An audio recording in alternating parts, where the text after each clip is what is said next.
Good morning everyone and welcome to RC Racing TV's live coverage of the EFRA European Championship events. We're here in Trelleborg in Sweden, a town with a population of about 30,000 people in the far south of the country. In fact, it's the southernmost town in Sweden, and it's now the start of the EFRA Summer Championship season. And we're kicking it off with the week-long electric off-road European Championships. I'm Ollie Meggett, so hello everyone and welcome along to the show today. To kick off the week, we're starting off with the two-wheel drive event. Coming up later on in the week, we're then going to move into the four-wheel drive class, and you can catch all our coverage all week long right here at RC Racing TV. And our coverage, of course, is brought to you by Team Durango, J Concepts and VRC Pro, all in association with EFRA. So we thank them very much for supporting us and allowing us to broadcast this around the world so you can watch all the action here in Trelleborg.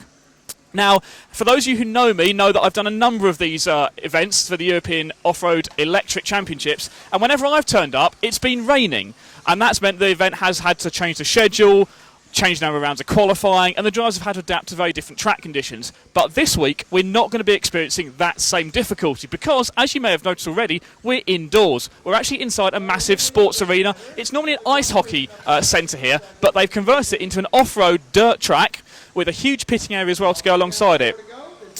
So that means we're going to have consistent track conditions. The track's going to stay the same throughout the whole week. We're not going to have any interruptions with rain, and we've got all the indoor lighting so we can change the schedule around to get as much racing in as possible. And of course, we're going to bring you all the racing here at RC Racing TV. Now, the defending champion in this two-wheel drive class is Jorn Neumann, racing for Team Durango. We'll catch up with Jorn and a number of the other drivers later on during the week. The big news as well, though, of course, we've got a number of the other top drivers who have actually switched teams for this year. And we'll catch up with them and see how their new teams are getting on and how they're adapting to new cars and the new track here in Sweden. No one's had the experience of running on this exact track. We had a warm-up race here about a month ago, so some drivers had the opportunity to get some running in, get a feel for the track conditions, but it's been a completely new track layout that's been introduced here. So it's starting from scratch for everyone, and this is the very first round of practice. So cars you're watching out on track now, going out for the first practice run on this circuit. Now, throughout the week as well, you can interact with us here at RC Racing TV. You can check out our Facebook group, join us on the Facebook group as well, and to highlight that, later on in the week as well, we're going to have a competition where you can win an off-road buggy, the same as the guys here are racing this week. Now, it's not just me here in Sweden. I'm joined by the usual RC Racing TV team. We've got Stu up on the camera at the moment and James running the technical side of it, and both of them are going to join me in the commentary booth a little bit later on as we go through the week, because you don't want 6 days just of me talking to everyone. I'll also wander around the pits and we'll talk to lots and lots of people. I've bumped into a number of people already in the pits who are friends of the show, and we can have a chat to them and catch up with them throughout the week and see how their week is getting on, how they're adapting to this track, and how the event's going for them. Also want to say a big thank you to the organisers. They've been really helpful with us here. They've given us a fantastic internet connection, so hopefully we should have no issues with the streaming throughout the week. And what we're going to do is we're going to basically get straight into some of the action on the track. It's 10 o'clock local time here in Sweden, and I say this is the first round of the control practice. So we're getting up to the point where we're going to start getting the top few heats coming out soon. So we're going to go and catch up with some of those top drivers, and we can watch them with their first laps around the circuit here in Trelleborg. So I'll leave you in for the moment with the track in the background as I move back up to the commentary box, and we can kind of catch up with who is out on the track at the moment.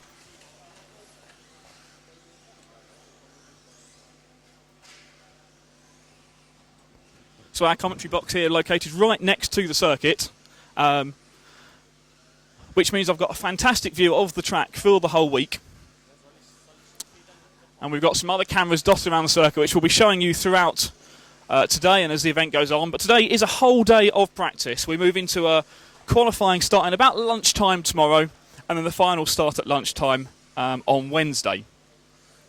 So if you want to check back throughout the week, that's going to be the schedule. You can, of course, check out all the live timing as well at MyRCM, and we'll have timing up on the screen as we move into the qualifying rounds, thanks to RC Timing as well.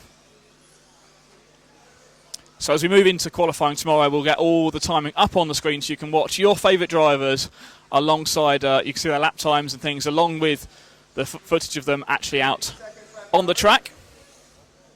Unfortunately, at the moment, we haven't got any timing up here in our commentary box, so I haven't got any lap times in front of me, so I'm just going to pick out some drivers from the next heat based on the guys we know. But just again, I'll give you a bit of a pan around the track at the moment, and we'll talk you through what we've got here in this facility. So you can see the dirt track here that's been built. This is all dirt that's been shipped in, especially for this event. Obviously, I say this is normally a ice hockey arena. and they've built a fantastic dirt track. I don't know how many lorry loads of dirt it took to build this, but it's a good mound of dirt on the track. It's all been watered and packed down hard, and we can already start to see actually the racing line starting to kind of groove up a bit. The dust is moving off of the line, so surely the track is going to get faster and grippier as the week goes on. And the J-Concepts control tyres that everyone's going to use on their buggies, both in the two-wheel drive and the four-wheel drive events, will hook up well with this track surface and provide ample grip, so we should see some fantastic racing. Already from these opening practice stages, we can see that the track is very, very difficult. Lots of mistakes are happening. We've got a few very difficult jump sections, and hopefully I think Stu is now focusing on the jump section right in front of the driver's stand at the moment, where the RC Racing TV banner is, as they go across the J-Concepts jumps there. Two double jumps connected by a very sharp left-hand 90-degree turn in the middle. That's very difficult, trying to time the landing of the first set of jumps and then get the power down to get over the second set of jumps. The quickest way is quite clearly going to be to double that, but you may not be able to carry that speed, as we can already see drivers making mistakes on their the first few laps out on track. Track is closed, hang on. And we're just going to reset the timing system now. The organisers want to get this all up and running. Group 12 on the track. So we're up here in group number 12 of practice.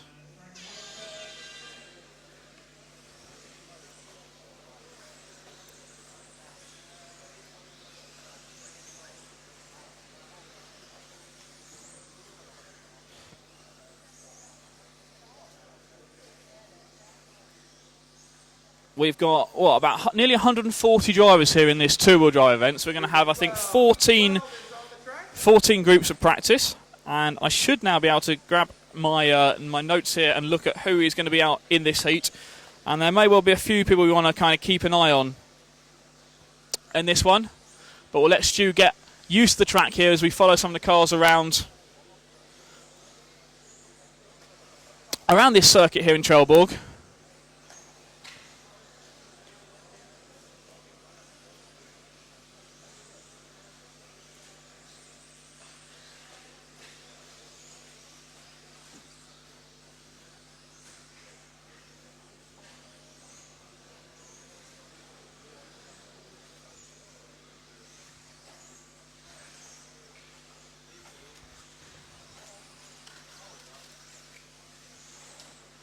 Minutes 45 left, drivers. Again, this is group 12. Heat 12 is on the track. So let's pick up some drivers for you now here in group number 12. And I think Stu has actually picked up the one car that I wanted us to follow, which is going to be Otto Osfeldt coming across the Durango double there in front of our camera position through the off-camber corner, then into the triple, getting caught out by a slower car, and you can see the instance there. So even drivers who they need to be able to get a good run in so they can actually even make the jumps work properly for him. And again, having some issues there getting over the J-Concepts jumps in front of the driver stand. And the VRC roller on the far side, down the back straight. Quite a short straight, quite bumpy though as well. That will pack down as the week goes on, no doubt. But drivers not needing an awful lot of power in the buggies, but they probably need a lot of acceleration so they can actually get the power up before they try and get over these jumps, which are located very, very close to the corners. So watching Otto here as he comes, makes a big mistake there coming across the Durango double, and that's broken the buggy there. So just a small mistake like that could well take people out of contention. So that's going to be something to watch out for as we go through the week. Just small mistakes like that might be enough to put someone out of a qualifying round or final.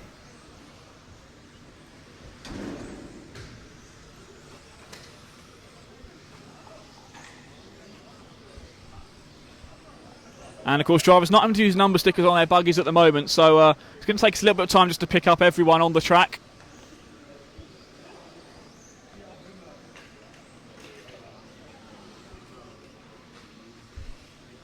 Caution going on the straight, caution. Okay, track is clear. And in fact, there's one driver I think we can pick up who's coming off of the tabletop now, over the VRC roller and down the back straight. The blue-yellow sideways buggy there, just coming over the Durango double now. That's Kev Lee from the UK. Does very, very well indeed in the UK National Championships, But the UK Nationals primarily run on AstroTurf surfaces rather than the dirt tracks we're seeing in front of us now. So for him, it's going to be a case of adapting to this different surface. And something we'll talk about later on in the two-wheel drive event is the different sorts of buggies these drivers are using.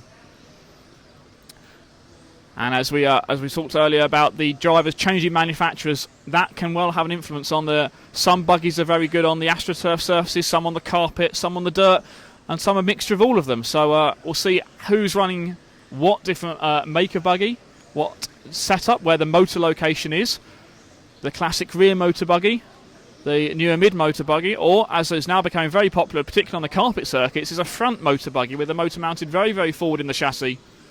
I don't think you're going to see many of those in use this week on this dirt surface, but there may well be a few. Some drivers trying to adapt those to their driving style and the track. And we've just got a few seconds left in this practice heat now.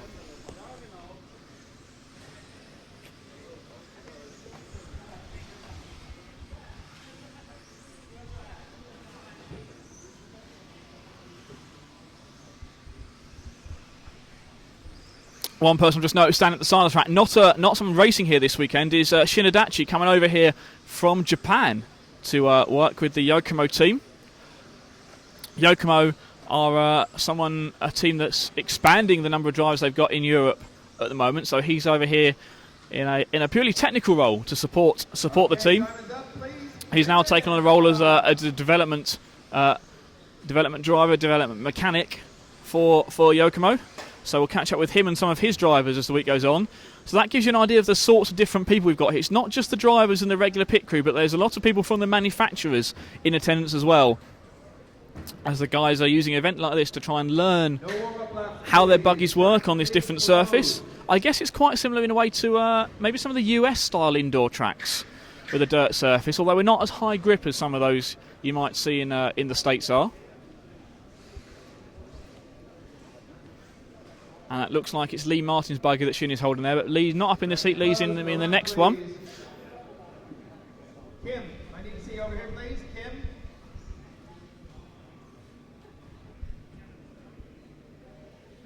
Kim Lindgren, over here, please. Kim.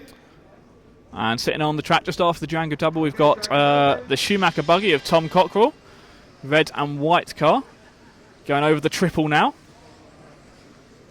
Another one of the top British drivers here this week. Oh, he makes a big mistake landing on the jumps there for the first time. So let's just check the schedule for today so we can give you an update of exactly what we've got going on. So this is the first practice round for everyone, and they're going to have 6 practice rounds in total today, so plenty of time for them to learn the track. That's over half an hour of track time.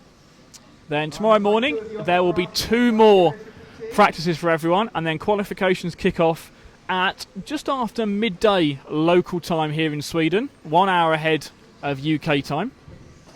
Then we're going to run through 3 rounds of qualification tomorrow.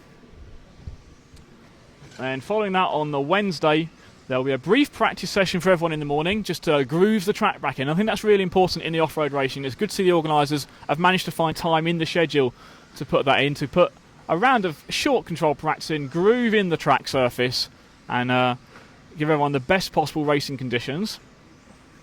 Then on Wednesday we'll have 2 more rounds of qualification from 10 o'clock until about 2 o'clock in the afternoon, and then the finals will start about 3 p.m. local time here in Sweden.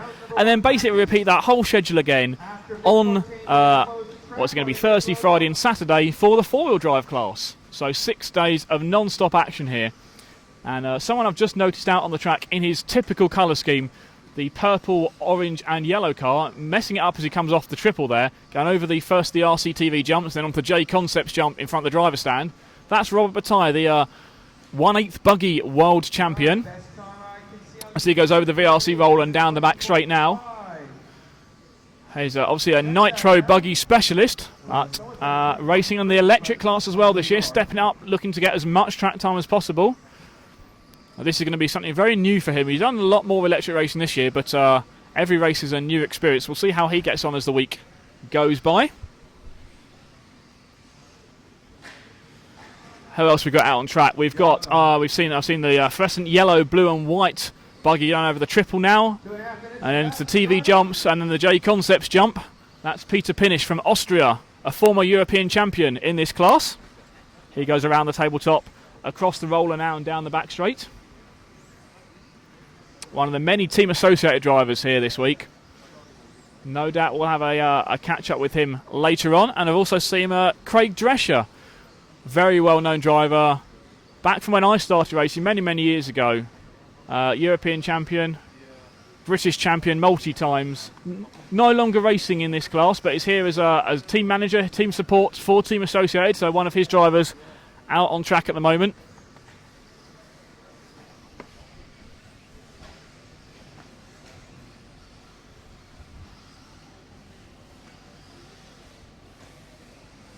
Minute 40 left, drivers.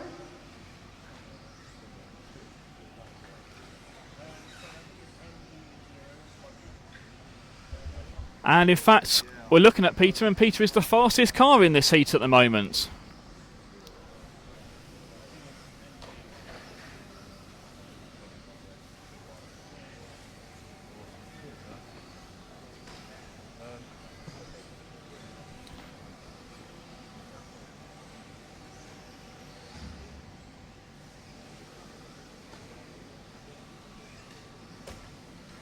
One other driver I think we'll pick up now is a yellow and green buggy just going over the RCTV jumps and then the J Concept jump now. Just getting the landing slightly wrong up over the tabletop. The third of the four cars together there for Stu, trying to pick him out there as he comes down, looks up the inside down the back straight there.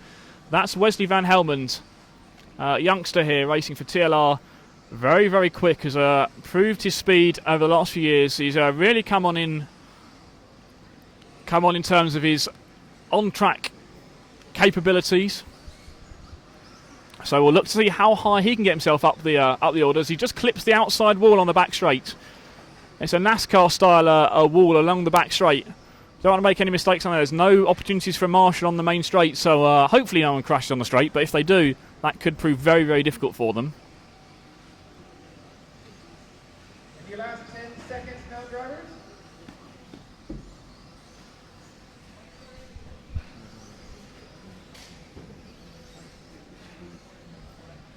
Okay, so just to have a look and show you the other shots we've got around the track now, we're just going to switch over to our secondary camera, which you can now see. So we've got a good shot there of that's the exit of the J Concept jump in front of the driver stand, and then you've got that infield section, the flat part of the track, the only real flat part, I guess, apart from the main straight itself.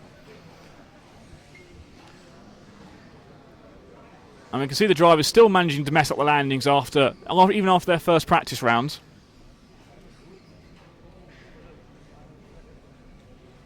Track is closed. As we now wait for the last group of drivers to come out onto the track for their first practice. Track is closed.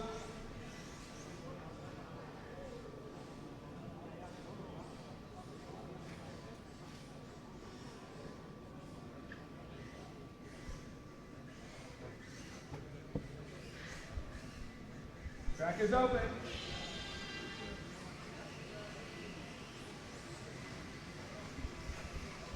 So this is going to be the last heat in our first round of control practice. So the fastest guys typically in this heat, although we're not reseeding the heats here, but I can just see already a massive pile-up of cars after the J Concepts jump in front of the driver's stands. A lot of people upside down. And Stu straight away picking out their former world champion Neil Cragg going across the triple now. And then into the J Concepts jump.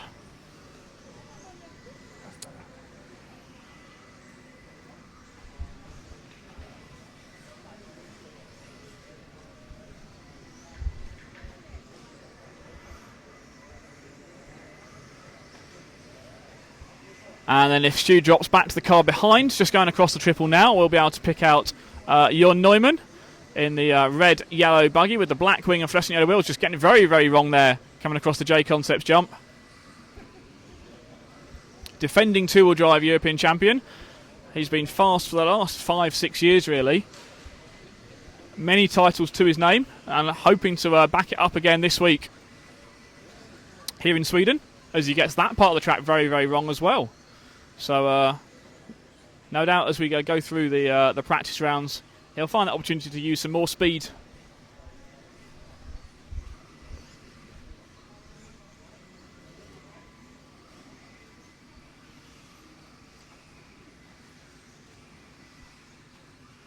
And then if we drop back one more car from him, we will see the current four-wheel drive off-road champion, Martin Bayer, who will be defending his title later on in the week.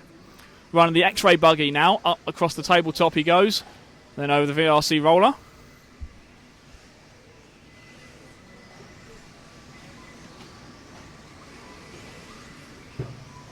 And then the buggy just going up the inside of him is David Ronnefelt from Sweden, the 1/8 off-road European champion. Also very, very quick at electric racing too.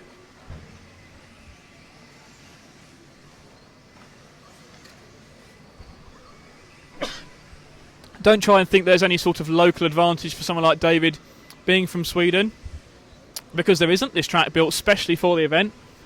No one's had the opportunity to get any practice on before this first practice run they're getting now.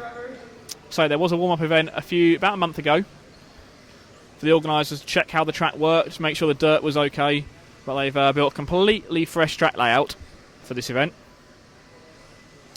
Let's also make sure we pick up some of the other top guys in this one. We'll grab Lee Martin, which is the white, blue and orange buggy. The second of the two, almost identical. In fact, getting just caught up on the triple now, upside down in the middle of the triples for Lee. Former European champion in this class. Has been on the podium almost every year that I've been doing this coverage. So for the last 4 or 5 years, I think, he's made at least the podium, if not taken the overall win. Wins for him in Austria in 2010 and France in 2011.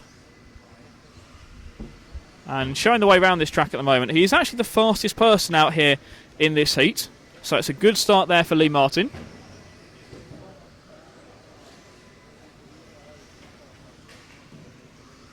And Lee, one of the drivers who has changed teams for this year. So that'll be someone I want to catch up with to talk about moving to a new team, as he now races for Yokomo after leaving Tamiya.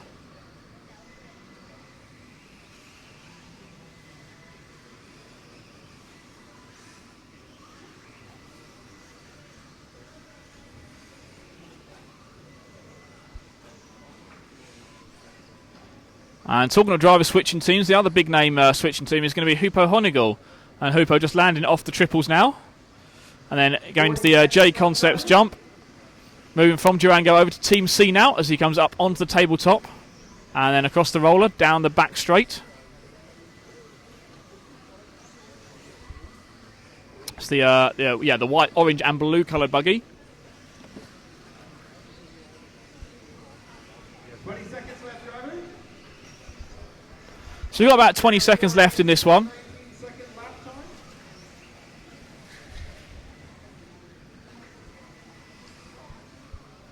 And I suppose the great news as well as this main camera up here, we have got a fully mobile camera, which we'll hope to use a bit later on, probably today in fact. And we're going to have a good wander around the pits area to show you how everyone's pitting.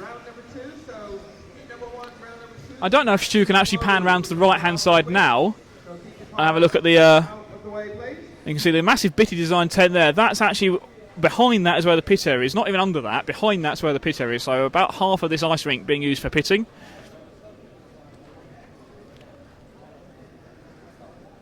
I'm not going to try and pick out any names from this shot because it's far too far away. Oh, don't do that, Stu. That means I have to name people now, doesn't it?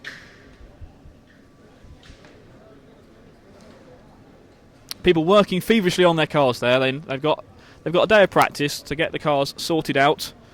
And as everyone leaves the track after watching the top guys go around for the first time, that's a good time just for me to have a little bit of a break and rest my voice for a few minutes as we have a short break on track here. It's only going to be about 5 minutes before we get back underway with round 2, just while the guys can do some useful things, just like dust the track off. We're going to see some air blowers out there and possibly some hoses, just to keep the track in the best possible condition for everyone.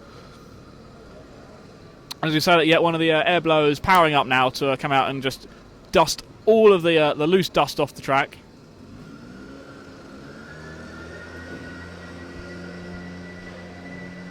If we had lap timing for this, it would be quite interesting to see how quickly we can get the dusters round the track.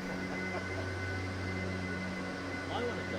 Are we allowed to do that? James apparently wants to go of that, so we'll see if later in the week we'll let James see if James can have a go of that. He also wants it on an office chair. That would be interesting, wouldn't it? But actually, we can see very little dust actually being blown off the line there. So very quick, the track is cleaning up. The place you're going to get the dust, though, is of course going across the jumps. That's where the car's really going to pick the surface up, and we can see the hard packed dirt underneath already coming clear. And luckily I'm just high enough not to get all that dust in my face, but James is now standing down next to the... I'm not sure why James decided to go and stand down next to the track at this moment in time, and neither's he now, as we get the track just dusted off.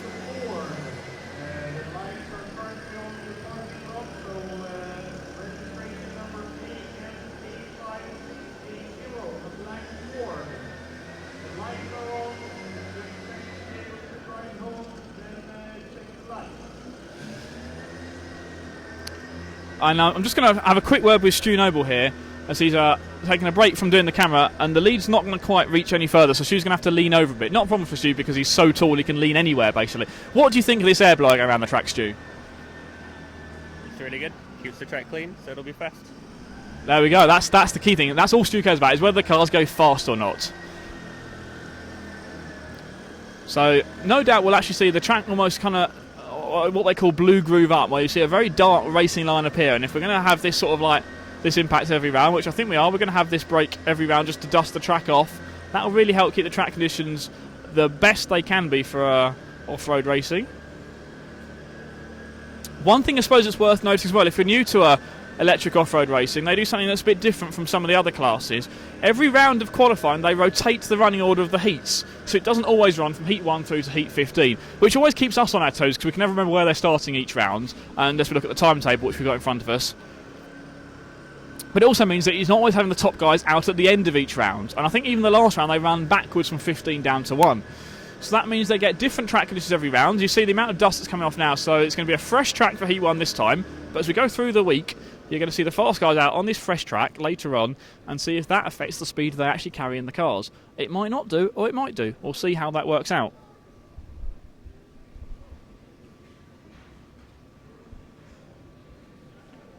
I'm just going to try and grab the time schedule now. It's currently just before 10:30 local time.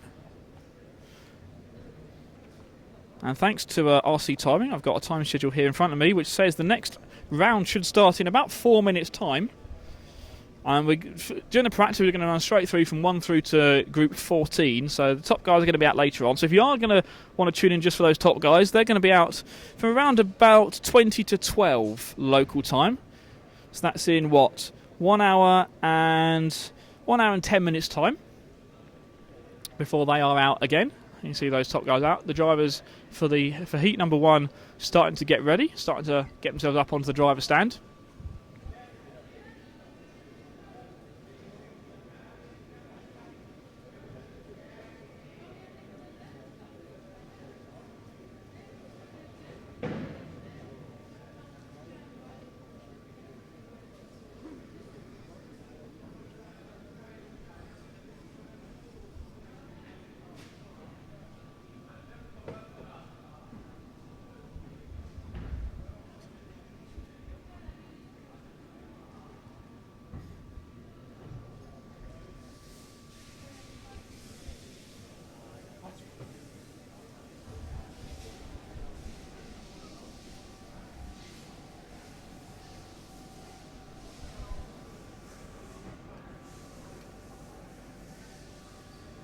So you're watching RC Racing TV's live coverage of the 2014 EFRA 1/10 two-wheel drive European Championships, brought to you by Team Durango and the DEX 210 V2, the defending European champion car in this class, VRC Pro and J Concepts.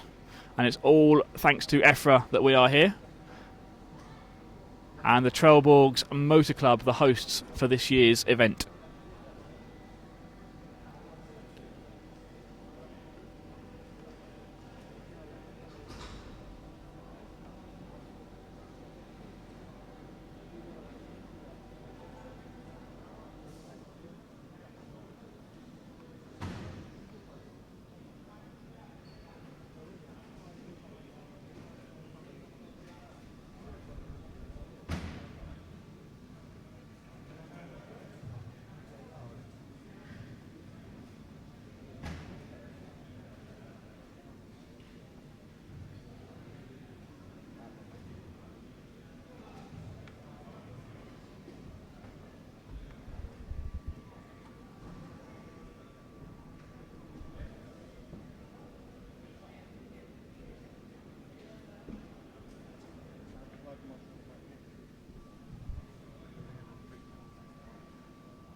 So we're about 3 minutes away from round 2 of practice getting underway.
So if you are watching us online, waiting for round number 2 to get underway here for the 2014 two-wheel drive electric off-road Euros. Don't forget you can find us on our Facebook group as well. Search for RC Racing TV. You can join us on there and we'll say hello to you. Try and check that out as much as possible. I've got my laptop in front of me up here in the commentary box. So hopefully that will mean we can stay up to date with what you're looking for over the week. If there's anyone you want us to try and have a chat to, or anything you spot that we haven't spotted, do let us know, and we'll try and pick it up as we go through the week.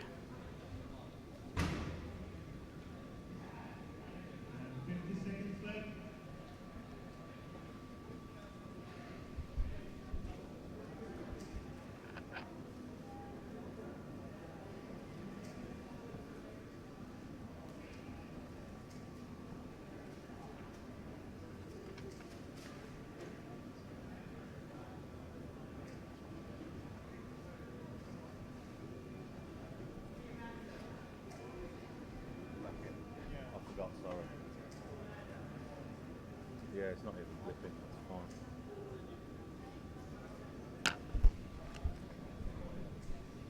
So just about to get underway with round number 2 of control practice.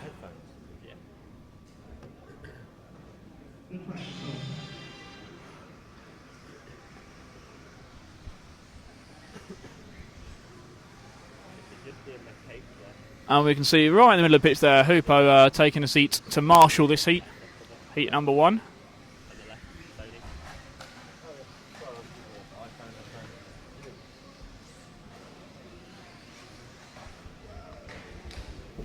And we're just going to plug a few more bits and pieces in at the moment so we can make sure Stu up on the camera can hear everything that I'm saying, which he will love. And he's given me a good thumbs up for that one.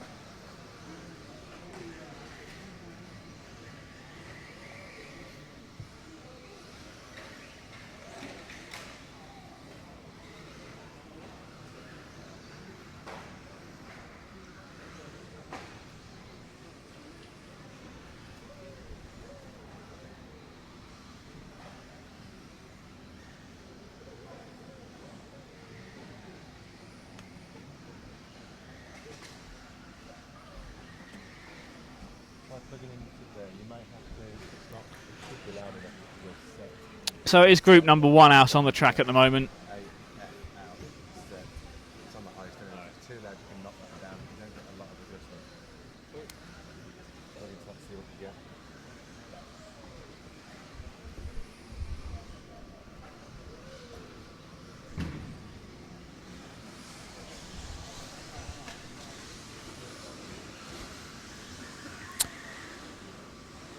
So cars out on track for group number 1 here in round 2 of the free practice day.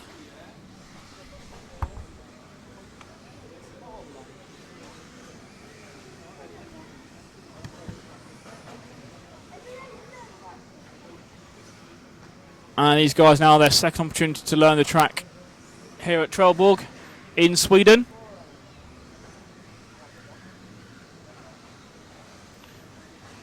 And it seems already we're seeing considerably less crashing than we did in the first round of practice.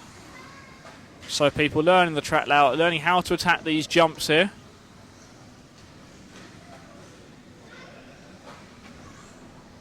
And then we'll probably see them start to push it a bit more as we go through the week. They build speed up.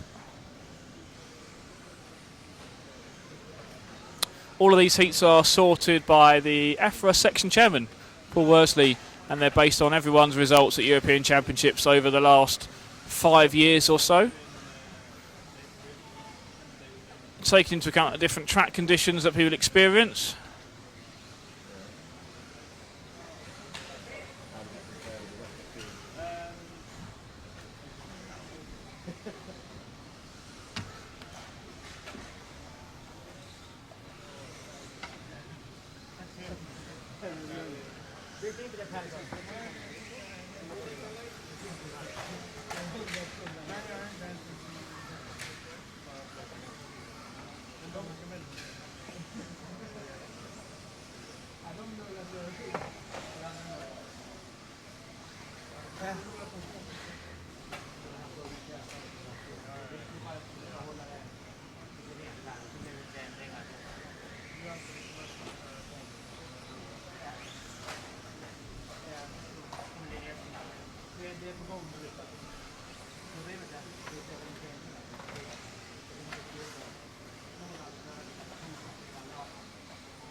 So group number 1 here, round 2 of control practice.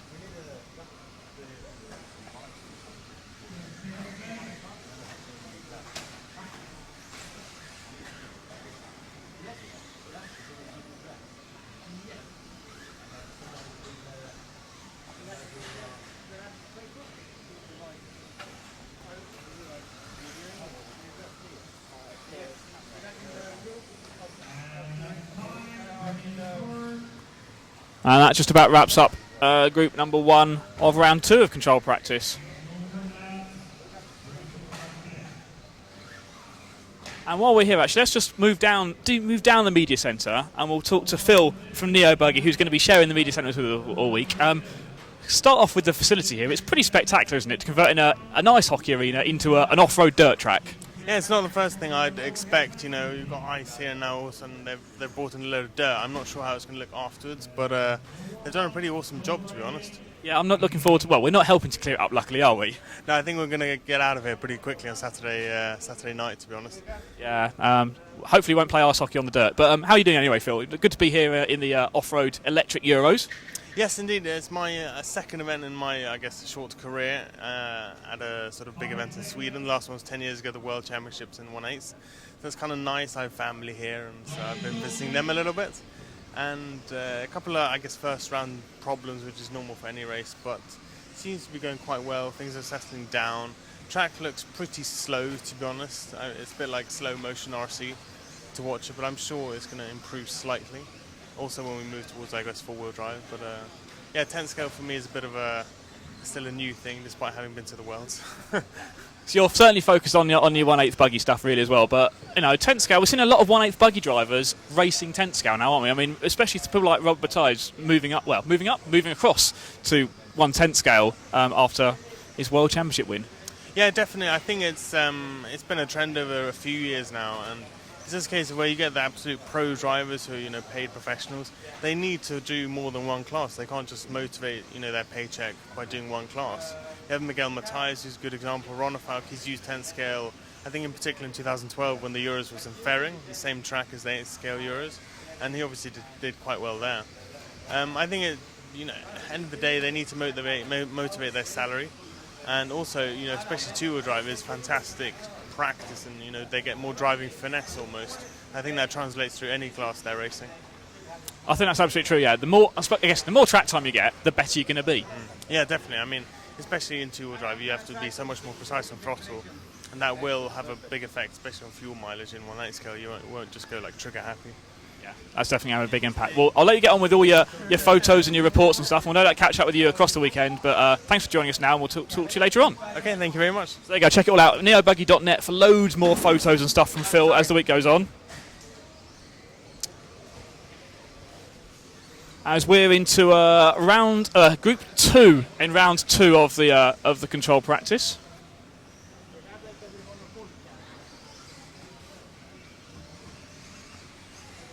Everyone now trying to get a little bit more settled into to their racing, to their pit area.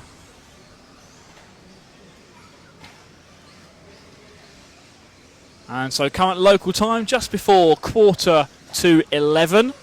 And the fast guys, as I say, are on in about an hour's time, I guess. So if you're looking out for them, or if you're following this on the archive, don't forget all of the stream from the whole week will be available on the archive at rcracing.tv. So if you are watching this on the archive and you just want to look out for those top guys, you can fast forward about an hour from now, and you'll see the guys coming up. If I had a time machine, I could then tell you what was going to happen then, but I don't.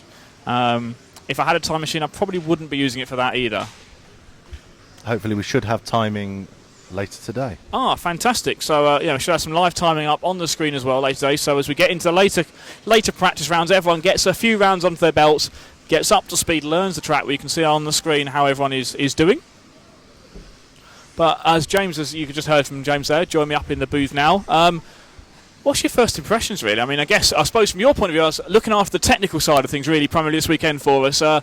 What the hosts have done for us here has been really fantastic, hasn't it? Yeah, it's very good. Technically, it's a great kind of place to be indoors, which is always good. No threat of rain. Absolutely right, yeah. Great internet connection. There is a huge, it must be, 150-inch TV on the wall, which unfortunately, due to distances, we can't connect to, despite our best efforts, which would have been the cherry on the top for this. It would have been great if we could have broadcast up on the massive screen, but yeah, I think we need about a 20-metre long cable. Yes. And that's not good on a plane, really, is it? No, we have to travel light, so no, unfortunately not. Next time they are here, next time they're here, we'll bring a long enough cable. Definitely. But yeah, we've got, the guys have... So I am quite frankly, mate, I obviously know how much goes into putting on an indoor event in terms of building a track, but to ship in enough dirt to build this track is pretty amazing, to be honest, isn't it? Yeah, it's been a huge effort. I've been following the Facebook page as well for the last... I think they actually had the track set up for other events maybe a couple of months ago, if I've understood correctly. They ran one official warm-up race, about a month and a half ago or something like that. So they had that to look at. So, but yeah, we'll take you around the pits maybe a little bit later today. Today's a good day, just with everyone practicing. We'll get the camera out and about, maybe go and interview some people, the non-camera shy people, and you'll see the kind of setup that they've got here. It's just it's really cool. Just as Ollie mentioned earlier, in an ice rink. It's ever so strange, but I think it lends itself was quite well. that a joke there, being cool in an ice rink? Or unintentional. Unintentional. No, I'm not quick enough to have thought of that one. So that's James, who's part of the RC Racing TV team here at the event. And I'll let him get back to monitoring the online stream, make sure everything's working. But everything seems to be ticking along all right, doesn't it, at the moment? It's okay. I've been out and we've tweaked, we've polished. We seem okay. Yeah, everything's 3 green lights. 3 green lights. Look at that. To coin someone else's phrase. Don't forget, if you are watching us online, you can join the Facebook group, and don't forget, grab the... I've just clicked on something I shouldn't have clicked on then, and I can now hear myself about a minute ago. There we go, let's sort that out. You can share us across Facebook, and share us to all your friends out there. Let everyone know what's going on here, so we can keep everybody up to date with all the action here from Trelleborg in Sweden.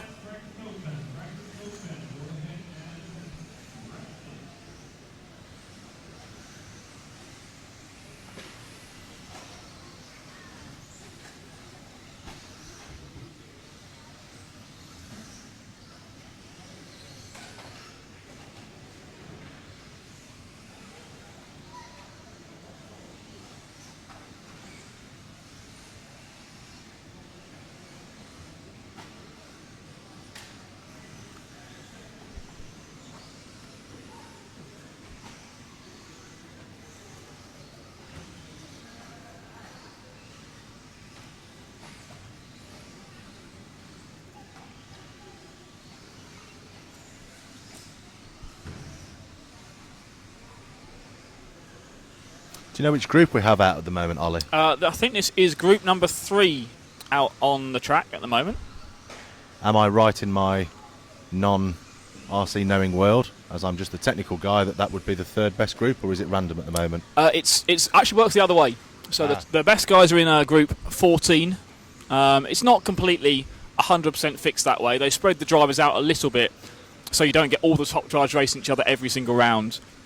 But we'll start generally starting from Group 1 with the lowest ranked drivers and working up. So things will get most interesting in about 45 minutes time or so. About just under an hour's time till we get the really fast guys out on track. But you know, even in these, just to give you an indication, in this group here, we've got drivers from Slovakia, Sweden, Switzerland, Italy, Germany, and Austria. So a massive range of drivers. It's not just the top guys who travel around; it is everyone. And I tell you what, there is someone very interesting out in this group that we should definitely pick up on. And that's going to be the all-white buggy, just going across the roller and down the back straight now. And that is Mr. Uri Huddy, Mr. X-Ray himself, the owner and founder of Huddy and X-Ray, running what we believe to be, currently being attacked by a purple-coloured car, a prototype two-wheel drive X-Ray buggy, some development work going on there. And it's really interesting actually talking to Uri. A few different races I've been at, in both on-road and off-road racing. He admits he's not the best driver in the world, as we can perhaps see there from his line through that corner going across the pipe. But he thinks that's actually very important in terms of his development work on a buggy, because if he can drive it around fast, then he knows he's done something very good. I can see his point, that works. And he also does joke that he's also the crash tester for X-Ray as well. So if it survives him, as it's doing very well at the moment in this race, he's actually leading this heat at the moment. Fastest person in Group 3.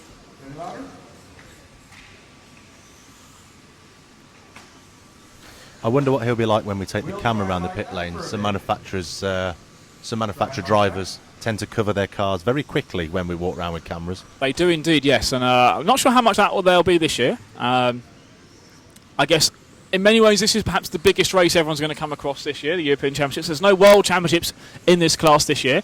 Worlds were last year in Florida. No, not Florida. In California. Chico. Is there a reason for that? Is it been cancelled, or are they No, like football? They only go every 4 years. They go every 2 years for the World Championships for each class. So half the classes run this year and half the classes will run next year. So this year the electric class doing the World Championships will be the on-road class in Florida in October time. The off-roads was last year in California.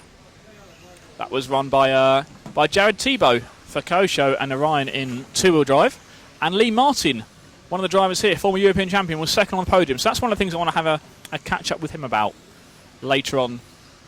Probably today, in fact, because this is only practice. We're going to have a fairly light approach to what we're watching on the track. We'll keep you up to date as much as we can, but we thought now would be a good opportunity for us also to get involved with some of the drivers today, tomorrow, and And Wednesday, things get a bit busy for them with all their qualifying and their finals. They really got to focus on that. Okay, on the back now, what do we got left? 30 seconds left. Just in case you guys didn't know, the boys from RC Racing TV are over there. How you doing? Yeah, good job. We're going to help promote each other all weekend. Don't worry, I will get someone to build that tower, just not me. I can't be bothered. I'll get my hands dirty. You do it. No. I'm watching you on TV. I'm watching you. Listen, I'll try not to make you laugh too much, see, because you can't help but hear me, can you? And I've just turned it up, so you can hear me even better. It's Dave Church on the mic there for the whole arena here. All cars are finished. You'll no doubt hear him throughout the whole week. All cars are finished. Here on our live stream as well. Track is closed. So yeah, anyone wants to be on TV, just go over there and ask those guys. I'm sure they'll put you on TV. We got the A team with us this weekend.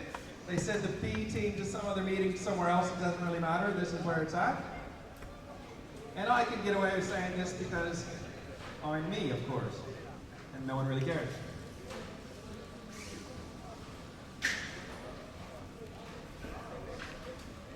So that was Group 3 out for practice. We're now, next up will be, unsurprisingly, Group 4. As these guys get ready for their practice run. Second practice run. Group number 4. Track is open.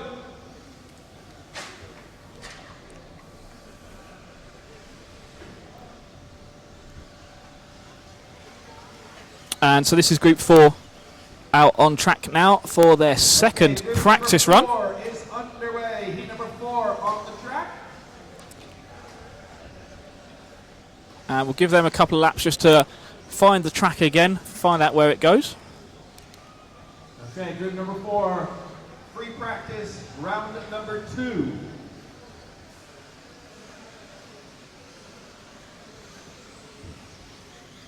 So there's 6 rounds of practice today.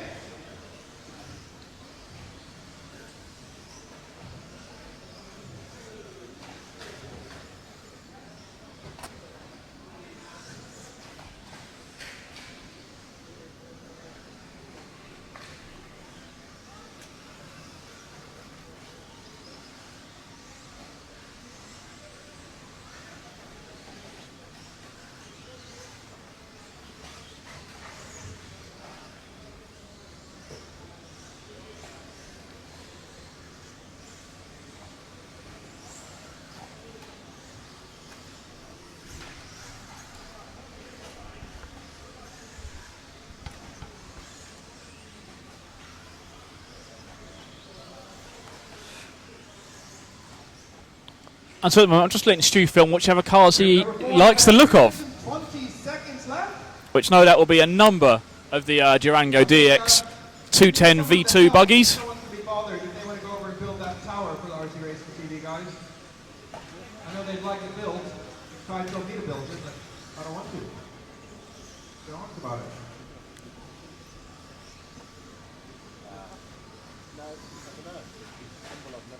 Three minutes left now, drivers. This is heat number 4.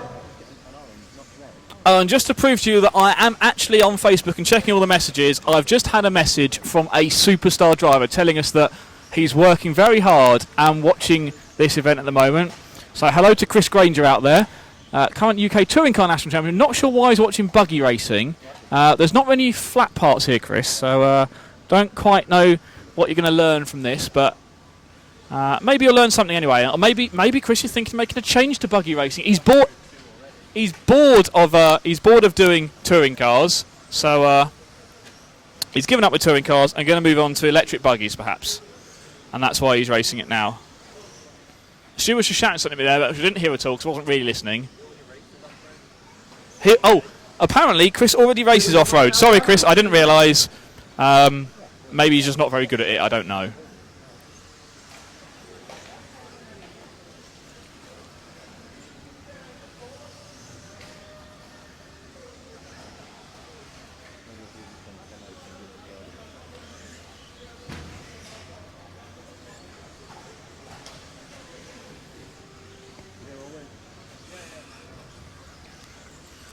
So this is still the practice rounds, round number 2 of practice here in Trelleborg for the two-wheel drive off-road European Championships. 5 minutes to 11 is the local time here, 5 to 11.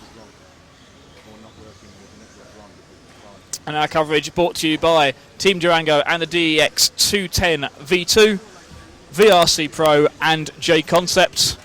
And it's streamed at www.rcracingtv or EFRA.ws, and anyone else who's embedding it all around the world. So thank you to everyone who has taken our stream already, and we're going to see plenty of you, no doubt, on the Facebook group throughout the whole week of action here in Sweden.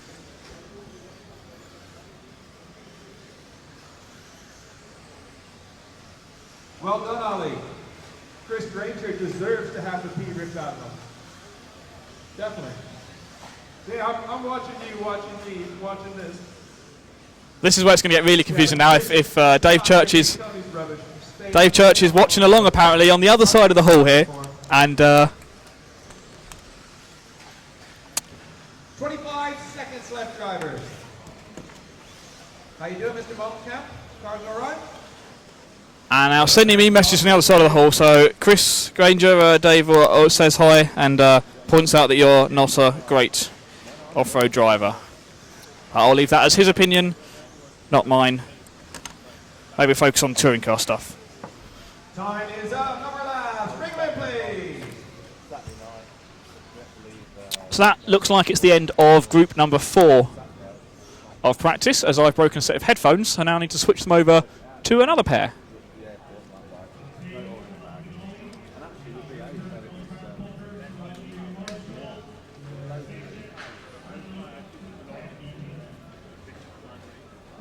Track is closed. No laps, no laps. Keep the car still, please.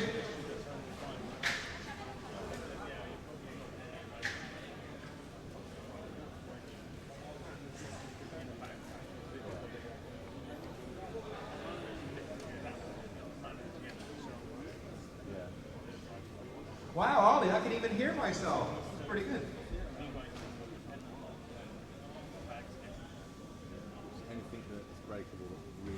So, as we get ready for the next heat of practice here, I'm going to get underway. Chris Granger's going to like me, isn't he? It's group number 5 of practice. Oh, wow.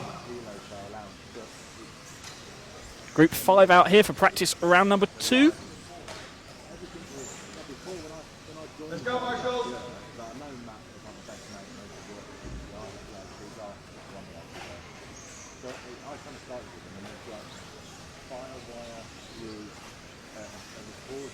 And I'll tell you what I'm going to do. While we've got these practice heats on at the moment, I'm actually going to go and have a little bit of a quick wander around the kind of pit area and have a chat to a few important people. One of those I've just seen down in front of me now, Paul Worsley from the EFRA section chairman. Let's run round and have a really quick chat with Paul, who's well, he's got his EFRA shirt on right in front of us here. I'm just going to have to move a panel out of the way so I can squeeze out of where our commentary box is hidden away. Just see if we can walk around here trackside and have a quick chat with Paul, if that's possible. He's in the middle of an important conversation with Kai, who's the event organiser. It's a great track they've built here in Sweden, isn't it? Oh yeah, it's amazing. I mean, to be able to build a dirt track indoors of this sort of surface quality, and we've got a roof over our heads so the rain outside's not getting to us, that's great. It's fantastic, isn't it? I know it seems to be a jinx that I bring with me to all the off-road Euros. Whenever I come somewhere, it rains, and it's raining here as well, but we're indoors, so it doesn't actually matter this time. No, I recognise that as well. The last time we saw you at an off-road Euros, I think we lost probably 2 rounds out of each of the classes due to the rain. So, yeah, I think you're right. You're the jinx. You bring the rain with you. Yeah, absolutely. And Kai, as the kind of the man behind the event here, you must be really proud of what your whole team's put on so far. Oh, thank you very much. We try to make the best of everything. So we know, I thought about it will rain this week. So that was my idea when I started with this project for 2 years ago. And I promised first year when I go to AGM in Brussels, I told Paul a little high that it doesn't matter if it's rain, we're going to make it happen anyway. It's going to happen anyway. And just quickly switch out to Paul here. So the format for the week is basically going to be the same for the two classes. We're going to start off with a day of practice basically for each of them, and then move into a qualifying day tomorrow, and then a few more rounds of qualifying on the third day, and then the three-leg finals for the A finals. That's correct. Day one is all practice. We've got 6 rounds of practice scheduled today. We've got 14 heats. Opening ceremony at the end of the day. And then tomorrow we start off with 2 rounds of control practice. The start order for round 1 will be decided by the fastest laps in control practice 2. We have 3 qualifying rounds tomorrow. And then on the third day, on Wednesday, we have a quick practice to make sure the track's in shape. Only 1 hour, it's just free, it's not mandatory. 2 more qualifying rounds, and then the finals. I think that's a really good thing with the time schedule now, to put in that round of just that round of practice in the morning, just to dust the track up, make sure everyone's happy with the track. It's all up to racing speed straight away, so there's no issues when we get into the racing. That's correct. It's just 1 hour. They just do maybe 3 or 4 laps each. That's all. They're on and off the rostrum quickly. It's something that I introduced back in 1997 at the Worlds, because in America, the overnight dust blew onto the track, and whichever cars were on in the early heats, their time was totally destroyed. So it's something we started out there, and we've continued it ever since, and it works well.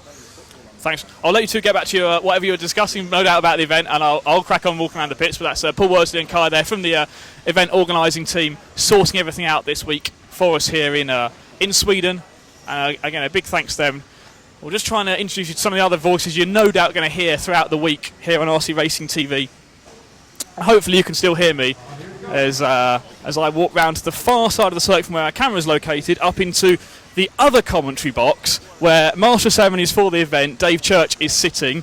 And he is watching us on our iPad as well. So that's this is going to be really weird now, isn't it? Yeah, it is going to be weird. I was just going to actually put the microphone up to this so you could hear yourself. That would really confuse me. Well, that was the idea. We're trying to have a bit of fun here, aren't we? Yeah, we are. Well, let's get going then. So a second round of practice underway, and things going pretty well. It's a great track here, isn't it? It is a very good track. I mean, they've worked really, really hard to bring this, obviously, Kai being the mastermind behind it. But I did have a few laps at the warm-up with Jesper Rasmussen's car. It's tough. I'll tell you, that double-double, it's not easy. It is not easy, so... But that's what you want for European Championships, isn't it? You want a difficult track that's really going to test all the drivers. Look at that multitasking from Dave there. Two things going on at the same time. Yes. Well, I don't even know what I'm doing now, to be fair. You do want it tough, but you don't want it that tough that people are crashing all the time. So it's a catch-22. Hopefully the grip will come up a bit. Time is up. And there'll be a lot less crashing as the track grooves up, I hope. Now, you're a veteran of... How many years of off-road racing have you been doing now? Probably about 12. About 12 years of off-road racing. I've been doing 14 years of racing in total, only about 5 of them being at off-road events. So what do we expect the track to do over the week? Well, I think the track would be better if we don't water it. I think at the warm-up, my personal belief is when they put water on it, it lost grip straight away. So I hope they're not going to do anything, but certainly you'll be able to start see a line coming. It will groove up and the grip will improve more and more. Certainly once the four-wheel drive cars get on the track, they're going to lay loads of rubber down. So it's almost like the four-wheel drive would be better to go first. So, and that's what people hear, that when you hear Blue Groove talks about, that's what the sort of experience we're going to have, where the track actually becomes blue or black on the surface of the racing line itself. Absolutely, yeah. You will literally see a dark line on the track forming on the racing line. You can already see it cleaned up as you look around, but it will be a visible black line around the track. Well, there we go. I'll let you get back to your important job of sorting out all the practice heats at the moment and talking all the drivers through that. It's going to be busy for you as we kick off from tomorrow, really, with the qualifying rounds. Oh, we're going to have a hug now as well, aren't we? That's good. Thank you. He's laughing. You're next. Stu loves this. He does. So you can step up tomorrow for qualifying, aren't you? Absolutely, yeah. I deliberately don't do very much today because, to be honest, I can't talk 3 days in a row. I don't know how Scott... Got 6 days to do it. I know. Scotty Ernst, amazing. He is a machine. I don't know how he can do 14 hours a day and just keep talking. My voice goes. So today I'll be a bit somber. Tomorrow I'll I'll bring it up a bit. Certainly come finals day, I'm going to really try to inject some fun. I'll just bring the place alive. And I have just turned my microphone up so you can hear us over there now. Yep. And we can hear you on the stream, so you'll no doubt be hearing loads from DC across the whole week. So keep it clean. I'll try. Try, yeah. Can I tell bad jokes? No. What? Bad jokes in not funny jokes? It's kind of one and the same, isn't it? Mine jokes aren't funny anyway, so it's fine. What's your camera? Can he hear us? Stu, yeah, he's got headphones on at the moment. So we can say whatever you like, and Stu will hear us, and everyone around the world will hear us right now. All right. Well, here's one for Stu. How long has Stu been a cowboy? I don't know. How long has Stu been a cowboy for? About a yeehaw. I'm going. Cheers very much. I'll tell you later on, Dave. There we go, Dave Church there, who we will no doubt, you'll hear him all throughout the week. Whenever I'm not talking, you can hear him coming through the loudspeakers loud and clear here around the circuit. So back upstairs I go into the commentary box if I can find the way through. And I've kind of lost what's going on the track now, so if someone can shout at me and tell me roughly what heat's on, I think it's probably about heat 5 we've got on the circuit. I'll try and get back up the stairs here. Got a good view of the track from up in the booth. Get back in here. What we're looking at now, so we're looking at, group number 6, out on track at the moment. Group 6 is on the circuit, 14 heats to run through. And very similar to Dave there, I need to rest my voice a little bit as well throughout today. So I've got my team keeping me stocked up with mints and water and things like that.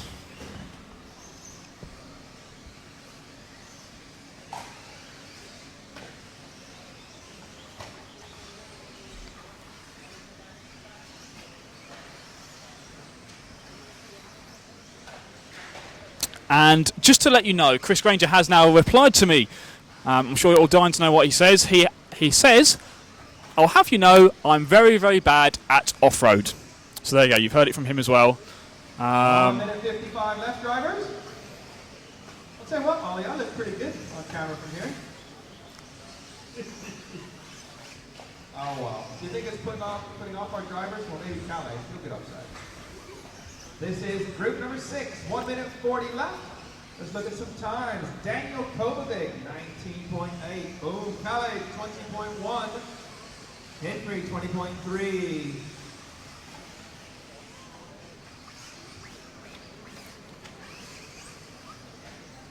Oh, we've got a massive pile up here right in front of our camera position. Some cars trying to mount each other there. Maybe they'll make small 1/18 scale cars. I'm trying to make Stu laugh while he's trying to film them, and he's concentrating so much on filming that he's ignoring everything I'm saying. We'll get Stu on camera later on as well, and he'll really hate that.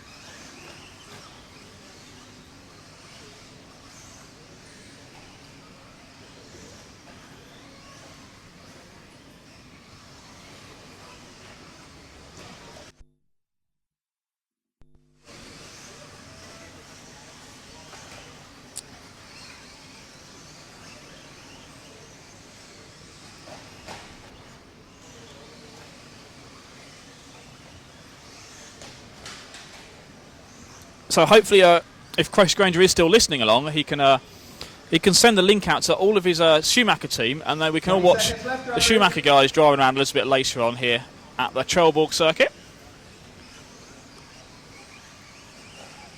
I know everyone back at the Team Durango office is already watching us as well, with our coverage here brought to you in part by Team Durango and the European Championship, current Championship car, the DEX 210 V2.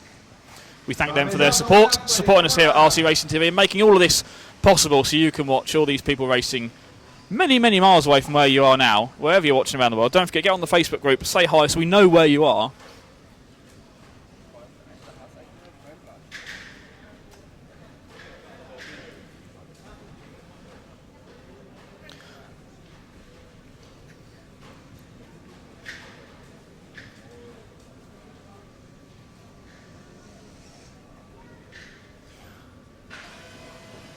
Say hello to Dave Dodd and to Lyndon Fry. Thanks for watching along. Lyndon, yes, we're working on the sound at the moment, just trying to figure that out for you.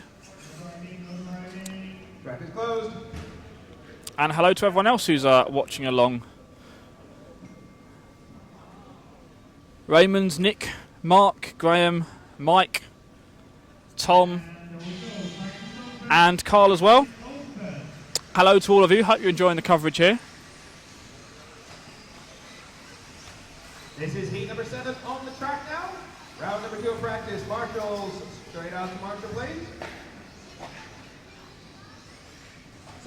and you're really making you taking a pee out of old Mr. Granger over there.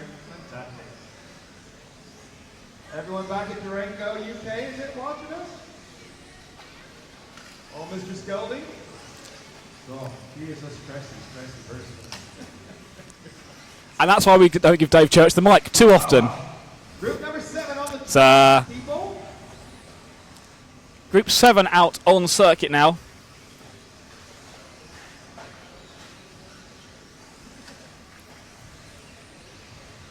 Still just a second round of practice here at the two-wheel drive off-road electric European Championships.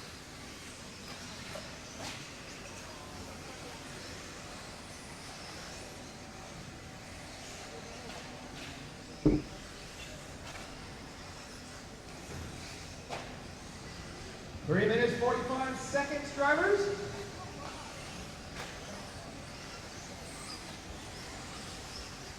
And at the moment, the quickest lap time I've seen in round number 2 is Daniel Kovacic. 19.5, I think it was, or 19.8.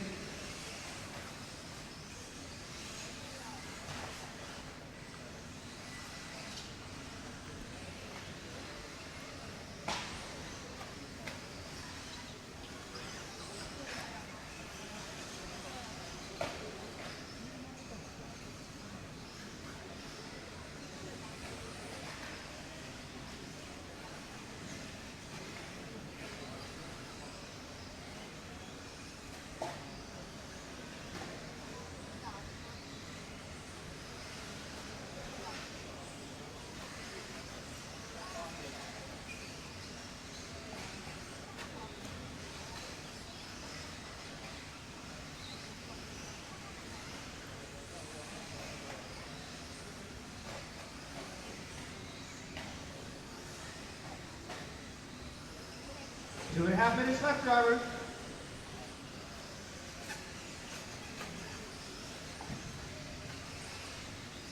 So about halfway through this practice group number 7.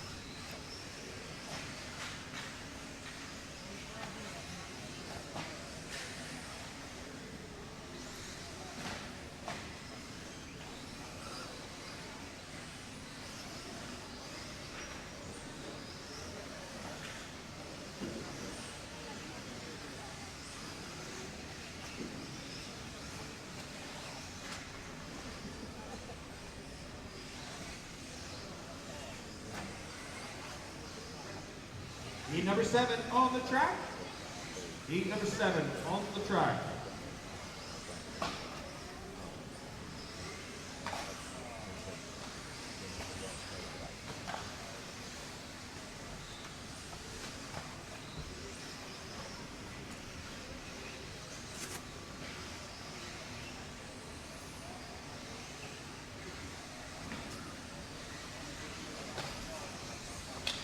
One minute 20 left, drivers. So about a minute left here in this practice group as Stu's trying to move the camera.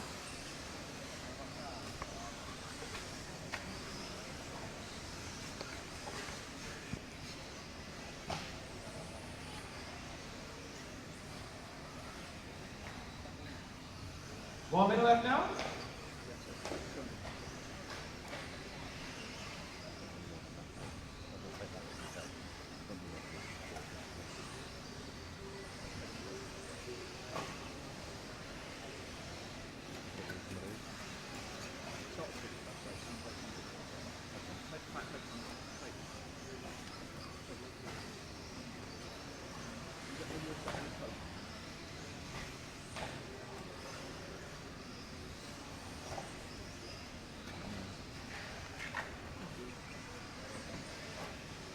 Twenty-five seconds left, drivers.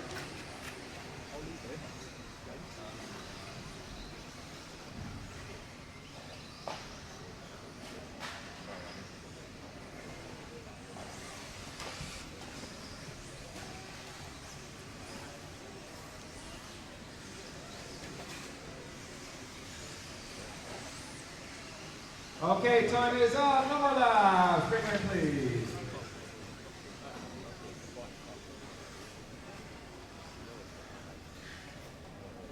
Up next, we have group number 8.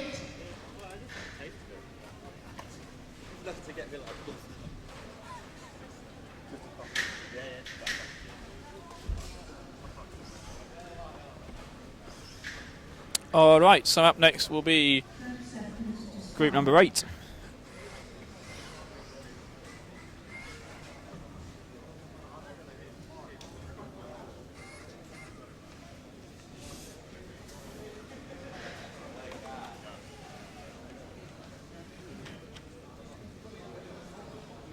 Just after 11:15 here, local time in Sweden. Okay, track is open, away you go.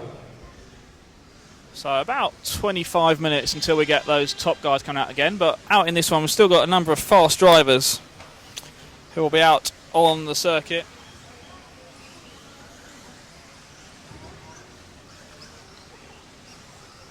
This is only free practice, so it doesn't really count for much.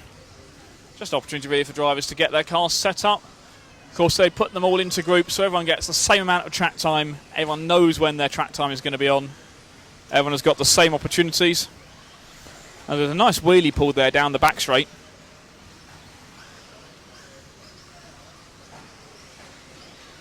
And a massive pile-up of everyone going over the triple jump at exactly the same time, it seems. So we've now got 8 cars together on track, and that's not going to be a good opportunity for anyone to get some good practice time in.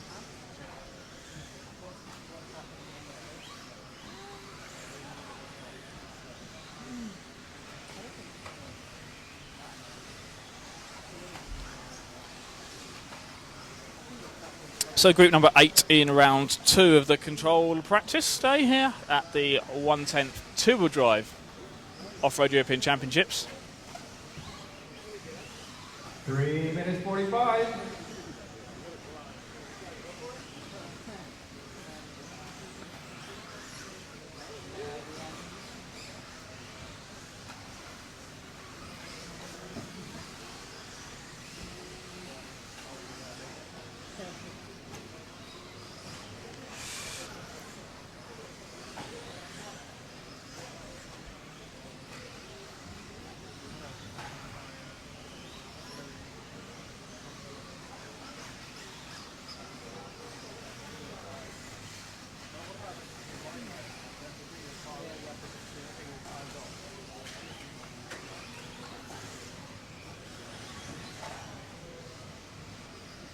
Three minutes left, drivers.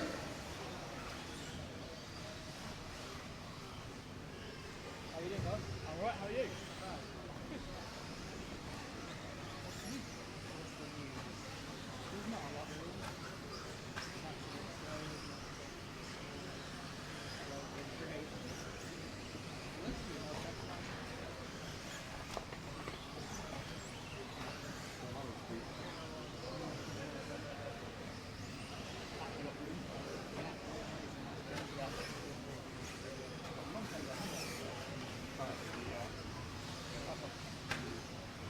2 minutes 20 left, drivers.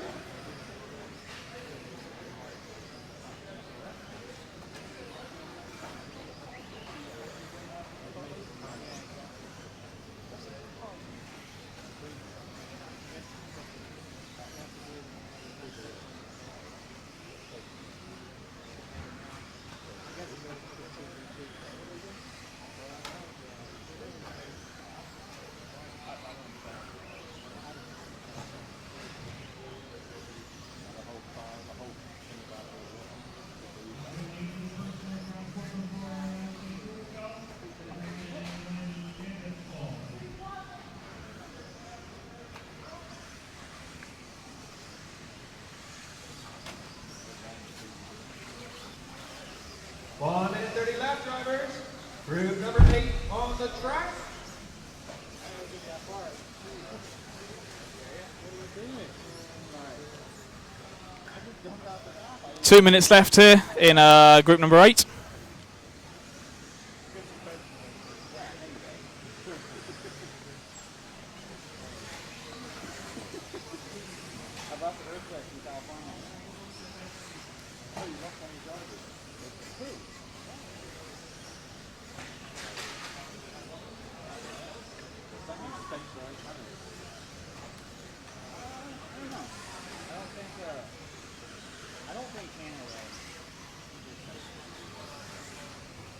I 40 seconds left, drivers.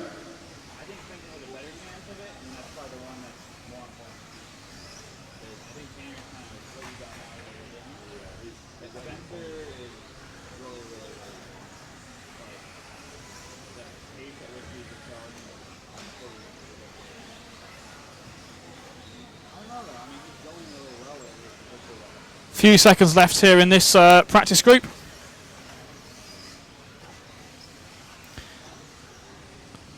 And group number 9 is going to be up next.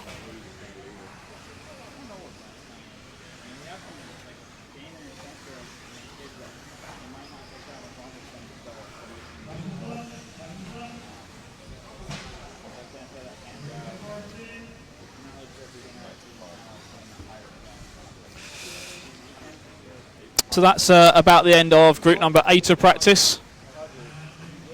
So group 9 will be up next.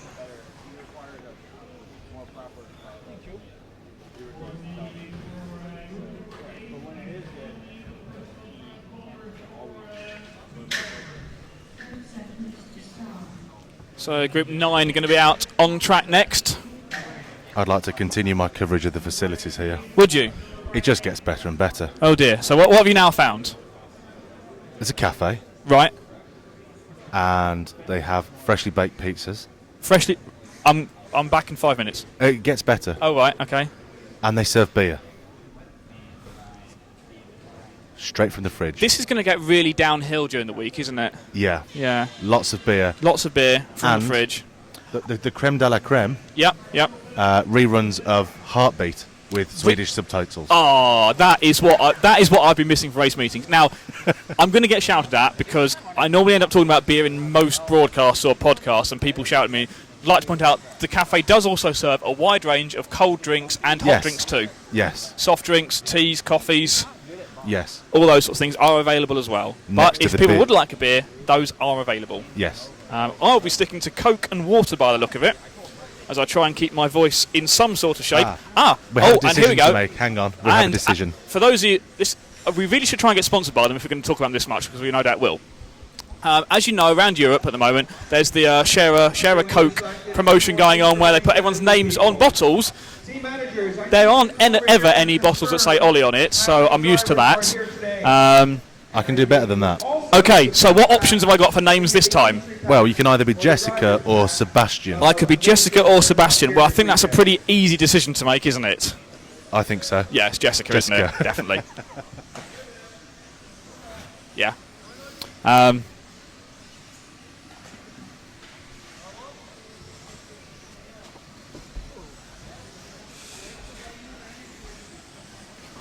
So all team managers, we need you to bring over or come over. What group are we on, Ollie? This is group number 9 out on track at the moment, and fast in this one is Jesper Rasmussen at the moment.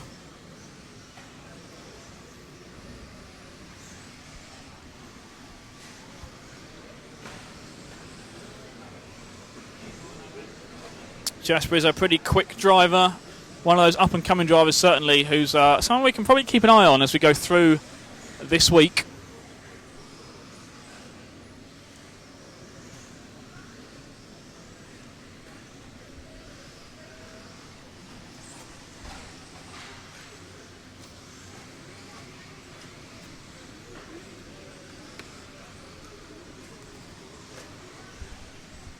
For the listeners at home, don't forget you can join us on Facebook, RC Racing TV. We are streaming live on YouTube. Right, 2 minutes 30 left. And we're here thank you to EFRA, EFRA.ws, Team Durango with the DEX 210 V2, VRC Pro, excuse me, and J Concepts. So current local time here in Sweden, 25 past 11. And don't forget, all of the time schedule for the full week is available at MyRCM. So you can check it out. If you're looking for a particular driver, you'll be able to see exactly what time they're on. We will let you know if there's any change to the time schedule, if we're running ahead or behind. But at the moment, we're pretty much running, well, we are running bang on time, which is a great effort here from the organisers. I'd expect nothing less from the guys here in Sweden, though. Any of the Scandinavian countries love their racing, whether it's full size or scale.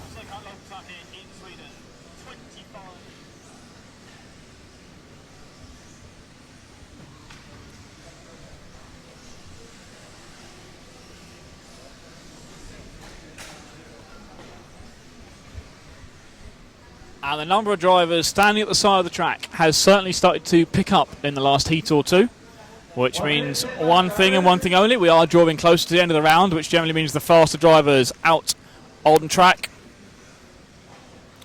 And it's still Jesper Rasmussen fast in this one. And we've got a 19.6 lap time pop up that time from UC. 0 seconds left.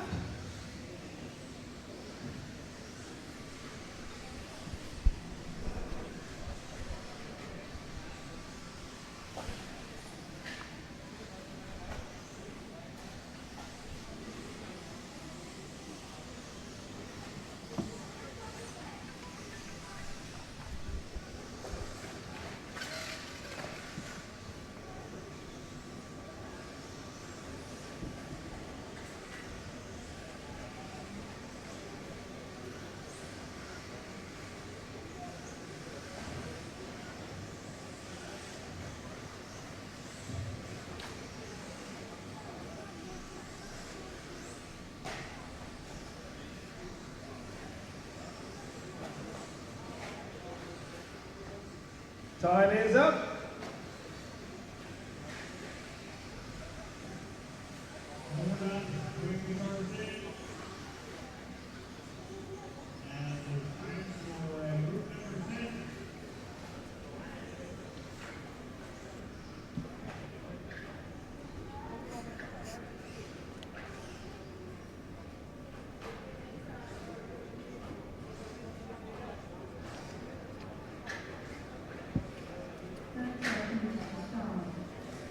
Okay, so on the Facebook group, Lyndon Fry's asked a question. He said, can you tell us some drivers to look out for that have got a good shot here? I don't like making picks because I normally end up getting it very wrong.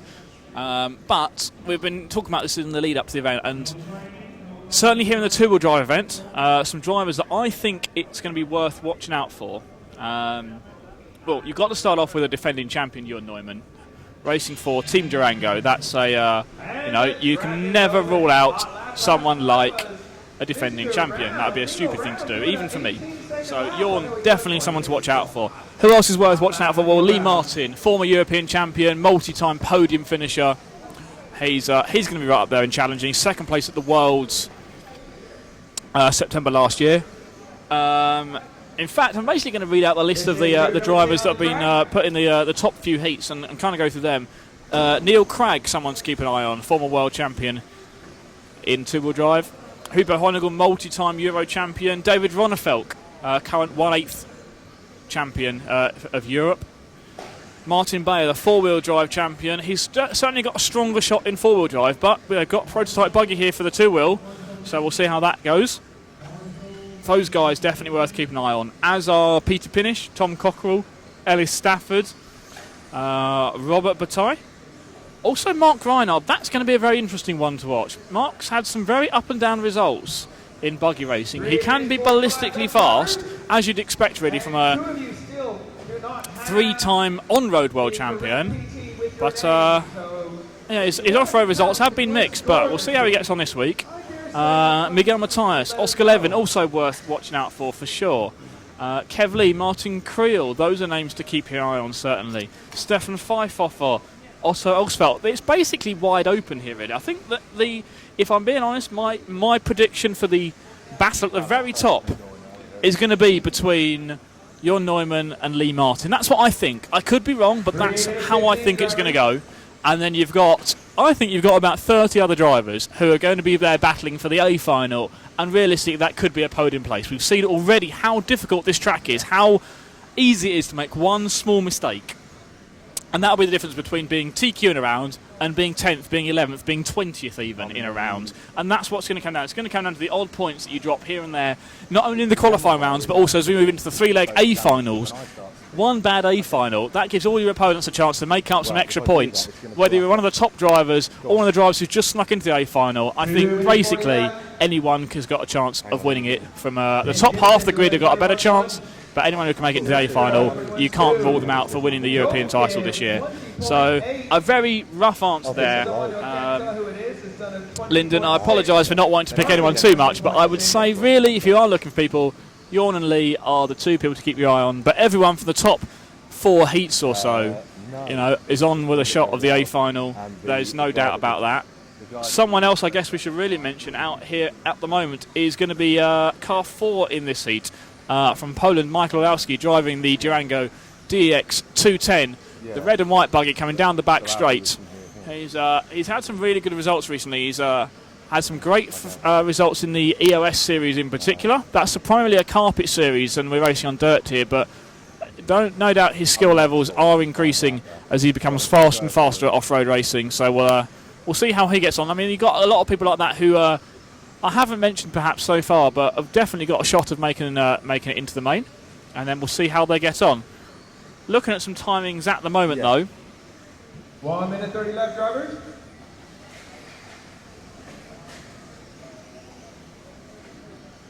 Red button. Level stereo.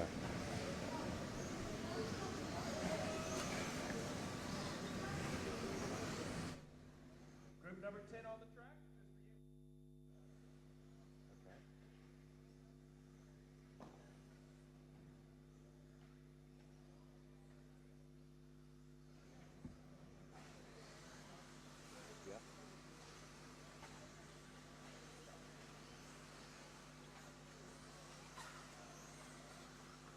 That's only treble and bass. Okay, 45 seconds left. And I can definitely see 10 people on the rostrum, but only 8 people are counting. And one of them is someone we don't know. So, good job, guys. Okay.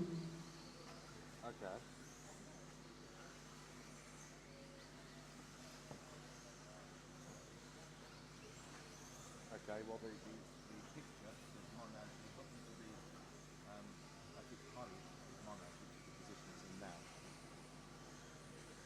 Yes. The position lower is the stereo.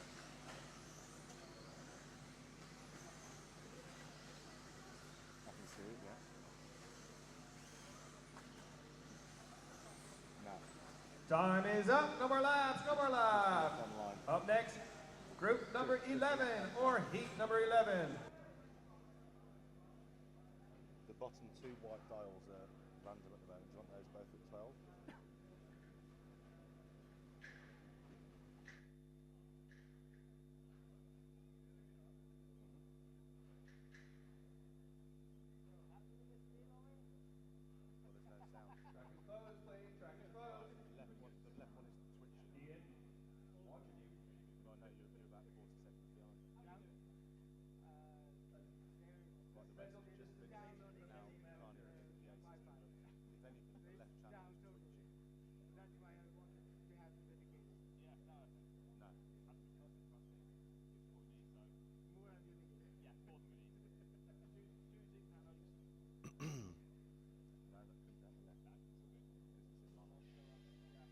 Okay, off you go. Where's the marshals? Let's go. Hang on, you're breaking up and I've got full signal. You there?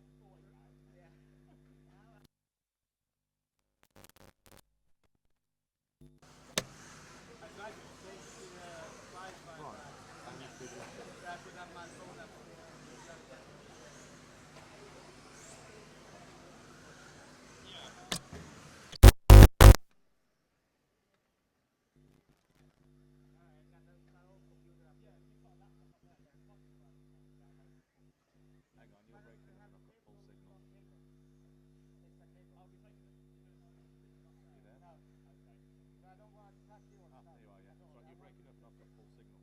You're all right. Team managers, I've only had 5 of you over here. Well, 6. Oh, here we go.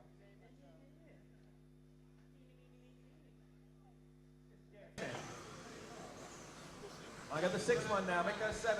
Rest of you team managers, I need you to come over and confirm who's here, who's not here. If they're not coming, return their drivers back.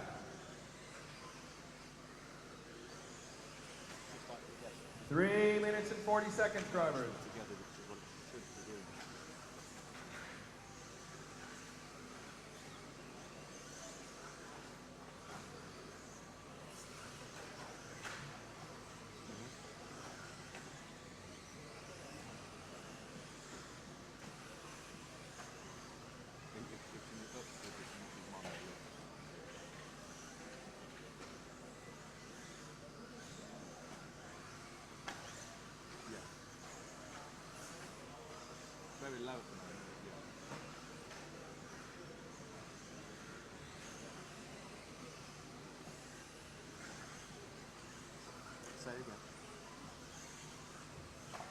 2 minutes and 50 seconds, drivers.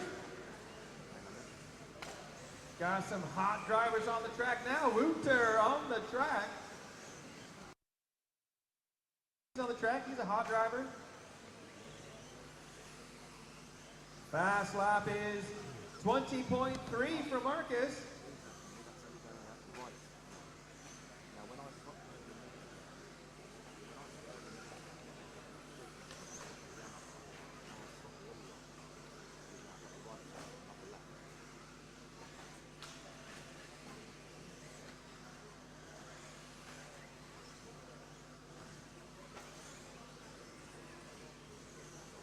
You guys have 2 minutes and 8 seconds left.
Seconds left, drivers. 5-0.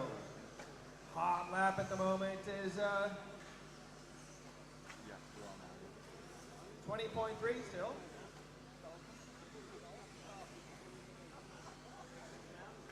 Yeah. 30 seconds left, drivers. 20.2 from Luke. 20.3 from Sylvan. 20.4 for Philip. 20.8 for Peter. Oliver, 20.7. 21.8 for you, Mr. Mellish. Wooter, 21.0. And 5 seconds. Time is just about up. Okay, all cars have finished. All cars have finished.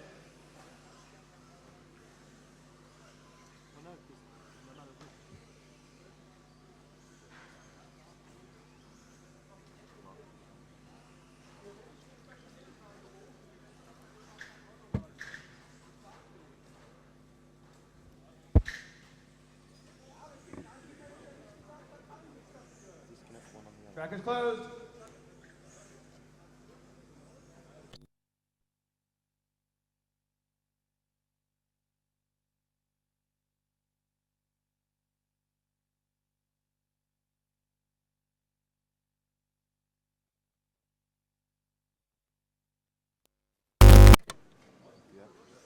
That really means yes. He likes to talk about himself on camera. He's a very nice man.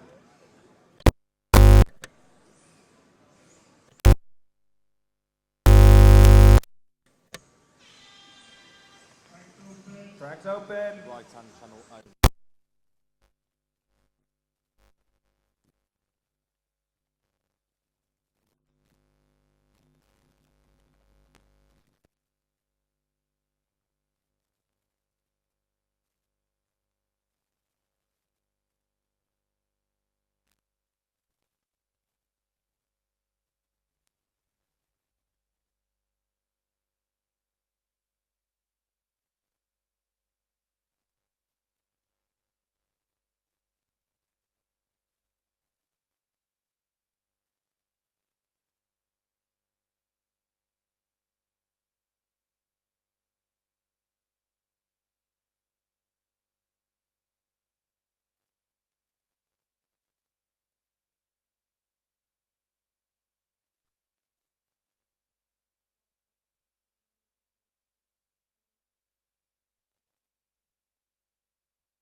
Yes.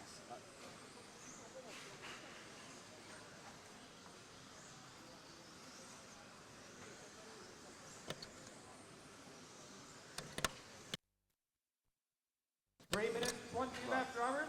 It looked like it was the one I've just removed out, the left-hand side, pointy end, hasn't made a difference. Hang on, you're breaking, it's got to be your end, I've got full signal, you're breaking up. Yeah, right hand, everything's on the right and I can see it's on the right.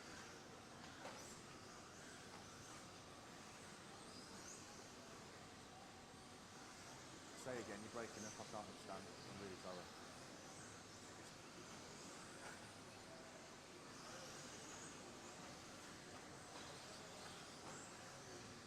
Two minutes, 35 left.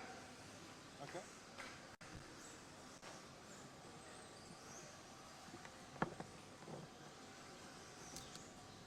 Correct. I have now one cable, right to right.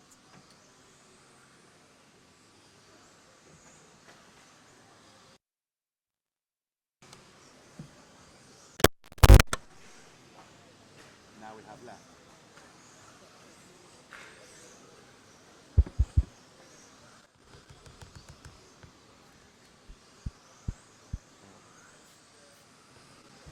Repeat that last one. Take it out and do what?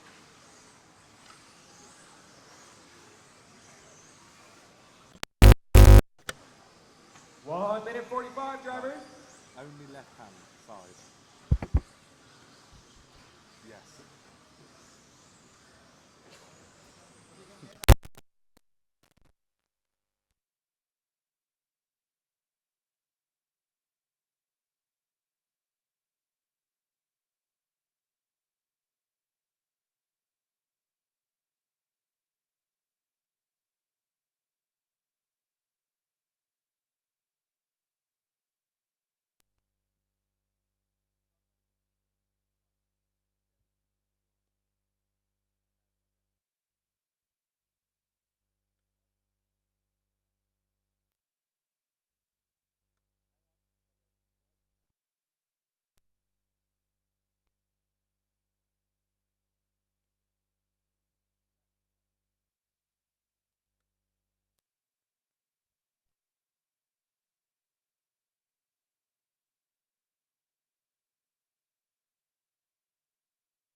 Three, right Simon, 19.7. Number driving. Lille, 19.5. Okay, sorry about that. So if you've just been without audio for the last few minutes, or if you had any weird audio, we're just trying to figure out why some of you are only getting it in the left side of your speakers at the moment. We think we are almost on top of that now, so we should have that fixed fairly soon. But at the moment, we're now at we are group number 13. So you've got at least half audio as we move into these top couple of heats. And Chris Granger will be pleased to know that Tom Cockrell in the Schumacher buggy is out on track and stops right in front of our camera position, so Stu can get a nice close-up zoom on to him. And there we go. Look at that paint scheme, red and white buggy there on the track. Marshall managing to stand just almost in front of it.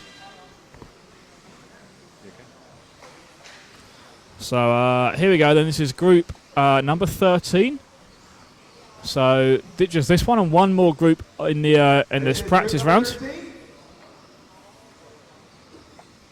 So let's kind of pick out some of those drivers I spoke about earlier. Oh, in fact, Mark Reinhard is out in this one, so I want to try and find Mark's buggy on the track. I don't know whether he's running his normal paint scheme or if he's doing his lazy white colour car.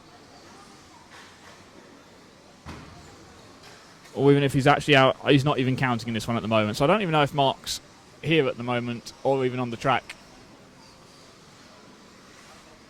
So we won't try and find Mark Reinhardt for the moment because he's not showing up on the timing screens at least. We will pick out, unless he's got an unregistered transponder, that could be Mark, couldn't it? Or it could be Robert Bataille, or it could be someone else. So who is quick in this one? We've definitely got Peter Pinish is quick. As he rolls it coming off the J Concepts jump, he goes. He's just waiting before the tabletop now. He comes down the tabletop, over the roller and onto the back straight. Across the Durango double. 3 minute 45. Peter is a former European champion in this class. Robert Battier, 20.3. 24 for Peter. Oscar, 19.6. Miguel, 22.1. 27 for Wesley. That's 20.7. 20.1 for Tom. 20.2 for Ellis. And a 20.1 for Gary. 3 minutes 15 drivers. And we've now got Robert Bataille moving to the top of the time sheets. Although this is a bit, the ordering in the time sheets in front of me is a little bit irrelevant because we're looking at the overall runs rather than perhaps best laps and things like that, which is perhaps more useful. So who is quickest at the moment? It's going to be Oscar Levin with a 19.0 best lap. We've also got, who else is fast in this one? Robert Bataille with a 19.5. Carries Salmela with a 19.6. Tom Cockle, 19.7. Right, we got Robert Battier, 19.5. 19. In fact, let's find Robert for you on the track as he comes across the Durango double. Over the triple jump he goes now. Oh, lands the landing. Lands landing? Is that a phrase? Lands the landing? I'm not going to use that anymore. I'm not sure if Stu's even listening anymore. He's just solely focused on filming Robert's car down the back straight, across the jump. Robert, I know, is not running any stickers on his car at the moment. He'll get a slap wrist for that one, I'm sure. I need to get the sponsored logos on that one so it can be streamed out across RC Racing TV for the whole world to see. 1 minute 50 left, drivers.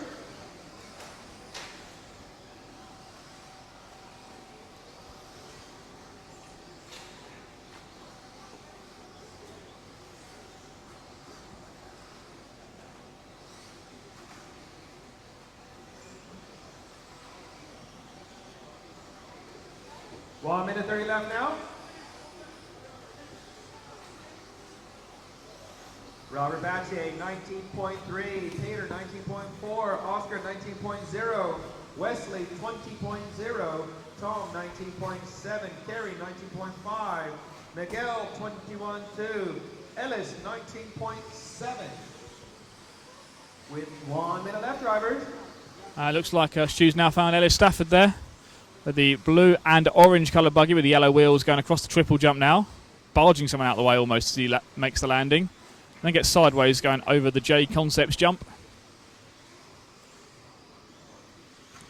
As we are running out of time here in this one.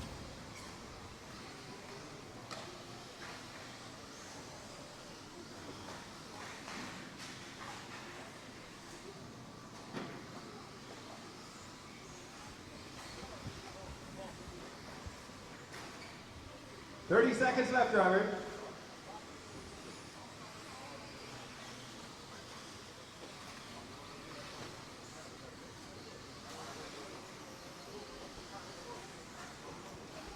So hello to everyone who is watching direct on the YouTube page, and you can comment on there as well, don't forget, as Dave Church is doing as well. So he's commentating at the track and commenting on our YouTube page. Also, multitasking genius over there on the far side of the circuit. We'll catch up with Dave a bit later on as well. All cars finished. All cars have finished. Number lap. It looks like we're coming to the end of this heat of control practice now. So that is Group 13 finishing up. And next we're going to have group number 14. Having a short break in between rounds to blow the track off.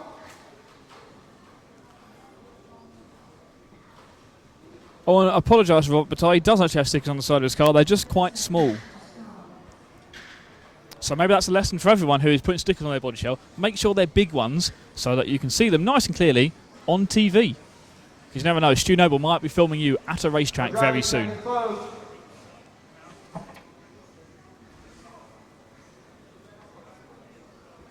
So James has now reappeared with some more leads to try and fix our audio issue. So I apologise for he's just getting us in the left channel at the moment. We're just working on that.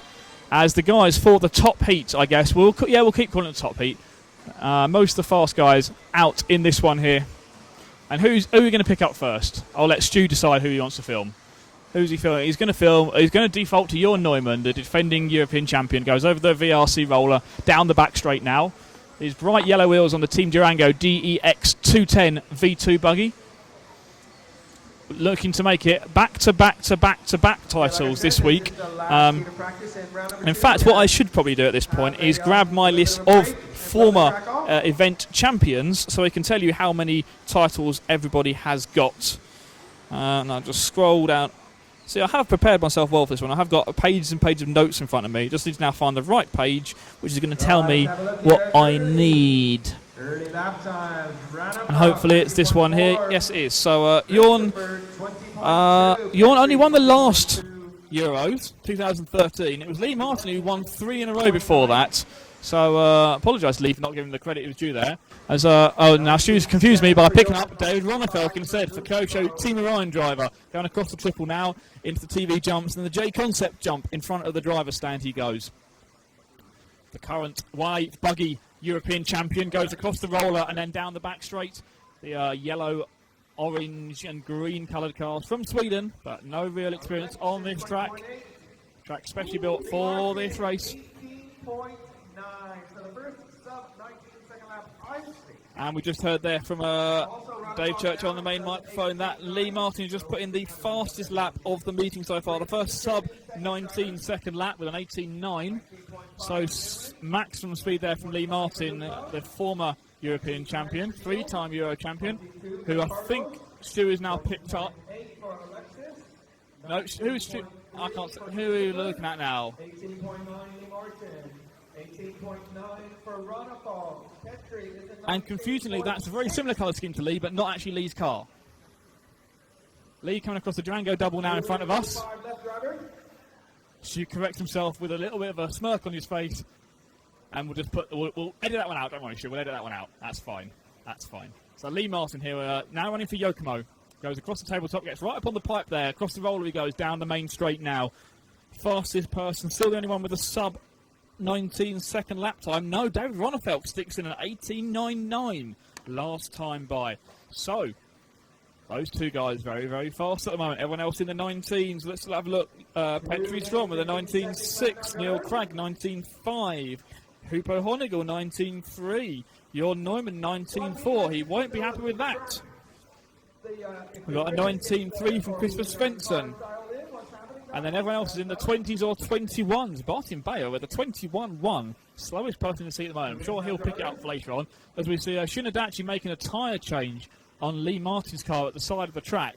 And although it's controlled tyres on the rear of the cars, it's actually a free tyre choice on the front for two-wheel drive. So perhaps Lee at this point is now choosing some different tyres to try on the front of his buggy and see what difference that makes. And that shows you the usefulness, I guess, of having a pitman as he gets caught up with a load of other buggies there. It's not really going to help him find out if these are any better or not. But having a pitman like Shin here at the track is going to be really useful so you can actually learn what the tyres are like.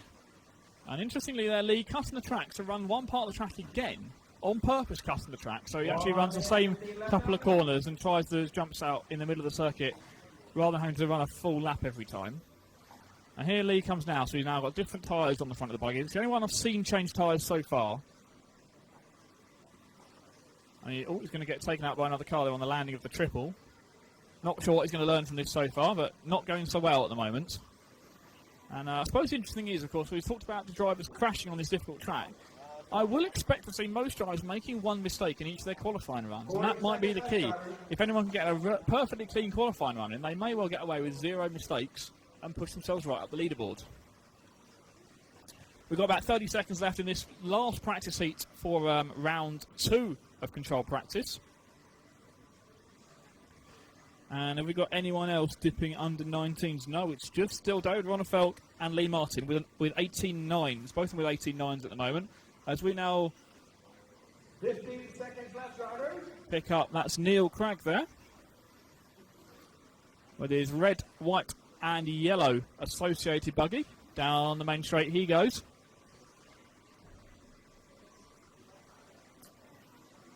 We've got a few seconds left in this one, so that's pretty much going to be the end of this practice run.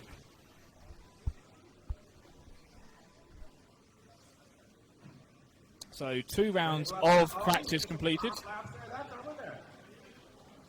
Best one looked like Ronnefeldt at a 19 or 18.9 from what I saw over here. So yeah, we had Martin was in sub 19 as well.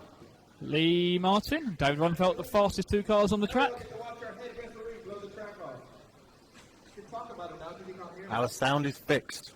Oh, apparently our sound is fixed, so We have sound. apologise to everyone who has been struggling with listening to us on only one channel, but now you should be able to hear us in both channels, so you can hear us in both ears. 10-minute break, 10-minute break. So And we've got a 10-minute break on the track now. And to mark that 10-minute break, I'd like to have a little 10-minute break of my voice also. So we'll be back in about 10 minutes' time as we kick off round 3 of control practice here at the 2014 two-wheel drive European Championships. We're live on RC Racing TV.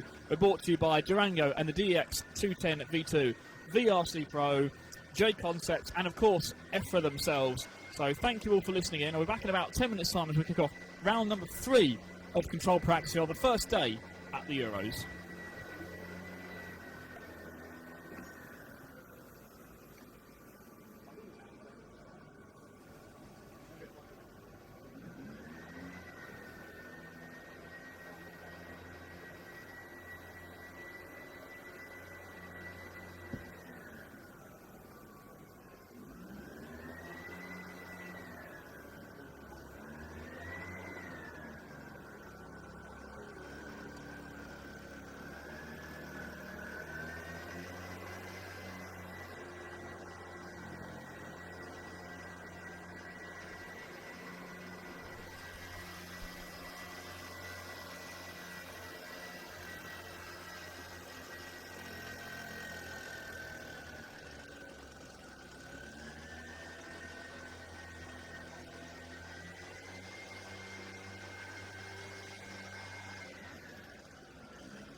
Can we have the team manager from Austria over to race control? 2 minutes until we go live, so marshals from heat number 14, you got 2 minutes to be on track, please. Again, team manager from Austria, come see us here, please.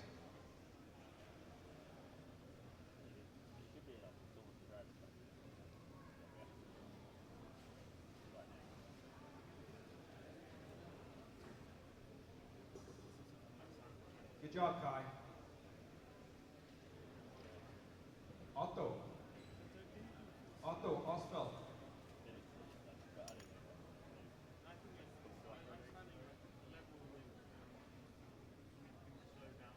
Didn't even ask, just did it.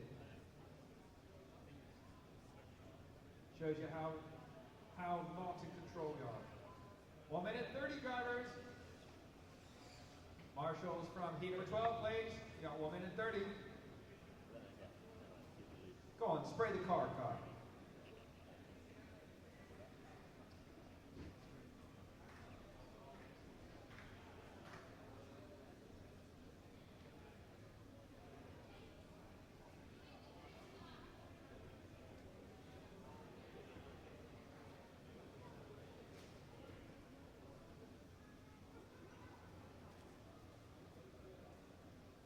$45 guys, 45 seconds. Where's my marshals?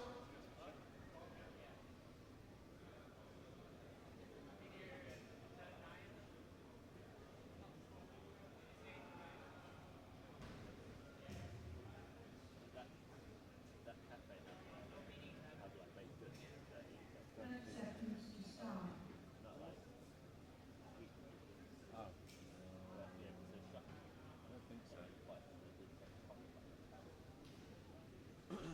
15 seconds, drivers. Sort out the lower third. I will eventually take you off. Do maybe.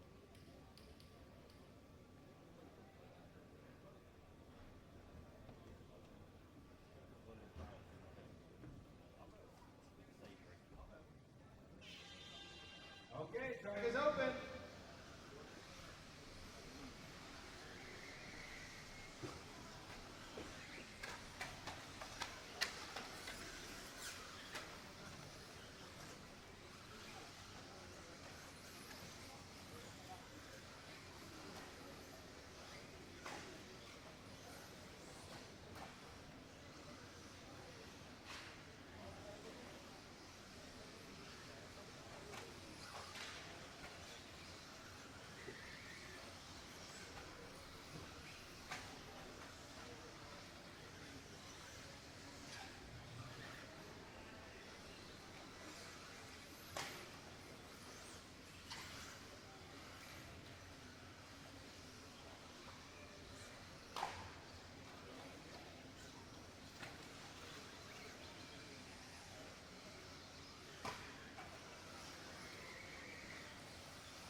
Hi. How many are?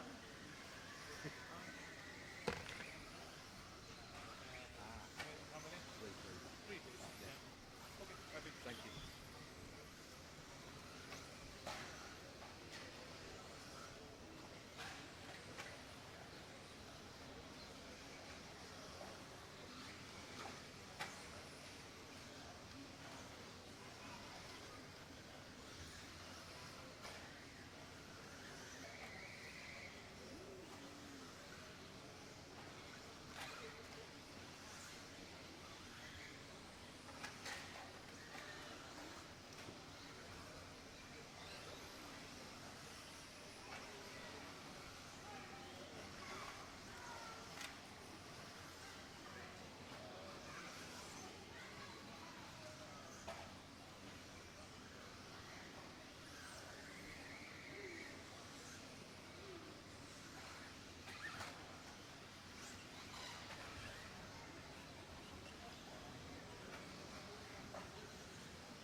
Okay, so we're off and underway again with group number 1.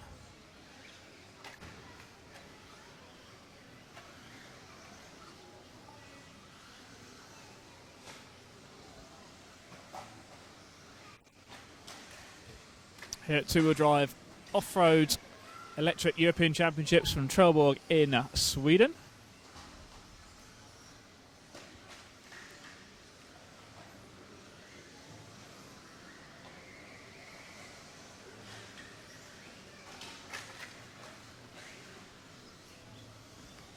Seconds left, drivers. This is Group 1 on the track. Group 1 on the track. So Group 1 out for their third round of practice. It's just come up to 12:15 local time.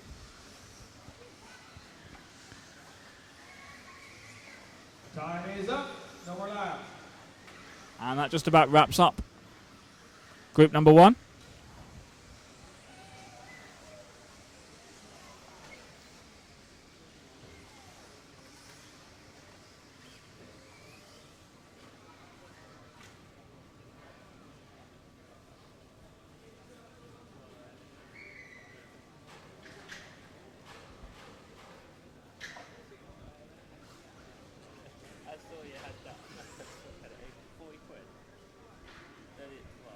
Track is closed. So we're just getting really set for group number 2. As I've been a bit distracted, I was quite impressed by the blower they used to clean the track off between the rounds. So I'm now looking up leaf blowers on the internet as well. Yeah, I was going to ask. What's the news then, James? What are we hitting on so far? What have you found from the internet? From the internet? I found nothing from the internet. Oh. I've found out no matter how prepared you can be, a wire can be a problem. It's something as simple as a wire. A wire. We have a new wire and all is good. Number 2 on the track now. So now you're listening to us in perfect stereo surround soundness. Is that a word? That'll do. Yeah. Yeah, we'll go with perfect. That's Perfect. fine. Yeah. Yeah. Yeah. So group number 2 out on track for their third free practice run.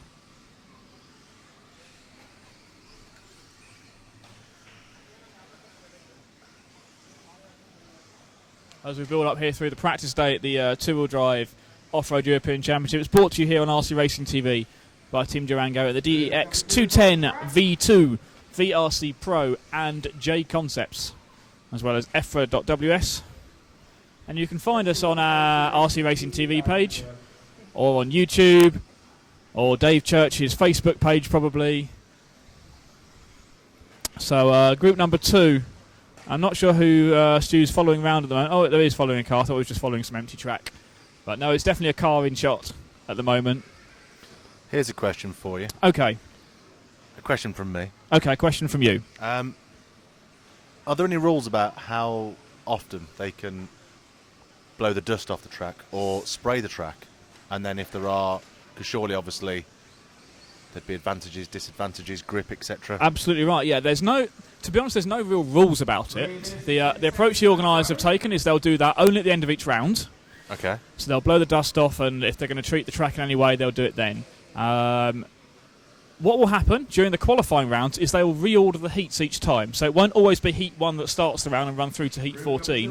Okay. They'll move them through. So heat 1 will have the new fresh track. Whether that's faster or slower, you don't know. You know, it might be a case you blow all the dust off and the track's faster, or it might be a case of the later the round goes on, the more rubber's laid down, so that means the track's faster.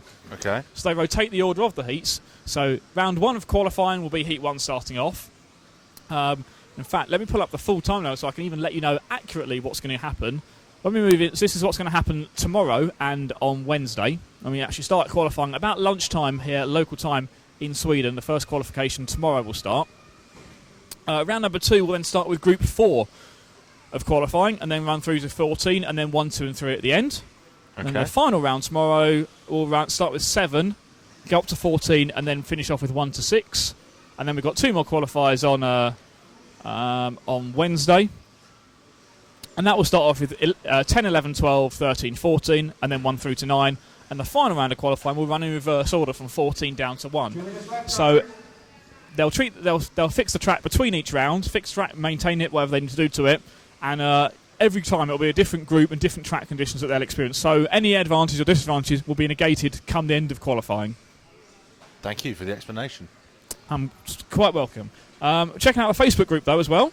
Yes. Who's online there at the moment? Well, we have 2 new members to welcome to the Facebook group. Okay. First of all, I'm not going to be able to pronounce the full name, as anybody who is already a member of the group will be able to see once this person is added. Let's just say, hello Mavok. Welcome to the Facebook group. Hello to you. And secondary, by the way, these people have been vetted. We have to be very careful because a number of people claiming to be fans of RC racing try and sell Ray-Ban sunglasses. Do they? Yes. So we have to vet people very carefully. If anyone would like to sell me or give me some sunglasses, I am available for bribes. Well, though. I don't think these are real. Oh. I think they may be knockoffs, and obviously Oh. for copyright reasons, other brands of sunglasses are available. Absolutely of course. right. So secondly, and finally for now, we'd like to welcome Petri Sompi to the Facebook group. Well, hello to you. Welcome along.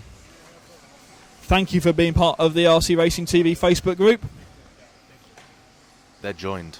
And they are now part of our group, team, family, whatever you want to call it. There are some other members that have joined the group today, but unfortunately, back at home, Nick Damon has added them. Has he? I was saving them, and Nick has stolen them from us. Nick has stolen our members. Yes, he's deprived us of two new members so today. if you've joined up today and we haven't said hello to you, I'm very sorry. I can't name you because we don't know who you are now. But hello to you if you joined today. And next time you see Nick, you can shout at him, and you've missed out on getting your big hello and welcome live on air. So we're really sorry about that. We have just had some lanyards delivered to us. My lanyard. Lanyard. Very shortly we'll be taking Stuart off the camera as well, because he's been on all morning. He has, hasn't he? whilst I've He's been doing a fixing great issues. job. I mean, we've filmed cars, people. Oh, Stu, I've got a question for you. You love filming things, and in particular, you like filming people looking at things. Have you filmed people looking at things today? No, not yet. Oh, there we go. You've heard it there from Stu. And that can be one of the many features that we will include throughout all of our broadcasts all week. We've got plenty of new and exciting features and the revival of some old classic features, which we'll bring back as we go through the week. And we'll tell you more about those a little bit later on. Stu's now laughing at me because one of those, he's aware what's going to happen, and he's not sure if he's entirely a fan of it or not, but he's going to go with it anyway. Okay, track is open. He thinks. News just in. I can announce the other 2 mystery Facebook people. Two mystery Facebook? Yes. No, I think we should leave them as a mystery. No, I don't want them to feel left out. Okay, that's a good point, yeah. I found a very complicated routine, which is simply order by date, join the group. I can now see who they are. See, that's the technical expertise that you're here for. I would have just left it and whinged at Nick for a bit. Louis Finity, welcome to the group. Hello and welcome along. And Renee Jesperson. Oh, hello to you and welcome along. You are very welcome here in the RC Racing TV Facebook group. Thank you for watching. We assume you are watching still. Yes. And if you're not and you're listening back to this on the archive, to let you know, currently it is about 20 past 12 local time here in Sweden on day 1 of the Off-Road European Championships. It's also worth just pointing out to people as well, we can see who is obviously watching the stream. I can see there are a number of people watching in standard definition or lower. They're watching it. Oh dear, or that's half not standard definition. Thanks to the amazing internet speed we've got here, and it really is amazing. I would like this internet in my home, to be perfectly honest. It's that fast. Super fast.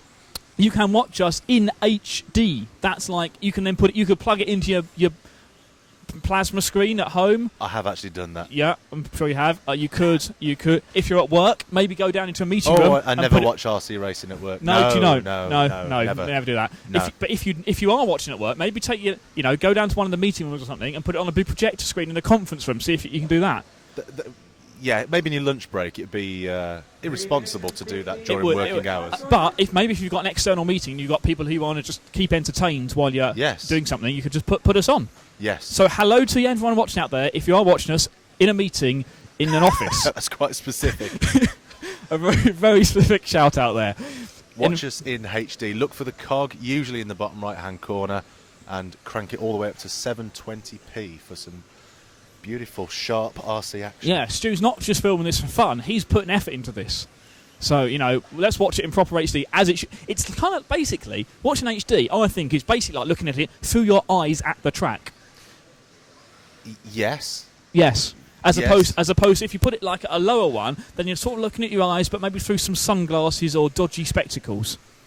Maybe one day we'll broadcast in 4K. Maybe. There'd have to be a big change to the internet connection to get to use at the tracks, maybe. But So we need most internet for Sweden then. yes, Yeah. yeah. So we'll miss that out for this year, and we'll just stick with HD for this event, I think. Okay, yeah. It's And good. look, I mean, look this picture we've got at the moment. Thanks to HD, you can see that car is not only white, but it's white and white as well.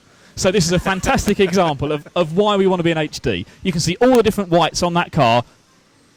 You've ruined this now, Stu. Yeah. That was good fun. That was a joke. I need to explain to Stu how this is going to work. There we go. Stu's Now back to an ruined our all-white car. So it's got red bits on it, that one. No, And that's another not- one. There must be that's another not one the with same just white white car. stuff on it. But yeah, thanks to HD, you can see that that's got red bits on it as well. If you weren't watching HD, you might have thought that was an all-white car, and that driver had spent a lot of time putting little red bits on the car, and now feels left out. 1 minute 40 left. It's better if it's in focus as well, Stu. Do you not do that bit? Right, he's blaming the camera now. There we go. And I think I know who that car is that we're now looking at. Because we're in HD, we can zoom right in on it, and I can see very clearly the big X-ray sticker on the side of it, which lets us know that that buggy belongs to the one and only Uri Huddy, Mr. X-ray himself. So thanks to HD, we can see that X-ray sticker very clearly on the side of the buggy. He'll be thanking us for advertising his company. He might not be thanking us for close-ups on his prototype vehicle. That's a good point. So the other beauty of HD is we can see everything that's going on that buggy, and we can see from that shot that, in fact, the motor is quite clearly hanging out of the rear of the buggy. And as you know, the X-Ray two-wheel drive buggy at the moment is a forward motor buggy. So this is definitely a prototype car that we're seeing on track here. Thanks to the power of us broadcasting in HD, you can see that at home. 35 seconds left. Or your office. Or someone else's office. Can you watch it on your iPhone as well? You can? You can watch it on your iPhone. So if you're maybe going out shopping, take us with you. Why not? And then you can see action like that while you're queuing up at Tesco or other supermarkets which are available. Yes, it's only got to lunchtime on day one, and we're into that sort of conversation already. Yes. We're just saving ourselves for later in the week. We are, yeah. We'll talk about some racing at some point as well, don't worry. If you're not a fan of the racing stuff and just here to listen to us talking, there's plenty of that as well. Yes. As we watch Uri Huddy upside down, but that comes to the end of group number 3 of practice. So group 4 is up next.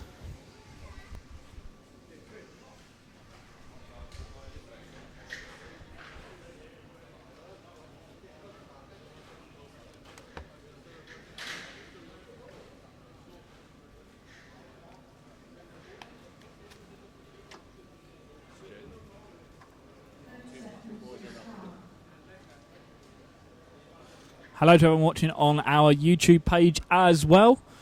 I am very quickly going to run through everyone I can see. If you've commented on there, then that means I can give you a shout out if I've got the screen in the right place.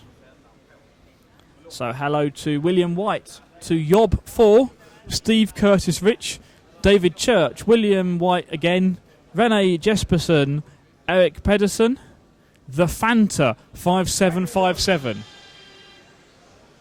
That's an interesting name. Hello to you. Richard Does YT. Go, Marshall, come on. Hello to you as well.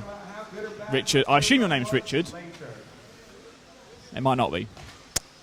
So what we're doing now, we're kicking off with another group of practice. And what's this? This is group number 4. Group 4 out on track here. As we're approaching 12:30, or as we call it in Europe, pretty much lunchtime.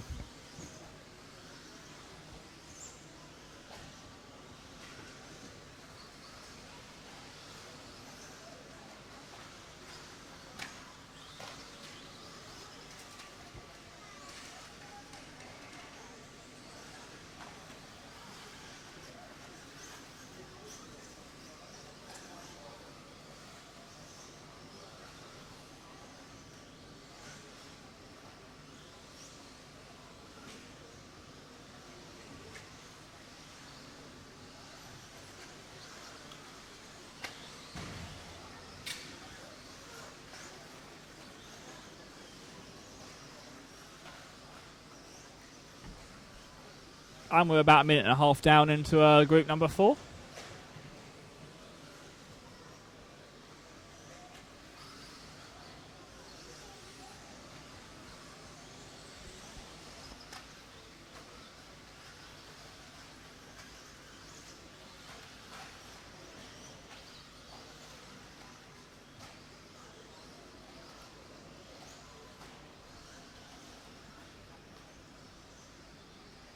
Minutes and 10 seconds left, driver.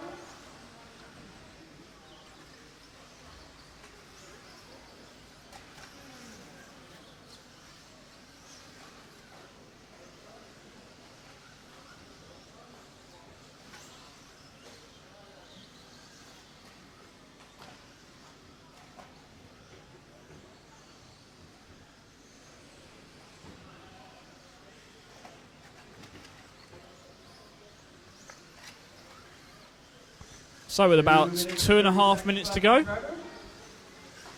it's Robert fastest overall in this one.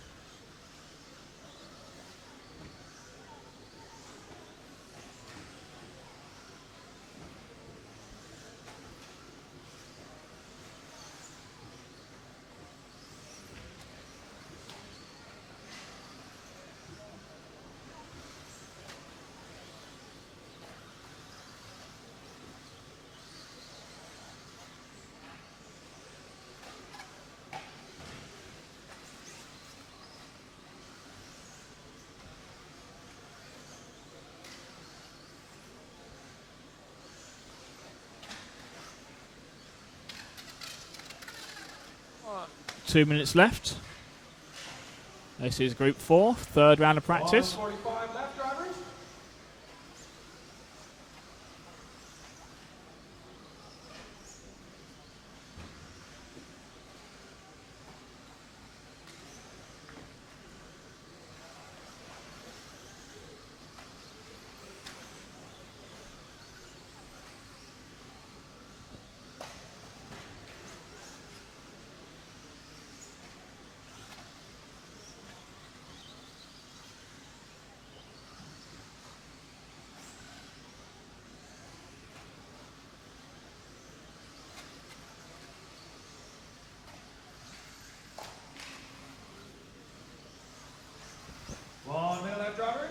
Group number 4 on the track. Group 4 is on the track.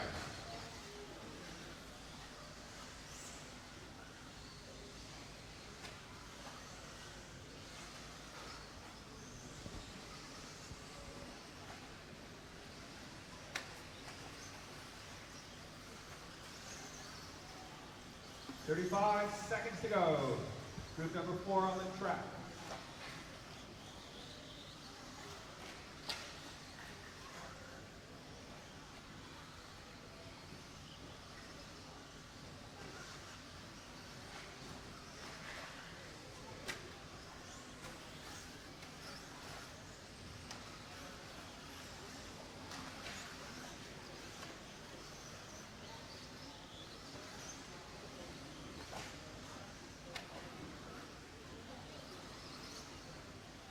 Time is up. Bring them in, please. No more laps. Okay, so that ends group number 4. Group 5 is going to be out next. Group 5 next. For round 3 of practice.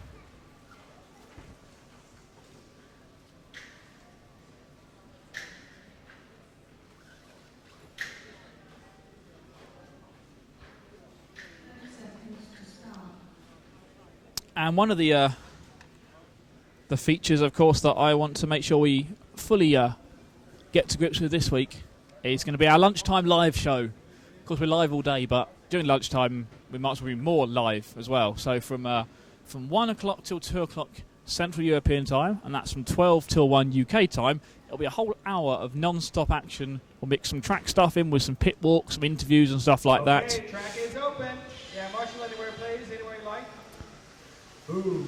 So we'll be fully on it in about half an hour's time, which also will be about the time when we start seeing some of the top guys bringing their cars out. So we'll probably kick off our full up-to-speed lunchtime hour with some track action, and then we'll follow it up with some talking to people in the pits.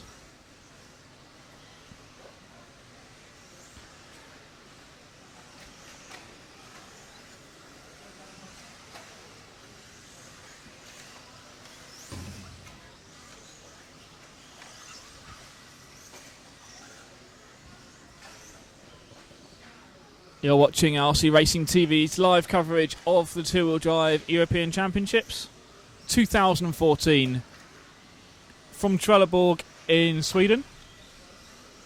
Brought to you by Team Durango and the DEX 210 V2, VRC Pro and J Concepts. Thank you to them for being part of us, and also to EFRA as well for organising the European Championships and having us here.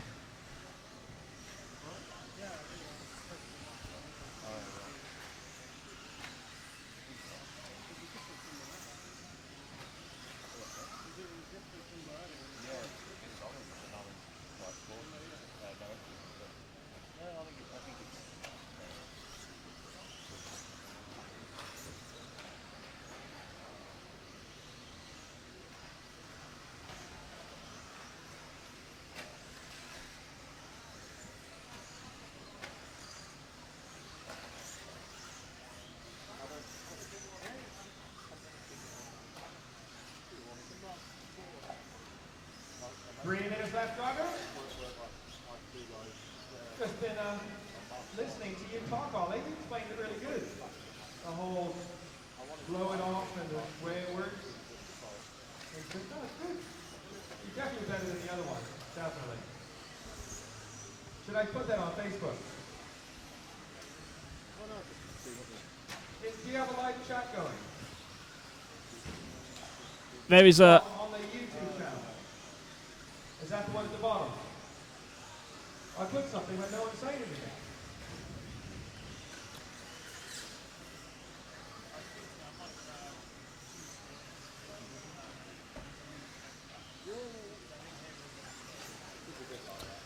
We found we're keeping up to speed with all the messages on YouTube as well. Out in the pits, and it might be good for you as well, Ollie.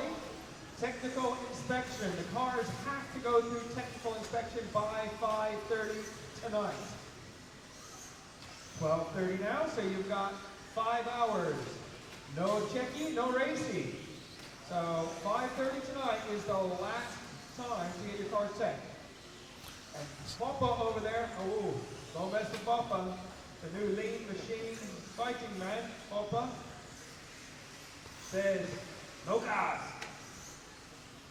So there we go. We've got just an announcement there at the track. So anyone, drivers got to get all their cars checked out by technical inspection by 5:30 tonight. So all the cars here at the European Championship, so make sure they are properly spec'd up properly. Make sure they comply with the rules. And all the drivers have got an opportunity to get them through technical inspection. So we're all good to go tomorrow. 20.6, Alexander 20.6, 20.5 for Simon Zeller, 20.7 for Sven. Who else? 21.2 for Ralph. So lots of 20-second laps, a few 21s in this one. Starting to step it up a bit. Of course, the fastest lap we've seen so far was a sub-19, 18.9s for Lee Martin and for David Ronnefelk in the previous rounds. We'll see if the track is getting faster. I think it is. I mean, with the blue groove we spoke about with Dave Church a bit earlier on, starting to develop. You can see a slightly darker line on the racing line itself. No doubt that will get even thicker as the day goes on. Stu zooms in there, and you can't really see much difference, but you can sort of see it's a bit cleaner on the racing line to the off the racing line areas. I'm going to go on camera for a short while. So for the viewers at home, this will be very interesting because I haven't been filming at all, and it does take a short while to get accustomed to the direction of the track. Also, have you spoken about our competition, Ollie? I've mentioned that we are going to have a competition this week as well. Okay, say no more. So yeah, you will have an opportunity to win a buggy, just like the sort that have been raced here at the European Championships. So stay tuned for that. Once we've got it all planned out and sorted, we will let you know more. But I would have thought we'll try and get that launched maybe tomorrow morning. That would seem a good time to do it. So stay with us all week. You've got an opportunity to win an electric off-road buggy. So stay tuned to that tomorrow, as we're now going to do a quick camera swap around. And Stu's going to take his headphones off, breathe a sigh of relief, adjust his hat. There we go.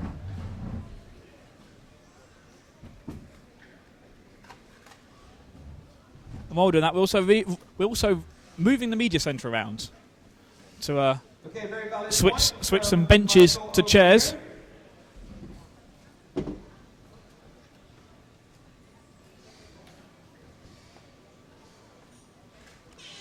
Track is open. All drivers in the pit area, can you check to make sure no screws are sticking out the bottom of your car? We're getting some chunks taken out of the track over here. And we're underway with group number 6.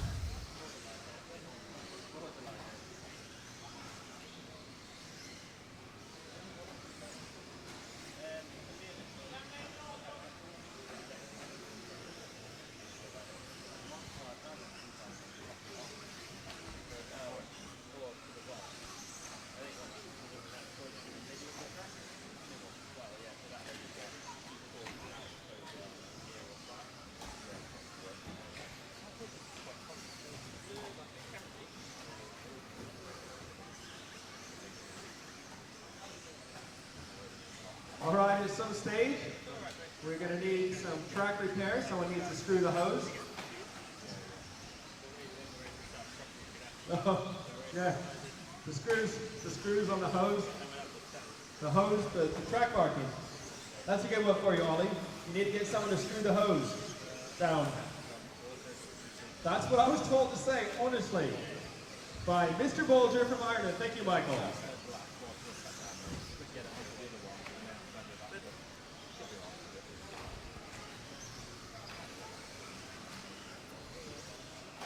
I just need to move away from my time screen slightly while Stu climbs back into the media centre. And James is going to take over on the camera. So we are into group number 6. So about halfway through this round.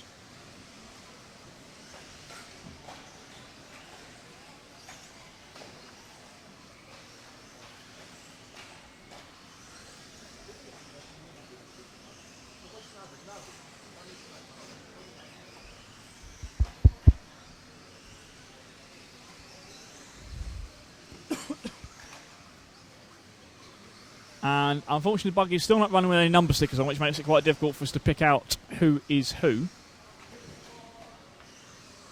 But it's Karl-Johan Svensson fast at the moment from Daniel Kobovic. 20.0 from Daniel.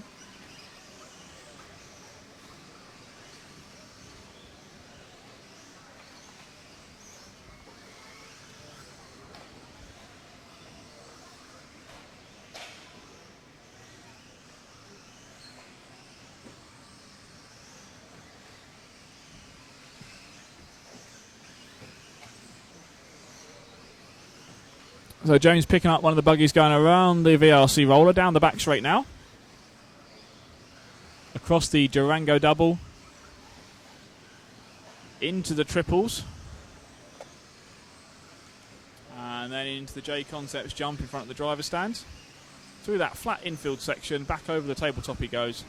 And on the main straight one more time. 1 minute 40. So we've got just over a minute and a half left in this one.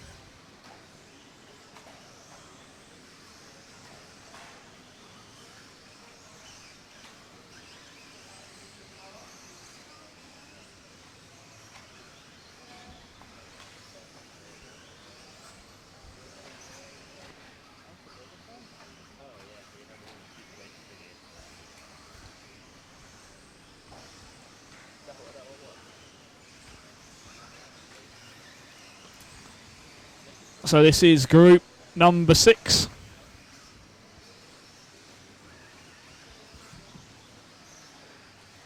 Daniel Kobovic now fastest overall in this group. Still 20.0 his best lap. Trying to get into the 19s.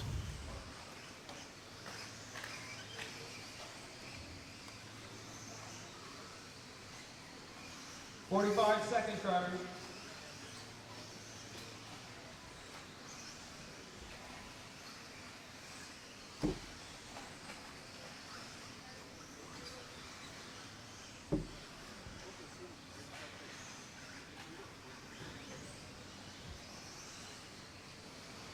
So about 30 seconds left in this one. Group number 7 will be out next for round 3 of their practice.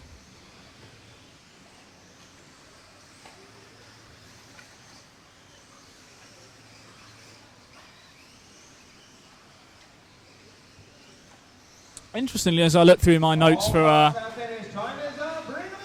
this event, the last time the Euros were held here in Trelleborg was back in 2000, but that wasn't here at this indoor track. This was actually at their outdoor track, which has apparently now since been bulldozed through. Isn't working because I'm the only one talking on it. Well, you put something on there. And back then in 2000, it was actually. Little joke going here. Well, it's already a joke.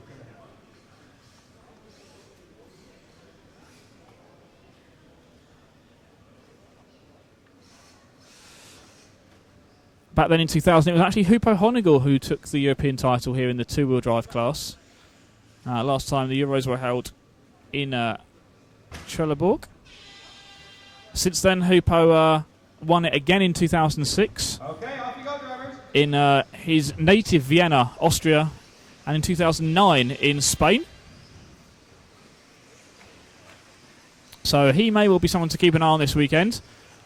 Although very, very different track conditions to anything we've experienced before. I've just been around the pits actually, and drivers saying it is a low traction circuit, certainly a low traction circuit, and they're finding the difficulty is basically the how quickly the jumps come up to you. So the distance between the jumps is very, very small, and as we were saying earlier, it's just getting the power down out of one jump into the next, making sure you're able to clear it. That's one of the key things.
Let's check some lap times now then. So it's group number 7.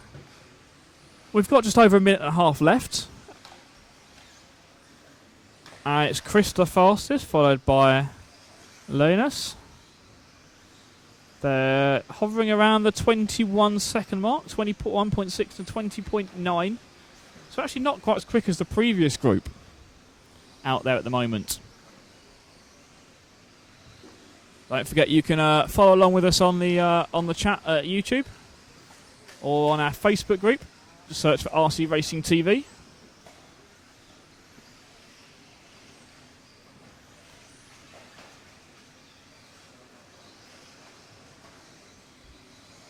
And again, we want to thank J Concepts, VRC Pro, and Team Durango, and the DEX 210 V2 for helping us be here and bring you the live coverage of the two-wheel drive European Championships from Trelleborg in Sweden.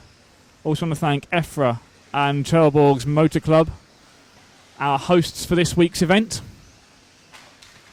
Do hope you're enjoying the coverage, as we've got a lot more to come throughout the whole week. And don't forget, it's about 1:45 local time here, and at 1 o'clock we'll kick off our lunchtime show. We'll have action from the top heats on the track, and we'll also have a little bit of a wander around the pits and chat to a few other people. If there is anything you want us to go and try and find out about, then let us know. Either through the YouTube chat or on our Facebook group.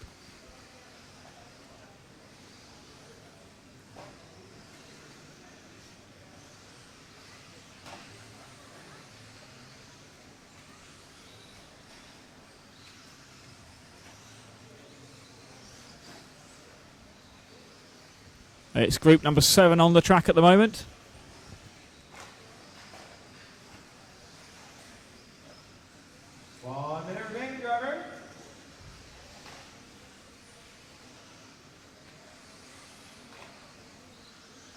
We've got about 1 minute left in this one. Got my timings a little bit wrong.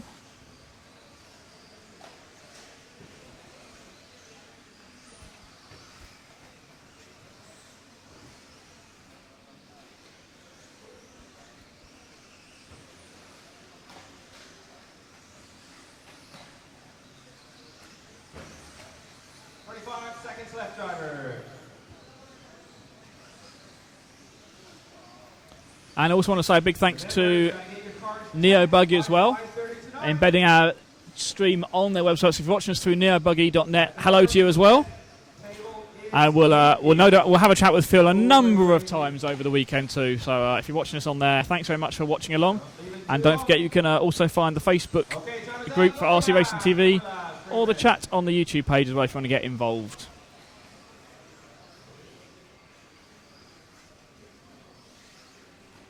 And that just about concludes group number 7. Group number 8. Group number 8 is just going on the track. For you, Mr. Mellish, that's group number 8. Mellish, group number 8. Track is closed. Please stop your cars. Please stop your cars.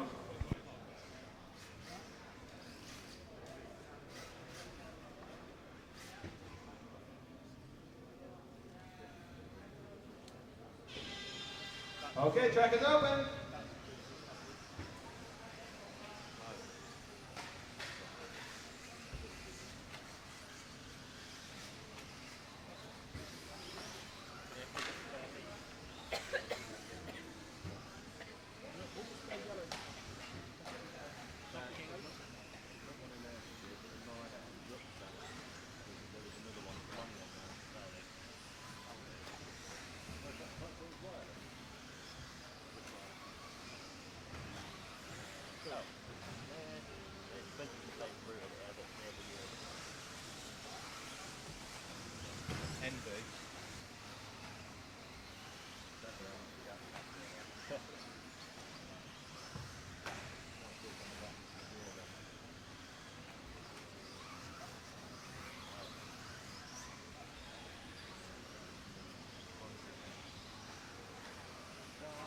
One minute down, 4 to go, drivers. One of you on the rostrum. It's probably the guy we checked.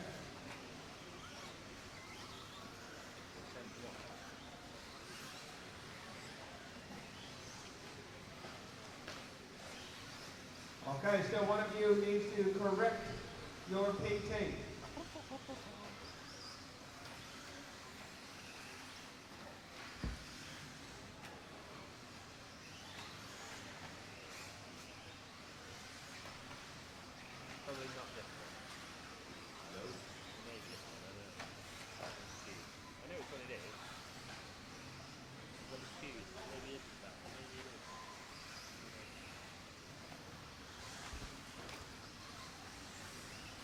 So where are we at the moment? Let's have a quick check on the timing screens.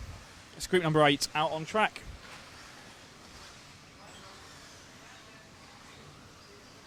And we've got about 2.5 minutes left of this one.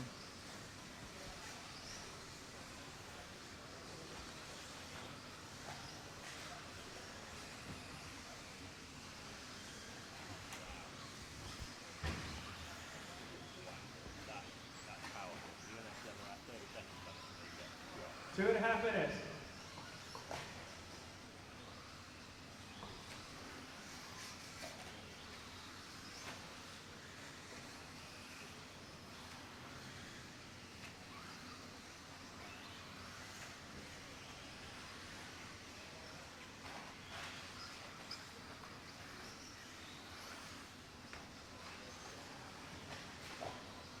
Two minutes left, driver.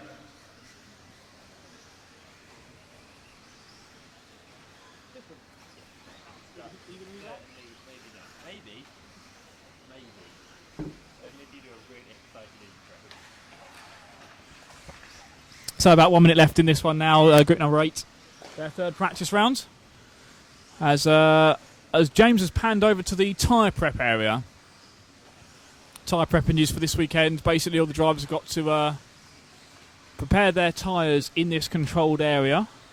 It's to hand out J Concepts tyres, and they mount all the tyres up there, and get them glued up, and then put them each of them have got an individual box for storing their tyres. So they put them into there, which then means that the organiser can control the tyres, make sure no one's taking them back to the pits, doing anything funny with them, or anything like that, which is, I guess, an important part of having a controlled tyre wall in place, is that everyone is actually then running on the controlled tyres. It's unfortunate downside of that is if anyone does then want to do any setup work on their car, it needs the tyres, they have to bring the cars over into this area and fit the tyres here, but I think that's a relatively easy thing to do for them, and means we're keeping it nice and fair for everyone. Have a look up at there at the driver stand. It's a massively high driver stand for a temporary track. It's really quite fantastic to have a driver stand that is that tall. We were going to put the camera up there, but that was going to get in the way of everyone, so we didn't do that. But we're going to move the camera up to a different position a bit later on today, or possibly tomorrow morning, to give you a better view of the track here in Trelleborg. As we're winding down group number 8. And group 9 is up next. Group 9 will be out next.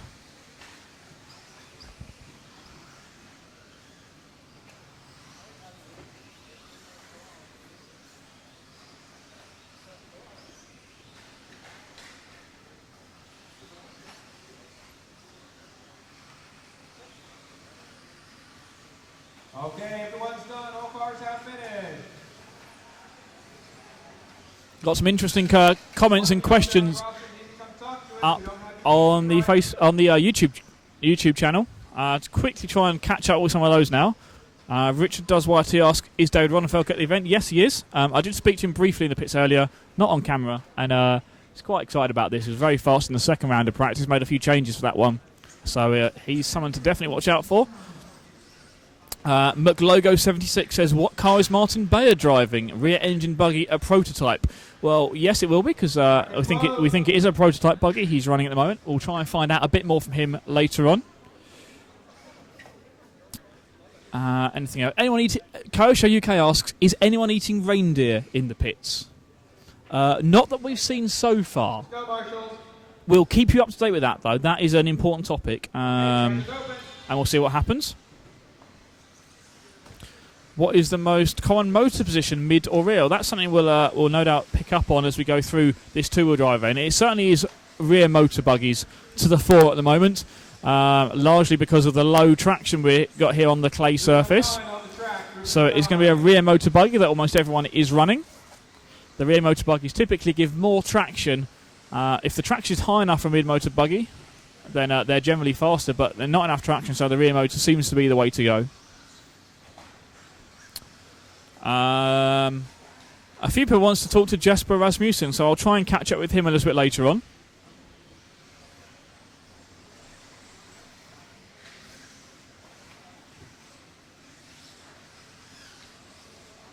So if there's anyone else you want us to chat to, any other questions you've got, please let us know.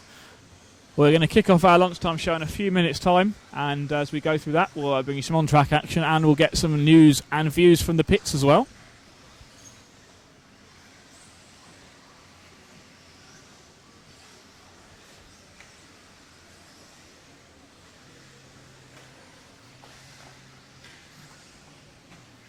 Don't forget you've got all of the live timing at my RCM, thanks to RC Racing TV, and we'll embed all that in our stream as well.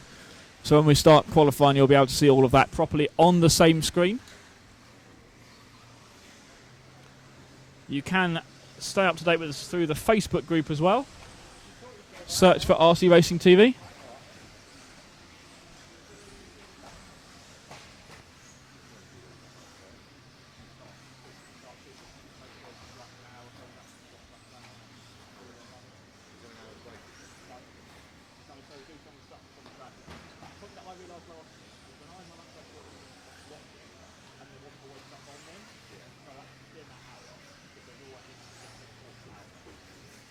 Two minutes 55 left, driver.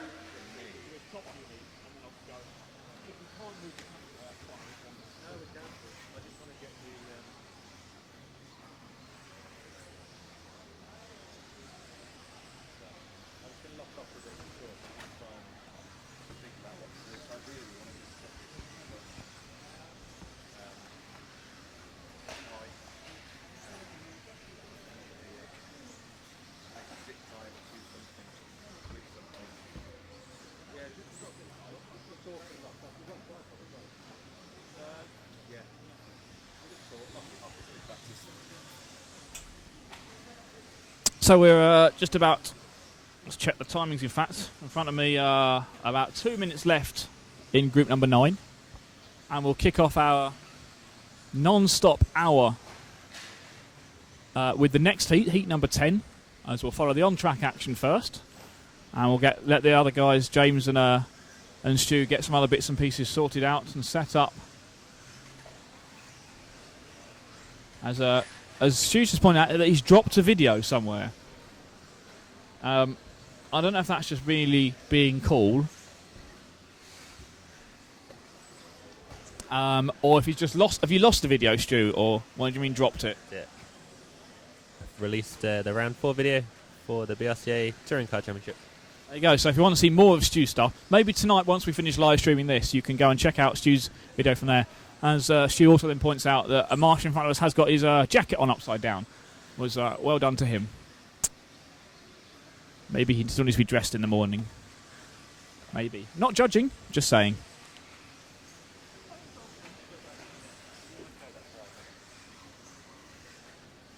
I notice all of us here in the media centre are rocking the same method of attaching the lanyard to ourselves in tying it through a belt loop.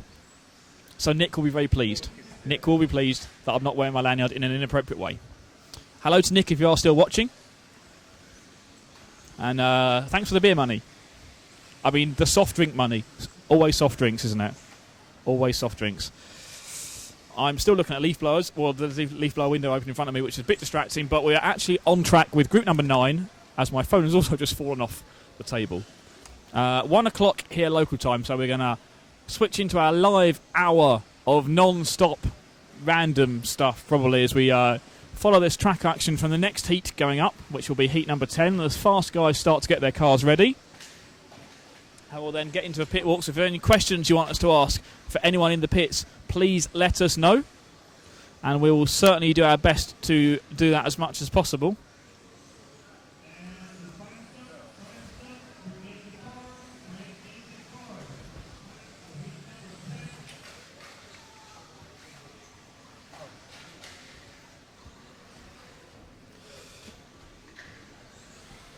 And that just about concludes group number 9. So group number 10 out on track next.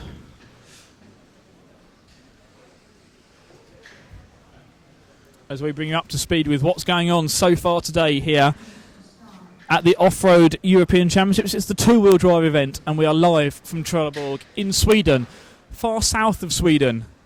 In fact, the southernmost town in Sweden. That's what the internet reliably informs me.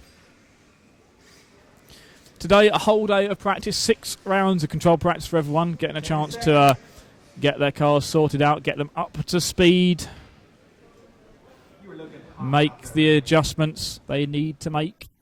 Ready for to get underway tomorrow with qualifying. And qualifying will kick off around lunchtime tomorrow. But out in this one, a few very quick drivers, in fact, out here in group number 10. We've got Ben Jemison and we've got Michael Orlovsky, 2 names in particular that I really know.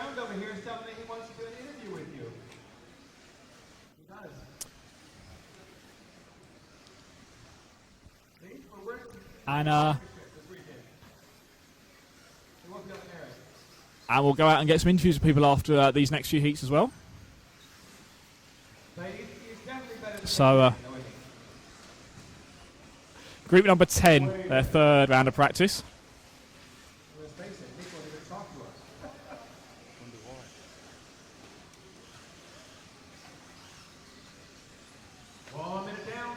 So 1 minute down in this round of practice.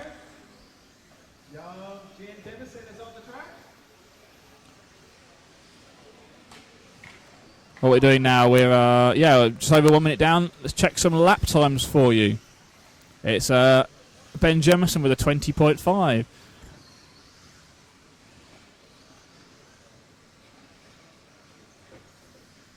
Sandro with a 20.4.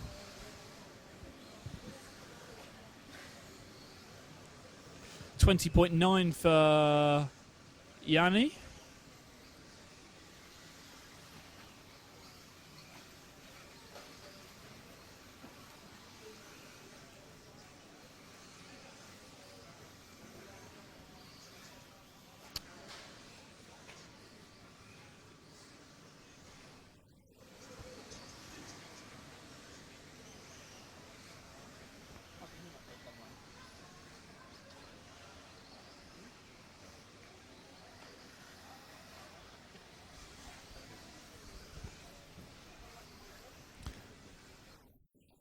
And looks unfortunate like we've had Michael Ross give a chance for this game. Interesting, this is now about we've got lots of guys out in the top heat are now standing trackside to watch these cars as we move up through the heats to try and see what they can learn from it. What, if anything, they could learn from it. And so we're about halfway through practice group number 10. 14 groups to get through today, don't forget.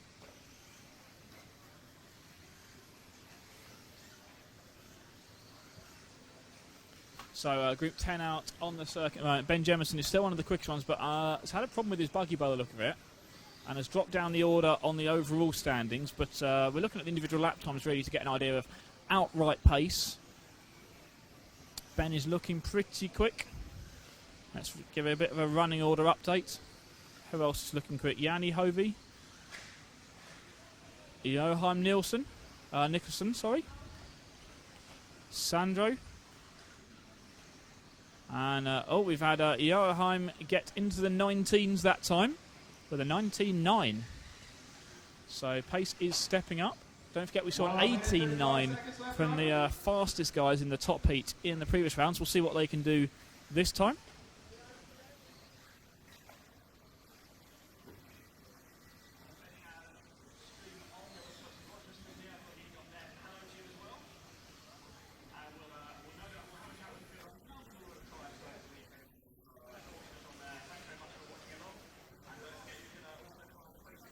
This is what you sound like, Ollie. And now Dave Church is trying to really confuse me by making me listen to myself through the loudspeakers at the same time.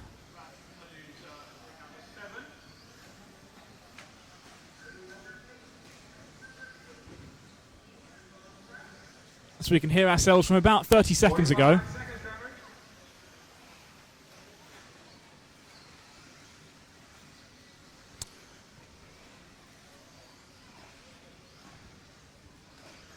And we'll keep a check on the times. We've got about 30 seconds left in this one. It's Joachim still quickest.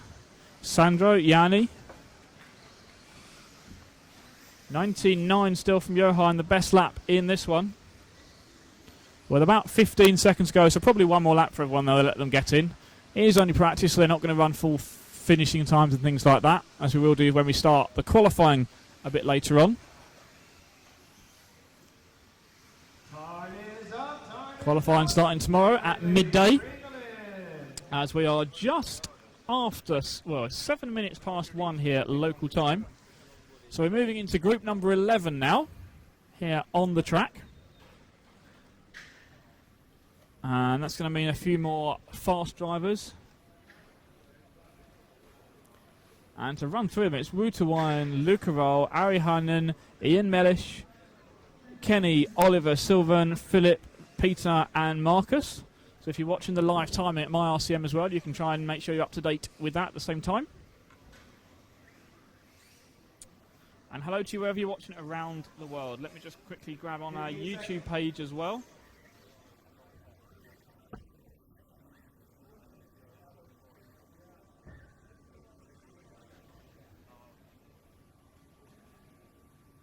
Okay, track is open. Kosho UK asks how do you spell scrutineering. I think you've got it pretty much right there. And also asks if they're running gyro checks and scrutineering. Of course, gyros have suddenly become a very hot topic.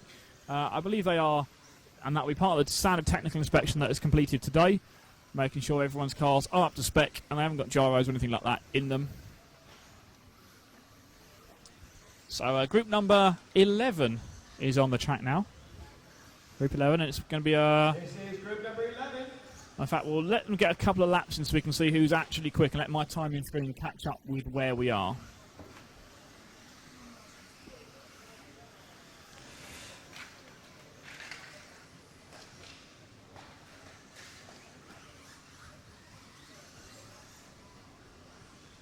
Oh, and Jesper Rasmussen has just added me as a friend on Facebook, so I will confirm him as a friend on Facebook. If you want to come and keep up to date with what's going on, you can do it on our Facebook group. Search for RC Racing TV, and you'll find us there. And then we will induct you into the group. As Stu feverishly works away on a video, it actually looks like it's a bit of a caravan in the shot at the moment. Stu, what are you working on? Your intro for the tomorrow. You're working on an intro for me for tomorrow. We all look quite confused because no one's quite sure. Then You're going to use it. right, You can't question creativity. absolutely right there from James. You cannot question creativity at all.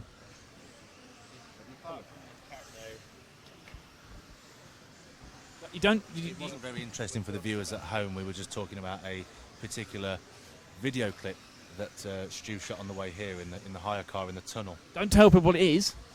So no, I'll say no more. Over here, but these guys for a bit. Oh, we've got Dave Churcher come up into the commentary box here with us as well. Exciting. So this is going to be quite weird. We're going to have a conversation on two different microphones. We can do it if you want. So don't know how well this is going to go down, but about halfway through the day now, we're getting to the top guys once again. So come on, who in this one is the people we should be really keeping an eye on then? You know, there's a few names there that I recognise from previous years that have done well. Well, I mean, Wouter's a very good. Wouter Winan, of course, is very good. Ian Mellish made his first National A final last year, but that was driving the Team C cars. He's now changed to Associated. Oops, good job there. Yeah, don't know anyone else really. So that's I know Wouter's had some Belgian GPs, his best results really, aren't they? He is, yeah, he's a great driver. He's also a fantastic engineer as well. Ah, interesting. Didn't know that about him. So those are guys we want to keep an eye on, but quite relaxed day today, isn't it, really, for us? It is very relaxed. I mean, I say we deliberately try to make it that way. I know there's been a lot of moaning and a lot of people over there unhappy about the tire situation and the way the whole gluing compound. And I think they've changed the rules 15, 20 times already today on how it's working. But I suppose you get that everywhere. People are just going to moan, aren't they? I guess racers do like to moan. So let's, in fact, for people at home, let's explain what the issue, I guess, the moans were about the tyre compounds. It's a control tyre for the rear of the two-wheel drive buggies, and it's going to be for on the four-wheel drive buggies. And all the tyres are going to be mounted up and glued in this control tyre area, just behind the driver's stand. So is the issues that people just don't want to be doing that? They want to be doing it at their pit tables, or what exactly? Well, you're absolutely correct that they've had to bring it in because at the warm-up people were using additive, pardon me, and it was a massive difference. The cars were like a second a lap quicker.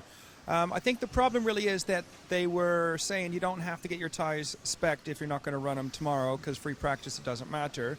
So then some people were gluing up their tires and having them checked and scrubbing them in. And other people that weren't checking them in were taking them back to the pits, obviously. And it was a little bit too difficult to try to see who's checked them, who's not checked them. So they said, right, all tires stay in the compound now. And now they've changed it back to you can take them out of the compound. It's a difficult one because it's a situation that in 10th off-road, I can't remember ever being in this situation before that we have to have a gluing compound. It's a bit of a shame, really, but I suppose, you know, if people are going to have an advantage, they're going to take it, aren't they? I was going to say, I mean, surely it's only come about because of some races, and I assume it's going to be a minority who are cheating at the warm-up race, really, and running that tyre additive, that we've had to go into this situation for everyone. We have indeed. In fact, one of the young Finnish drivers who went very well at the warm-up made the A final in two-wheel drive with the mid-motor car, which a lot of people are saying, how could he get the mid-motor car around? Was watching him today. He's fast. The kid put in a 19-second lap with a mid-motor car. So not a lot of mid-motor cars out there, but this 8-year-old, well, next time he's on, have a wander over and watch his hands. It's just so fast. The opposite lock corrections and his hand speed, how quick he reacts, is just amazing. So ultimately, it's going to come down to driving skill, isn't it? Really, I mean, that's what we see now. You've seen a lot of drivers who, you know, over the last 5 years when I've been coming to the Euros, you've seen the names slowly move up the leaderboard from the lower finals up to the, you know, B's and C finals now. So it's, you know, it's a good to see the young people coming through. That's right, and especially, you know, the really young guys. I think that the Una, he is like under 10 years of age, and of course, young Malin, the 8-year-old Swedish or Norway or wherever she's from, the young superstar. There's legal reasons. Scandinavian. Yeah, there's legal reasons why she's racing for Sweden. I think in the country that she lives in, they're not allowed to race. Oh, right. Under a certain age, so she had to race for another country. Wow. So, yeah. Interesting. In fact, she's not allowed to marshal because she's too young. Okay, there we go. So, yeah, politics everywhere. Oh, yeah, politics everywhere. But it's great to watch the younger drivers coming up. I think there's 17 under 18-year-old drivers here at this event, which is... That's really impressive. It is very impressive, and I'm really hoping that we're going to see one or two of them in the A final. I think that'd be really good to see, and I think that'll be the encouragement that others need to go, you know what, European Championships can be quite daunting to come to something like this, but actually, it's just another race, really, isn't it? It is indeed another race. You know, there's a few more rules, and it's run a bit different than the way we would run the nationals in England, of course, because you got the staggered rounds. You know, that's different, of course, the tire compound. Pretty much the regulations are the same. You know, you got to tech your car, you got to, you know, spec it, blah, blah, blah, and do all that. But, yeah, it's just another race meeting on a big scale. Absolutely. And very quickly talking about tyres, and something we'll go and talk to the drivers about, no doubt after this round is finished, we'll kind of have a bit of a pit walk. But the tyres, obviously everyone's gluing up new sets of tyres at the moment. Have we seen any difference really between new tyres and old tyres? Some tracks you go to, and it's kind of you do have to run a new set every run, and they wear out very quickly. Some tracks you go to, that actually seems that a set that's been kind of run in a bit and had the edge taken off them, that might be quicker. Anything that you've kind of heard from the drivers so far on that front? Well, what I heard from the warm-up was used tires were better. You know, like literally 2 sets of tires could do your whole 3 days racing, as they sort of got a bit of the shine off the edge of them. The roughness as it wore down was actually providing a bit more mechanical grip rather than relying on the actual edge of the tire. So I think it's a bit of mixed really between what people are doing. I do think that the general consensus is used is a bit quicker. Interesting. So can drivers, here's a question for you, I don't know the answer to this one. So can drivers scrub tyres in from practice that they're then going to use in qualifying, or are they going to have to use the qualifying runs to scrub tyres in for later on? They can use them as long as they've been teched and kept in the tire compound. Absolutely, that was the whole thing about having to bring the tire compound into effect today, is people wanted to scrub their tires in and have them be, in theory, 6 runs old, or maybe they'll have 2 sets and they'll do 3 runs on each to start to bed them in, but they have to tech them and leave them in the compound. Okay, so there we go. So that's actually, that explains better why we're doing the compound area then. But everything now seems to be running okay, and it's always, you know, you get a few moments from the drivers as we always do, but everything else seems to be running pretty smoothly. The organisers here have got everything under control now. It all seems pretty good going and pretty much running like clockwork. I think it is. You know, it's a bit chaotic this morning. You know, bringing in a tire compound for the 10th section, which we're not really used to, is throwing up a few challenges, and the logistics of getting people in and out. And, you know, let's be honest, there's 10 or 15 people here helping that have given up a week's of their holiday to come and help. So it's taken a while to get it sorted. I expect in another couple of hours you'll see another rush over there because people haven't teched their cars. Like I said, they got till 5:30 tonight to tech them. No techie, no racy. And for whatever reason, everyone seems to leave it till the end. Like they're changing their chassis. That's not going to make a difference. Yeah. You got to tech your wing as well. So I was going to say, what things are we looking for in tech? I mean, presumably we're also looking at the motors and stuff as well. Yeah, the full normal motors, not speedo tires. Once you tech your chassis and you get to tech 2 wings, you've got to keep those unless you've proven they've been broken. And then of course tires, batteries as well. There was a big issue back in Finland, which got to say that was the best Worlds ever. Thank you very much. There was a big issue with the batteries not going into the little box, and we literally ended up just sanding the cases down to get them to go in, which is crazy, absolutely crazy. But at the time, there was no rule against it. So we could legally sand our batteries down. So that would be a big issue because, of course, with lipos now, how they do swell up, be interesting to see how many people have failed. In fact, that might be a question we'll go ask them and see if they've failed many people. I know they've chucked a few people out who've used the tire cleaner, which is supposed to clean your tires before you glue them up. They literally doused the whole tire in it and tried to go up through Tekken, and they just told them, nah, it's not going to happen, go away. Not happening, no. Absolutely right, yeah, and that's what it's there for. It's just for cleaning it, to make it easy for the glue to stick to it, not for gaining more traction. But, yeah. So what we do now, we've got group number 12 out on the track, so we're getting faster as we go through it. Quite a few fast names in this one, in fact. We've got Otto Elsfeld, we know is really, really quick. A final contender there? I think it might be a little bit out of his level to get to A final in this company, but this is nearly a local meeting for Otto. I think he lives about a half an hour, 40 minutes away, so that's good for him. Nicholas Manson from Stockholm, he is ballistically fast. His nickname is Nille. Why? Haven't got a clue, but they call him Nille.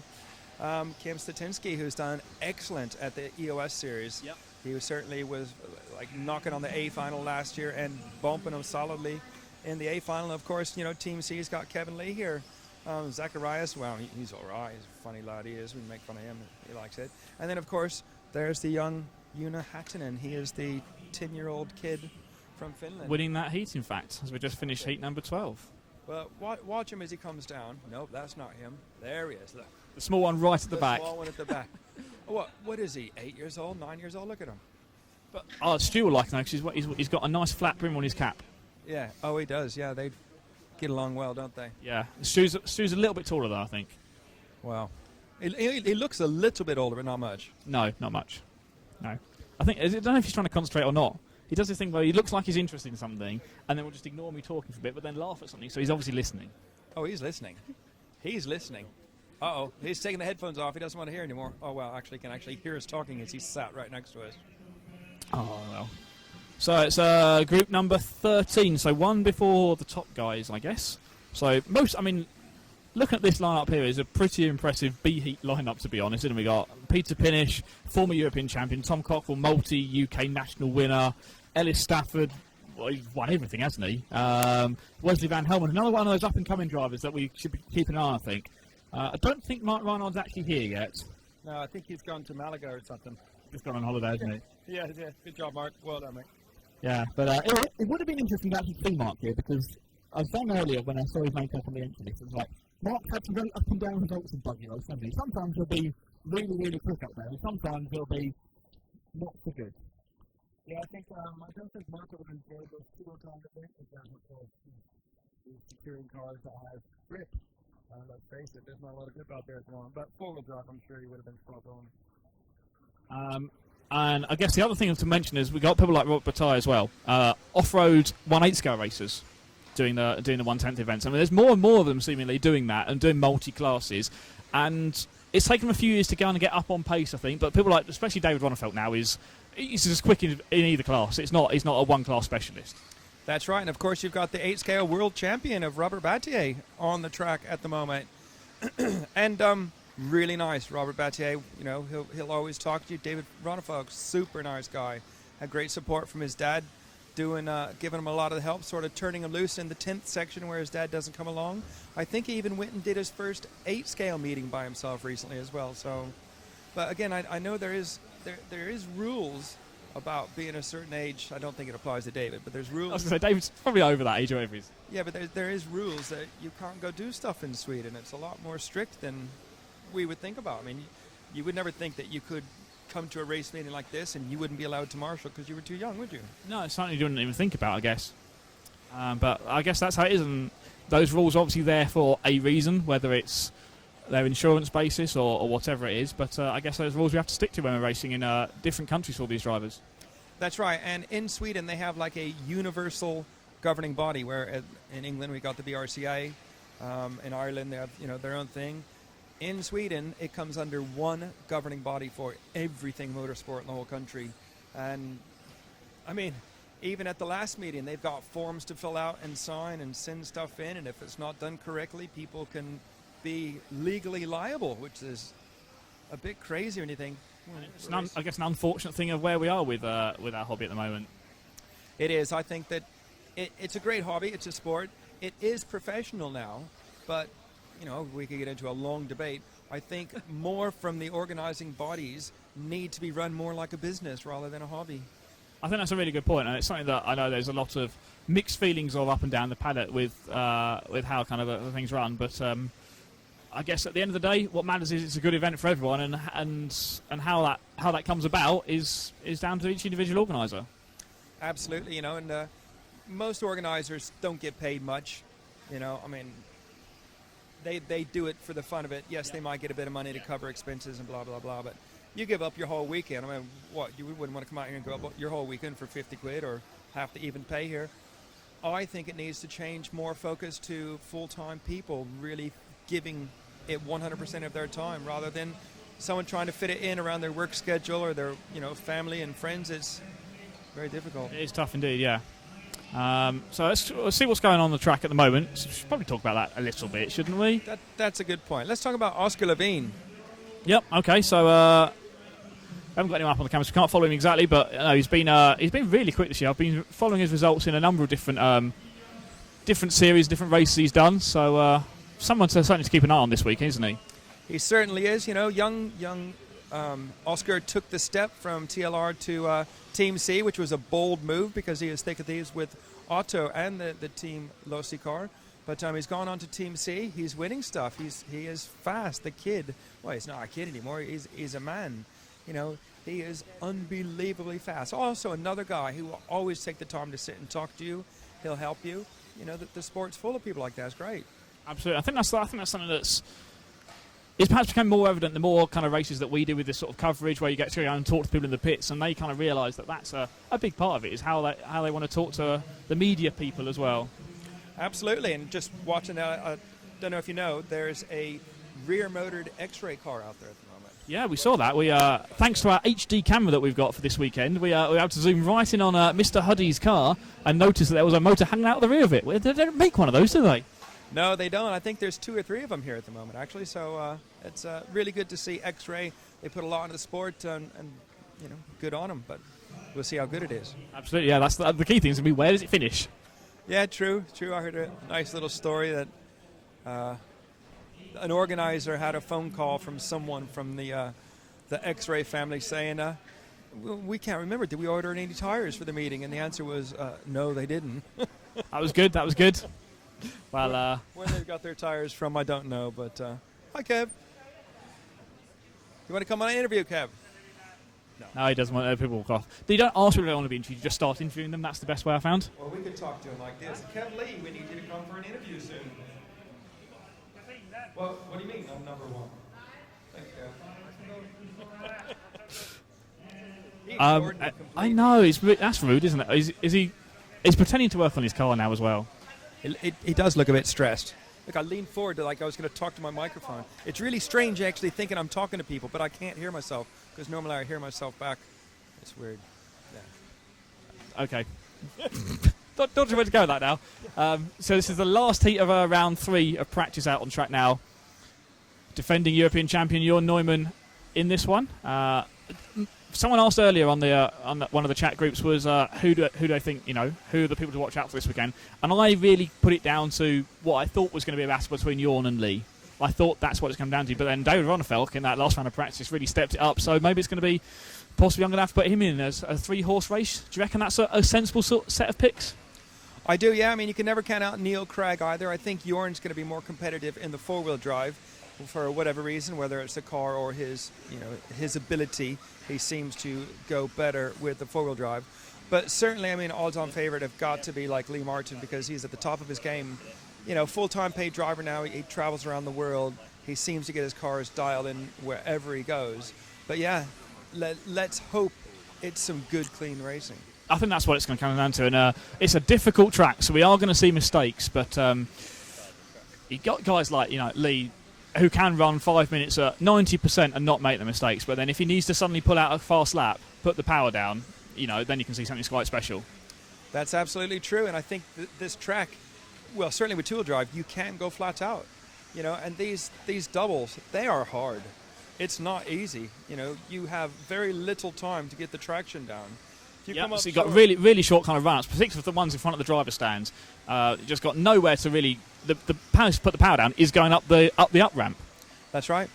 It's not happening at the moment. You can see it. Well, since they put the water on, it has soaked right in. There's no black lines going up to the jump, is there? It looks really still quite a bit darker on the outside. I say that's where the junk's being pushed out there. But there's no traction. If you don't get your car squared up and feed the power in correctly, you're not going to make it. And it's pretty much a crash every time you land on it. Yeah, absolutely. So, as one of the cars demonstrates for us as we're watching that section of the track now. But this is the last heat now of, round 3 of practice. So halfway through the day, which is probably almost lunchtime then, isn't it? It is, yep. You found any good lunch yet? Yeah, down there I had a chicken salad, really nice. Yeah, really good. I have to go and check that out in a bit. Did they not bring you some? I haven't had any lunch yet. No. I've got a bottle of soft drink and some water. Yeah, chicken salad's really good with garlic sauce. There you go. You've not been down there to eat yet? I haven't been down there. No. All right. I don't get it. I just sit here and other people bring me food. Oh yeah, your minions. Yeah. Fetch. Yeah, something like that. Honestly, it is like a proper Italian restaurant. That's good. Yeah. So I can get pizza as well. Pizzas, pasta dishes, all sorts. That sounds good to me. And you can drink beer down there. Yes, I mentioned that, but we're not allowed to talk too much about that because I get shouted at from people who say that I talk too much about beer when I'm doing live streaming. So other soft drinks are available, but we can have a beer later. Of course. And another interesting fact, before we go off this beer, it is illegal in Sweden to have a beer at a race meeting. Is it? It's against the law. Wow. So can you and I have a beer? Only down there, not here. Not in here. Nowhere in this meeting is it legal. It is illegal. You can sit down there in the restaurant and have an alcoholic beer with your tasty lunch, but once you step outside those doors with it, you're breaking the law. Wow, there we go. Really hot on. I mean, they love their motorsport, all of the Scandinavian countries, but they are obviously quite hot on all the laws and the rules that go with it. Absolutely. Yeah, Sweden are. I think they're very similar to English in their organization. Maybe even better, but I wouldn't say that. We're better. Good. I don't know. Someone's just handed me a receipt. I don't know if it's for any particular reason. Did you give me a receipt, James, for? For earlier. That was for our drinks earlier that you kindly paid for. Right. Season change. Right. I get 5 krona change. Brilliant. 50p, yeah. 50p. Or 50 cent if you're from another part of Europe. Don't do that again. Why? This was very good. Yeah, but they didn't hear it. They might have done. Oh, sorry about that. I'll tell some bad jokes later. No. But I'll do it on the microphone. Can you just tell good jokes? I don't know any. Okay. What we got now? Jorn is fastest in this one. He's got 17. I don't think that's a real lap, is it? 17.4. He's found 2.5 seconds over everyone else. Neil Craig's got an 18.9 in there. David Ronfeld with an 18.8. Lee Martin an 18.8 as well. As we're just about wrapping this one up by the look of it. And that's going to conclude round 3 of practice here at the two-wheel drive European Championships. We are brought to you by Team Durango and the DEX 210 V2, VRC Pro and J Concept. So thank you to all of them for supporting our coverage. And since we're now clearing the track action, there's going to be a short break on the track. So I'm going to go and have a little bit of a wander around the pits here. But Dave Church, join us up in the commentary box once again. Thanks very much. We'll let you get back to talking to every other driver here at the track, because that seems to be what you love doing and are very, very good at as well. So it's as Stu's trying to point at something as well. I don't know what's going on here, but we'll let you get back to your chicken salad. Thank you very much. Great to be here. You're the best one. You're better than Damon. Thank you. Dave Church there, who is announcing the event for everyone. We're going to try and see if we can head off into the pits while people are on their I would say a lunch break, but it's not really a lunch break because we're having only a 10-minute break while they just dust the track off once again. So I don't know if anyone's going to follow in the camera or I'm just going to go and have a wander around.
Okay, so for this part of the lunchtime show, we thought we'd come down into the pits and make use of our great roaming camera. So this is the area here where the guys are all doing their tyre preparations. We spoke about it a little bit earlier on. So the guys got to obviously take the tyres out of the packets, mount them up to the wheels, get them on the cars, and after each race, get them taken off the cars and back in their bags and boxes, ready for all of the ready for the next round. We've got Neil Cragg just seen down here, who is cleaning up a set of tyres, and Neil doesn't look very happy about this straight away. But so, do you want to explain to the people at home what you're actually doing with cleaning the tyres up between the rounds? Well, I mean, you don't really have to clean them, but I just wanted to. It's always nice to have your car looking. It makes it look nice. Yeah, to get on the track. Just a bit of karma, really. How much tyre wear are you finding? Obviously, you're going to be able to reuse tyres between one round and the next. Yeah, I mean, I've mounted up 2 sets for the whole meeting. I think this is not going to be a problem. You could run 1 set all the way through.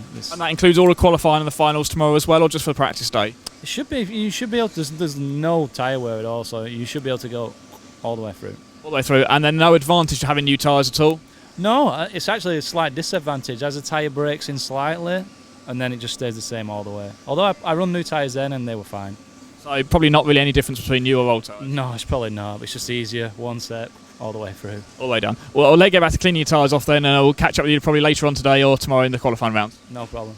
There we go. Neil Cragg, former world champion in the 2-wheel drive class. So he's going to be one to watch as we go through qualifying tomorrow as well. Aside from that, lots of other guys are sitting there gluing all of their tyres up as we go through the practice rounds today. As Neil said then, not much difference between new and used tyres, so people can try and get the tyres glued up, glue as few sets as possible really, so they can just break them in today and then run them throughout all of the qualifying rounds. So this is the tyre mounting area, as I said here, and what we're going to do now is we're going to walk around into the main pitting area. So through the gateway here takes us into the other side of the arena, which is actually where we find all of the drivers and their pitting tables. So all the drivers spread out across this whole massive area, loads of space for everyone to make use of. For everyone who's obviously travelled here by plane or by car with all their bags of stuff, they can use that. We're just going to jump in here and chat to a few drivers that we thought would be worth talking to. And the first time we come across the Yokomo table here. And Robert Bataille, the current world champion for 1/8 buggy racing, but doing electric racing a lot more this year. So how's it going for you so far? Here is so difficult, really, for me, that we are used to 1/8 scale car, so it's easier in low conditions. So this 2-wheel drive, it's getting really crazy for me to get the 4 wheels and always straight and all these things.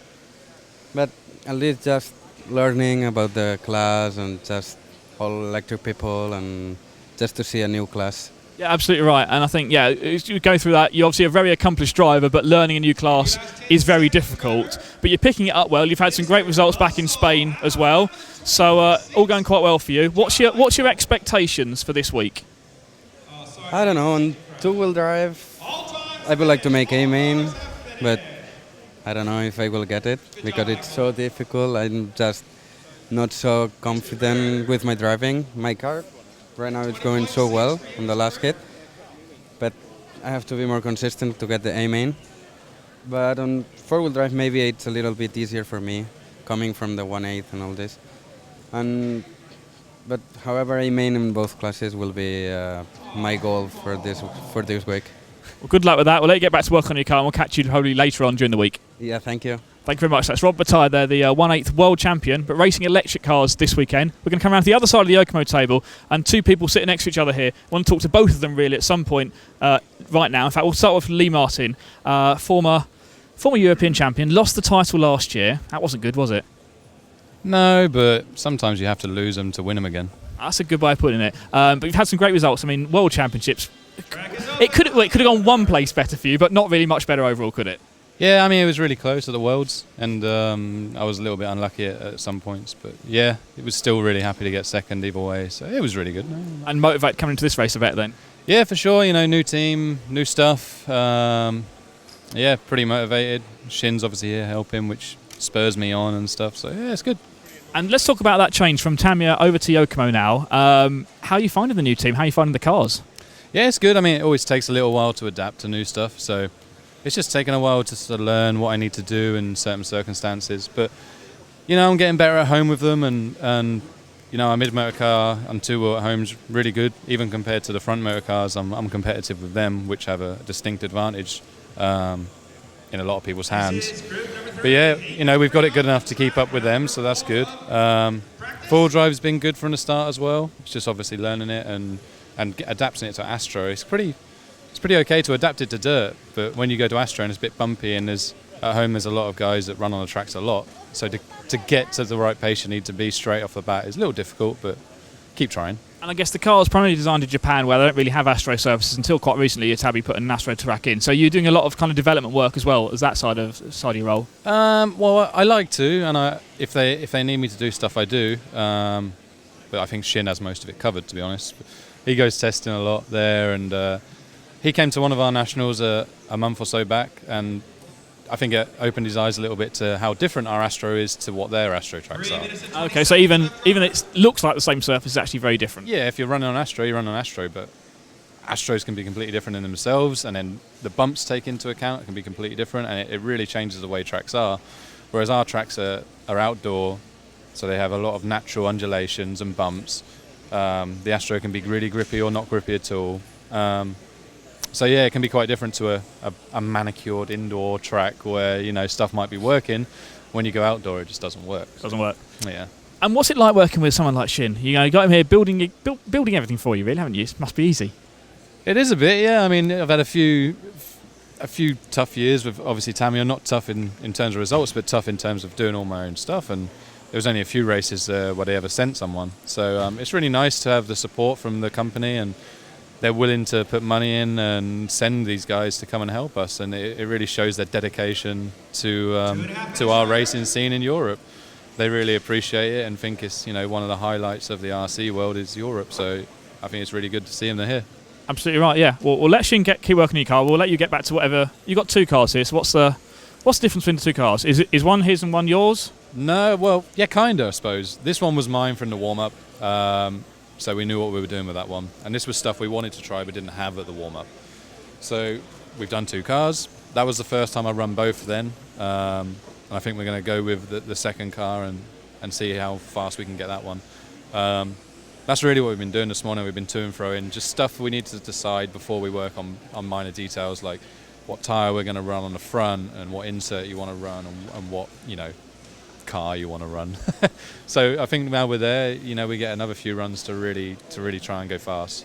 Okay, well, I'll let you crack on with getting the cars ready, and we'll catch up with you probably later on this weekend, because I'm sure you're going to be right up there at the top of the timesheet. I hope so, yeah, fingers crossed. So. Thanks very much for talking to us, Lee. Lee Martin there, racing for Yokomo this year, one of the drivers we spoke about earlier at the start of the broadcast, in fact, making a team change this year, moving from Tamiya over to Yokomo.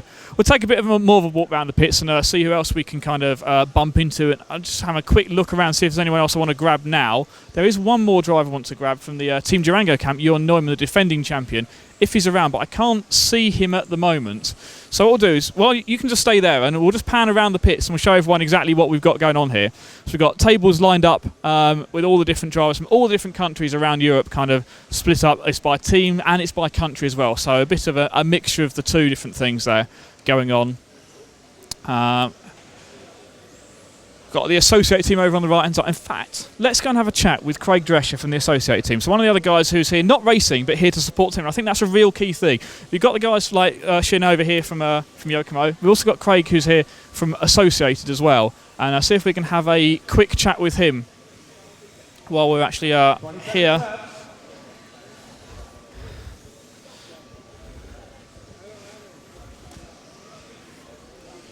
Deep in discussion with some of his drivers at the moment.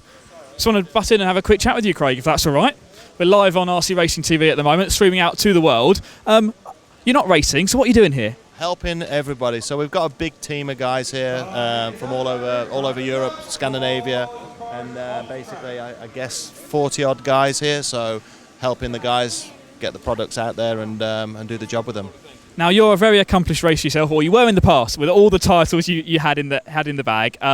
What's it like now, being at a race and not being on the track with the car? Is that difficult sometimes? It's difficult. It's actually less stressful, but it's difficult sometimes to determine in which direction you need to go with the setups and stuff. But it's fun. I enjoy seeing the guys do well, and especially the young guys. It's really rewarding to see them progress through the ranks and get good results in the end of it. So. And you've got some help over here from America as well. Yeah, I don't know who that idiot is. So. Well, we'll go and chat to him later on, I guess. But the Associated B5, it's first year for the European Championships for the B5, is it? Or do you have it last year? I can't remember if they had the prototype ready or not then. No, it's the first year with a production car. So most people are running the B5. A few of the guys are running the B5M. So we're just trying to nail down what's the best option to go for. I think it's going to be the rear motor. Yes, the B5M is the mid-motor version. The same car, same kind of geometry in the suspension, but just a different motor position primarily. That's correct, yes. So everything going pretty well for you. I guess you've got Neil Cragg as one of your top drivers who's right up the top of the timesheets at the moment, very quick in that last round of practice. So fingers crossed. Yeah, we made some improvements. It's Neil's playing catch-up because he didn't come to the warm-up race, so it's a little bit frustrating for him to try and get the car up to speed as quickly, but also get himself up to speed as quickly. So it's just patience. It'll come eventually, so he'll be there. I mean, he's a talented guy, so... Absolutely, and I guess, as you say, you've got a lot of younger drivers also coming up the ranks, so we might see some of them challenging for that A final place as well, I guess. I certainly hope so. Some of the guys did well at the warm-up race, and there's some good depth in talent in the youngsters there now. So, and also with the other teams as well, they've got some good young drivers, so it's nice to see the kids doing battle as well, the next generation of the fast racers. Absolutely, and that's what it's all going to be. So long after you and I have moved on, I think. Oh, definitely, yeah. Thanks so much, Craig. Let's get back to sorting all the team guys out, and we'll catch up with you later in the week, no doubt. Thanks very much. There you go, Craig Dresch there, multiple champion at basically everything off-road. Now his role is team associated from the UK as well, involved in helping people at the track here. And in fact, since we're over here, we'll just swing around the other way, and sitting directly behind them is the X-Ray team. And Martin Bayer, four-wheel drive European champion, working hard. We're streaming live on RC Racing TV at the moment, so... are we allowed to have a look at the cars? We've heard some secrets and some prototype parts on there at the moment. Yeah, hello. This is my two-wheel drive, but it's prototype, just testing and developing the new two-wheel drive X-ray car. So, yeah. So rear motor car see in front of me at the moment. Obviously, the standard production car at the moment is the forward motor, which you've been really successful with on the EOS series, all the carpet race and stuff like that. What's the difference in terms of I guess the driving style between that front motor car and the prototype you're running at the moment? I mean, the prototype we're working now on you can move the motor from the front to the rear, so it's easy for the customers when they go practice on slippery tracks. They can run it on the slippery condition. So that's the main difference, and also the front end is a little bit lighter, so the car is more forgiving. So obviously, you won the title in the four-wheel drive class a year ago. Two-wheel drive, it's a bit newer for you. What's your kind of hopes and expectation? You're going to try and be up there in two-wheel drive as well this year, or is this really a learning year for you with this car? I mean, first important thing is to be in the A-main. So I hope I can do A-main, and then I will try my best to be on the podium. But first you need to be in A-main, so that's my goal. Absolutely right. So yeah, make it into the A final. We've seen it's a really, really difficult track out there. One mistake is going to drop you down a few places, surely, isn't it? Yeah, I mean the traction is really low, so there is pretty easy to make the mistake on those jumps, like if you don't have enough speed. So, I mean, making the mistakes will be the key of the race. So. Absolutely right. Well, let's get back to working on your car at the moment. Thanks for talking to us. We'll hopefully catch up with you later on in the week, and certainly in the four-wheel drive event. I'm sure we'll be talking to you a lot more as well. Thank you very much. See you later. Thanks very much. Martin Bayer there from the Czech Republic, racing for Team X-Ray with it's just real there. It is a prototype buggy, a rear motor one, so I know a few of you are asking on the stream what they're running. We'll see if we can get any close-up pictures. I'm probably thinking they're not going to let us take any close-up shots a little bit later on this week, but we'll see how it goes. If we can get anything, we'll bring it to you right here at RC Racing TV. Now, as it is around lunchtime, a few drivers have kind of wandered off to get some food, I think. But is there anyone else I can kind of spot that it's worth us going and having a chat with? So you wander around the pit area here. All the different teams are actually represented here. We've got drivers from quite a few different brands. We really should try and talk to someone from Durango, but I can't see any of the Durango team really around the pit area at the moment. So we'll hopefully catch up with them later on. While it's a bit quiet, let's go and have a quick look at the actual track itself. So let's walk back out towards the track, back through the pitting area. You don't really want to look at my back, do you? But I don't really want to walk back because I'll walk into something. So we'll try and walk sideways next to each other. That works all right. As we go back out through to the tyre tech area out here. And the driver's still sitting there gluing up their tyres. We've also got the whole technical inspection area over here at the side of the circuit, where all the drivers are getting their cars and their wings checked, making sure they fit into all the templates that they've got to. everything the right size, fits up with all the regulations. Guys are doing a good job here, making sure everything's all above board, all in line with the rules that they need to be. Let's walk around onto the track itself. They're just making a few track repairs, getting some pipes stuck back down at the moment. So we can come out here onto the racing circuit, the other side from where our normal camera position is. And we can look down, we can see, in fact, this is a really good example of the difference. And before they start to see it, I'll just show you now. The difference between off the line, where it's very, very dusty. There's an awful lot of dust off the line. But as you look onto the racing line, it's a lot flatter, it's a lot smoother. So keeping the cars on the racing line is a real key part of it. As the guys are screwing some tubing back in, and Dave's over here. What's going on at the moment, Dave? What's happening? Oh, I just did a little bit of a track repair. Believe it or not, they're just using like 8-inch screws to screw this down to the dirt. So it's just a plastic piping, isn't it? Just screwed straight down to the surface. That's it. That's all that's holding it in. Please work very well. Now I can see we're actually out on the track. We are starting to see some darker areas appearing, aren't we? The dust being blown off a bit. That's right. You can start to see the good lines. The grip is coming up. People are saying that they're getting more consistent runs now, enjoying it a bit more. Of course, it's tough. It's tough. I guess more grip is always more fun in many ways. You can drive the car a bit harder. Certainly is for me. No grip is no fun. No, exactly. Well, it looks like they just about got the track done, so we'll probably get off of it, I think. It's a good idea. And hopefully James doesn't fall over as he walks off the track now. But yeah, we can see the difference between the racing line itself and the off the track, off the racing line area. And that's going to become a big difference as we go kind of through the weekend. That racing line is going to get grippier and grippier. That's what we expect to happen anyway. And the off the line is going to get dustier and dustier. So when we come into the finals, that means making passes, making overtaking moves is going to happen off the racing line. So can drivers get their cars dialed in enough off that high grip line as well? Or we can see even more mistakes as they try and make some overtaking moves. We'll find out what happens as we go through the days here at RC Racing TV. I guess we've got all of today of practice. Tomorrow morning is going to be more practice, and then qualifying in the afternoon, and we move on to the finals on Wednesday. That's kind of all we're going to see on the track, I think, from out just while they do those track repairs. So let's have a quick walk back into the tyre tech area and see if there's anyone else we can just bump into briefly before we wrap this up. So we watch the edge of the fantastic. In fact, we can have a look up at the rostrum from this side here and see how big that rostrum is. A fantastic rostrum for an indoor facility that's been temporarily put up just for this weekend. This week, in fact, sorry. Not just the weekend. We're here for, I don't know what day of the week it is even. It's Monday today, isn't it? That's right. Monday today. And we're here all week, right through till Saturday, when we have the four-wheel drive finals on Saturday. I think, we've got Kai trying to run past us here as well. Let him get through. Are you off to something important? No. Oh, we can grab a quick review do then. So, now all calmed down a bit now, hasn't it? We're halfway through the day, all going well. Oh, yeah. It's working forward. That's good, that's good. Everything seems to be going smoothly. We've done a few track repairs, but that's going to happen always, isn't it? Oh, yeah. This happens all the time when you use plastic pipes and 6-8 inches screws, and they're jumping and hit the pipe, so of course it breaks. Absolutely. And I guess what are you going to do in terms of the maintenance of the track? Are you going to be watering the track a lot or anything like that? Just water and soak it down tonight and misting tomorrow between every heat. Okay, so it's just going to be keep it as fresh as possible for everyone? Yes. Absolutely right. So it's going to be, I guess, as equal track conditions that we can give the drivers, so it should be nice and fair for the qualifying rounds. Exactly. Well, there you go. We'll let you crack on with all your organising you've got to do. And thanks very much for talking to us, and we'll catch up with you later in the week. Okay, thanks. Thanks very much. So it's Kai there, one of the key event organiser here, keeping things ticking along nice and smoothly as we are still in here in the tyre tech area. Everyone's still building up tyres, as we think they will be for many more hours during the days. We'll move briefly back into the pit area. I don't know if any of the... yes, in fact, Jorn is back at his pit tail. So we're going to have a quick chat with Jorn Neumann, the defending European champion. Let's go and grab a quick word here with Jorn. Let's walk down the pits.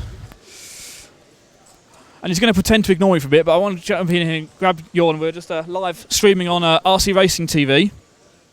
Oh, he's going to come out as well and make it nice and easy for us. Jorn, how's it going? I think pretty good. Just first few runs was to learn the new layout, but now I have same setup as before, and car's very good.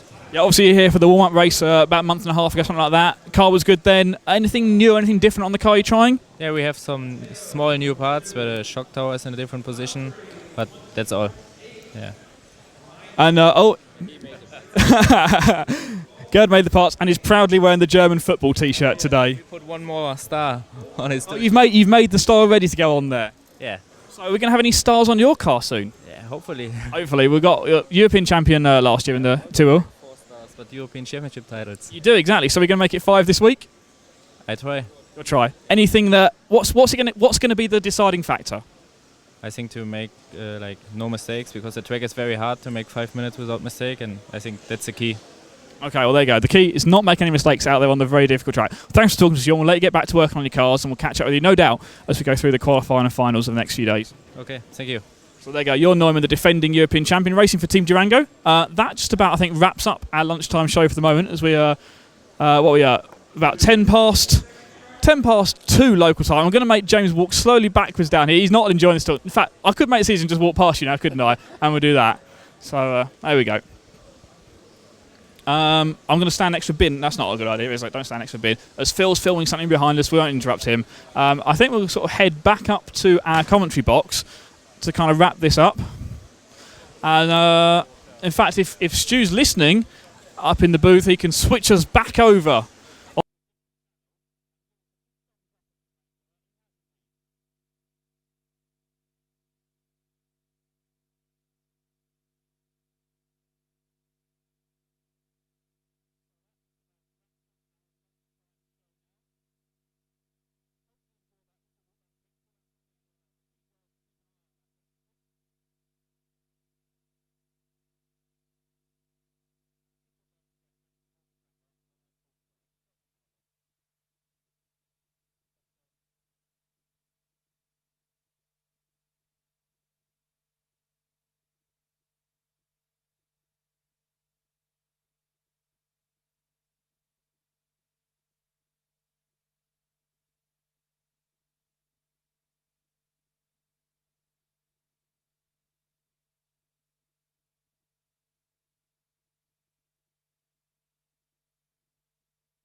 So I think that wraps up our lunchtime show here. That's a pit walk, show you a little bit more of the facility here in Trelleborg. Hopefully you enjoyed that, catching up with some of the top drivers, some of the other really notable guys that are here. It's worth keeping an eye on as we go through the week. I do need to have a little bit of a rest and rest my voice now after talking to those people, and grab some lunch probably as well. Let's keep a check on where we are in terms of the time schedule for today. It's currently Group 4 out on track now, and it's just after 10 past 2 local time. And that means we are going to be looking at those top guys out from around about just after 2:30. So we've got about 20-25 minutes before we see the top guys coming out once again. And we can see if the changes that those guys were talking about are going to have any impact. And we'll be back here at RC Racing TV very, very soon. We want to thank once again all of our sponsors for helping us make this happen. Durango and the DEX 210 V2, the European Championship winning car. You heard from Jon Neumann, looking to repeat this year out. VRC Pro and J Concepts, the tyres that everyone is using here at this European Championships. And also a big thanks to EFRA for allowing us to be here and helping us out. And of course, a big thanks to Trelleborg's Motor Club, our hosts for this year's event. I'm going to give myself a little bit of a breakdown, but we'll be back very soon with more here from Sweden.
3.5 minutes go, drivers.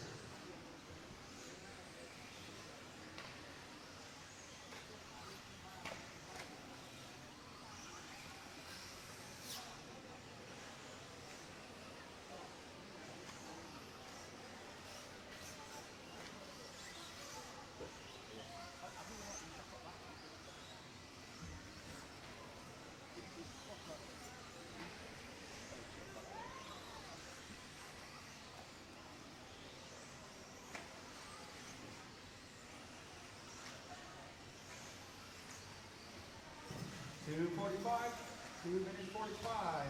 On the track at the moment is heat number 5. Caution in the triple, caution. Good job, Johannes. Good job. What's the deal with food? I need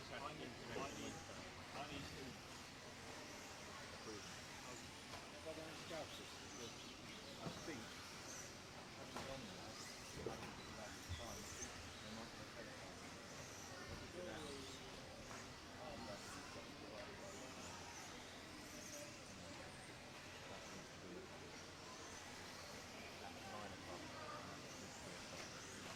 Okay, also don't forget, it is 2:15 now.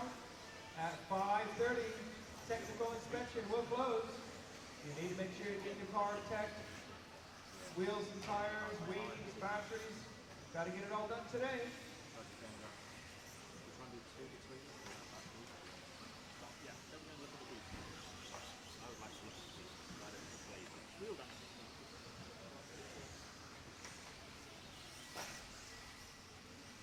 One minute 30, group 5 on the track.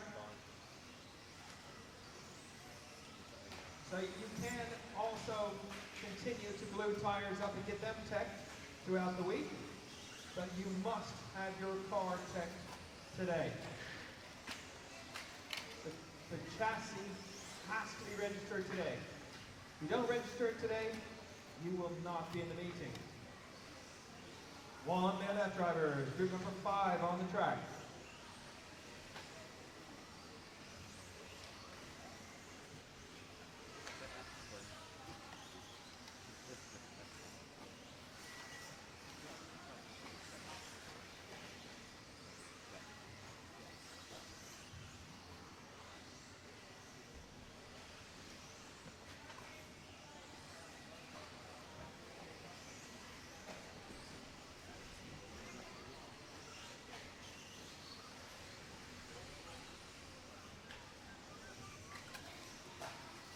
.25 seconds left, driver.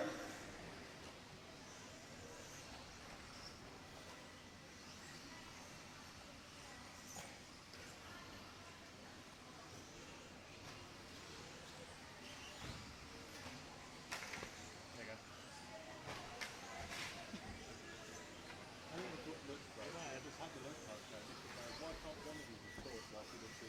Time is up. No more laps. Bring your cars in, please. Bring them in. Straight out to Marshall.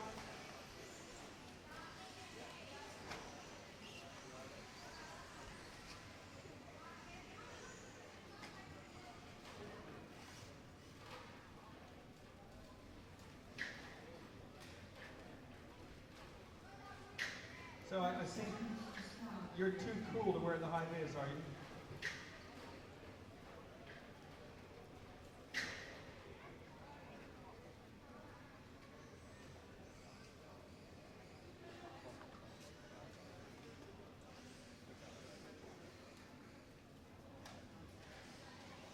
Ten seconds.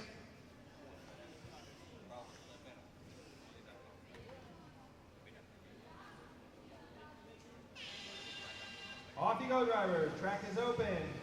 Group number 6, heat number 6, on the track now.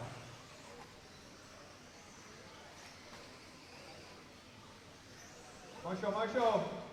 Hello. Good job.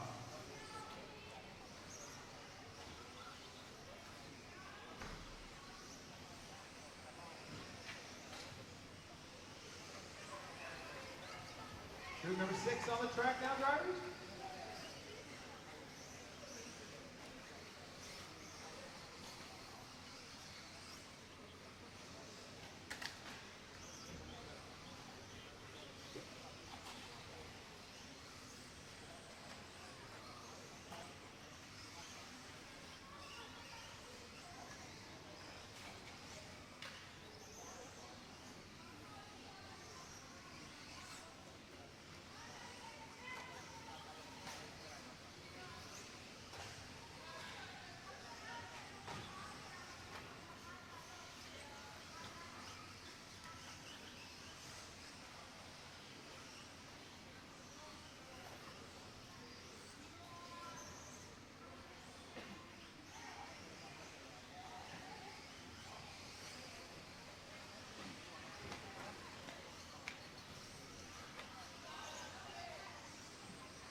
2 minutes left now, drivers. 2 minutes.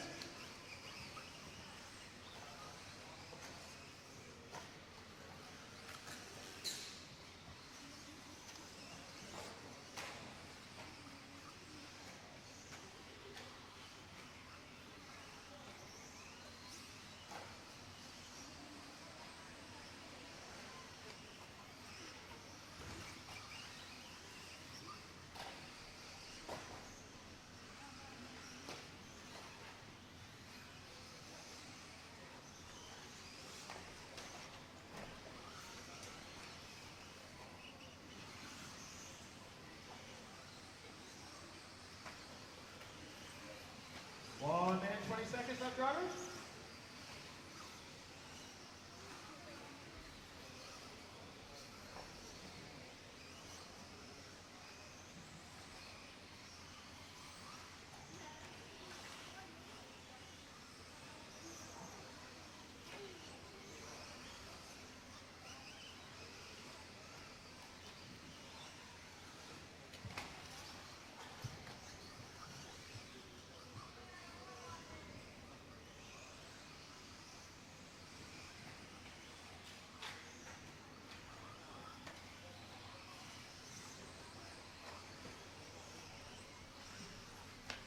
Thirty-five seconds left now, drivers.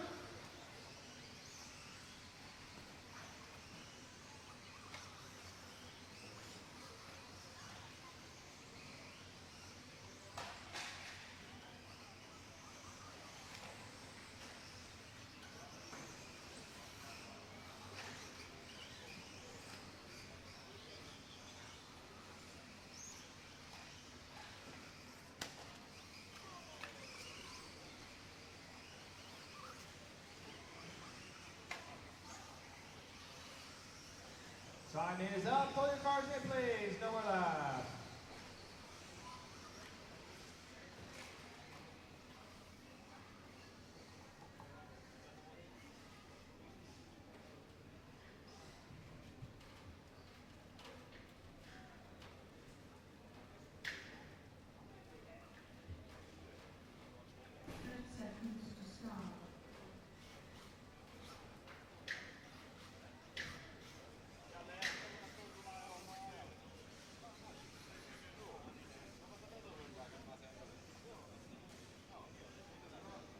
Okay, go. Track is open.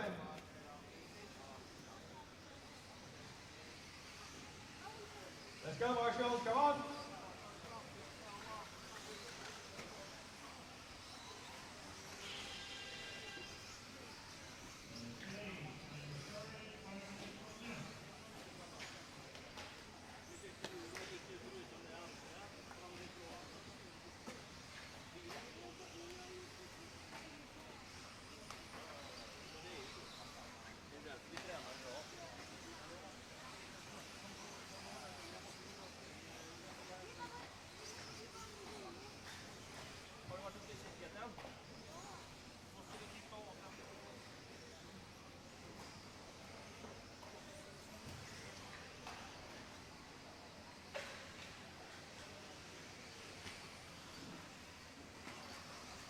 Look how serious he looks.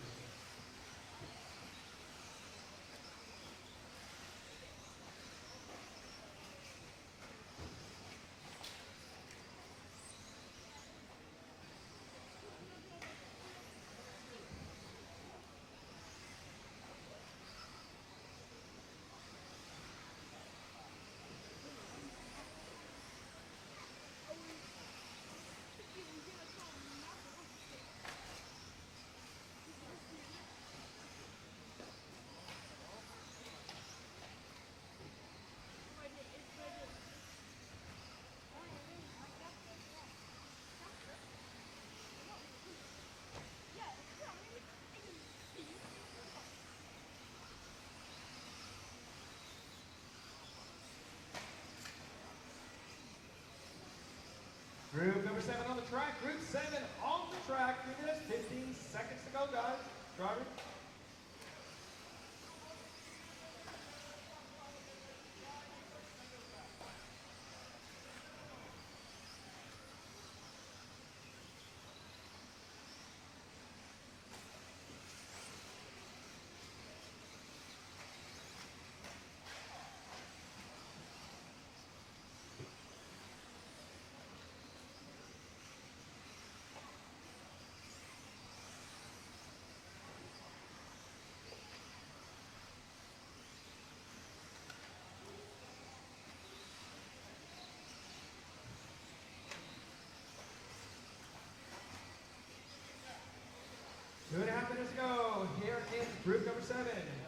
number 7.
One minute left, drivers. 1 minute here in heat number 7.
Okay, all cars finished. All cars have finished.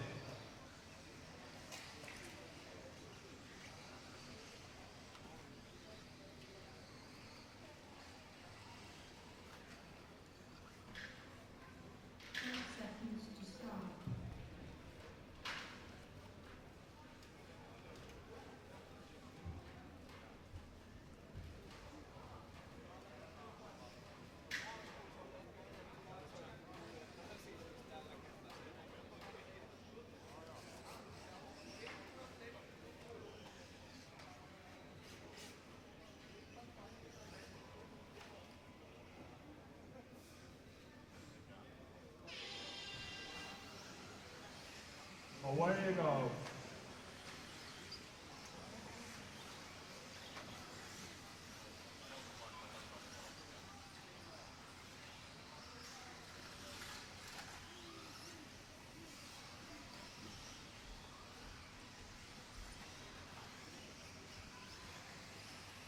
Group number 8 is on the track. 8 on the track.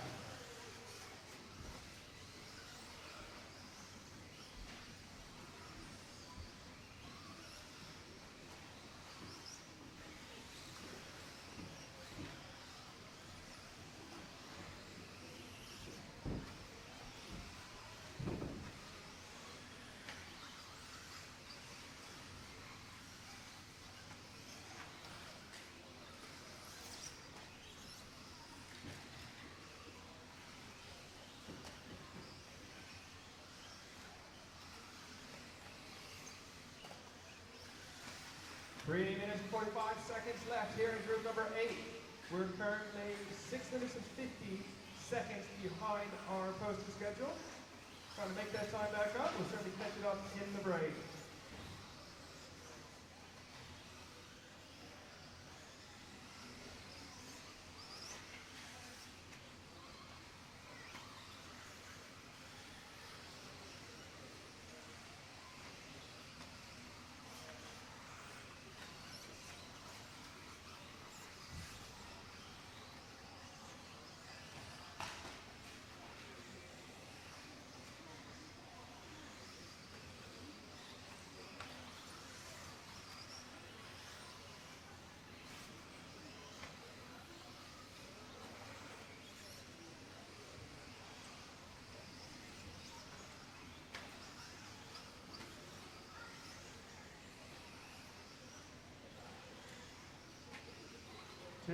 45 seconds, drivers.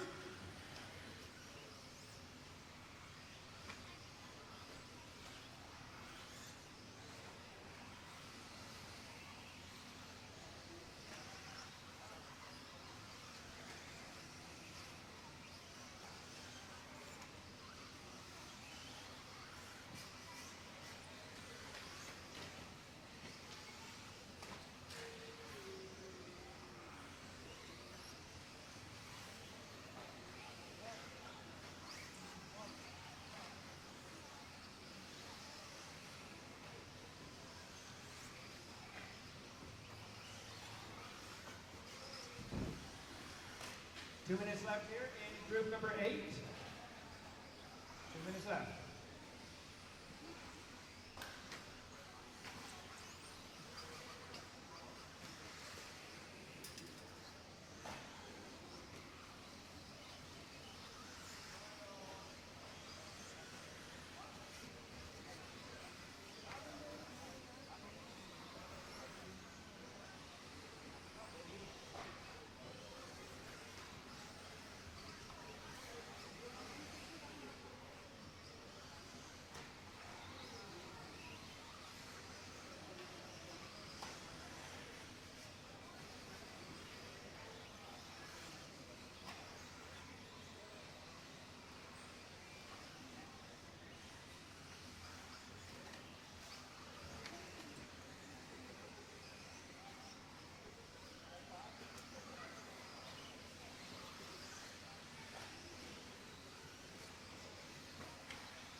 Time is up. All cars in, please. Bring your cars in. Good job.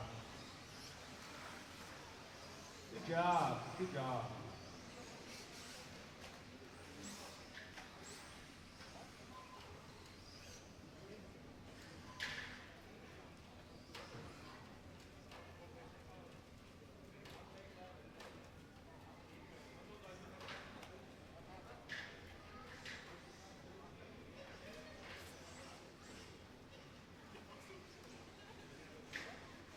Up next we have heat number 9. Heat number 9 is next. Marshall, let's go.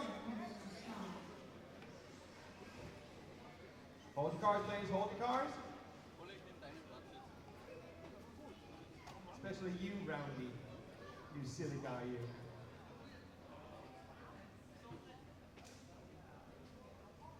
Roundy and Mr. Yarrow playing games. Do you know Frederick Roundy?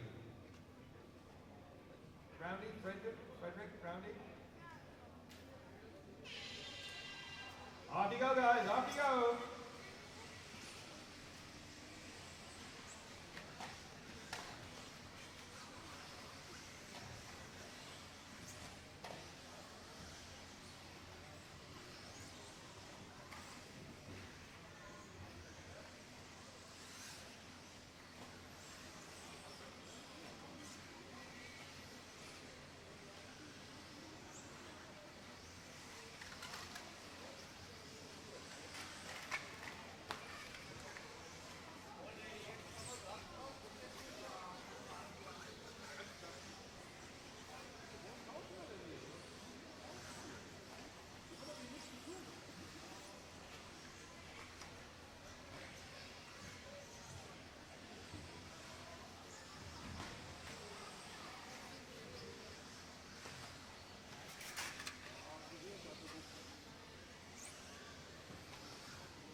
you have a really good lap, Neil?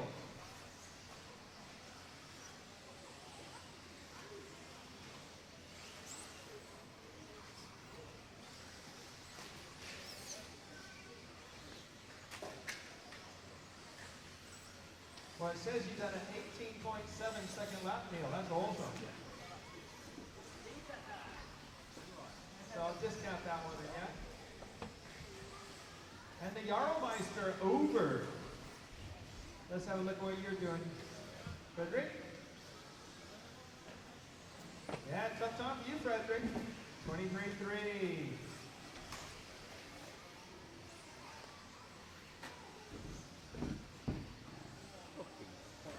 Powell with a 21.6.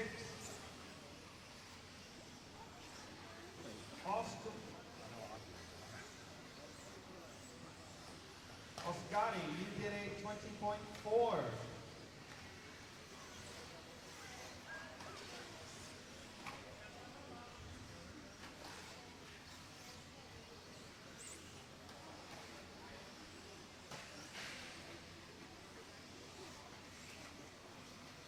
George did a 21.0. Jesper, 20.4. UC, 20.7. Ascari, 20.4. Yachty, 21.0. Jarl, that's better, 21.7. Marcus, 20.6. And Powell, 21.6.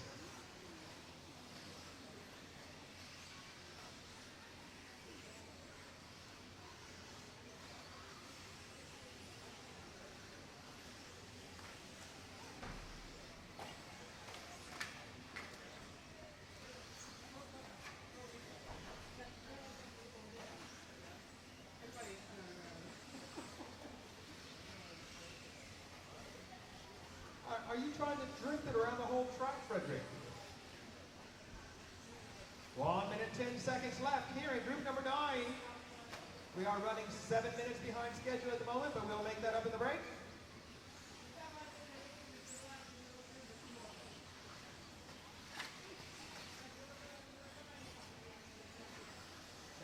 Is your nickname, Frederick, is it Captain Slow?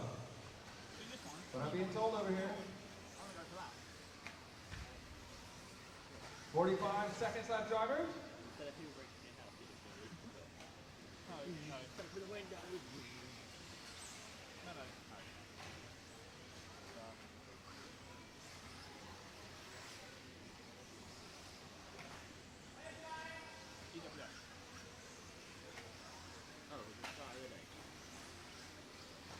We often have like lots of like stuff to get their preference up. Crap on the floor as well from the thinking of that. You can't really try and not vacuum it, you like push it along, it's got like rotating. Oh yeah.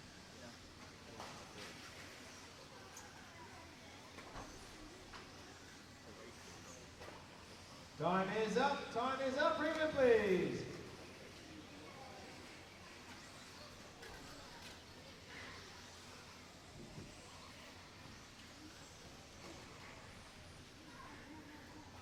Up next is group number 10.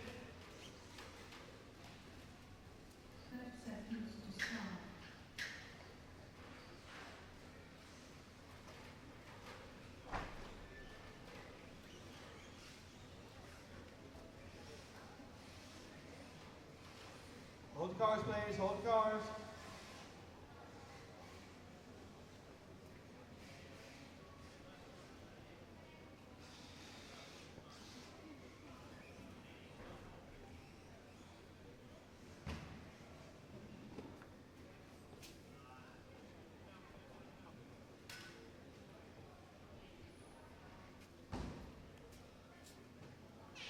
Okay, off you go, guys.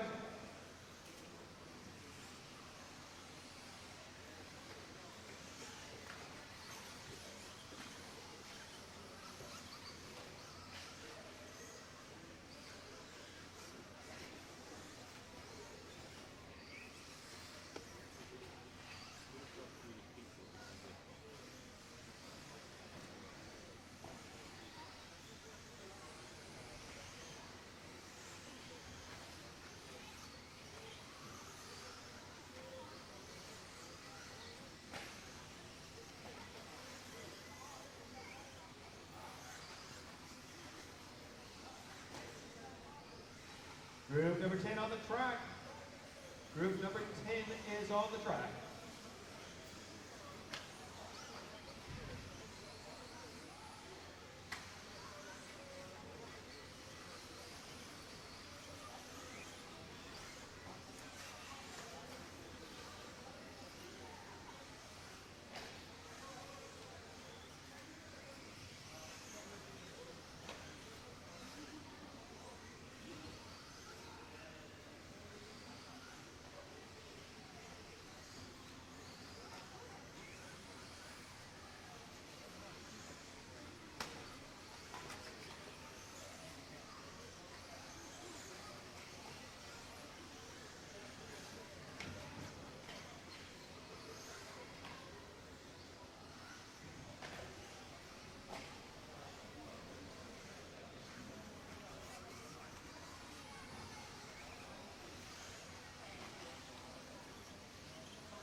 That's all the sound there.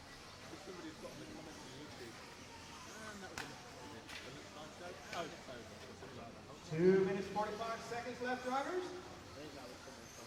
Let's look at some lap times. Sandro 20.2, Yanni 19.9, Marcus 19.8, Orlowski 20.5, Joachim 20.1, Felix 20.4, Florent 21.1, Lottie 21.7, Lars 23.4, Jimmo 21.0.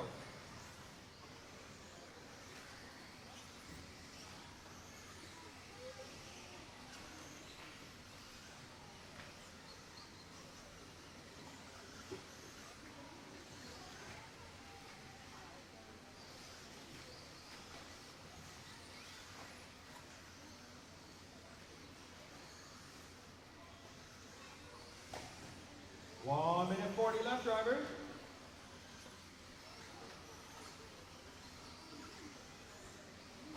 Group 10 is on the track. Up next, heat number 11 in 1 minute and 30 seconds.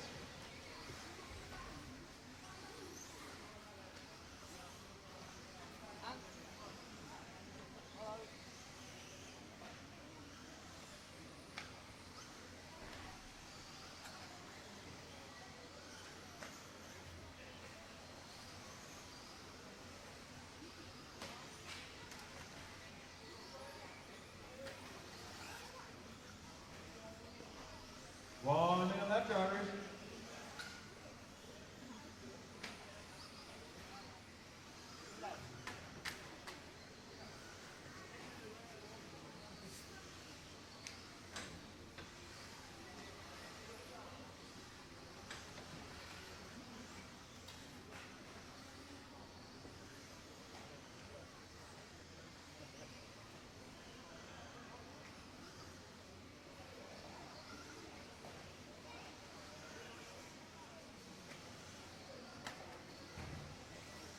Twenty-five seconds left now.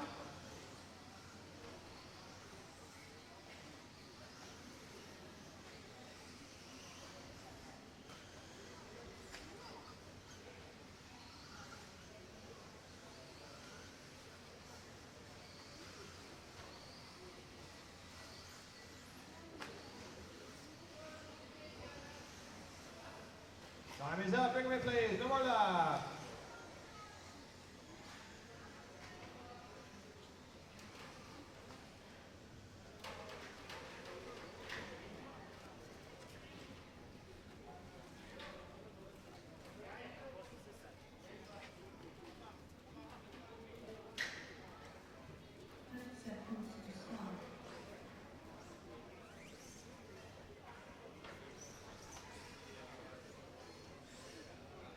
Hold the card, please. Hold the card.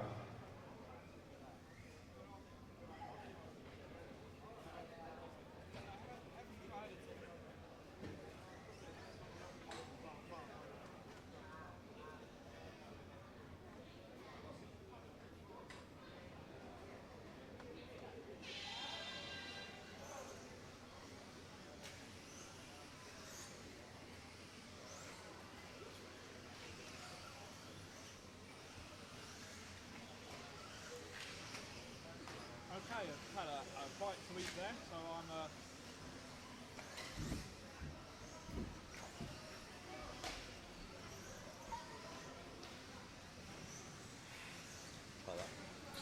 Okay, so welcome back, everyone. Just had a quick bite to eat, recharge our systems, and we're going to get back underway with some more coverage for these control practice rounds.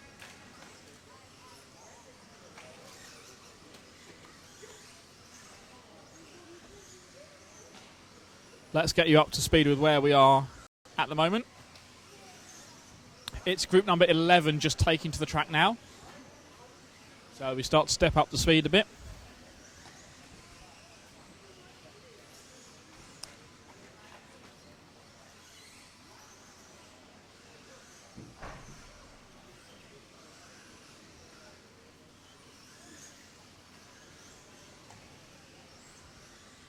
You're watching the two-wheel drive European Championships. It's practice day here for the two-wheel drive event. We are live from Trelleborg in Sweden.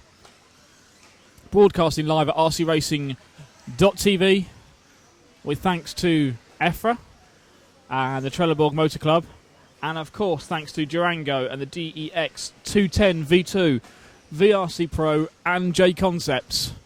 It's because of all them that you're able to watch us live from Sweden, wherever you are around the world. Hello to you. Don't forget you can join our Facebook group, search for RC Racing TV, or you can comment on the stream on YouTube as well if you're watching it on there.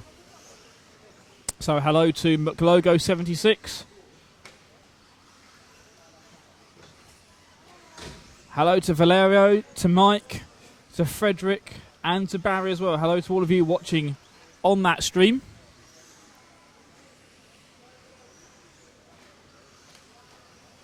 Hopefully you enjoyed our live lunchtime show.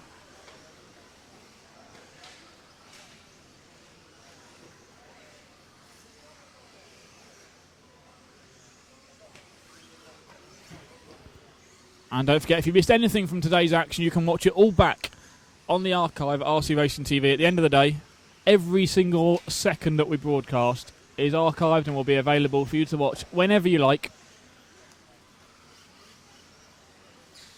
So you can catch all the action again from Sweden at any time you choose. As we are now about halfway through this group number 11. It's round 4 of free practice. We've got 6 rounds of practice today.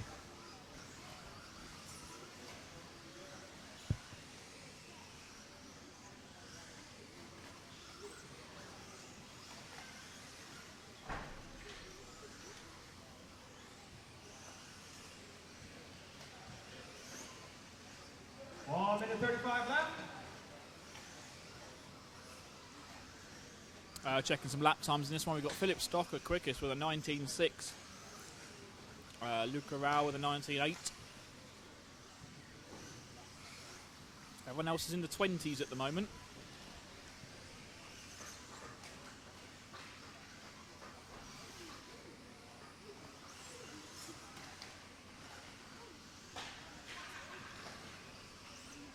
We've got, about 1 minute left in this group 11. So the drivers in Group 12 will be out next.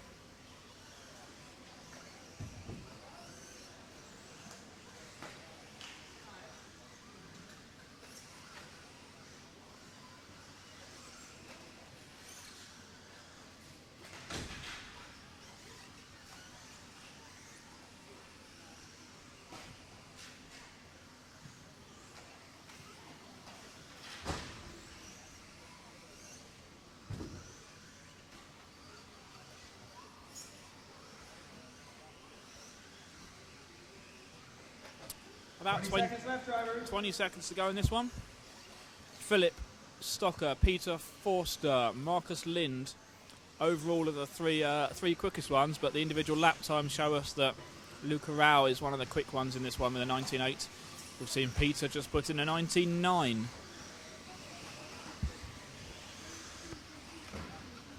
All time is up, drivers. All time is up.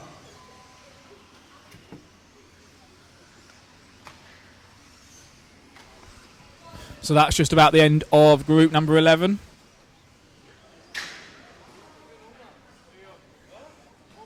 Drivers for Group 12 are bringing their cars to the track now.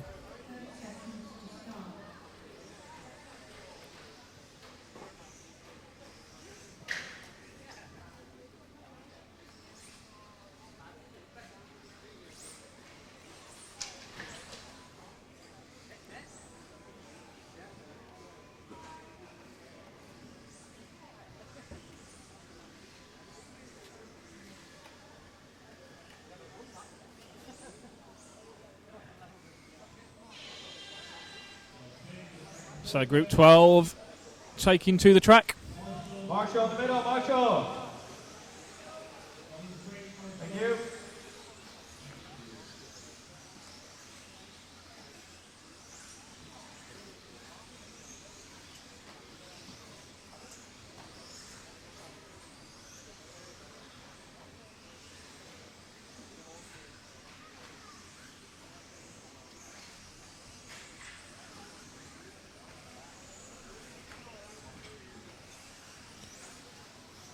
About 30 seconds into this one, it's Nicholas Manson quickest. 12 on the track. 12 is on the track. Una Hattonen second. Stefan Pfeiffer is third. Let's get some lap times then once they got a few laps under their belt.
So fastest is over a single lap. We've got Una Hattonen and Patrick Hoffer with 19.5s. Kevin Lee does a 19.3. Let's see if we can pick up Kev Lee for you. He's in fact just going over the triples now and lands the triples. It's the second of the two buggies there with the white, yellow and purple going over the J Concepts jump now. He goes up the tabletop, off the tabletop, over the roller, down the main straight he goes. Oh, sideways down the straight. So he's got the fastest, fastest lap in this one at the moment. And as I say that, Nicholas Manson does a 19.2 to match him, and Una Hatton does a 19.0. So pace is really, really stepping up in this one. These guys into low 19s. So what we're going to see from the top couple of heats. So this is Group 12. We go up to 14 this time round. But we're watching. I don't know, who are we watching there? Whoever you wanted. And we've got, in fact, let's pick up a different car. Right, let's pick up, let's have a look who else is quick. Also, Osfeldt is pretty quick in this one. Let's see if I can find him on the circuit. And yeah, he's just come around in front of us now with the white, pink and blue buggy going over the triple now. And then into the first double, and then the J Concepts jump. 1 minute 15 left, driver. 1:15 to go in this one, so about a minute left of practice time.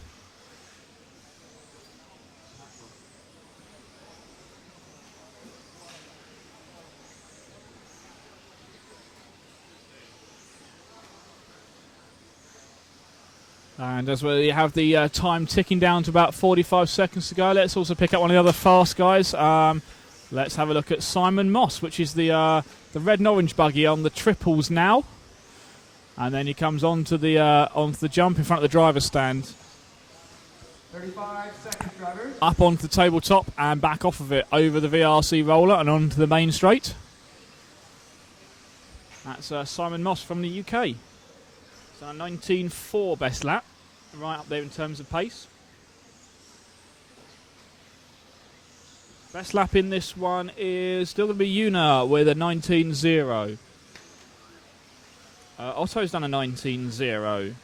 Kev Lee with a 19.3.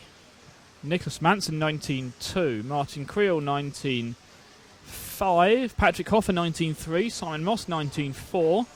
So some good lap times here as we run out of time in group number 12. So up next will be number 13.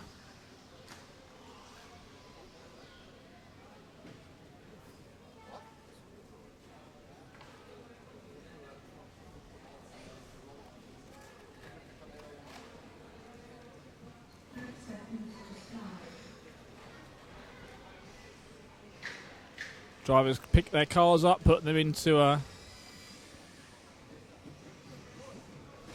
the impound area, and go out to Marshall.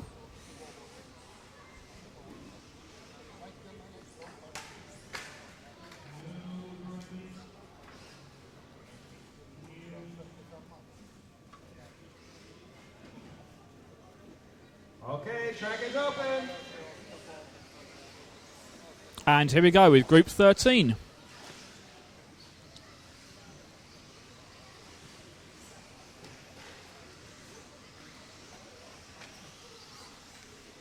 And so we picked up Peter Pinch there, former European champion, with that fluorescent yellow, blue and white associated buggy.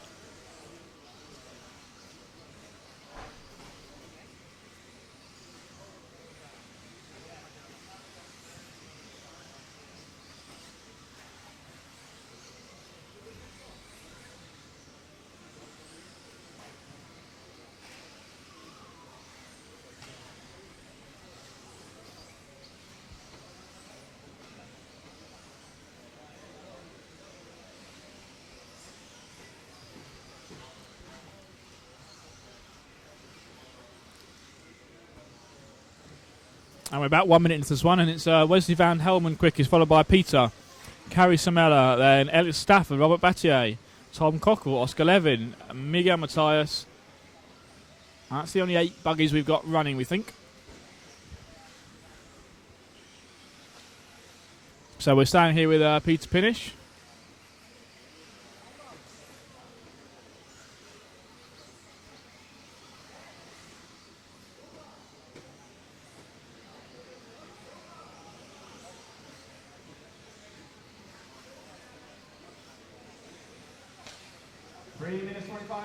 Let's pick up. Well, let's pick up Tom Cockrell. Tom Cockrell logs at 18.7 that time by. As soon as I pick him up, here's the red and white buggy over the J Concepts jump. He goes up onto the tabletop now, over the VRC roller with a little bit of a jump down the back straight, then across the Durango double.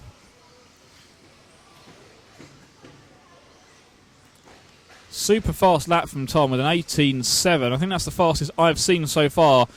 Robert Bataille with an 18.8. And Carrie Samela with a 19.0. That's the fastest guys in this one. Oscar Levin with a 19.3. But Tom Cockrell out in front in terms of the individual lap time with 18.7. That is a ballistic lap. As he gets a bit caught up with traffic. And it's Robert Battier who's with him on the track, more or less. And those two are pretty evenly matched in terms of laps. 18.7 from Tom and 18.8 from Robert.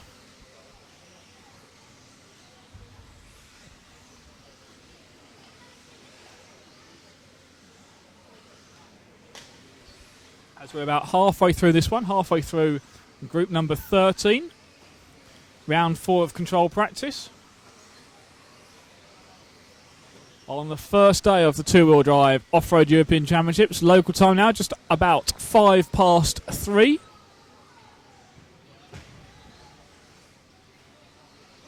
And you're watching this thanks to Team Durango and the DEX 210 V2, VRC Pro and J Concepts. Let's pick out some other quick cars for you at the moment. Anyone else down into the 18s? Not that I can see, so let's pick out Robert Bataille, as he is in front of Tom down the straight with the orange and yellow coloured car. As he's going to go over the triples now. Our current 1/8 Nitro Buggy World Champion, but racing very strongly in electric class as well. One left, 1 minute to go, driver. As we have got about 1 minute of action left here in this heat. Guys for heat 14 are getting ready, and you can see the side of the track packing out with people as well.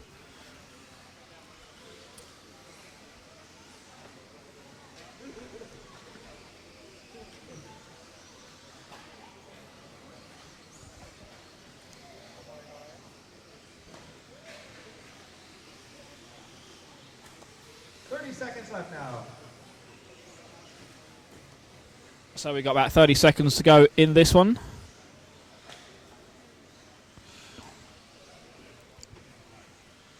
Hello to you wherever you're watching around the world.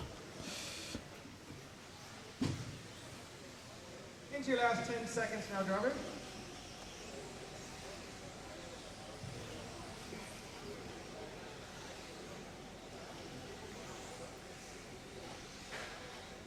Time is up. Bring him in, please. No more laps.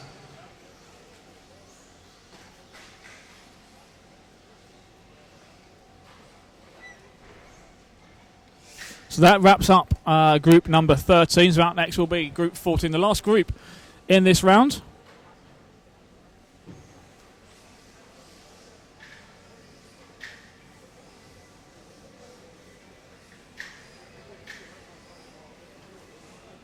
Hold the cars, please. Hold the cars.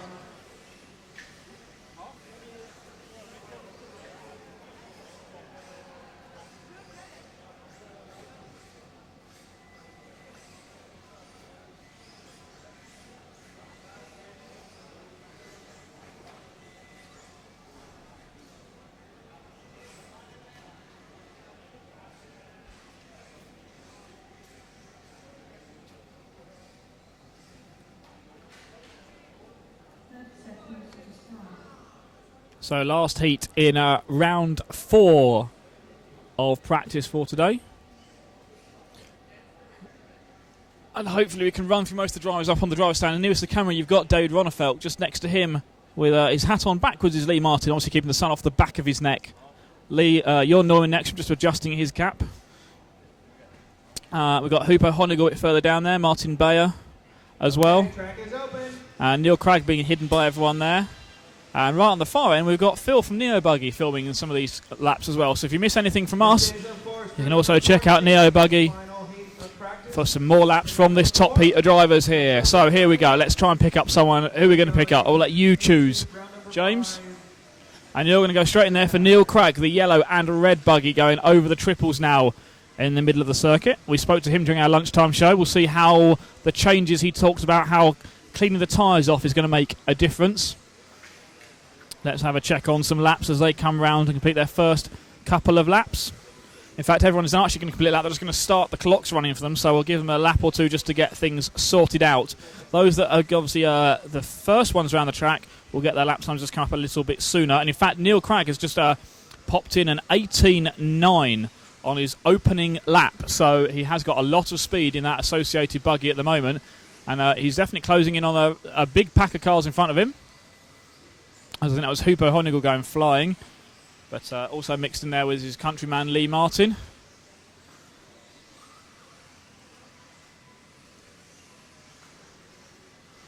Who else are we going to pick out on the circuit now? As it just goes past Martin Bayer and his prototype X-Ray. The X-Ray is running a rear motor prototype buggy this weekend. Let's check some lap times here. So it's Christopher Svensson with an 18.9, You're 19.1, Ronnefelt 19.3, Strom 19.4, Cragg 18.8, Bayer 20.1, Martin 18.7. That's the hot lap at the moment. And then who else we got? Hupo with a 19.0, Carlos 19.9, and Alexis with a 22.3. Alexis having a couple of problems with this one by the look of it. So Lee Martin, 3-time European champion, is the fastest man on the circuit over a single lap at the moment. And let's grab Lee's buggy for you. Where is it at the moment? I can't quite see him. I think that is going to be him behind Martin Bayer, is it, as it comes round?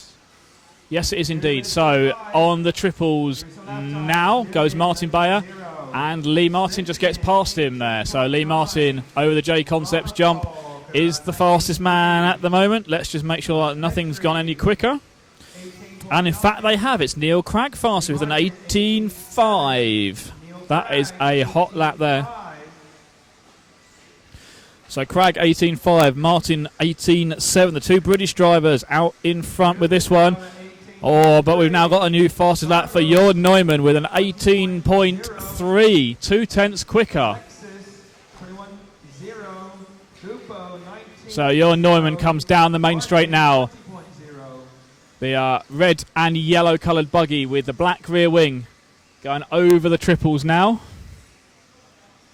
Jörn Neumann, the fastest man on the circuit. Across the J Concepts jump he goes.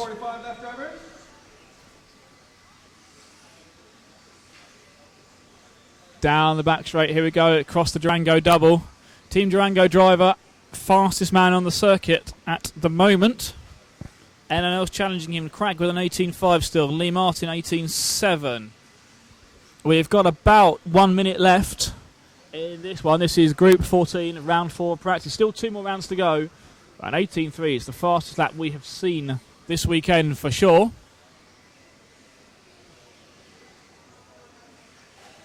Svensson pops in an 18.9.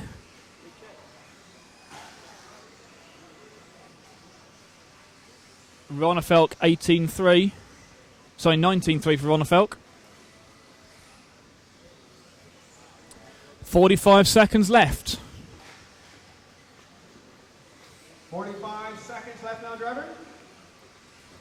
Quickest man still Jörn Neumann. We're watching him down the back straight. Across the Durango double now, past all the spectators covering up that bottom corner for us. Through the triple he goes.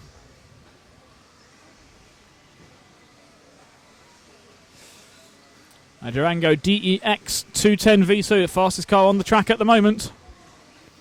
Neil Cragg still with an 18.5. Lee Martin 18.7. David Ronnefelk sticks in an 18.6. Let's try and find Ronnefelk for the last few laps. He goes across the J Concepts jump now. White, yellow and green buggy up and off the tabletop now. Over the roller he goes and down the main straight. The car, in fact, right behind Jörn is David Ronnefelk. One of the other quick guys in this one. 1/8 European Nitro buggy champion, but also very, very quick in electric. So, fastest one in that is Jörn Neumann, 18.3 best lap. 18.5 for Cragg, 18.6 for Lee Martin, 18.6 for Ronnefelk. Those are the fast guys in this one. Petri Strom with a 19.3. 18, sorry, let's start again. Petri Strom with an 18.9. Svensson with an 18.9. Those are the quick guys. And that's heat 14 done. So we're going to get round number 5 underway sooner rather than later. We've got 7 minutes to make up. We're 7 minutes behind the schedule.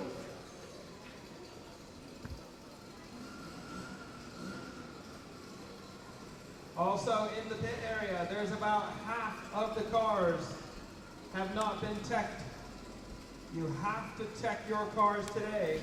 So we are a little bit of a break now. Or you're not in the race meeting. A little bit of a break now. Just going to dust the track off as they do at the end of the round. So we'll be good to go with round 5 of practice in a few minutes' time.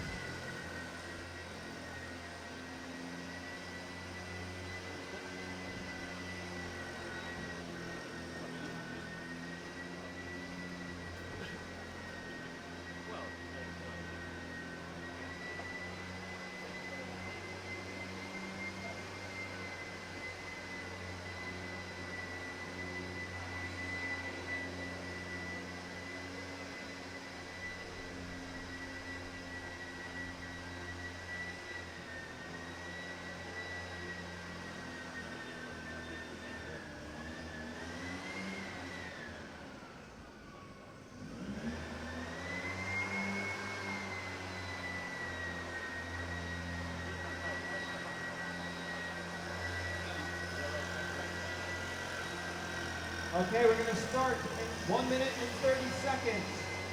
Short break in between this one, so heat number 14 out to Marshall, please. We're going to make up a bit of lost time for track repairs here.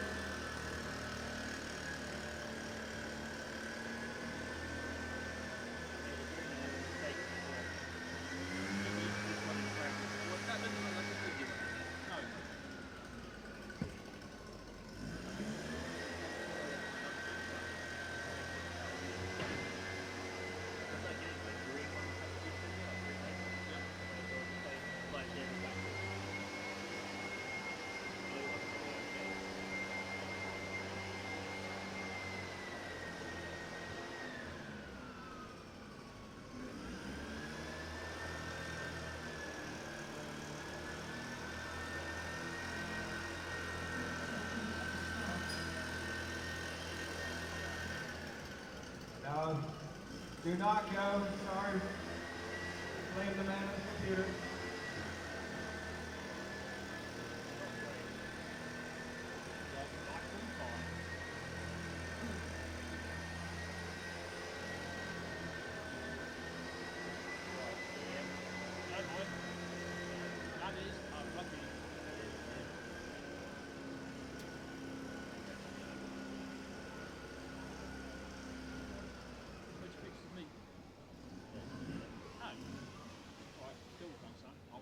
Wait, please, wait. No cars, no cars.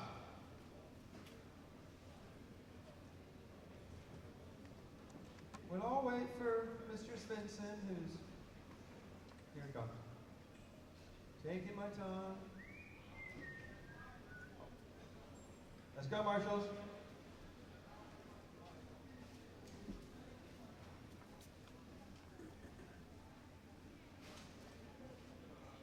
Off you go, guys. Track is open. It's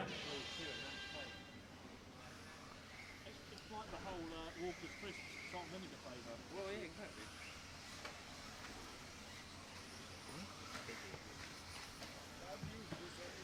Why are they all fizzing? Well, it's condensing.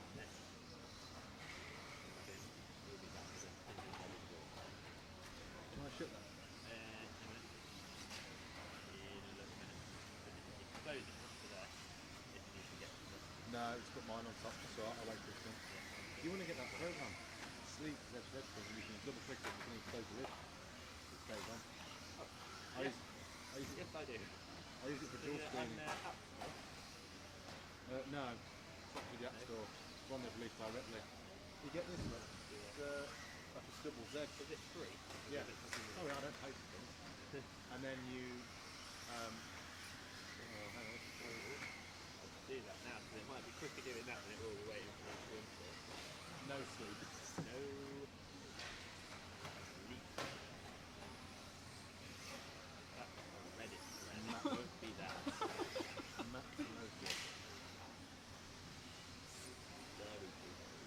I'm going to be Reddit thread. It could be fine, it could be very weird. Oh wow, look at that. That's awesome. Is it that one? Is it this one that's the pirate? I feel like my credit card details are just stolen.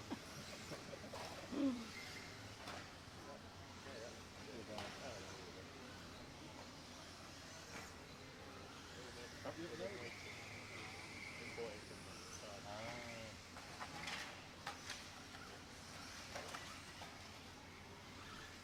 3 minutes left.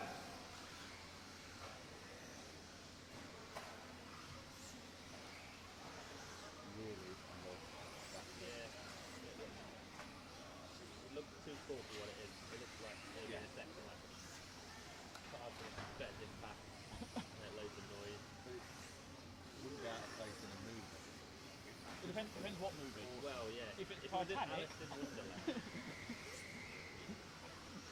Okay, Ollie. Very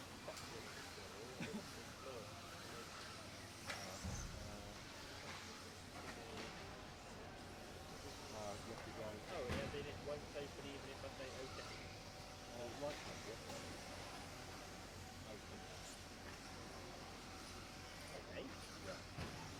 So I've never had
40 seconds left, drivers. Have you got a cassette recorder as well?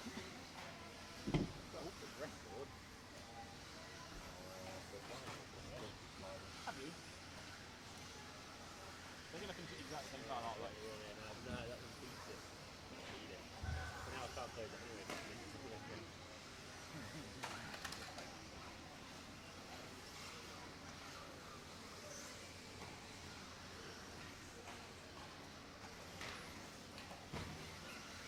Time is up. Number left. Bring them in, please.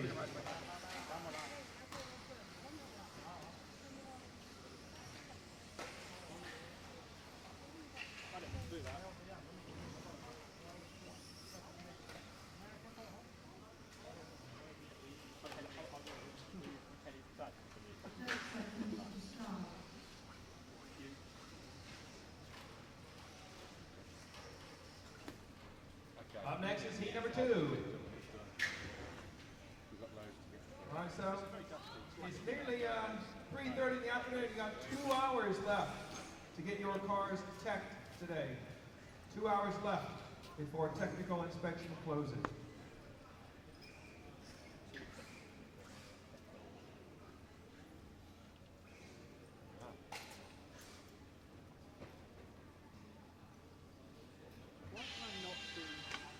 Off you go.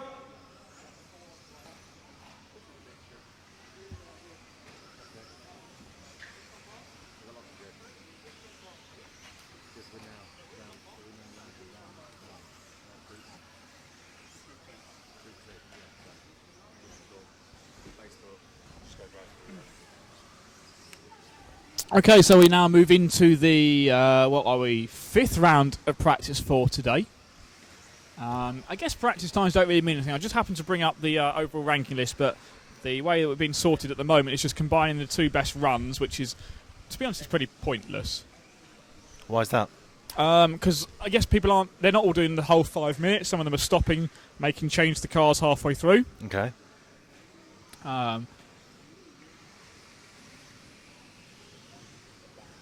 So not overly useful, but I can tell you that if we do look at that, the official rankings as they stand at the moment indicate that the following drivers are fast: Jon Neumann, David Ronnefeldt, Christopher Svensson, Lee Martin, Neil Cragg, Una Hattunen, Petri Strom, Hupo Honigel, Karl-Johan Svensson, and David Kobovic. That's the top 10 using this ranking system, but as I say, it doesn't really mean a huge amount at the moment. Also, we just had to switch cameras while we update the battery in our main camera. Now we're back on the main camera, and Stu Noble is putting his headphones on, and it's showtime. But it's only Group 2 out on the track at the moment, so let's try and catch up on what else is going on around the world. As Stu just kind of, you can just pick a car. Freestyle. Stu's got free run of the track. So we're fed, watered. We are, yeah. We've just seen the top drivers out on their practice. Will they be practicing again today, or was that the last run? No, they've got 2 more runs today. Okay. So still 10 minutes more track time. You're on with that fast lap of a 18.3, sorry, from Jorn. I don't think the guys in this heat are going to be challenging that quite, but see if the guys in the later heats can in the next couple of rounds of practice. Okay, so whilst we're away, we've built up a number of comments on YouTube. How far back shall we go? Wow, let's look at some times in here. Go and check out Team Finland. They're stopping in the same hotel as we are. Is that so? Apparently Team Finland. Team Finland are? Yes. All right. Hello to Team Finland.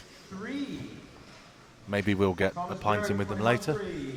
Although we're not just talking about beer. No. Something came up earlier. Speaking to Jesper, apparently we walked past him a couple of times when we were doing the pit walk. We did, yes. It is only day 1. Yeah, it is. We don't use everything we've got now. No. But we will try and speak to him and get to him later. Absolutely right. Yeah, of course we will. If there's anyone else that you can think of that we should go and have a chat to, let us know. Or even better, just tell them if you've got them. Maybe text them at the track and say, go up and see the guys on the media centre. Get them to introduce themselves to us, and then we can go and find them nice and easy and do a pit walk. Yeah, they can either come and sit with us and have a chat, or if they want to be in front of the camera, we can go and find them. Yep. Our roving camera. What is the most common motor position? I think, did we discuss that one earlier? Yeah, we had a chat about that, and from talking to the guys in the pits, certainly rear motor seems ready to go. That's what Craig Drescher from Team Associate told us. Their guys were trying a few different ones out with the 2 different cars they've got, but most seem settled on the rear motor. Are they running gyro checks in scrutineering? I believe they are. It's one of the things they're going to check for. Gyros is a topic that's kind of kicked off recently. My only knowledge of gyros is I used to work for one of the manufacturers a while ago, and admittedly only in the IT department, but I was aware that there was a gyro which could help them with drifting cars. I guess it's a very similar idea. It's exactly the same thing, but obviously in the drifting you're looking to maintain the drift, so the gyro adjusts your steering as it feels the car. It's got an accelerometer inside it, essentially, so it can figure out the angle of the car. Okay.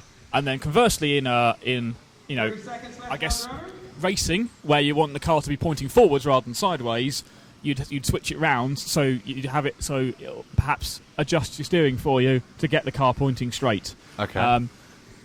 It's a great electronic device to have, but probably not really in the spirit of the rules. I believe in many sections it's even specifically banned. Okay. And I think in the EFRA general rules, I know Dallas, the EFRA president, put out a memo a few weeks ago just about gyros, in fact, saying that they would not be allowed for any EFRA competitions. Does it work like Formula One? Because, again, I have limited knowledge on Formula One, but I do remember a year before when they... Was it rear diffuser, blown diff, something? So does it work in the same way? If someone finds a loophole or a gadget that helps them, gives them the competitive edge, are they allowed to run it until it's officially banned, or how does that work? It varies on the different type of the classes and the different events as well. The easiest way to look at it is that if there's a rule about it, you obviously can't use it. If the rules are a bit loose around something, then the right place to change those is at the EFRA AGM for all these EFRA events. Mm-hmm. And similarly for other kind of sections, classes and events, I've got similar procedures to that. But there's always a steward of the meeting. For this case, it's Paul Worsley, the section chairman for 110th Off-Road. Mm-hmm. So at the end of the day, what he says goes. It's his interpretation of the rules that will stand. Okay. So if there's anything that comes down to it like that, it'll be him that makes a decision based on what the rule says. If the rule is ambiguous enough, then you might find a loophole that you can get away with potentially. But I guess the rules have been fairly static for many years, particularly in off-road racing. So they've kind of closed up most of that sort of thing as time's gone on. Okay. Thank you for explaining. That's quite all right. That's what I'm here for. An easy one. Hello, Luke Hobson. Hello back. Hello. It's an easy comment to Hello, Luke. to respond to. Hey, commentators. Here's a funny fact about Sweden. Hang on, I will vet that before I start. Okay. Oh, okay. There is an age limit of 18 years old for energy drinks here. 18 years old for energy drinks? Are energy drinks... can't get my words out today. Are energy drinks still banned in France? I remember it was banned at I one don't point. think they are, because I did a Euros in France last year. No, 2 years ago maybe. And definitely had Red Bull at the track. I am thinking 10 plus years ago. So I don't... They've relaxed their energy drink rules. They obviously have. However, they've tightened up all their other rules because it's France.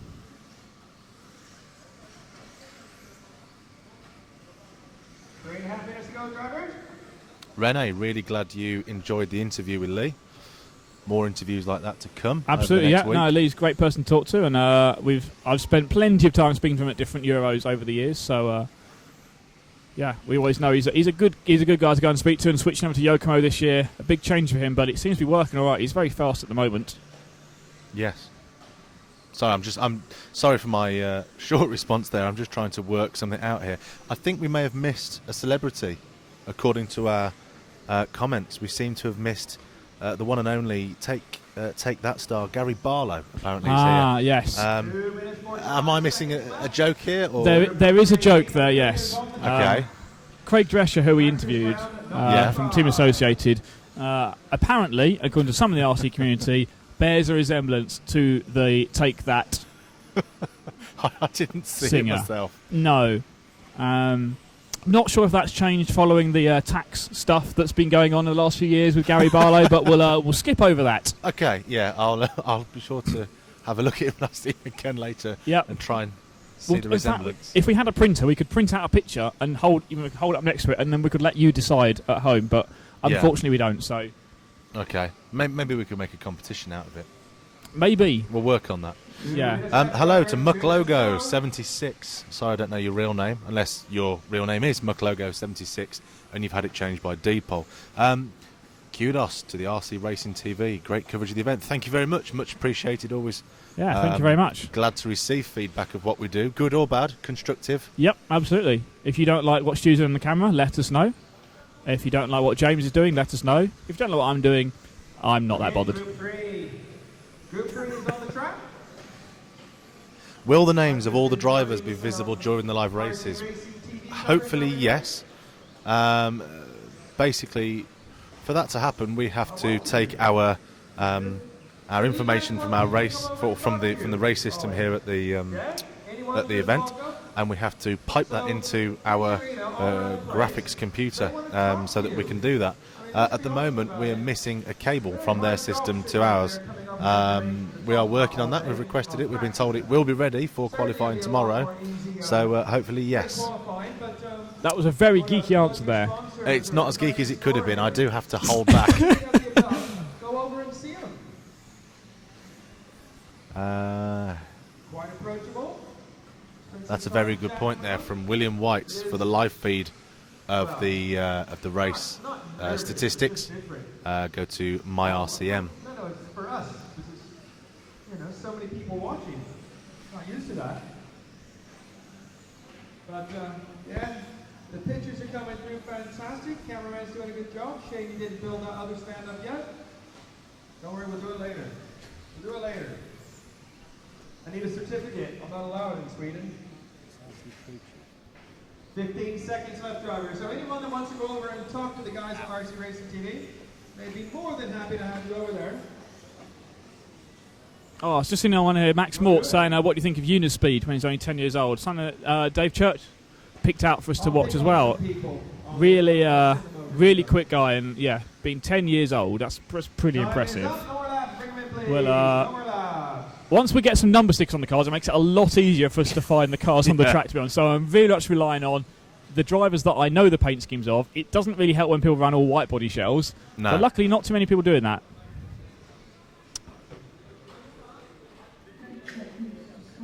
Have we got any other comments or anything on YouTube there for us to have a read through? That's all the YouTube comments I'm seeing from Renee. Haha, check Craig Drescher's Facebook profile photo. Linus here. He used to do with the I'm intrigued. Team Seal. Come see in a bit if that's all right. And his wonderful wife, say Katrina.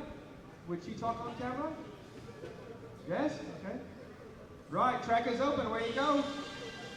Get a good plug in for Team C and RC Hobbies, YD, SYD. RC Hobbies. I can't actually find Craig's Facebook profile picture to see what this picture is. I'm intrigued. Okay, well let's have a look. See if I don't know if it's on my Facebook or not. Oh, he is actually. We're gonna put you on the camera. Yeah. Okay, now I get it. The joke is coming together. It's a multi-layered joke. Yeah. We need. If you're going to use jokes, we need a lot simpler jokes. We're very simple people here. So, simple jokes, much like the one Stu would tell. Let's have a look here. I thought we had some members waiting to join. Oh, apparently we've been given some misinformation. There isn't a law stating that you have to be 18 to buy energy drinks, but it's just recommendations. Ah, okay, so not an official ruling. No. Wow, that's a great setup there. Alex Hoffender streaming us right now onto his, what looks like, I'm going to go with 42-inch. Oh, or just read the description, 55-inch. 55-inch TV. That's a big TV. That is a very HD. big TV. If we're going to be broadcast on screens that big in HD, then I won't go in front of the camera too much, because that's That's not what people want to see. If you're going to do it properly. Yep, absolutely. I am going to like that.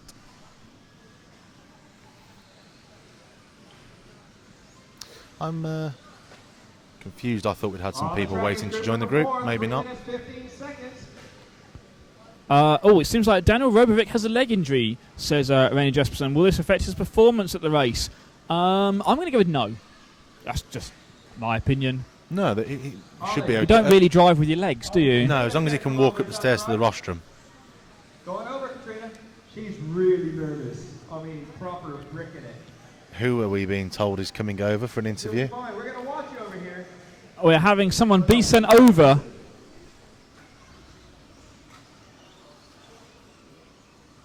for an interview with us. Here she comes. Ooh, this is exciting. 2 minutes 30 left. Group number 4 on the track. We're lining up interviews. Oh, and hello to Callum Nibbler as well. Hello to you watching.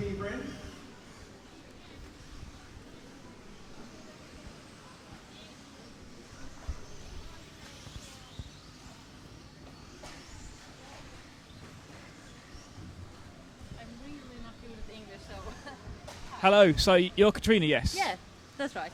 And what's your role at this race? I'm just a mechanic this time. Who are you mechanicking for? Linus Karlsson. Linus. Yeah. Linus? Linus. Linus, I'm sorry, Linus. And how's it going for you? I think it's going pretty well now. In the start, he had some trouble because the track was so slippery, but now I think he's feeling that it's going faster and faster. So he's really happy. Yeah. That's good. And obviously you're from Sweden, so is this fairly local for you, or you come a long way for it still? We're local, so we have about 30 minutes drive. That's not too bad. No, it's really nice to sleep in your own bed. Always good at a race meeting. Yeah, don't get to do that very often. We're always in a hotel room somewhere. Yeah, precisely. So I mean, is this your local club that you race at normally, or is this just a special event? Come down for it? A special event because we're driving for Tomelilla MK, it's called. Yeah. So this is not our home track. So. What do you think of the track that the guys have built here in the ice hockey arena? Well, I've been driving this one at the Nordics, and I think it's pretty funny. They have been doing it a little bit longer, but it's still pretty much fun. Yeah. Good stuff. Yeah. Yeah. So you were here for the Nordic Championships, the warm-up race? Yeah, we were. And that event, I guess, was a warm-up for the organisers as well to make sure the track ran okay. Yeah. And I thought everybody was pleased about it. I also thought it was pretty slippery already then, but yeah, I think it's more slippery now. It certainly does seem really tricky out there, but we're sort of seeing the racing line clean up a bit. We're starting to see it get a bit darker as the rubber gets laid down. Yeah, and that's good, I think. I think so, and hopefully you should just bring the grip level up a little bit more and make it a bit more fun to drive on. Yeah, precisely. So, what's the plan for the rest of the week for you then? For me, just helping out the other guys and look after them. Just going and getting food and drinks? Yeah, precisely. If you want to come and get us food and drinks at any time, you can always do that as well. Okay, yeah. So I guess what's the aim? What's the finishing position aim? For Oscar, who's driving for our team, he's A main. Yeah, absolutely. For Linus, if he gets the B main, he would be very pleased. That would be good to see, wouldn't it? Yeah. So Oscar's certainly someone that's, I think, a lot of people have really started noticing him in the last year. What do you think's helped him step up to that point? Well, he's a really good driver and a lot of practice. He's practicing a lot, not least last year, but before, yeah. And he's a young talent, so he has the future before him, ahead of him. Absolutely right, yeah. So I think, certainly one to watch, and we'll keep an eye on him. Yeah. Hopefully A main for him, absolutely, and we'll see how the rest of your team get on as well. Yeah, thank you. That's great. Thanks for talking to us, and if you want to come pop back over any other time during the weekend, or send your team guys over as well. Yeah, okay, thank you. Thank you very much, Katrina. Thank you. Oh. Almost falling over the bench there, but here we go. So if you've got anyone else at the track that you know, send them over our way. We'll happily chat to anyone about anything, really. But back out on the track, there's a massive pile up in front of us. And it's group number 5 on the circuit now. It's gone quick. They're flying through. Flying through these. So about like some of the buggies flying through the air over the jumps. See what you did there. Very good. Yeah. About a third of the way through then till we get to see the top drivers again. Yep. In fact, let's check the time schedule. So for those of you watching on the archive, the local time at the moment, or in fact watching live, it is nearly 3:45 local time here. And I guess the top guys are going to be out from about 4:10 onwards. That's when we hit group number 10. So in about 25 minutes time. So it's maybe you're having a late lunch or you've got a meeting to go to. Come back in 25 minutes if those are the guys you want to see. Or if you've got other people in different groups you want to watch out on track, let us know who they are and we'll try and follow them for you if we can. If we can identify them. If we can identify them, that's a good point. We haven't got numbers still. But tell us what colour car they've got as well if you want us to follow them. That would help. Yeah, or draw a picture. Draw a picture. Take a photo of it, paste it to Facebook, to our RC Racing TV group. And then maybe we could identify and find the car based on your image alone. Or just describe it to us. That works Might as well. be easy. And the whole list, the whole time schedule is up at my RCM, so you can check that out to find out what heat should be running at any time. We're running pretty much on timetable, to be honest. I think we were a little bit behind at the start of the round just because of some track maintenance we had to do with fixing one of the pipes, but otherwise all going pretty well, which means we're due to wrap up here just after 6 o'clock with the racing, and then the opening ceremony is scheduled at 6:30 till 7 o'clock. So I think we should be sticking around for that one. That's certainly the plan. I think we'll get the roving camera out again. Oh, that'll be good. We can get right in amongst all of the different countries. Right in on the action. That'll be quite interesting, actually. And we can catch up with as many drivers as we can going through that, or just enjoy the national anthems. That as well. Yes. We're here thanks to EFRA, EFRA.ws, and brought to you by Durango with the DEX 210 V2, VRC Pro, and of course J Concepts, who are our sponsors, our main sponsors for this event for the week. We're here all the way until end of play on Saturday. We are indeed, yes. And we don't go home until Sunday. No, we don't. What will we do with the last night? I wonder. To be honest, I'll probably sleep because you might think it's easy to sit and talk for 6 days, but it does take it out of you because I do talk a lot of rubbish, but there's a few facts thrown in there which take some effort. There's a lot of facts, not just a few facts. There's a lot of facts. You've been able to answer all of my questions because you probably represent the more dedicated RC driver industry. You know what you're talking about. You've been in the industry for a long time. I'm right on the peripheral, just looking in. Looking in. I may ask obvious questions, but I'm asking them for my own benefit and for some of the newcomers at home who may have the same question. Absolutely, yeah. And if you've got any questions out there, ask away. Ask away, absolutely. And if you don't want to put your name to them, we'll just get James to ask them. Kyosho UK. Do the German racers have big smug grins? I think all the Germans have big grins on their face today, and some of them have drawn the extra star on their German football shirts. You obviously missed our pit walk earlier when we went and spoke to Jörn Neumann. Ollie, a couple of the French guys are going to come over in a bit. Say hello if that's all right. You sure?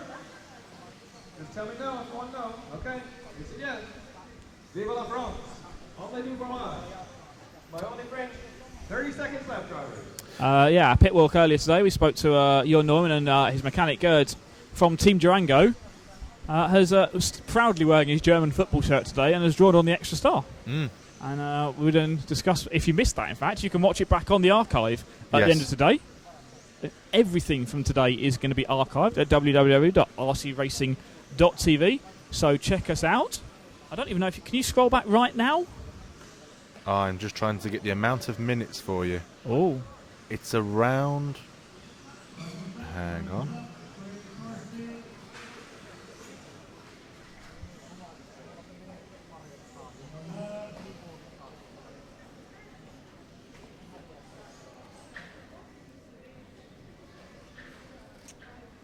It's very tricky when you have this much video footage from a day to actually scroll through and find a point in time. We'll post it. Yeah, we'll do that. Well, I'm sure that'll be one of the highlights of the day. There won't be many highlights, but that'll be one of them, I think. That was quite a nice opportunity for us to get around the track, and you can see what we can do with the moving camera as well. Just watching, for some reason James is just replaying the same bit over and over again of me running across the track. So that's very fetching. It's a highlight. It is, me running. Ollie running. Doesn't happen that often.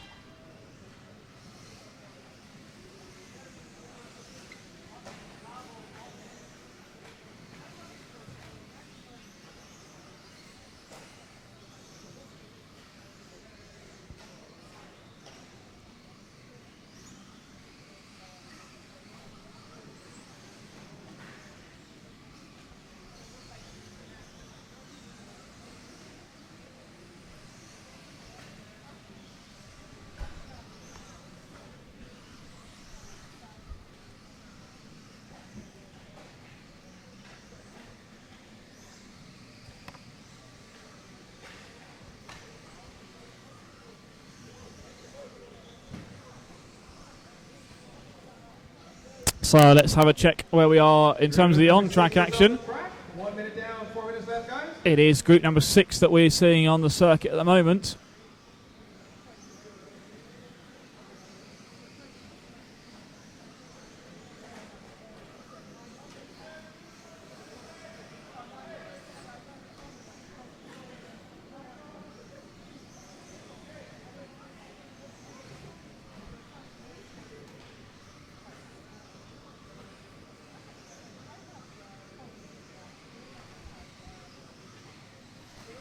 Okay, for the viewers at home, I have put a link that will take you straight to the lunchtime show on the Facebook Oh, RC fantastic. Racing TV Facebook page.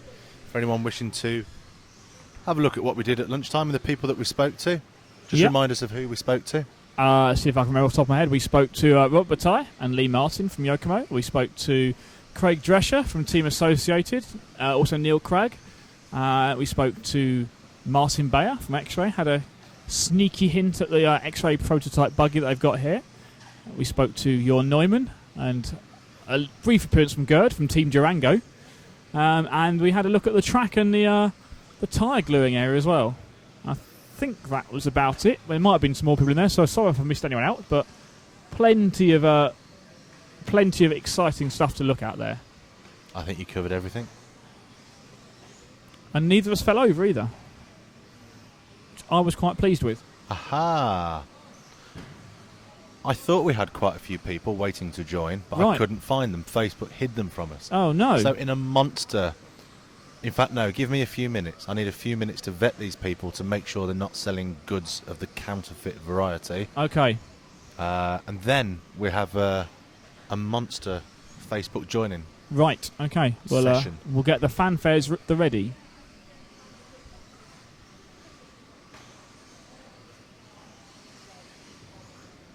So this is still group number 6 on the track.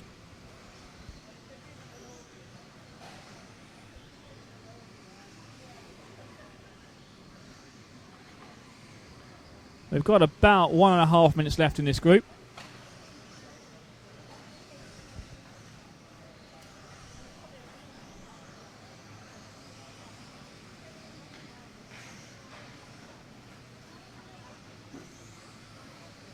Okay, I'm just getting some information.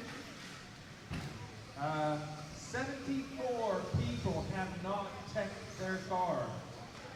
So do the maths, there's 90 minutes left or so to get technical inspection done. We are closing technical inspection at 5:30, so if you all go over there just before 5:30 and think you're going to get through, it's not going to happen. Okay. Oh, okay, we ready to go? I have vetted. We look good to go. Right. I'll let you take the first one. And you'll see why. Oh, thank you. Thank you. Argyris? Argyris, yes. Papa. No, I'm going to try this. Okay. Papa. This could go very badly, so apologise in advance. Giannakopoulos. Giannakopoulos? Very good. Yeah, we'll go with that. Hello, and welcome. I'll do this one now. Thought you might. Christian Lassen. Lassen. Sorry, I can't even read now. Don't worry, I'm not great at pronouncing names either. Welcome, Christian. You're now part of the group. Hey. Verhulst. Sophie Verhulst. Hello, welcome. Let me apologise now, ladies and gentlemen, for mine and Ollie's pronunciations. Oh, it's bad, isn't it? It's very bad. Frederick Weinberg. Hello. Hello, 5 friends in the group already. 5 friends already. Hello and welcome to the group. Joel Valander. 4 members in the group already. Is he Oh, wearing sorry, I will reread that. A member of 4 groups. Is he wearing a school uniform there? Yes, I was trying to work out whether it was a picture of him when he was at school, or no. Actually, looking at the other photos, There's a picture. He's got some pictures of deer there as well. Deer. We have deer. Judging by the spelling of some of his posts, I would say he's Swedish. Let's go back and welcome him, add him to our group. Hello and welcome, Joel. You are now part of the Facebook group. Who else we got on here? I'm rubbish with names here. Michael Shachi? Shachi? Michael Shachi, welcome. Hello. Hello. Dennis Ike? You pronounced that a lot better than I would have done. Huh. Let's add him to the group. Add him to the group. And next up we've got Max Mort. Hello, Max. 33 friends already in the group. Why are you not joined already? You have now. Unless people have joined and then left and then joined again just to get a shout out. Sometimes we suspect this. I have seen 1 or 2 people which I know I've added. I've had to re-add. Oh. Well, Callum Niblet. Hello, Callum. Well done for your result in the B Euros. See? Earlier this year. That's why we have Ollie here. Yeah. He knows these things. Tom Raymakers, 19 friends in the group already. Let's Hello, have a look. Tom. Do we know any more about Tom? Is Tom familiar to us? He's wearing a Homer Simpson t-shirt. With no head. No head. His head is the head of Homer Simpson. That would have worked better if that had A actually bit been at his higher. neck rather than there been an expanse of red. Yes. Can we see where Tom's from? No. No, we can't can't. see. Just hello to Tom. Hello, Tom. Welcome to the Facebook group. David Eriksson. Swedish Eriksson? I would think generally Nordic we'll go with. Right, we'll go Nordic. We'll broaden our search term. A very lockdown profile. We don't really know too much about anymore No. about David. And I don't recognise him, so he may not be here. But we'll welcome him. Hello. Hello. Tom. Welcome, to the group. Welcome to the group. Stephen Patterson. 3 friends in the group. He sounds very English. He does, doesn't he? Or no, or I think he might be Australian. Very possibly. Without doing any further extensive stalker-like research on Yes. Stephen, we'll guess he's Australian and leave it there. We don't have time to. But we'll dig add for him his to the profile. group, though. We'll add him. Welcome to the group. We don't rule people out because they're Australian. James Peter Noak. Yeah. It's got Hello, to be Noak. James. Hello. Welcome to the group. And finally, I'm going to look at Ollie to see if he'll try and pronounce the surname. And he's smiling. Corey Bolbach. I would have said. No, I'll go with that. Yeah. Yeah. Where's Corey from? Let's click on Corey's name. Let's say let's call him Corey. Yeah. He's just got lots of pictures of buggies, so And mallards. and mallards. Yes. So he likes buggies and GHG, green head gear, as the mallard has a green head. Ducks Unlimited. So he clearly likes off-road buggies and ducks and turkeys. I think it's a hunting thing, maybe. I'm not sure. Maybe. Am I suspecting a fake profile here? It's a very strange mix. I don't mean to judge, but remote control vehicles and mallards don't tend to go hand in hand. They don't. There's not much else we can see on there, is there? So we're kind of... No. I'm going to go with it, but please don't let me down, Corey. Please don't be a counterfeit product salesperson. Yeah. Don't let me down. If you are, then we'll... I'll be honest, we'll bin you off. We'll have to bin you off. I don't know why this is happening today. We're having a wave of requests. We're going to save those because we've just added quite a lot of people. If you have just requested to join the group in the last couple of minutes, We're not ignoring you. We will get round to you, but we want to make it last. Yes. We don't want to just give everything now. Absolutely right. So yeah. I can tell you there's 4 people waiting. You know who you are. This is group number 7 on the track. Group 7 is on the track. Let's have a look. Has anything That's been an happening on unfortunate picture YouTube? you just brought up on the screen. Yeah, it looks like you're about to sneeze. Yeah. About to sneeze. But I'm not in that. McLogo again. Please follow the leader in this group. I can't see what time you made that comment, and we've been Facebooking. Sorry. So we will follow the leader in this group if we can. Yeah. And hope that you mean this person. Oh, blue and yellow. Yok. Is Yok still in? I'm guessing he means Yokomo. Very good point. Again, you're here for the RC. I'm here for the computers. Yeah, there's no driver with the name Yok. The round's finished anyway. Yeah. If it was that one, then I'm afraid we missed that one. But hopefully you saw him anyway. My apologies, McLogo. Give us a shout if you want us to follow anyone else. And if you put their name in as well, that often makes it easier. Yes, because we're looking at the timing screen here as well. Yeah, we've got timing screen with names on. Which has got numbers on, but obviously cars don't have numbers at the moment. Once we get into qualifying tomorrow... Going to send young Daniel Kovacic over to you. Koyosho UK, thank you again for the message of the appreciation of the coverage. It means a lot. And at the moment, Ollie, on 3 times put together, Daniel's sitting 12th. This is my first time of properly being sat in the control room, if you want to call it that, and getting instant feedback from people it's nice, isn't on it, YouTube as I'm saying things. Yeah. It's cool. It's interesting. Like I say, keep the feedback coming in. Thank you all. I believe that someone else is being sent our way. Are these the French drivers? No, this is someone else, actually. Is it the... I've just seen... It is, well, we'll see once he gets up, if he manages to figure out how to get up here into our commentary box. Hang on, Ollie. They say never work with animals or children. We'll give it a go, though. I mean, we've got to try it once, haven't we?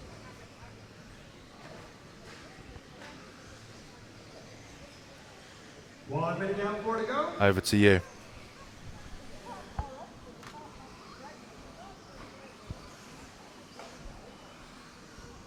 So up here into the commentary box, Daniel, hello, welcome to the show. Thank you.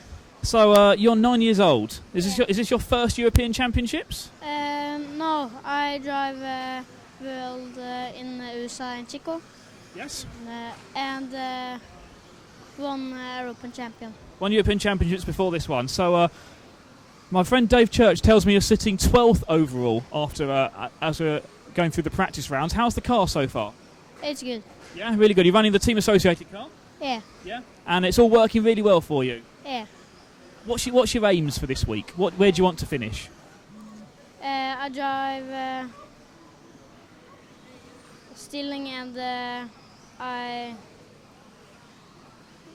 don't understand what to say now. You want to maybe make the C main, the D main, A main? B main. B main? Yeah. Go in the middle? Yeah. Yeah. And well, if you're sitting 12th at the moment, that should be quite good. You'll be pleased with making the B main. What do you think you need to do to make it into the A? Must drive very good before I come to the A main. I must don't so mistake. And, Yep. Yeah. Perfect. And how do you find the track? Is it very difficult? The double is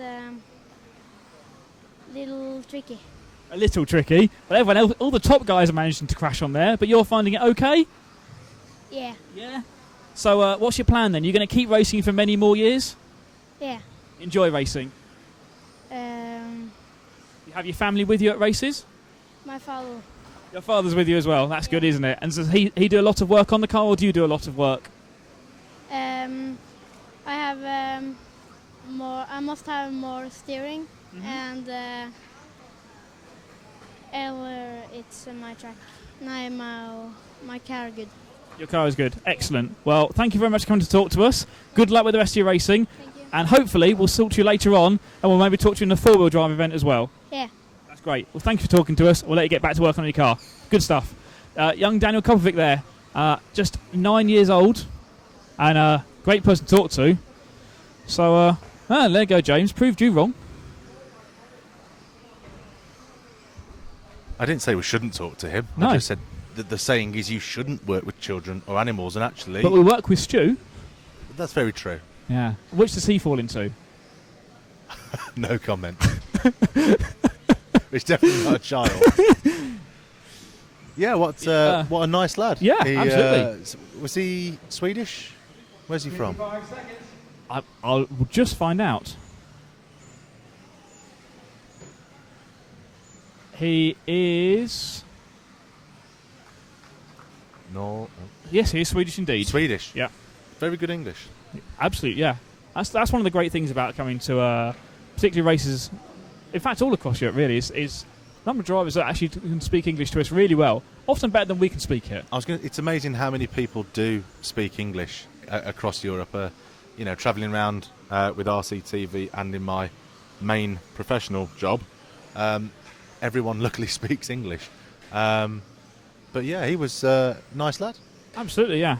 And it's really interesting actually, if you walk around the pits and you see the teams sitting together with drivers from different nationalities, they're all often talking English to work together.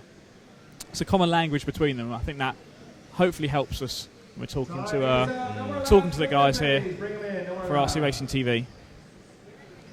But we're just coming to the end of a heat there. I'll just try and grab where it is. That is group number 8 just coming to an end. So 9 is going to be up next. Richard Does YT. Thanks for the streaming. Now I got something to watch. RC cars are more fun than the Tour de France. That's our opinion too. It is. It is. Otherwise we wouldn't be here. We'd be at the Tour de However, France. if the Tour de France did want us to go and cover that one,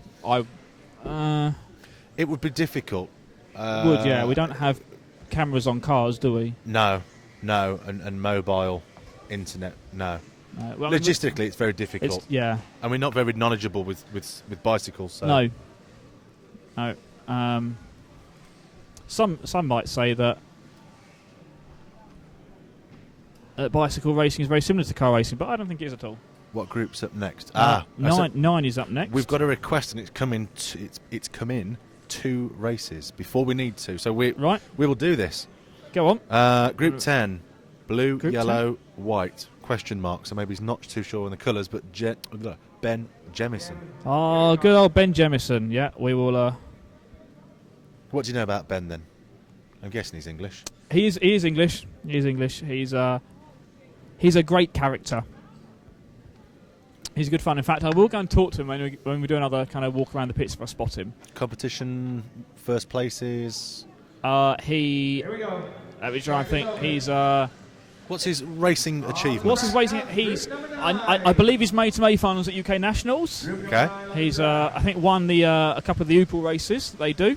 Yeah. And he absolutely is one of those drivers that kind of embodies where RC racing I think should be. One of the guys that isn't. He's a competitive driver and he's very fast, but he's not probably going to make the A final at the European Championships, and he knows that. But he's coming out here, he has fun with it. He's got a great team around him as well, works with his teammates very well, and just enjoys this week away really. So I think that's really good. I think for a lot of people, it's that kind of mentality or attitude. Absolutely, yeah. You're always going to have the top drivers, the big hitters, always pulling in the podium places within reason, and I think that Yeah, and I think you have to remember, it's, at the end of the day, yes, there are 10 guys in the A final, but it's not 10 guys at the event.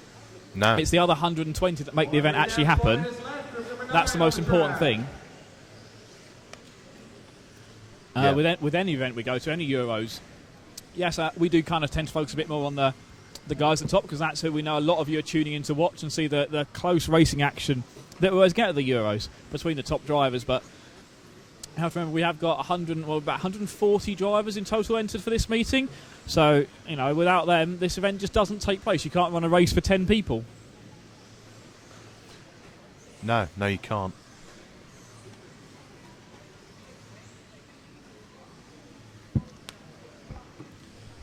What we're doing now, we're at about 1.5 minutes here into group number 9.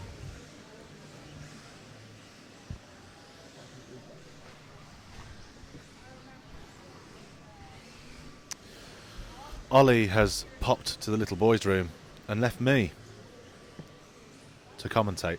This should be interesting. So as Ollie said, we're in round 9. Unfortunately, I'm going to have to attempt some pronunciations. 2 minutes 45 left, drivers. As you can hear, 2 minutes 45 left. Jesper Ramerson. Isn't Jesper Ramerson on our YouTube feed or Facebook feed? I don't know. I didn't realise he was here.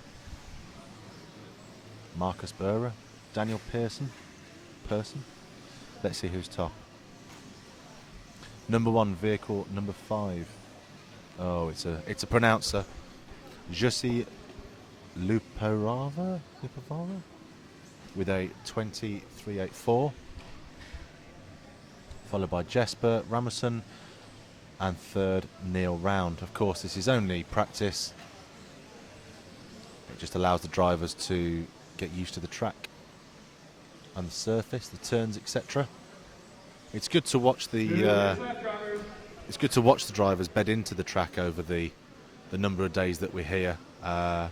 Even for some of the higher drivers, the drive isn't as smooth as it should be on day one, as you would expect, and it's interesting to watch that by the time you get to kind of the finals or heading towards the finals, you really see them kind of hitting those turns at the right time, at the right speed. It's interesting to watch. I remember covering this last year and watching the top drivers. It was literally like watching robots. They were that good. It's good. It's a good race.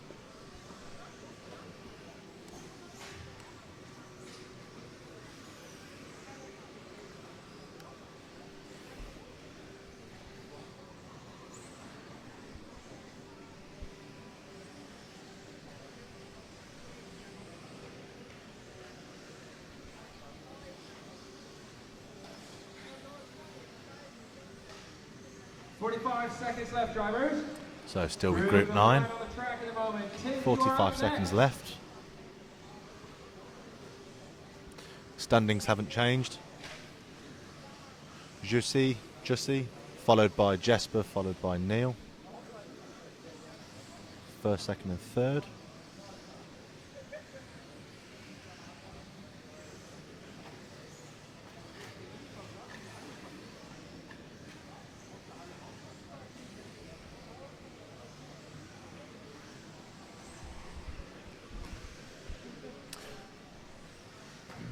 We are a bit limited on cameras for today.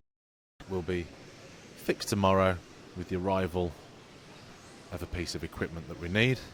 So we'll be able to bring you more than just the one and two camera shots that we've been doing today. Up next is group number 10. Aha, another request. Can we follow Wesley van Helmond? Yellow TLR Buggy Group 13. I'll be sure to mention that to Ollie when he gets back. Some of you may remember that last year Wesley was in Valladolid in Spain, where we held the week-long two-wheel drive and four-wheel drive events there. And on the RC Racing TV website, there's a Young Guns article where we interviewed him, found out some information about him. Be interesting to see how he's progressed over the last 12 months. See if we can get to speak to him later. I think he was a little bit camera shy, if I remember, last year, but I know his dad was happy to talk to us. He's here with his dad and the rest of his family, younger brother.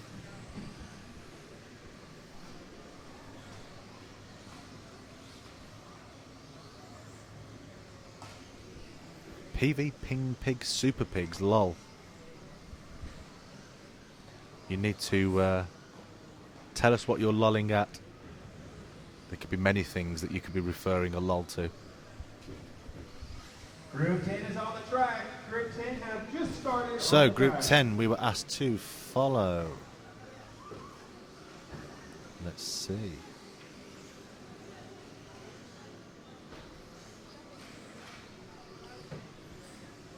Ben Jemison, Group 10. Ah, the screen's not updated, hence why I can't see Ben.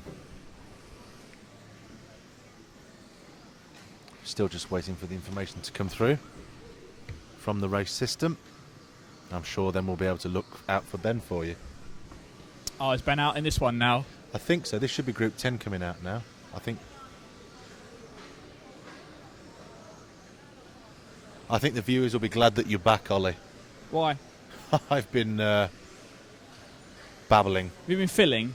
Filling and not pronouncing names very well. We have another request as well to, I think you've already, Wesley, yeah.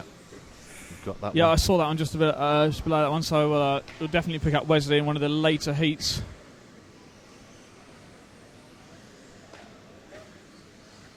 PV Ping Pigs, Super Pigs. Funny in what way, I dread to think. I think that we've got Ben Jemison on track with the gold-looking buggy. He comes over the the J Concepts jump now.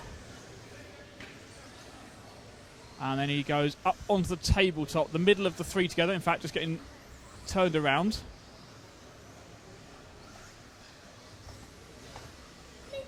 So if Stu drops back to the pack of cars behind the one he's filming. And then it's the last one of that pack of cars at the moment. I think that, trying to look at Ben up on the driver's stand and figure out where he's looking.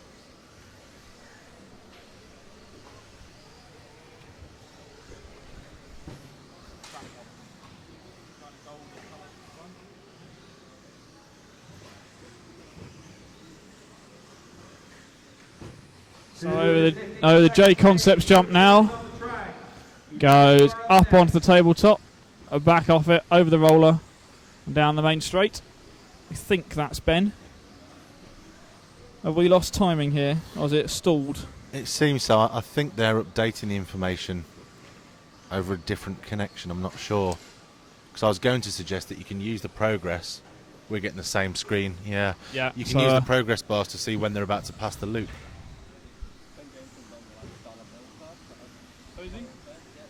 Oh, sorry, I got it wrong. Ben is apparently his car is covered in dollar bills.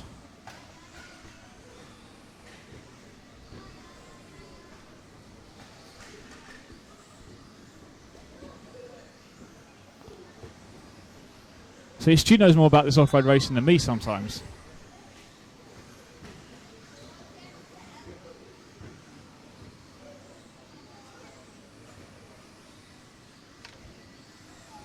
So whoever it was that said Ben has a blue, yellow and white car, wrong. 1 minute left, drivers.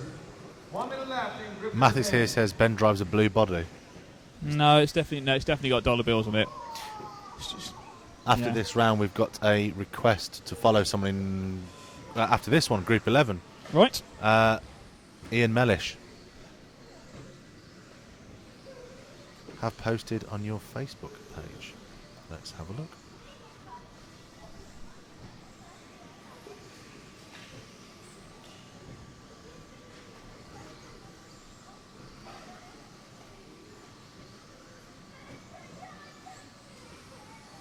Ahaha, even better.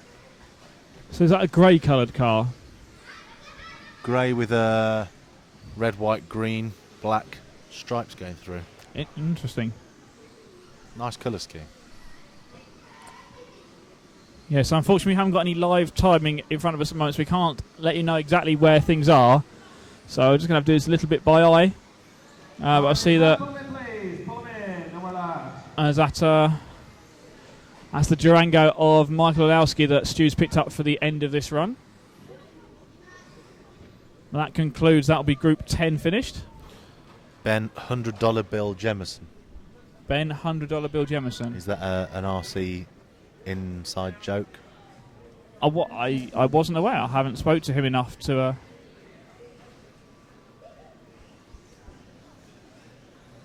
So no, but he's just chatting to his team as he gets off the driver's stand.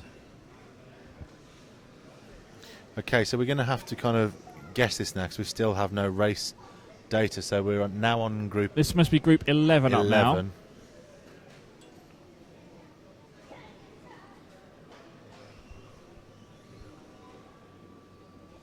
for group 11, we're after Wesley. Is Wesley up on the stand?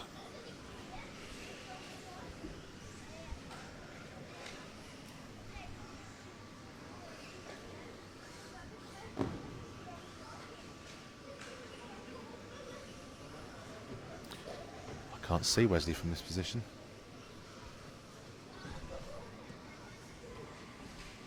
So let's see if we can find Wesley Van Helmond.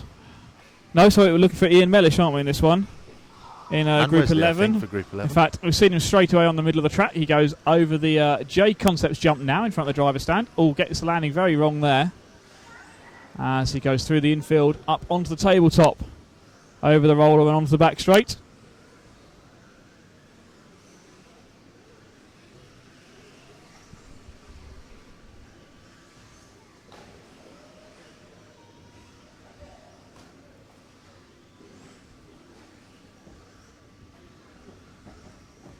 So this is about group 11.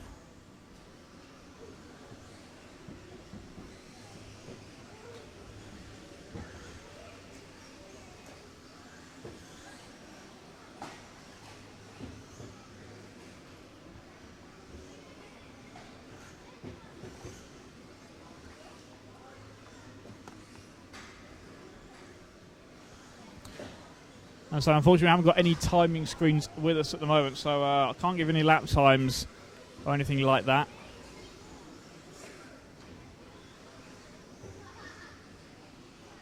We might have to let Phil, let Stu just pick out a car randomly.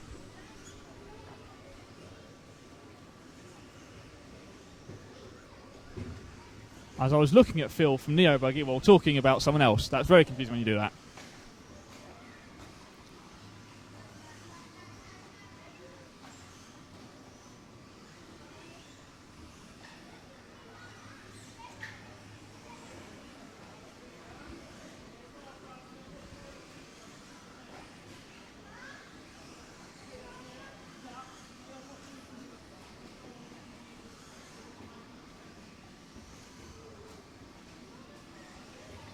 Two and a half minutes left now.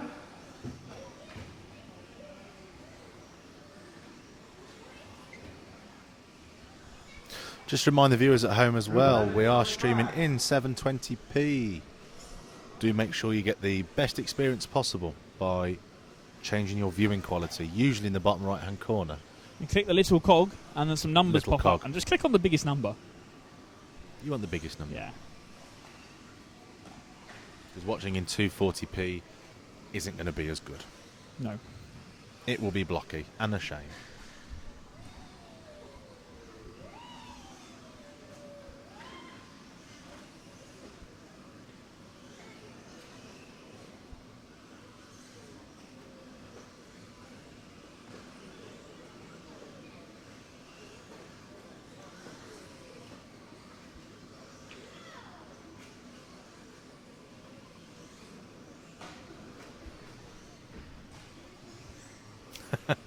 Someone's posted on the Facebook page, Frederick Weinberg.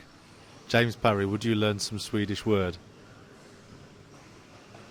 I'm going to ask someone left drivers, 1:15 to go. who is, in fact, I could just check and just do a Google Translate. It would be very easy to fool us. Yes, it would. And it would be embarrassing and rude. It would. It would indeed. Not that I don't trust you.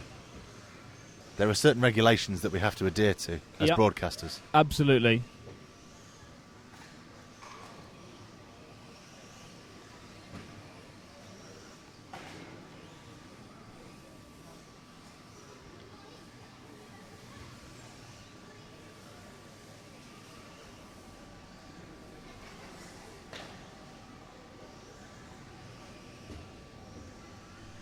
No. It's okay. Ah. Frederick, though I never doubted it, is telling the truth. At least on the first word. first sentence.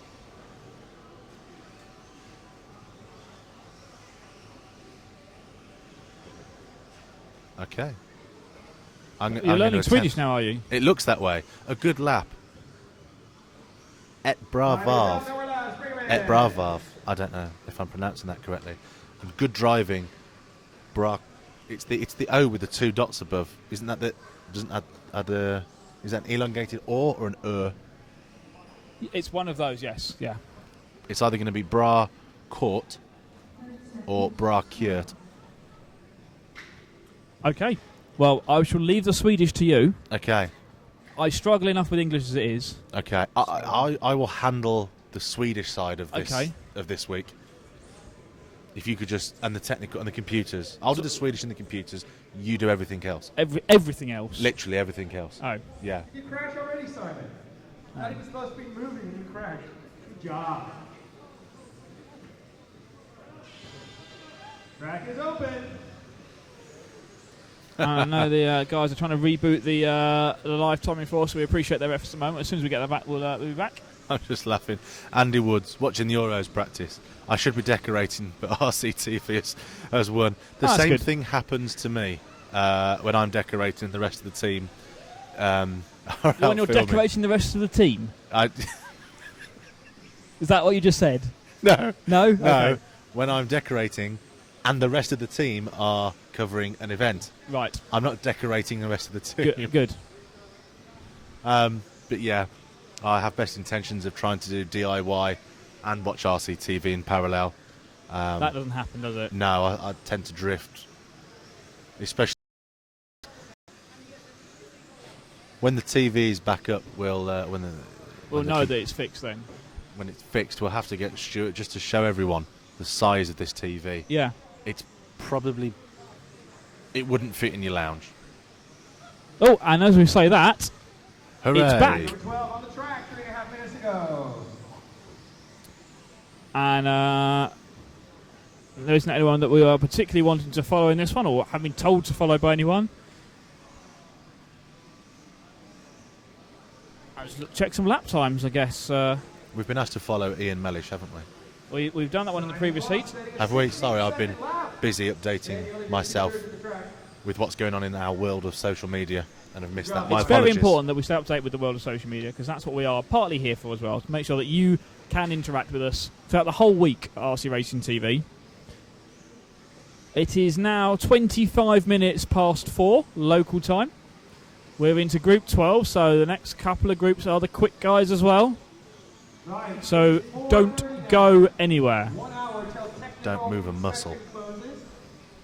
We are here live at the 2014 two-wheel drive EFRA European Championships. We are brought to you by Team Durango and the DEX 210 V2, VRC Pro and J Concepts as well. Big thanks to EFRA and to the Trelleborg Motor Club for making it possible to be here and helping us out and looking after us, really, sorting out everything we need.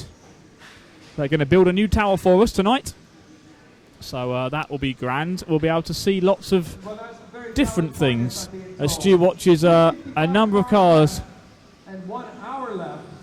very, very close together going around this practice session. So pretty much, you guys that have not been through tech are risky. Facebook don't make it easy to find your new members that are awaiting. Do they not? No. It's quite frustrating.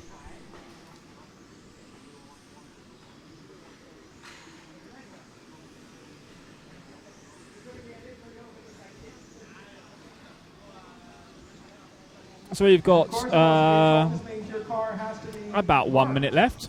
put a sticker on it or blah blah blah, whatever it is you're doing. You have to get over there and get a tech soon, guys. About 1 minute left in 12, Group 12. Apologies if anyone is experiencing issues with the stream at home. I don't know if coincidentally when they rebooted the race computer, they may have done something with the internet. Interesting. We'll see. So, although if people are experiencing issues, then they may not be able to hear us at the moment. No, I think we're still on. We are I still think on. we just had a blip. Okay. possibly.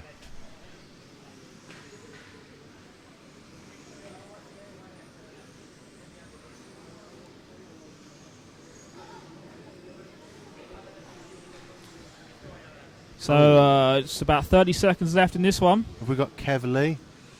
We've been asked to follow him. 25 seconds Purple left. and yellow. Let's find Kev's car for us on the track in the last few seconds of this one. Purple and yellow.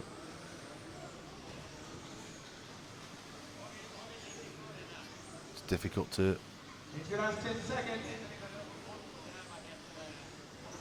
And Kev is the white, yellow and purple car going across the triples now. Over the first the doubles and then over the J Concepts jump. Oh, gets the landing wrong. More laps, please. Bring him in.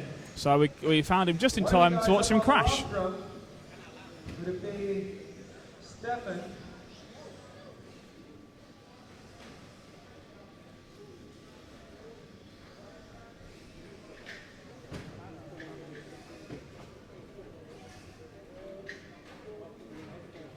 So it looks like Stefan. If you just come off the rostrum, Stefan, you need to come sort it out with your transponder. One round of practice left, and you do not have a transponder assigned to your name.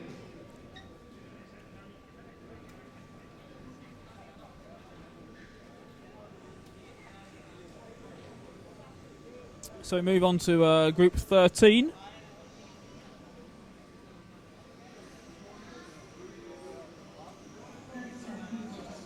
Yeah, if you could do that around the whole track, Tom, we can get some rubber put down.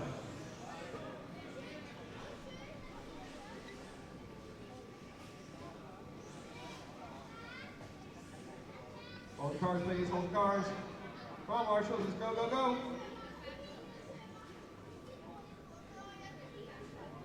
Five seconds, drivers.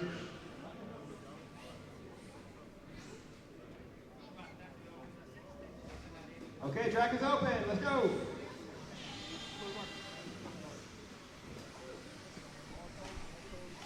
Okay, so we're now looking at Group 13. Yep. Group 13 out on the track now.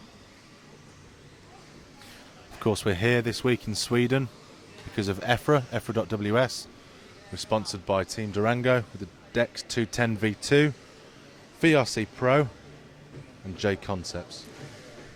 Okay, and we want to have a watch of Wesley Van Helmond in this one, which is the fluorescent yellow coloured buggy going across the triples now. Slideways after the triples, then across the J Concepts jump. Up onto the tabletop he goes, then over the roller and down the back straight. Here we go, coming over the doubles. I've still not got the names of the turns correct yet. Going over the triples. I don't know the names. Ollie's looking at me to say the names and I don't know the names. Watch Wesley getting very wrong as he goes into the J Concepts jump in front of the driver stand. Where's Wesley now? He's coming off the tabletop over the VRC roller, down the back straight, and across the Durango doubles there. And he's got the off-camber corner which leads into the triple. On the track now, group number 13. And then we've got the J Concepts jump there right in front of the drivers, and a flat section before he gets back onto the tabletop, and then completes another lap here around the Trelleborg circuit in the south of Sweden, especially built just for this race. He seems quite dialed into the track now. He is. Let's check some lap times for him. There's a 19.6 best lap. He's done the same thing after It is 4:30 exactly the now. doubles We're after the about triples. 50 cars that have not Like he's been trying picked. to control his speed as he comes off the double before he turns left into the next double. And certainly what we've heard from all the drivers so far is that's kind of the key thing is how you control the speed between the jumps to make sure you've then got enough speed to get through the next set of jumps, because all the jumps are very tightly located together. Or not have too much speed, as I think is the case here with Wesley. Yep. You don't want to overshoot those jumps either, because the buggies go fastest when they're on the ground. Very true. Here's some lap times for you. Paniche 20.0. Oscar 18.4. Robert 18.6. Wesley 19.1. Have we got any other people to follow for this race? Or was it just Wesley on this one? That's the only one I think we've been asked to follow, but I want to pick up Ellis Stafford, who is the orange, yellow and blue coloured car, who is just coming up onto the tabletop now. And Stu's got him straight. Look at that speed there from Stu picking him straight up. Is that behind the X-ray, Mr. Hoodie? Was that the pure white one? No. No, not this time. It's just another white body shell. Another white body good. shell, yeah. Just to confuse us. As Ellis gets the landing all sorts of wrong there. And the marshal doesn't particularly help, putting the face in the wrong way. Where's Wesley now? Is that Wesley coming around the back straight? So Wesley in front of us here at the in the corner, and then we're watching Ellis Stafford, TLR driver. He's in a bit of clear air now. Yeah. Let's see what he can do with it.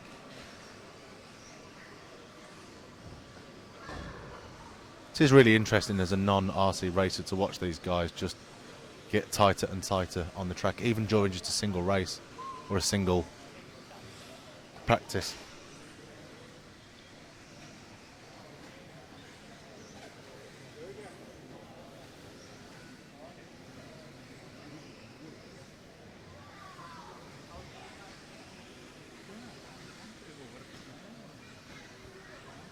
So we've got about 1 minute left here in this heat.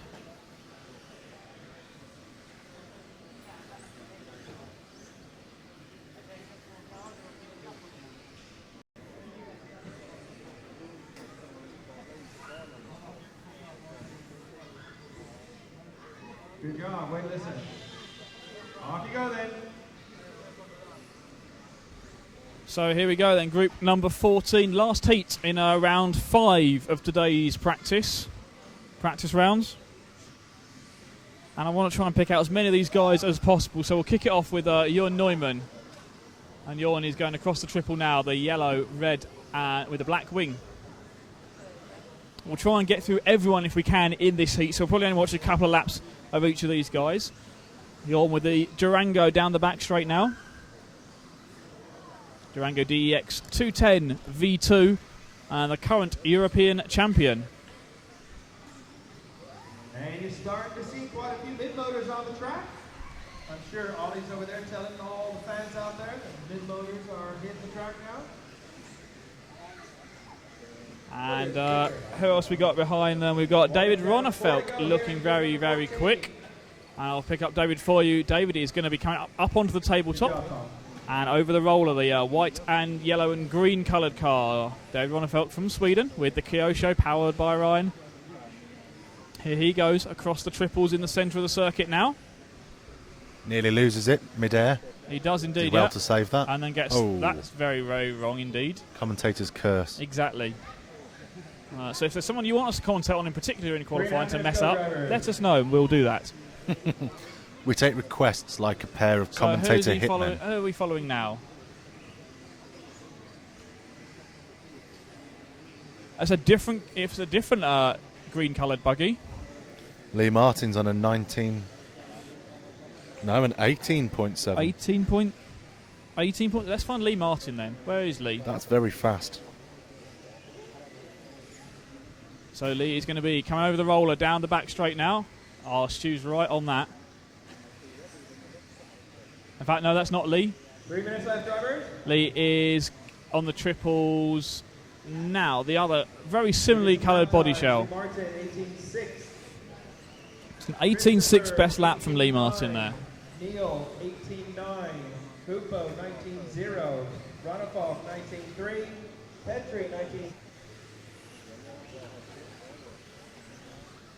So we should also pick out Neil Cragg a bit for this one as well, I think.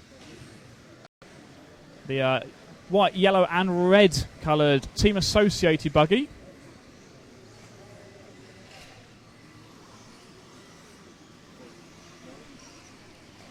Lee Martin still holding the fastest lap time. Just. Ronnefeldt very, very fast as well. So Svensson and Hupo Honigel looking like he's stepping out. Let's try and find Hupo. I don't think we've really filmed him so far today. 1 minute 30 left, drivers. Hupo is going to be coming up onto the tabletop now. Off the tabletop he goes. Down the back straight. Kim, over to blow the track off. Good job, Kim. Blue, white, orange, yellow coloured buggy. 1 minute 20 left.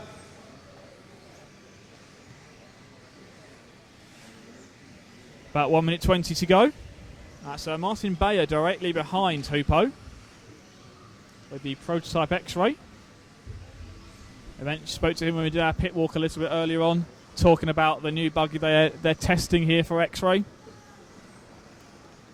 As we've got about 45 seconds to go in this final group of practice round 5. 45 seconds left, drivers.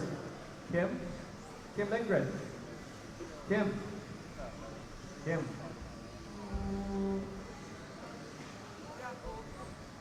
You're not going to blow the track.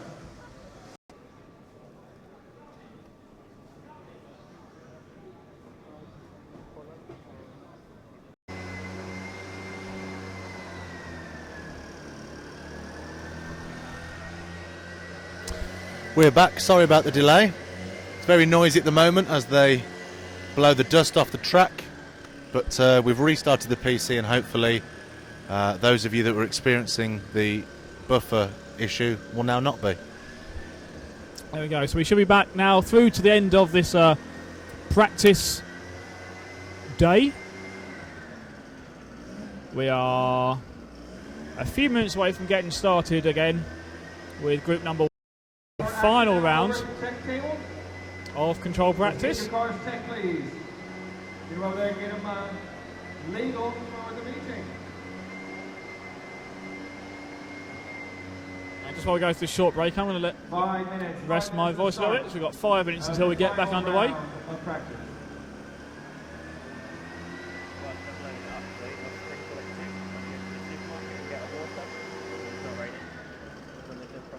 I shall have a water.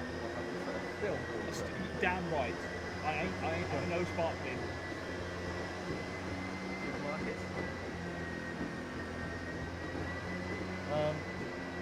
No, I'm good, thank you. But no, I'll have a... No, it's...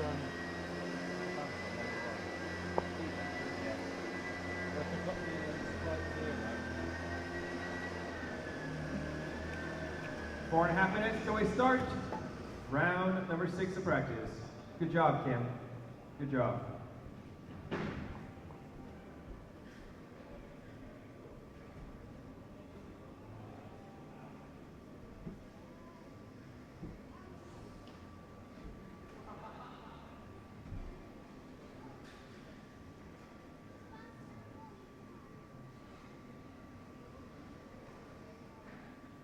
Nice.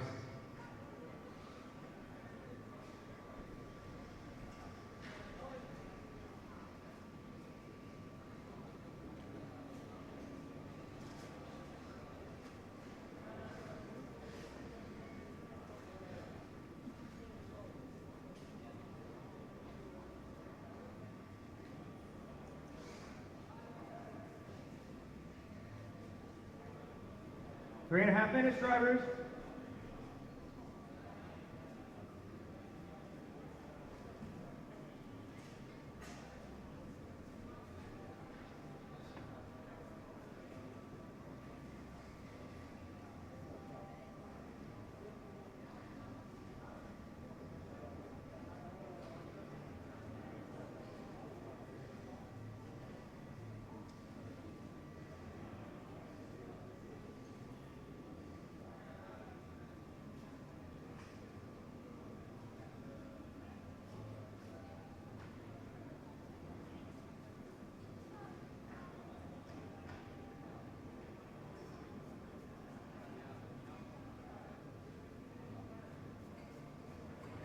Two and a half minutes.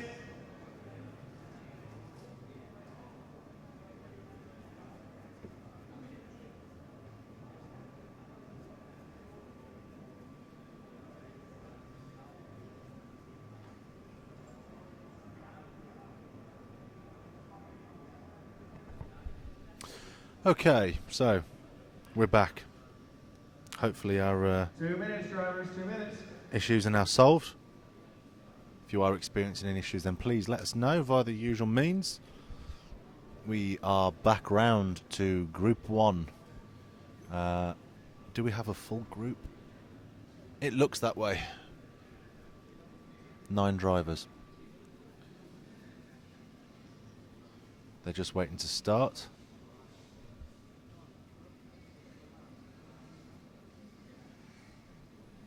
I think they may be a little early as there's no marshals on the track and only 2 cars.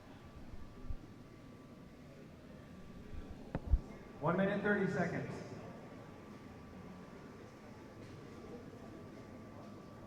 Need the marshals out, please, from group number 14. Marshals out from group 14, please. 1 minute and 15 seconds now.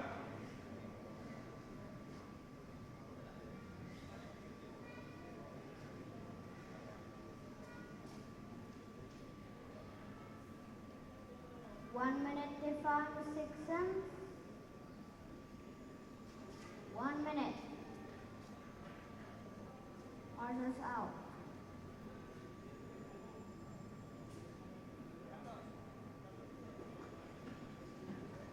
5 seconds.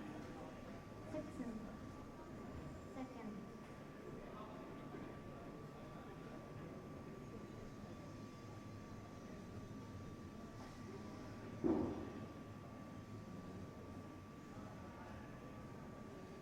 30 seconds to start.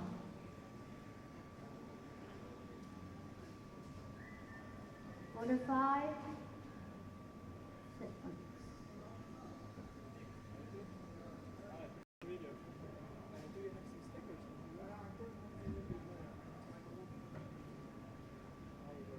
10 seconds.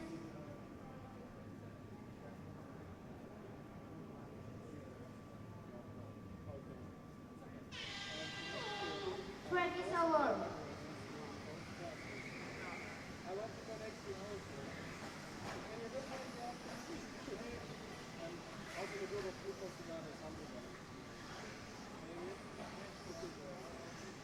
Everyone is asking.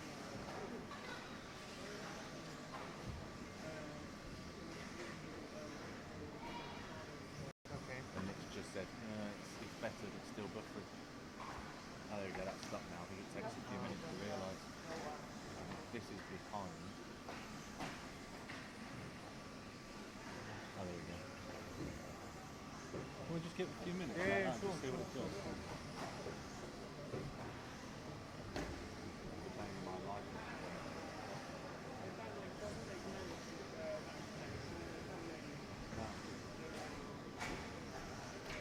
It could be that next year's switch. I have like an 18.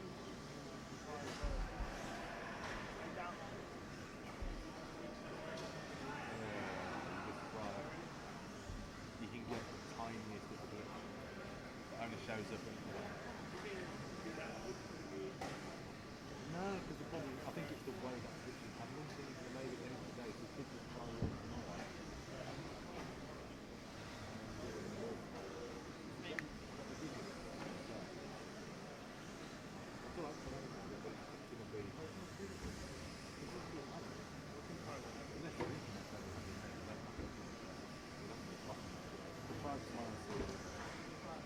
Cheers for that, yeah, so it's good. No, I don't want to go this. No, it's all good. Mate, you'll know actually, you'll know, right? How do I tell the difference in water that is normal water and not normal water? Because frankly they look... Right, okay. This looks bubbly. It looks bubbly now I've opened it. See this one open? Okay, so what you want to look for is this word, kolsyra. Different apart from everything else it's the same. Okay, yeah, utan is without. I've made this mistake about times already since I've But been then you here. have... Oh, the lid is also white, yeah. different. I took for the general overall picture of it. Oh, right then. I think the thing I've heard before is like, kids love like carbonation water. I think pretty much like Live for it. everything is must be carbonated. Fake advertising. The mango came this close That's in and the it's moved correct away. shape English bottle. In England it would come in that shape in the colour of a bottle. It smells a bit like mango. They have all sorts of fun tastes. Come out here off. I know around the like massive brand there. I guess like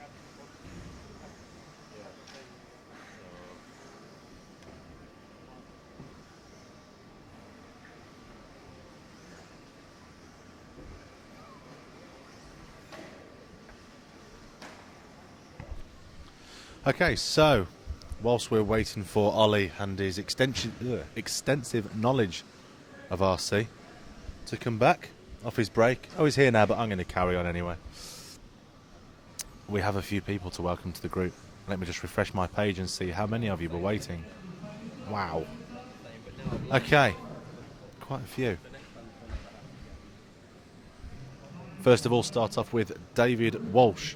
Hello, welcome to the group. You don't have a Facebook profile picture, but you seem legitimate. Welcome, you are added. Oh, here we go with the pronunciations again. Stefan Schufenflug? I'll just call you Stefan. Hello, and welcome to the group. If you'd like to join the group, please go to Facebook and search for RC Racing TV. And you can join the group, and once we vet you and verify that you're not trying to spam us or sell counterfeit goods, then we will add you to the group. We will welcome you. You can't like us, but you can join us. I've stolen that phrase off someone else. Conrad Berger, hello and welcome to the group.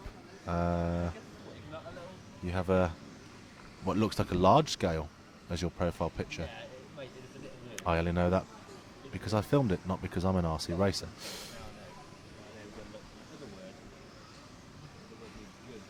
Jimmy Peterson. Yeah, friends with Dallas. You must be a real person. I don't need to vet you anymore. Dallas is good enough. Knowing Dallas is good enough credentials to allow you into our group. Hello and welcome. James Healy. 49 friends in the group. Again, chances are you're not a spammer. Hello and welcome. Let's see who else there is waiting to come in. Whilst I'm taking a look and vetting people, thank you to EFRA, EFRA.ws, for bringing us here to cover this event. And we're brought to you by Team Durango, the Deck 210 V2, VRC Pro, and also J Concepts. Without them, we wouldn't be here. So thank you to you all. Thank you indeed, yes. I wouldn't be here, we'd be back at home doing decorating. Yeah, and not being able to watch this because we wouldn't be here to cover it. To cover it, yeah. So you wouldn't be able to watch us doing this. But yeah, hello to everyone who's joining us on Facebook, on the YouTube chat, or wherever you're watching us around the world. From Chris Granger. Was watching this morning. I don't know if he went off and did some work or maybe just fell asleep for a bit. But apparently he's back watching now. And he wants to know how his Schumacher teammate Tom Cockerell's doing. He's doing okay. He's out in one of the later heats, so if you keep watching, we'll be able to show you that. The current local time is about 5 o'clock, and I shall now bring up a time schedule. And that tells me that the essentially the top guys are on at around about quarter to 6. So about 45 minutes time. More people. I'm going to start looking at the top few heats. What are you going to say, James? Sorry to cut across you then. I thought you'd finished talking. My apologies. No problem.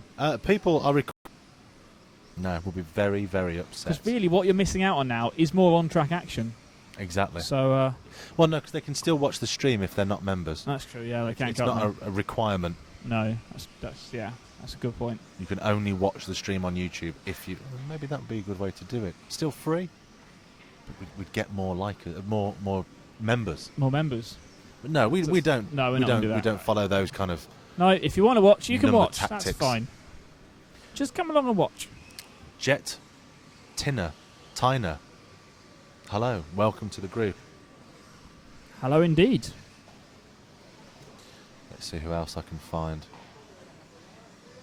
Matthias Franson, hello. You've only been on Facebook a month, which always raises alarms with me. Most people have been on Facebook for a long time, but looking at your... I know that can't be right. It says you updated your Facebook profile cover photo in December 2013. Facebook's lying to us, Ollie. It is. It's very misleading sometimes. Yes. I'm starting to get suspicious because ever since we started talking about counterfeit watches, even though all we've been doing is verbally talking about it today on a YouTube stream, yep, Facebook on my own personal page has now started trying to sell me watches on the adverts. Oh. Now, I don't want to get all NSA kind of suspicious, but that's a bit strange in my opinion. That is, isn't it? That's an odd one. Maybe they're watching you. The people that make the fake sunglasses are watching us. Yes. I think that could be happening. Or they're listening to us. Yep. And then, I don't know how something's not right.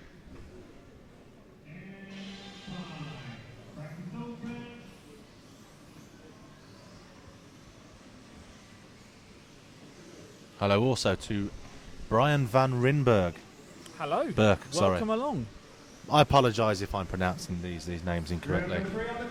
I think Matt and Nick are better at pronouncing the names. They always take the mick out of me if I try and do it. But they're not here. So They're not here, no. You've got us. Sorry. Some of you may like that. Some of you may prefer Matt and Nick. And if you do, they'll be around later in the week for another event. For another event in Portugal. Which I've forgotten. We'll find details on. Yes, we'll look that up later. Here is my speaking out loud thought process for vetting people. So we have a gentleman here called Aaron Henderson.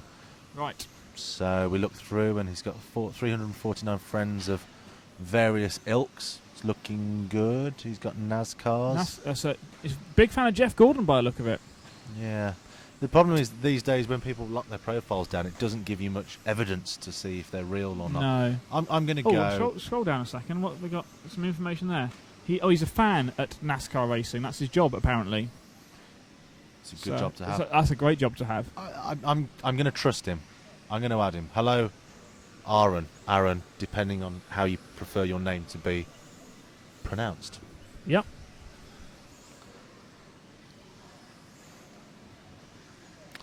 The next person is Asja Amor. Hello to you.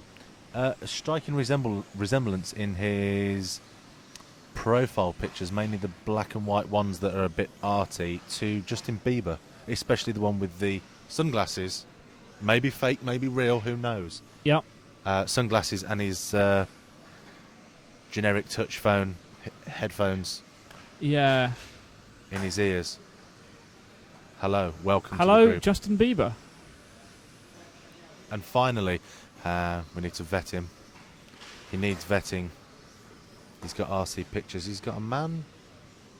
Now, here is a classic example. My alarm bells are going off. We have a profile picture of somebody who, when you look at his previous profile picture, was very different. He has changed heritage somehow. I'm going to block you. Something's not right there. I'm going to say no. If, however, you feel you have been ignored, I'm not going to block you yet, but I'm going to ignore you. Because I'm quite sure you're a bit of a spammer. If not, I'll take it back and I apologise profusely, and I will add you to the group and give you a big shout out and say that I am sorry. But until you can prove me otherwise, I think you spam. Sorry about that. And is that everyone for the moment? That's everyone for now. I feel like I've been doing that for about the last hour. That did go on for so long. The thing is, we don't want to... Basically, we're at a point now where there's like nobody that's left to join. One day there will become a point where there isn't a single person on the planet that isn't a fan. Is not part of RC Racing TV and enjoying our live coverage of the EFRA European Championship season. We're here in Trelleborg in Sweden. Until that date, we will continue to scout people for new users. New users. New users. Sorry, that's my IT background. New followers. New members of the group. New people.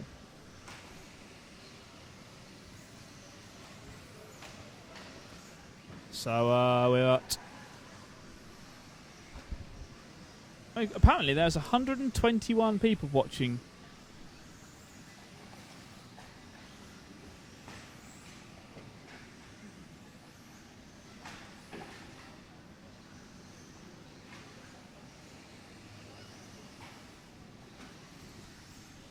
So, 20 seconds, driver.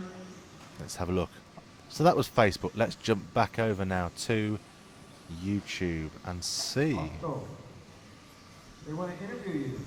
who is over there. Do we have any requests waiting? We're very early on. We're in. Is that group 3? My eyes can read that from across the ice hockey rink here. It's group 3, yes. I need binoculars. The irony, it's a huge telly that wouldn't fit in anyone's lounge unless you had a very large lounge. Yeah. But I can't read it from across the ice rink because they are literally displaying my RCM page. That's basically, yeah, that's exactly what it's showing.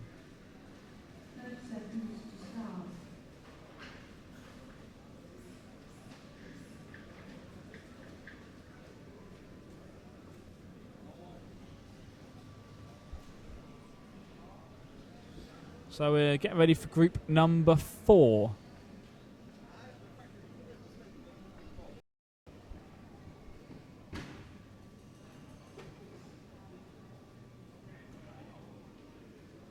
Right, with track is open. With 22 minutes left, we still have 19 people that need to get their car checked. 22 minutes left, drivers. There's 19 of you that have not had your car. Here's another one for you, Ollie. Okay. You may know this person. It's a bit of a long shot. Maybe not. James Wright. 118 friends in the group. Friends also with Nick Damon, Dallas, Stewart, and Mick Farrell. I don't think I know James, no. Shall we see if you recognise his face? He's got the classic Facebook profile picture where there's more than one of them. Well, hang on. There isn't a member. Go onto Facebook, search for RC Racing TV, and join us. What a great link. Yeah. That was seamless. You literally got those 2 links and made them into one thing and even sanded the join down. thing. You couldn't even see it. No join there. That's how seamless it was. If this was a radio show, that would be like the non-stop music hour. I didn't even see that one. Before I knew it, I was on the next step. I was on the next link. I was on the next subject. That's how seamless it was. Well done. There we go.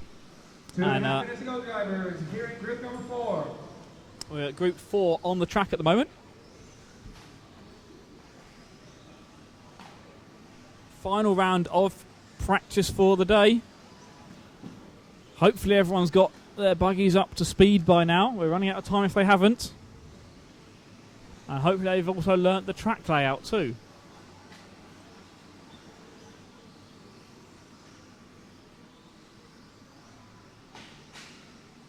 One minute 55 left, drivers. Okay, I've not got enough info on this guy to accept him into the group. An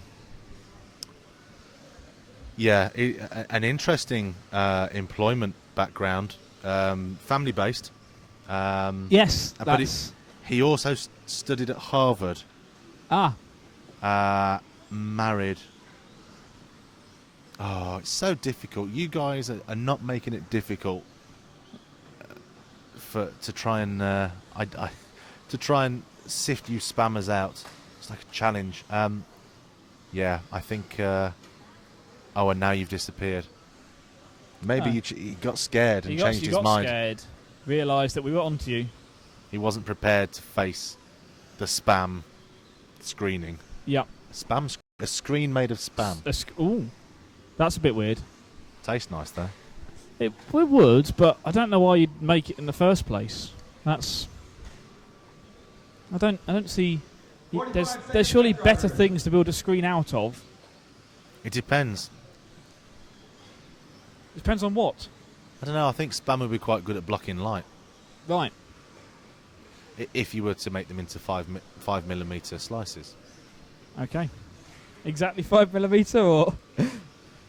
Was that just an arbitrary number that got picked out of the air? I'm actually thinking that that's about the right thickness for it to not be see-through. Right. And it's only 4 o'clock, ladies and gentlemen. This kind of madness. Day 1, 4 o'clock. Apart from the fact it's 5:15. I'm looking at my UK computer laptop. Whoops-a-daisy. We're still in just the end of now of group number 4. So moving into group 5. Aaron Henderson, thank you for... It's a pleasure. Thank you for feeding back to us that you're enjoying the coverage, despite my conversations of screens made of spam. Glad you're enjoying the coverage, though. We will get back to the serious style of commentating very shortly when we have a bit more information for you. Yeah. I'm going to grab the YouTube channel. And interestingly on here, someone said... Up next we have group number 5. Andreas says he thinks that RC racers should have to earn as much money as football players. That's interesting. I'm sure that the RC racers would agree with that. Yeah. They would want to. I think some of them would quite happily earn as much as football players, but I don't think that's likely to happen. No. As Ayrton points out, that would be crazy if an RC driver was making as much money as Messi or Rooney.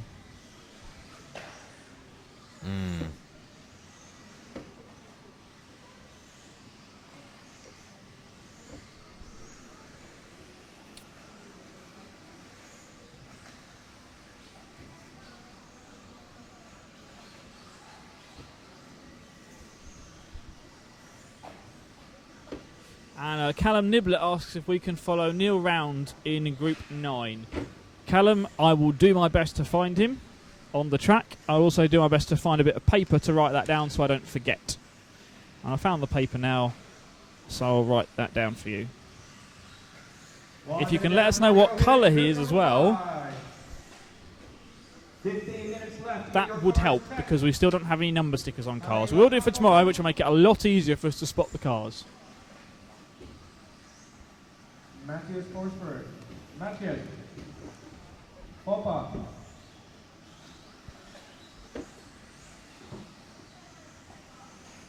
Concepts. And of course this wouldn't be possible without EFRA, and you can check out EFRA at www.efra.ws for all the latest news and information as well.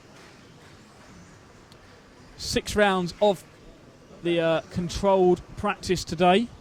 Drivers using that opportunity to get dialed into the track, test some things out, learn the track layout, build the grip level up as well.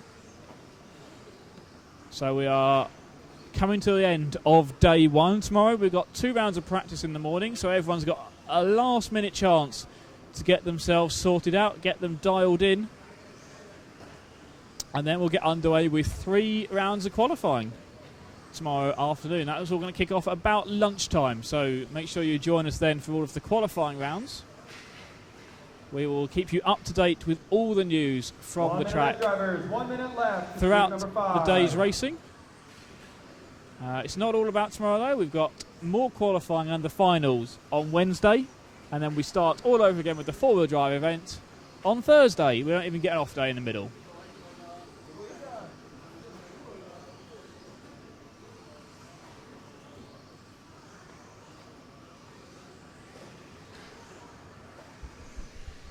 Simon Frost, follow the young driver with the orange wing.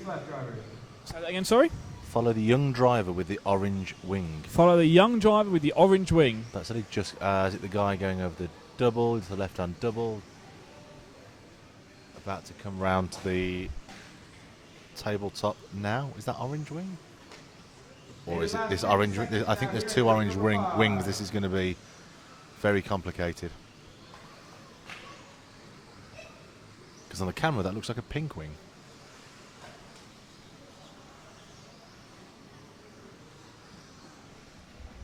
All cars are done. Bring them up, please. No more left. And that's the end of group number 5.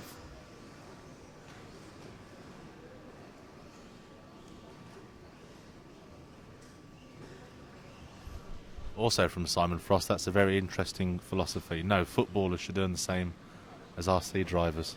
I think a lot of people would tend to agree, or agree in your direction with that one. No footballer should earn like an RC driver. Now, is depends where you put, if you put a comma in. No, footballers should earn the same as an RC driver, okay. or no Okay. footballer should earn the same as an RC driver. Two ways to take that. That is, yeah. Oh, it was the Red Wing. My apologies, Simon. I didn't see you comment till towards the end of that round. If you be sure to give us a shout next time that driver is on the track, and throw the name at us as well, and we can cover for you.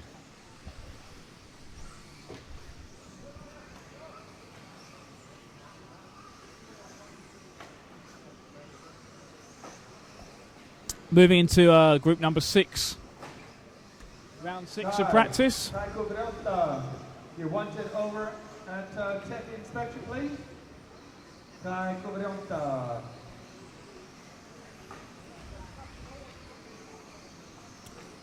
He's on his way. Oh, I suppose one person we should follow in this one is Daniel Kobovic, who we interviewed a little bit earlier on. Group 6 on the track now. Group 6 on the track. The youngster from Sweden. Unfortunately, I have no idea what colour his car is.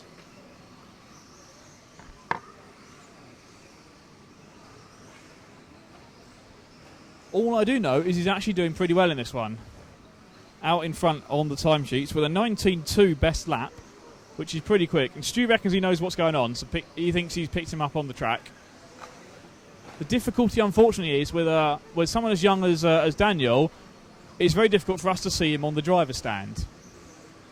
And then from there to figure out where his car is. Once we get number stickers on these cars tomorrow, it will make it much, much easier. But Stu has picked him up on the circuit.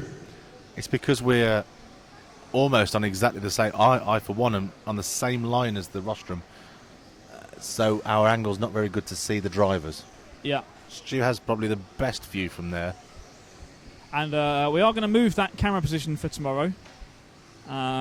We've got a load of scaffolding down in front of us here at the commentary box, so we're going to build up a new tower tonight for us.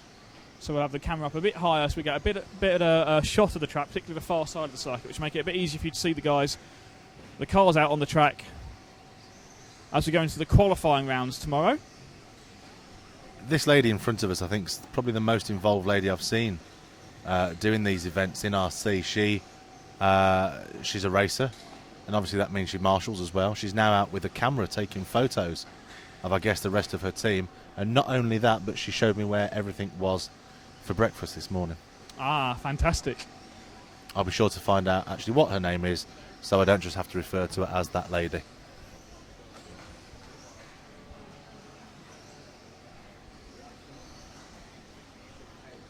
So we are about halfway through this heat number 6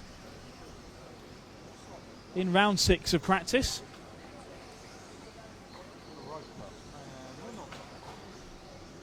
And Daniel is still the fastest man on the track, now with a 19.1.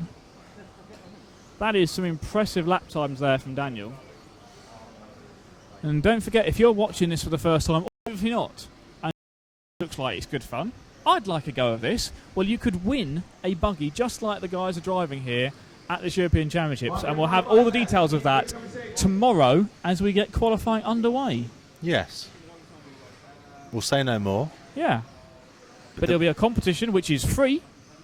And the winner will be announced. And we'll announce this the winner week. This week. Well, yeah. And it might not be the only competition. Oh. Well, there you go. So the only way you're going to find out about that is to keep listening and watching, or maybe really listening, because we're not going to put anything on the screen, but keep listening and watching to RC Racing TV, as Lee Martin is now doing by wandering up here into the commentary box to get an eye on what's going on. What are you looking for at the moment, Lee? I was looking what race was on. So just a case of lack of preparation then. No, I was having an ice cream and chilling out, and I thought I'd see how much time I have to go and do nothing again. Excellent, and quite a lot of time, really. Yeah, that's good. So chilling out seems to be working all right for you. Pretty quick at the moment. Yeah, not bad. Who knows where anyone is until qualifying starts, but yeah, lap times ain't bad. I was going to say, can you actually learn, can you learn anything from the practice round in terms of the overall speed, or you just need to get comfortable with your own car? Yeah, I think you just have to do your own thing, and what other people are doing really doesn't matter until tomorrow. So I'm just trying to go around and feel comfortable with myself and try not to crash too much and get frustrated. There you go. Well, we'll let you get back to your doing nothing time. And if you get bored, come back and see us. Yeah, I'm going to go and annoy Phil anyway. So. Okay, come and see what Phil's up to. Phil from Neo Buggy, sitting down the other end of the media centre from us, posting up loads of photos, no doubt. So I just had a quick check out of Neo Buggy, in fact, and there's some good photos of me on there as well, which I'm quite pleased with. Yeah. Any photos of me? There is one of you as well. Yeah. No. Yeah.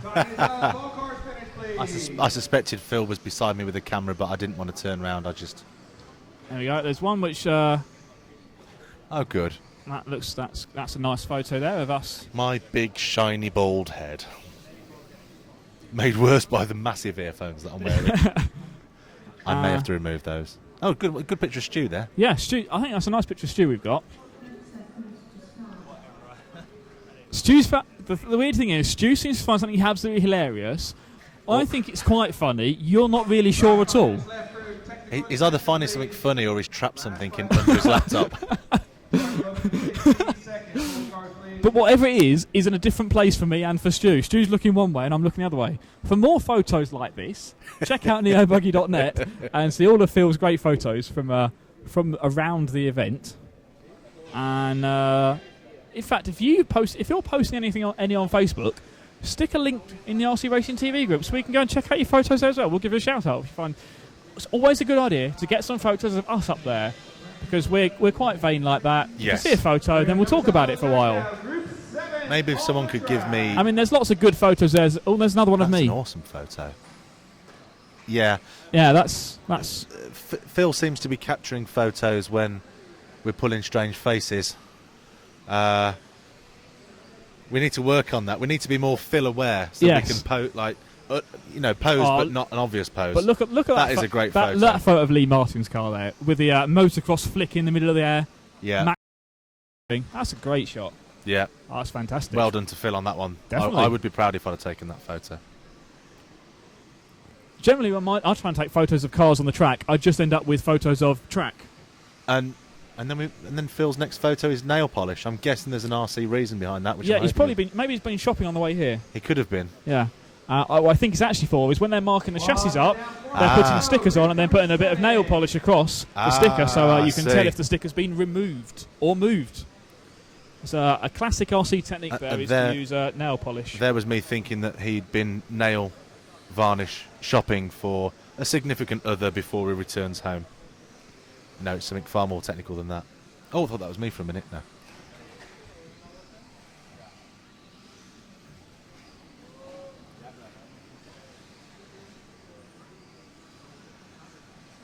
Are all these photos? Yeah, they're obviously public. Yeah, they're all just neobuggy.net, and then I clicked on gallery. Do take a look. There are some good photos there. Yeah, so do go and check Phil's stuff out there. Good stuff. We'll catch up with Phil. I might even catch up with him at the end of today. In fact, we'll do a little bit of a roundup with him. That might be an idea, mightn't it? Yeah, that would be good. My plan was to do one of the features I wanted to bring back was an end of day roundup. Yes. So we can grab maybe Phil. Does Phil cover the close at the opening ceremony? We'll find out. Maybe he could accompany you. We'll find out. I'm being told I don't like to refer to her as that woman, so I'd like to revisit this subject. Her name is Katrina. Oh, right. I'm being told by Simon Frost. 2 minutes 50 seconds left. So how would Simon? Because I'm sure she wasn't English, so I'm assuming a lot of things here. But Simon Frost, UK name, unless he's here and he knows. In fact, that's an interesting. Is anyone watching us in the pits? I don't know. Katrina Carlson, perhaps. Oh, this is now from. I've now got our followers, our viewers, helping me identify. Helping you identify the power of social media.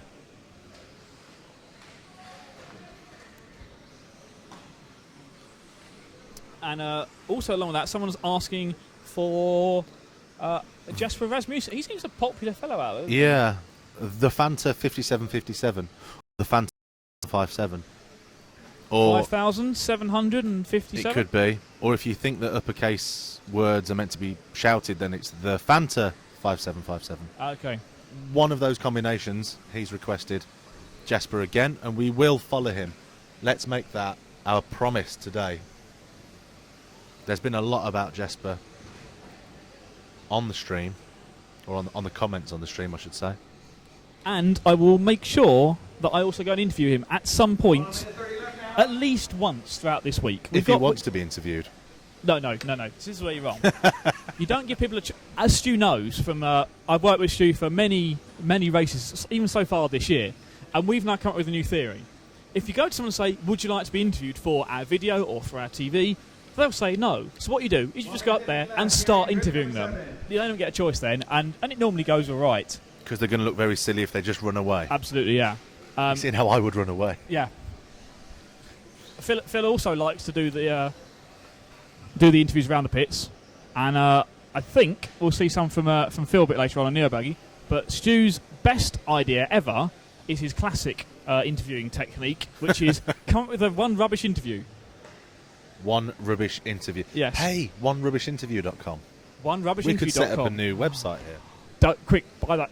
We'll just put that Buy on that YouTube. domain. Yeah. If anyone else buys that, then we'll be very cross at you. Because that's another business idea of ours that isn't going to go anywhere. Well, no, hang on. No, it would just be one video. Oh, yeah. With a rubbish interview on it. One rubbish interview per month. Well, that'd be 12. We obviously need to work on this I don't want to give a very specific number because that sounds very committal. Yes. With it.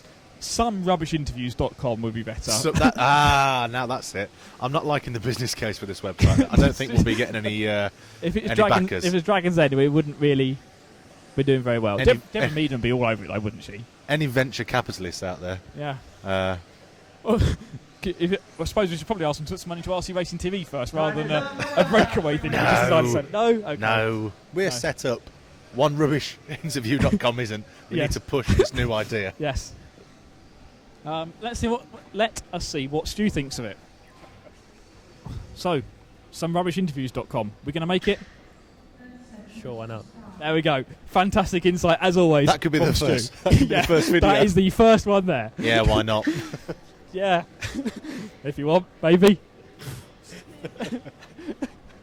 I know. Let's get back to something RC related. Okay. First of all, thank you to EFRA WS, who are the governing body around these events. That's why we're here today. They've asked us to be their media partner to stream all this for you guys. Thank you to Team Durango and the DEX210 V2. Team Durango based not 3 minutes away from my house, almost on the same road. Wow. They're next to a place called Conkers. Are they? Which is part of the National Forest. A little bit of Team Durango history or geographic information right there for you. But not forgetting the other sponsors, which is VRC Pro. Who aren't based 5 minutes from your house. I don't know where they're based. They are based just near Hempstead in Holland. Ah, where we okay. were a few years ago for the 2012 Electric On-Road World Championships. And for those of you who don't already know, I'll be surprised if you don't, but just in case you don't, VRC Pro make... I like Salfa. You like South? Salfa. Salfa. I prefer the term Salfa. Mm-hmm. What was I going to ask? Yes, when is I've probably asked you this about 17 times today. When is the opening ceremony? What time? That is a very good point. So if you're watching this back on the archive, and you know what? I'm bored of racing now. I want to get straight into the main part of the action, the opening ceremony. The highlight of today. In fact, yes. Well, it's the pinnacle. The pinnacle. whole event in many ways. Yes. You can jump ahead to that. The current local time here is just after 5:30, and the opening ceremony is due to start at 6:30. So if you fast forward 1 hour from this point on your YouTube, just drag the slider along, you'll be able to jump straight into the action of the opening ceremony. But if you don't want to miss the top guys out on track, you can just move forward a little bit of time. In fact, only about 10-15 minutes or so as the top guys start coming out. Group 11 is on track at 10-6, so that's in 15 minutes' time. We'll start seeing some of the real fast guys take to the circuit. We've been asked by Jasper, not Jesper. This is Jasper this time, not to be confused. What time does the broadcast start tomorrow? At the moment, I'm not completely sure. We're just looking now to see what time the first group goes out. We're not sure at the moment. It's difficult to say. suspect it will be not too dissimilar from today, but keep an eye on our Facebook group and of course on the website www.rcracing.tv, and we will make sure that the information for the times and locations of tomorrow's stream will be up on those pages today, very shortly. Absolutely, yeah. Don't forget, tomorrow another whole day of action here from Sweden on RC Racing TV. 2 more rounds of practice, and officially they're called the controlled practice. Right, today's really free practice, although it is controlled in heats anyway. Those are used for seeding the... they would normally be used for seeding the qualifying heats. So they don't reseed the heats here for this event. But they set the start order for the first qualifier.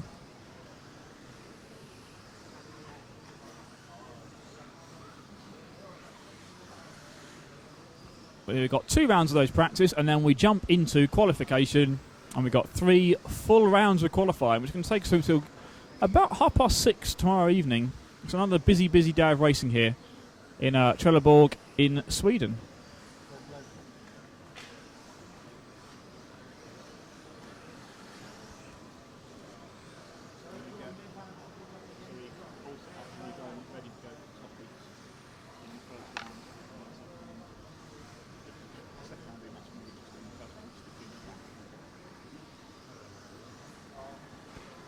Time is up, nowhere left. Follow in, please. And that's another practice group coming to the end. And it is Group 8 ending. Group 9 is coming out on track now. Next we have Group number 9. How you feeling, Roundy? You feeling hot? Yeah, Roundy's going to light off. And we've got 2 people to follow in this one. So it's headphones on for Stu now. No left, please, hold car. Yeah, a few comments are being made, Roundy. Hat at the ready. That thing sticking out the top of your handset? What is it? Oh, the aerial. So in this one, we're going to... swap crystals, Roundy. Track is open. Off you go. Let's go, Marshals. Come on. Let's go, Marshals, please.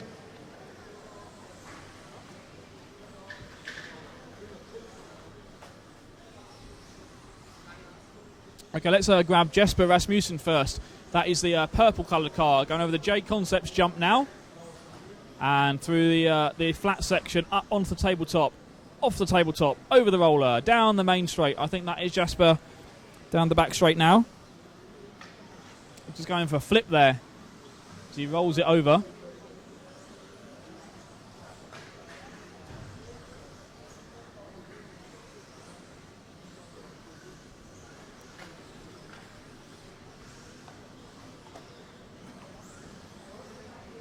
Danish talent here down the back straight. 1 minute down here in Group number 9.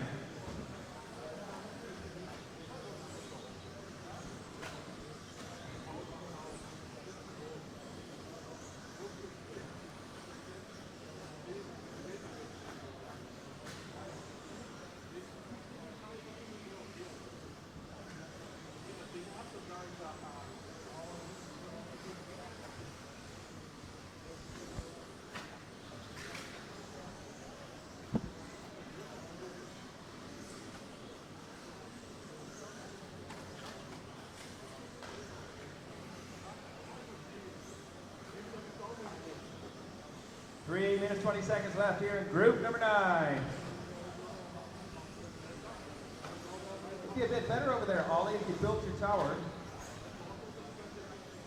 I don't have a certificate. I'm not allowed in Sweden. Don't worry, I'll print one off the internet in a minute.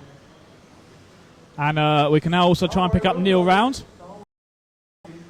It's the all-blue car, I think, just going over the triples in the middle of the circuit. 3 minutes left now in Group number 9. Then over the first double, and then the J Concepts jump.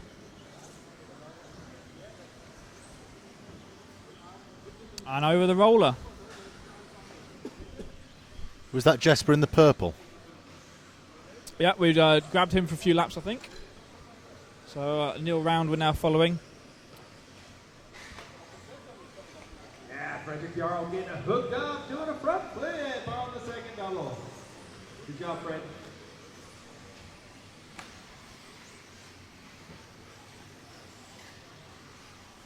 So let's check the times. It's about halfway through this one. Jesper is the fastest from Neil. And then Ascari, Marcus, Iari. That's your top 5 at the moment. Best lap times yet. Jesper with a 19.2. That's a pretty good lap time.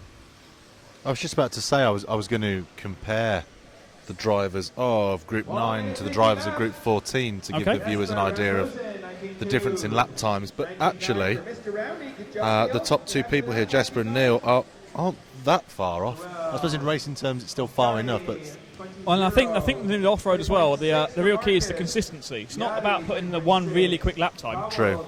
It's we've seen an 18.3, I think, from Jorn, but I think we've only seen one of those from him in each round. So yeah. Does it bother you when I talk to you when you're driving? And as we see Jorn's mechanic, Gerd, walking down the side of the track. 1 minute 10 seconds to go. Into the big triple. He's got his camera with him, so no doubt he's going to be using that to try and... Based in the UK, or...? No, he's based in Germany. Yep. And Stu might know a little bit more about this than me, but she won't talk into the microphone, so he's going to communicate through various thumbs and shaking. Gerd is based in Germany, isn't he? Yes, that's a nod from Stu there. This is and another one for the worstinterview.com. It is. And he is a designer for Team Durango.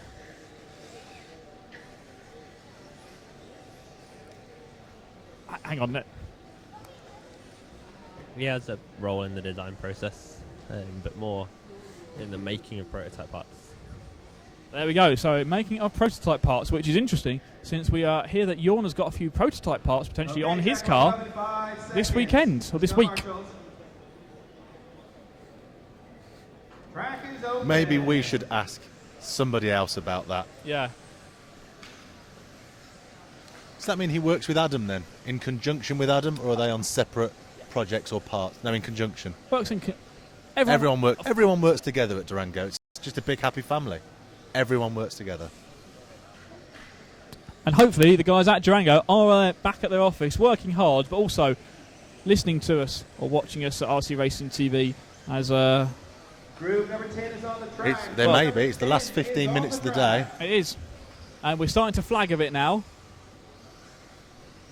As Stu drinks he's bought the wrong water again. But Phil from Neo Buggy, having Swedish heritage, has informed Stu what word means still, or was it not sparkling? He now knows. Stu's now informed. He feels ready to go and buy water. Buy some more water. Yes. Buy the right water this time. He actually likes. But talking of Team Durango, we've actually got one of the Team Durango drivers out on the circuit. Young Michael Orlovsky in his red and white buggy. Is that who we've got on screen now? Double. Yeah. That is indeed the one that Stu has jumped straight onto. 3 minutes 45. Down the back straight goes Michael. Number 10. So that there would be the DEX 210 V2. Indeed it would. Would that have J Concepts wheels on it right now? It would certainly have J Concepts tyres What on. are the chances? The only perfect kind of unity for all these points would be if he'd also been practicing on VRC Pro at home. It would be. And for the purpose of this broadcast, yeah, he has. Why not? Yeah, he has. Let's say he has. Yeah. We'll ask. In fact, we can ask Michael later on. Let's but do I won't that. ask him now because he's racing. That'd be a little bit off-putting. Yeah, let's not go up onto the rostrum at this point. We might get shouted at. Yeah. But Gerd is standing at the trackside intently watching his driver on the circuit. I do have to say though, interesting choice of wheel colours for Michael. Yellow front, white back. Yeah, yellow front wheels and white rear wheels. Why do drivers do that? Surely it's not to see which way it's pointing because it's obvious with the big wing on the back. I'd hope it's not so he knows which way round it's pointing. No, maybe that's the ones he had.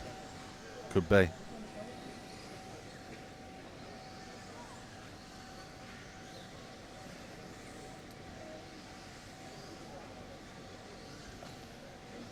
You know what I think we should do? At some point this weekend is obviously both you and Stu have been on the camera already, filming some excellent stuff on the track. You want to do camera? I think we should give that a go. a bit. See what happens. Why not? Yeah. And then you two can commentate for a bit. Okay. And then we'll see what we like doing best. We're going to get Stuart commentating. Yes, we are. Okay. I will have a go at camera work if Stu will have a go at commentating. We should do that. 1 minute 45. Not during the finals, though. Is Lee Martin driving at the moment? No, he's not. Because he's race mechanic. Is it another... Have they got another driver for Lee Martin's team? I can't remember who Lee Martin drives for now. He drives for Yokomo. Yokomo. I couldn't get Tamiya out of my head and I knew it wasn't Tamiya. No, it used to be Tamiya, but has now moved on. And I believe, actually... Is it another Yokomo? Oh, so there's a body shell going around that looks an awful lot like Robert Bataille's body shell. So I'm guessing that's the car he's focusing on. I can't see where he's looking. Which is just coming around in front of us now. That's the mechanic. No, it's not that one at all. No. Shin the mechanic. Adachi. Is that his full name? It is. Cool looking dude. Didn't say a lot when we were in the interview. He was just heads down working on the car. He was purely focused. In fact, he used to work for... If my memory serves me correctly, he used to race for Yokomo, and he then went off to work for Kyosho, and then Hot Bodies, and now he's back with Yokomo again. Has made World Championship A finals in certainly at least touring car, if not buggy as well. Oh, cool. Yeah. Knows his stuff. He does know. He knows his way around a car. You would hope so, being the mechanic. Yeah. So he's taking an important lead in the design of the Yokomo off-road cars now, going forward. I've got a great new member for the Facebook group. Have you? Is it Nick Damon? No. No? Time is up. No more than Time's up. Let's go to it because I can't hold it back any longer. Okay, as this race finishes now, we'll quickly jump over to the Facebook group. After talking about spammers, now this person couldn't have set this account up to just purely add a joke off the back of me talking about spammers because it's been set up for the grand age of 5 days. But his name is Harold Spammington. Interesting. I think he may be from Fakington-on-Sea or somewhere along the lines. Should we have a look at his profile? I did. There's nothing there. It's a picture of... Is that a rapper? I'm not sure. I'm not quite sure. He only changed that profile picture 30 minutes ago. Yeah. I'm sorry. I don't think he's real. If you were a legitimate person that's just changed your name and uploaded that picture for a joke, I'm going to have to ignore you. If you're a real person, change it back and I'll add you. Yep. And also as well, one of the person to add to the group, welcome to Mika Niernan. You are now added to our Facebook group. We've had so many people join today. Group number 11 on the track. Group 11 on the track. I'd say we've had more people join today than when some of our other colleagues have ran these events in total. That had is more interesting. Today. That is an interesting way of looking at it. And we've had a request to follow Wutuayan in this one. World's A final in South Africa in 2001, sorry. No, 2002. 2002. I'm going to go with 2002. And as soon as I get some internets, I will check on the Basildon Worlds.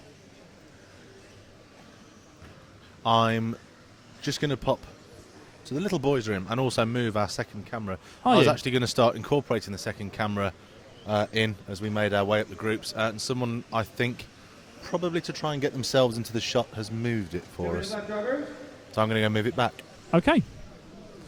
We'll see James in a little bit.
45 seconds left, driver.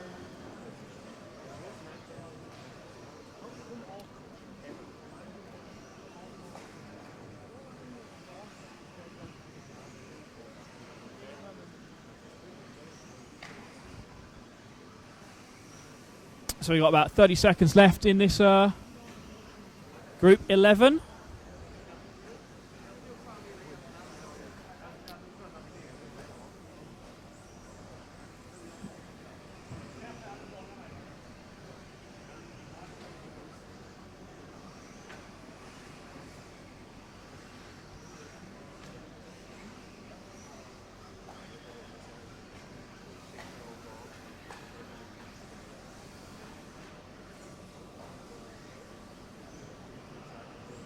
Time is up. No more heats. No more heats. No more laps.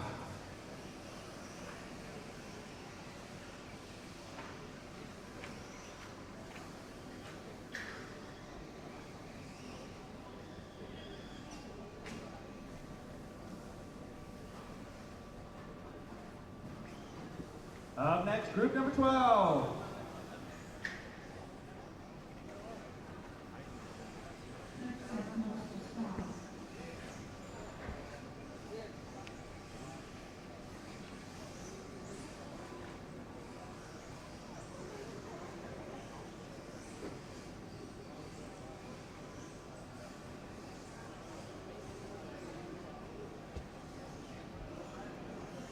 Okay, next up will be Group 12.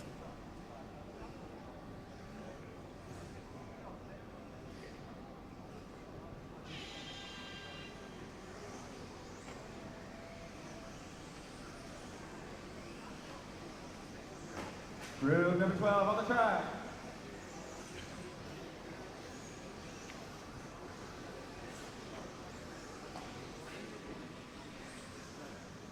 So here we go, group number 12 taking to the circuit.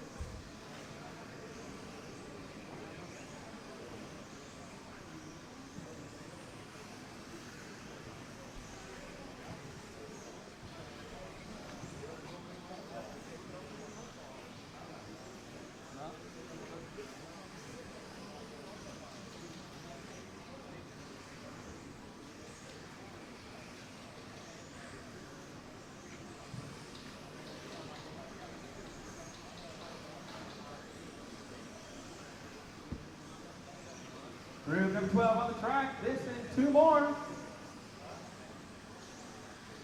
So we're just approaching 6 p.m. local time. So just half an hour away from the start of the opening ceremony. We've got a couple more heats to run through before that.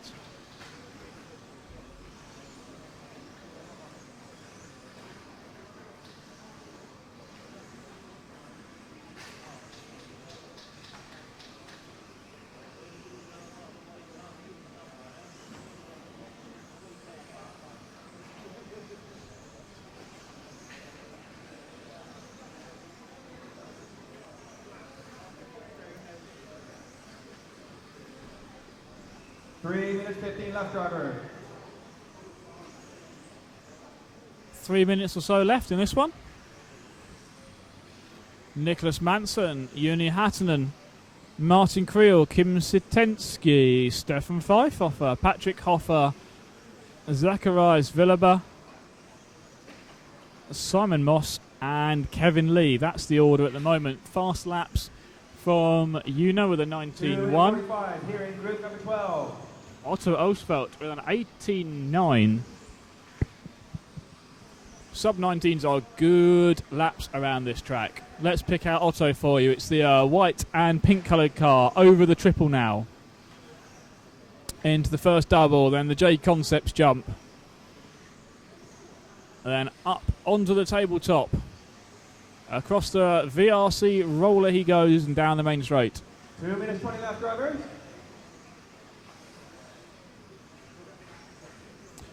Otto running for TLR.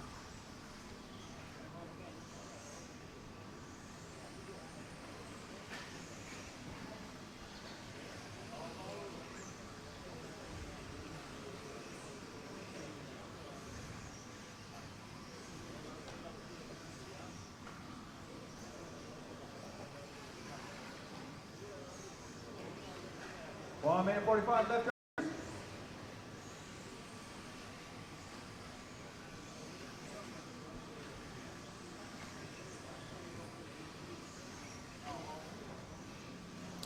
Just about 1.5 minutes to go in this one.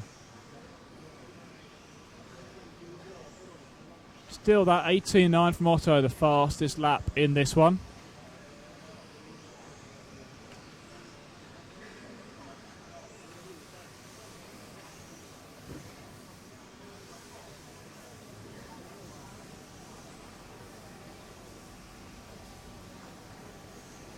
One minute left, drivers. 1 minute left in group number 12.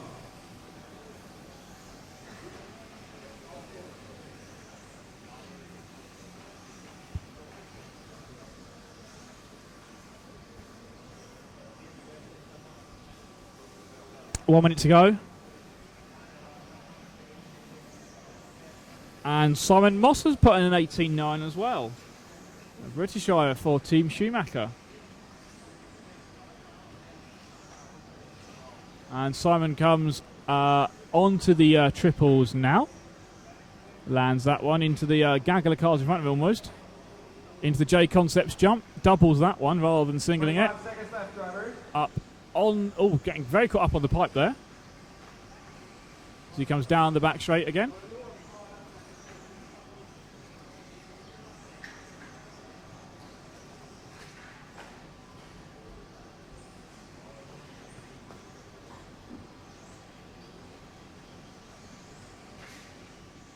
Time is up. Bring them in, please. No more laps.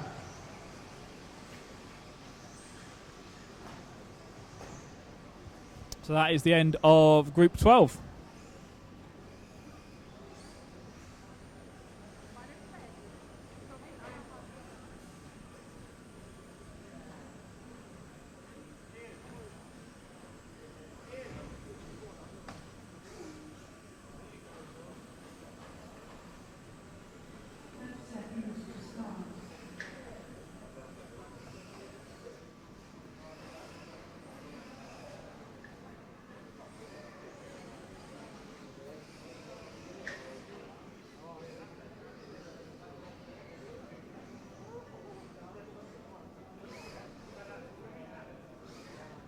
Hold the cars, please. No laps.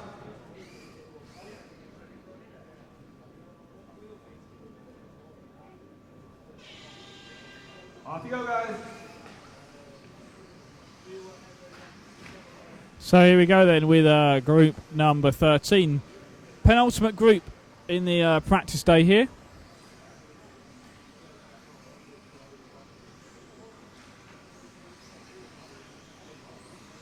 And straight away we picked up Tom Cockrell. So Chris Granger, if you're still watching, it's Tom on the screen now for you. Your teammate.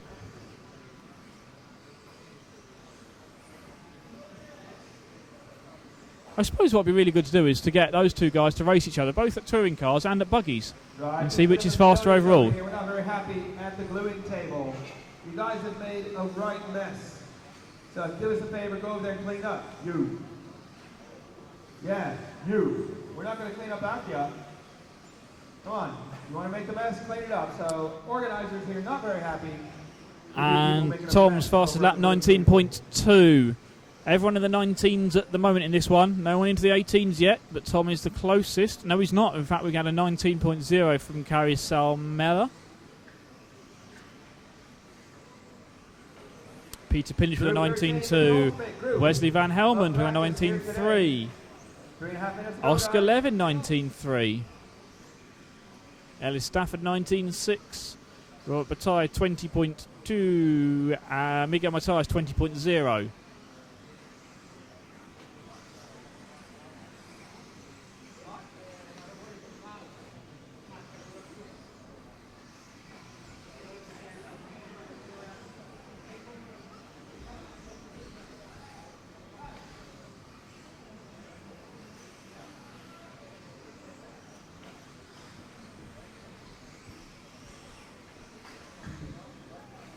We've got about 3 minutes left in this one.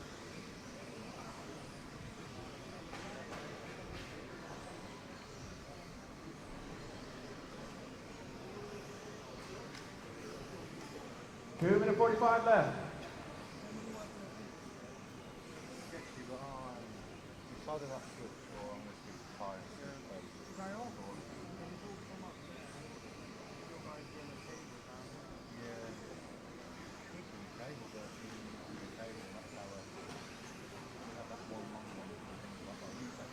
Two and a half minutes left. 2.5 minutes.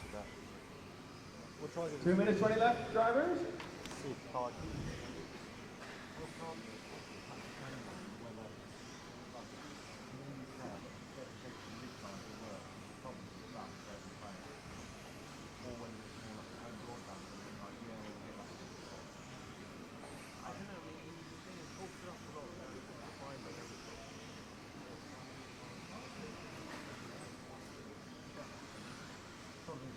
One and a half minutes to go. Peter Pinish showing at the top of the leaderboard at the moment, although we've just had someone dip into the 18s, and it's Robert Bataille. Notching up an 18.9. Robert down the back straight. Over the Durango double. Into the triples he goes. And then the J Concepts jump now.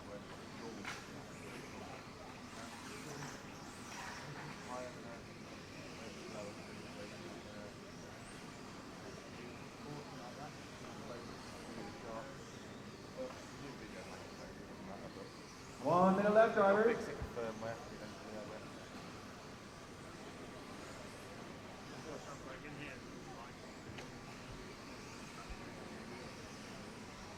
.45 seconds left in this one. I've got to get myself on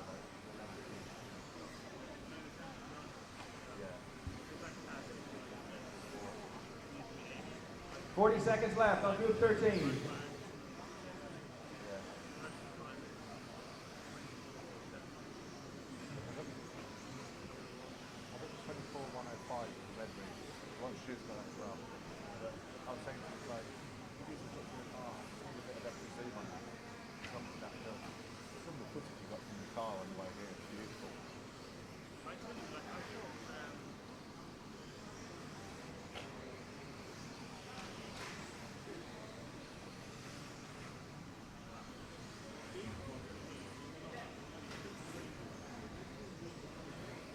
Time is up. No more laps, please. No more laps.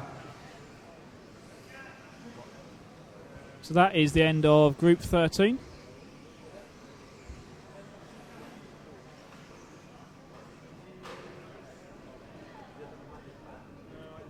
Next up, we've got the last heat of today. Last heat of our control practice. And it is group number 14.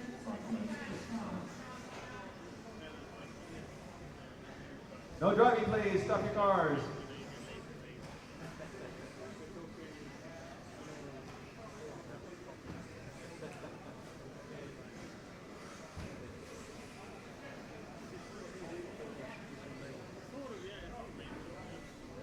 What do they call that? Karma. Stop your cars, please. Thank you. Okay, track is open.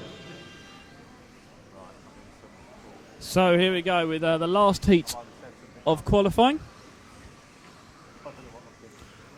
And I'm going to let Stu... Oh, he's going to default to Jörn Neumann, defending European champion once again. With his Durango buggy, I think he's now switched back to the rear motor car after trying out the mid motor in the previous one. Right, I'm being told that there's 4 cars, 4 drivers that still have not had their car checked. Why? I don't understand. Why? You need to get over there and get your car checked immediately. And that's probably enough of Jörn. Let's drop back to Neil Cragg, who's behind him. Effortless. That was a seamless link there, that was. Straight on to Neil. 2006 world champion in this class.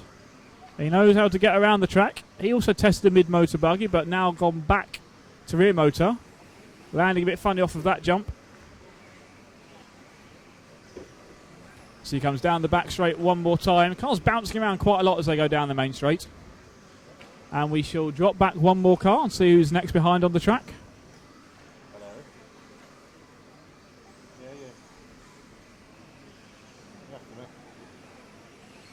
All right, yeah. And 3.5 minutes left, drivers. I think that's Christopher Svensson we've picked up now. So we've got a Swiss driver. I don't know what's going on. It's a bit of a weird thing on Wirecast I've not seen before. Sandro, that means you have not been through tech. Swiss driver, why not?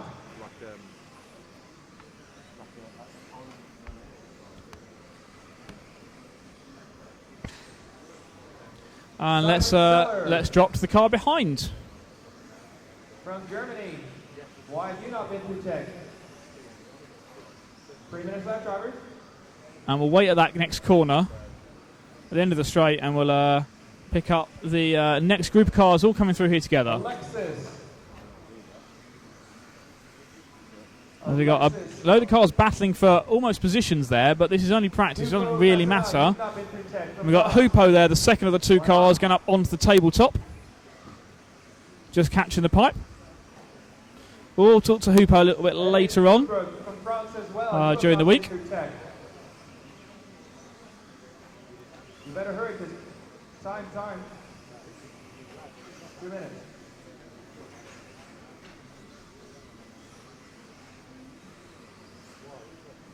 Two minutes left, driver.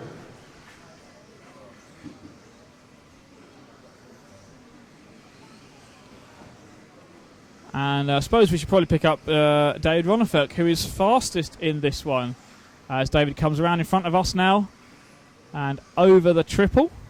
1 minute 50 left, driver.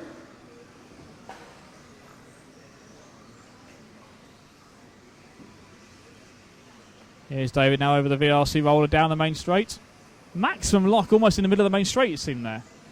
Trying to make sure the buggy gets turned in for the end of the straight.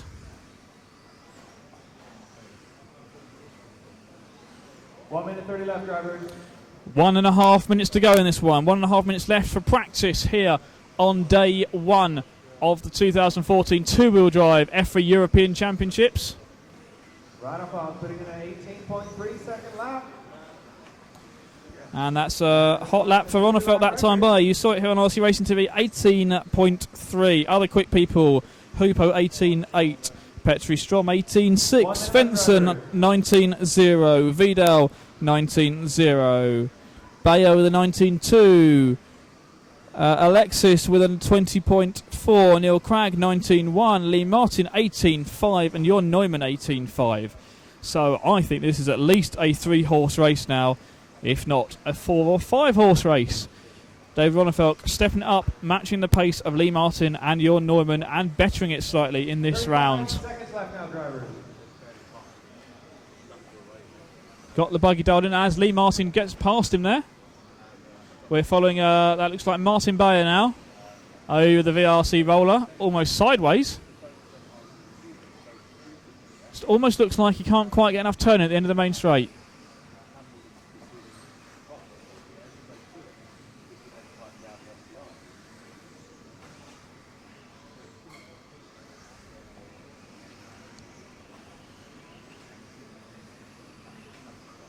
Time is up. All cars finish, please. No more laps. And that wraps up our practice action for today. Get your cars checked immediately. And we can see David Ronnefeldt at the end there, the fastest person No more laps, please. throughout No more today's laps. practice in that last round with an 18.389. Jon Neumann has done an 18.3 as well, so he is on the pace. Lee Martin with 18.5s. So that is everything that is happening in terms of the on-track action for today. But we're not done here at RC Racing TV at all. We have still got the opening ceremony to come, and that's due to kick off in about 15 minutes. So all the drivers taking their cars back into the pits. And now might be a good time to do a little bit of a roundup of today's action.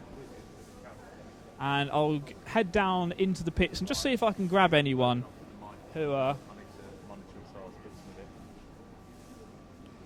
we can kind of round up today with, see what we can find.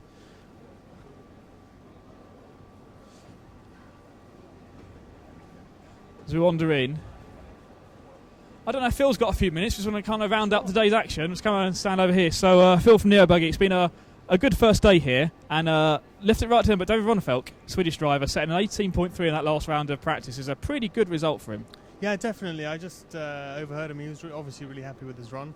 It looked like Lee Martin came out a little bit late. I'm not sure why. I saw them prepping his blue car. He is obviously running 2 different chassis, but great result for Ronnefeldt at the end of the day. That is home Euros. Absolutely, yeah. And so, do we think it's probably looking like about maybe a 3-horse battle now? We've got Jon Neumann, who's we think's done a fast lap as well earlier on in the day, and say Lee Martin is always quick and has been quick throughout today.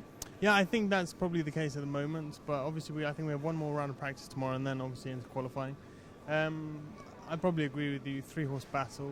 I think Neil Craig's looking pretty okay as well. Yeah, I suppose you can never really rule Neil out as a 2-wheel driver event, can you? No, definitely not. I mean, obviously 10 scale is still very new to me, but I saw he tested the mid-motor in the round before, as did Jon Neumann.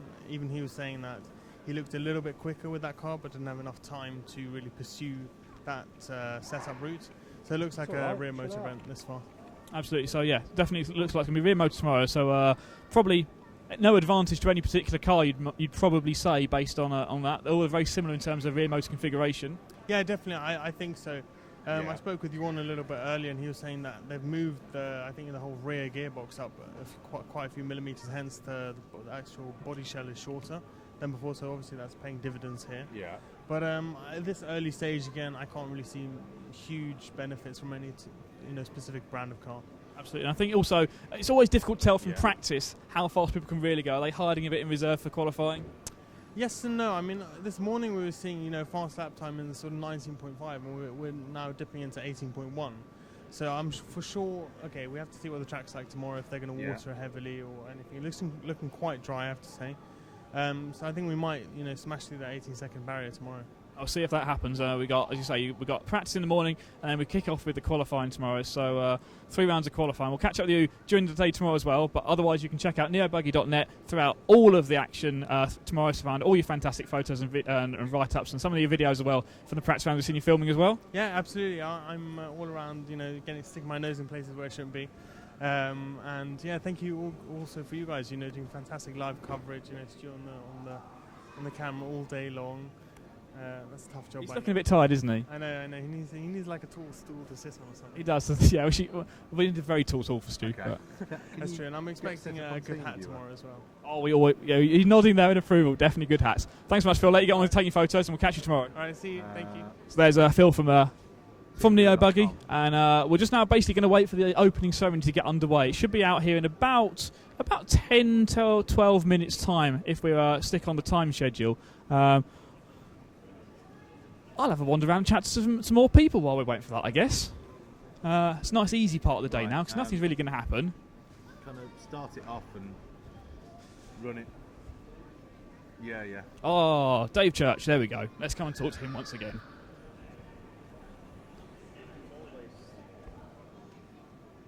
Run it, you don't need to install it. All right, here we go, Dave. End of day 1. We're done, aren't we? We are done apart from opening ceremony. Absolutely, the highlight of the whole event. Yeah. Oh. Yeah. Yeah. That will be good fun. We'll try and use that to chat some more drives and stuff like that. But David Ronnefeldt, last round of practice there, 18.3, laying it down. Yeah, very good. Apparently, Jorn also had an 18.3 earlier in the day. I think the track's coming good. The guys are getting used to it, getting their cars set up right, getting the rhythm of the track right. I think there's 15 people or so that can make the A's, so it should be very interesting to see who's going to get it done. I think so, yeah. As you say, it's really, really close, and we're not going to try and pick anyone out, I don't think, from today. But as you said, the track has really looks like it's grooving up now, isn't it? It is, definitely. The grip seems to be getting better. People have been able to do some consistent runs rather than just the odd quick lap. But we'll have to wait and see what they do. I'm not sure if they're going to put any water on it or not. Don't know. We'll find out, I guess. We'll find out in the morning what that effect has on it. But who else? Come on, if we look further down the ranking list, who else has stood out for you today? Anyone else that we should be keeping an eye on? I think Oscar Levine, he with the Team C car, the Evo, I think they call it, looked really good, really consistent. It just seems to be able to put the car exactly where he wants it. Of course, our 2 young drivers with, what's his name? He came and spoke to you. Daniel. Daniel, yep. Sorry. Yeah. Daniel, did you know that his dad used to play Olympic beach volleyball? Really? Yep. And now doing toy car racing. Yeah, well, he was doing it. He was racing as well, but said the last few months he decided not to race because he was focusing on his son. Wow, that's commitment there, isn't it? And it's working. It's paying off, I guess. He's been really quick today. He is indeed. Also young Yuna with the mid-motor still doing really good lap times, as quick as anyone else out there. So, we got, I think there's 17 drivers under the age of 17, and they have like their own little competition as well to see who's going to be the best driver, and it's looking like it's going to be an under 10-year-old. That could be a really close fight. We'll make sure we keep up to date with that as well as we go through all the qualifying and stuff tomorrow. But so format for tomorrow, we've got some practice in the morning, and we'll kick off with qualifying just after lunchtime, I guess. Yep. And that's when it all gets fun. Yeah, it's going to be interesting to see the time start coming in and see actually where we are. Yes, you can get an indication of how things are working during practice, but you don't really know till as the 5 minute goes and they got to put the times in. Absolutely, and we've been kind of looking at individual lap times so far. Just talking about the one best lap, but that matters for nothing. It's just about it's a 5 minute run, and that's tough on this track. It is very tough. Getting the rhythm to get it done for 5 minutes is very difficult, and every time you crash, it's a difficult marshalling because they got to run out, not get in the way of other drivers. You're going to lose 3 or 5 seconds every time you crash, and I'll be interested to see if people can do 5 minutes without needing to be marshaled. That could end up being the key, couldn't it? It's it used to on-road racing where you don't make a mistake in terms of needing a marshal, but off-road racing it's a more normal thing. But you say it's difficult marshal position because of the track. That makes the crashes even more likely. Absolutely, yeah. There's going to be lots of crashing. Also, it's going to be very, very interesting for our referees because, pardon me, as you come off the triple, obviously you got to make a complete 90-degree right-hand turn instantly. They are going to be so strict at stop and goes. Like literally, if you touch another car, you're going to be getting a stop and go penalty. Also, quite interestingly, what they're going to do is they're not going to go in the pit, the stop and go this way. They're going to drive past it and come back in reverse to come back around because they think if you get a stop and go, you can compromise another car behind you having to slow down so much to get into it. So I think that's going to be interesting. Try to explain to the different people and all the different languages. There are 20 countries represented here, so. Yeah, we'll see that go. So the two referees are going to have their hands full all week long. They are indeed. Well, thanks for talking to us, Dave. Good job on the mic today, and we'll no doubt hear loads more of you as we go through the rest of the week, and we'll catch up later on. Thank you very much. Enjoy the opening ceremony. Thank you, you too. Bye. Cheers. So Dave Church. In fact, while Paul's standing here, I'm just going to grab a quick word with Paul. Day one complete. Day one in the books. Practice done. It doesn't really count for much, but it's good for all the drivers to get a day of running under their belts. Oh yes, and I think this first day of practice it quells a lot of fears that people have, a lot of questions that they want answered, so they get themselves sorted out and in the right frame of mind, shall we say, for when the real test starts tomorrow. So yeah, a whole practice day. It makes things run a lot smoother for the rest of the event. Yeah, it does certainly. And in terms of from the organisation side, from the EFRA side, everything running nice and smooth from your point of view? Yes, I think so. We had a few issues this morning, which you always do the first day of the event, and for this year in particular, there's so many drivers that have not done an EC before. Over 50 drivers have not done an EC before. So a lot of people that are not used to the procedures that we adopt, and we've had to have a few new procedures this year on tire control, which was found to be necessary, so extra burden there. But yes, I think it's all sorted itself out and things are pretty smooth now. Excellent. So plan then tomorrow, we'll kick off, we've got some practice in the morning, then we kick off with qualifying around about lunchtime, late lunchtime, and we run through 3 rounds. Then we've got 2 more the following day, and it's best 2 from the 5 to count. Is that correct? Yeah, that's correct. We have 2 control practice rounds tomorrow. The second of those 2 control practice will decide the start order for qualifying round 1. And then, as you have said, we have 3 qualifying rounds tomorrow after the control practice. And then we go into the third day where we just have a quick 1-hour practice to make sure track is in condition. 2 more qualifying rounds, totaling 5. And it is the best 2-point scoring rounds out of the 5 that count towards qualifying for the finals. So it's not actually about getting a one quick run, it's about being consistent throughout all the different track conditions you could face during qualifying. Yeah, you've got to be consistent. In round-by-round qualifying, you have to be consistent because you need 2 good score runs, and they're added together to decide where your final time is.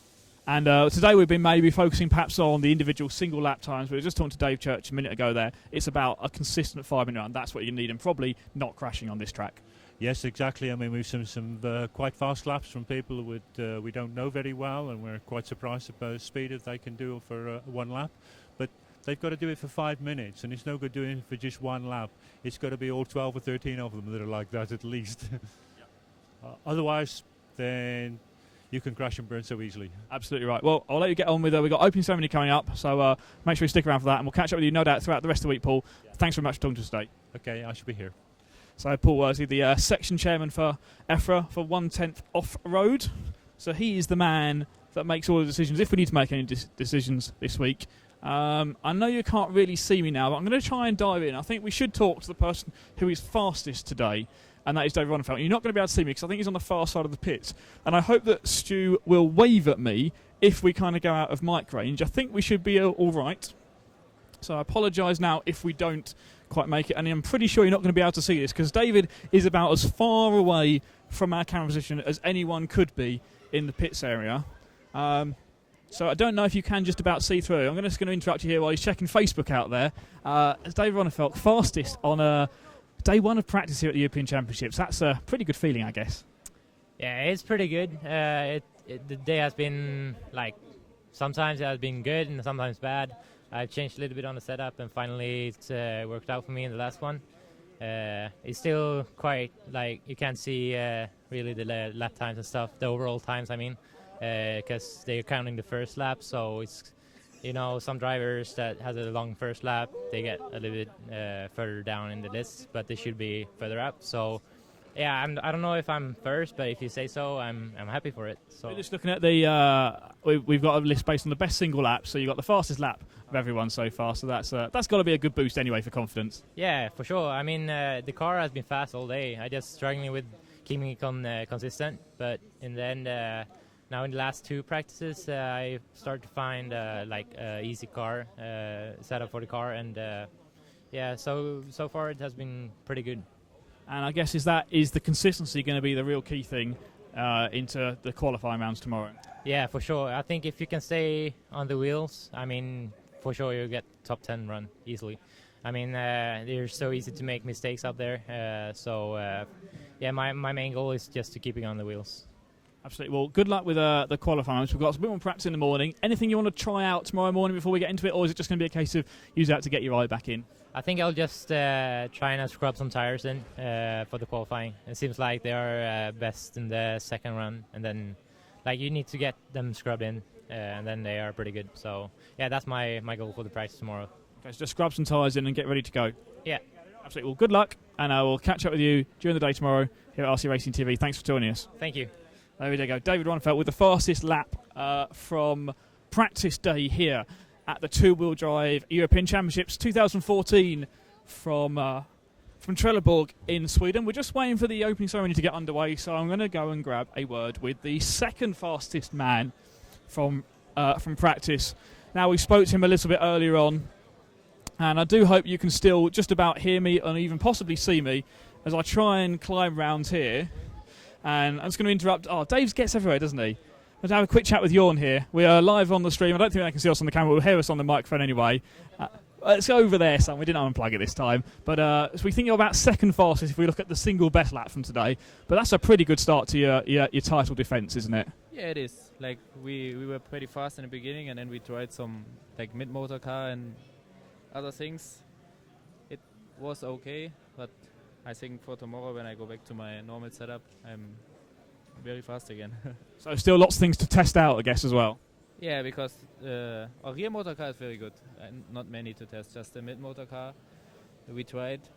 Before we think maybe it could work, maybe not, because so low traction. And we will see how the track will improve. So you're going to stick with the rear motor car for the moment? Yeah, for the moment, yes. And then we'll see what happens with the track. And also, I suppose, looking ahead to qualifying tomorrow, it's a long day tomorrow. We've got 2 practice rounds and then all the qualifying kicks off. Any thoughts about how you're going to approach qualifying? Is it going to be go all out, or are you going to take it easy in the first round, anything like that? Yeah, maybe the first round, like a little bit safe to get like one good round, and then full attack. Full attack? Yeah. There we go. So that's always great to see drivers like you full attack on the track. What the other drivers do as well, so I have to do it. Yeah, absolutely. So, but it's all going to get down to, I guess, consistency across the whole day of qualifying, isn't it? Yeah, for sure. I think like no mistake and always stay consistent. That's the key.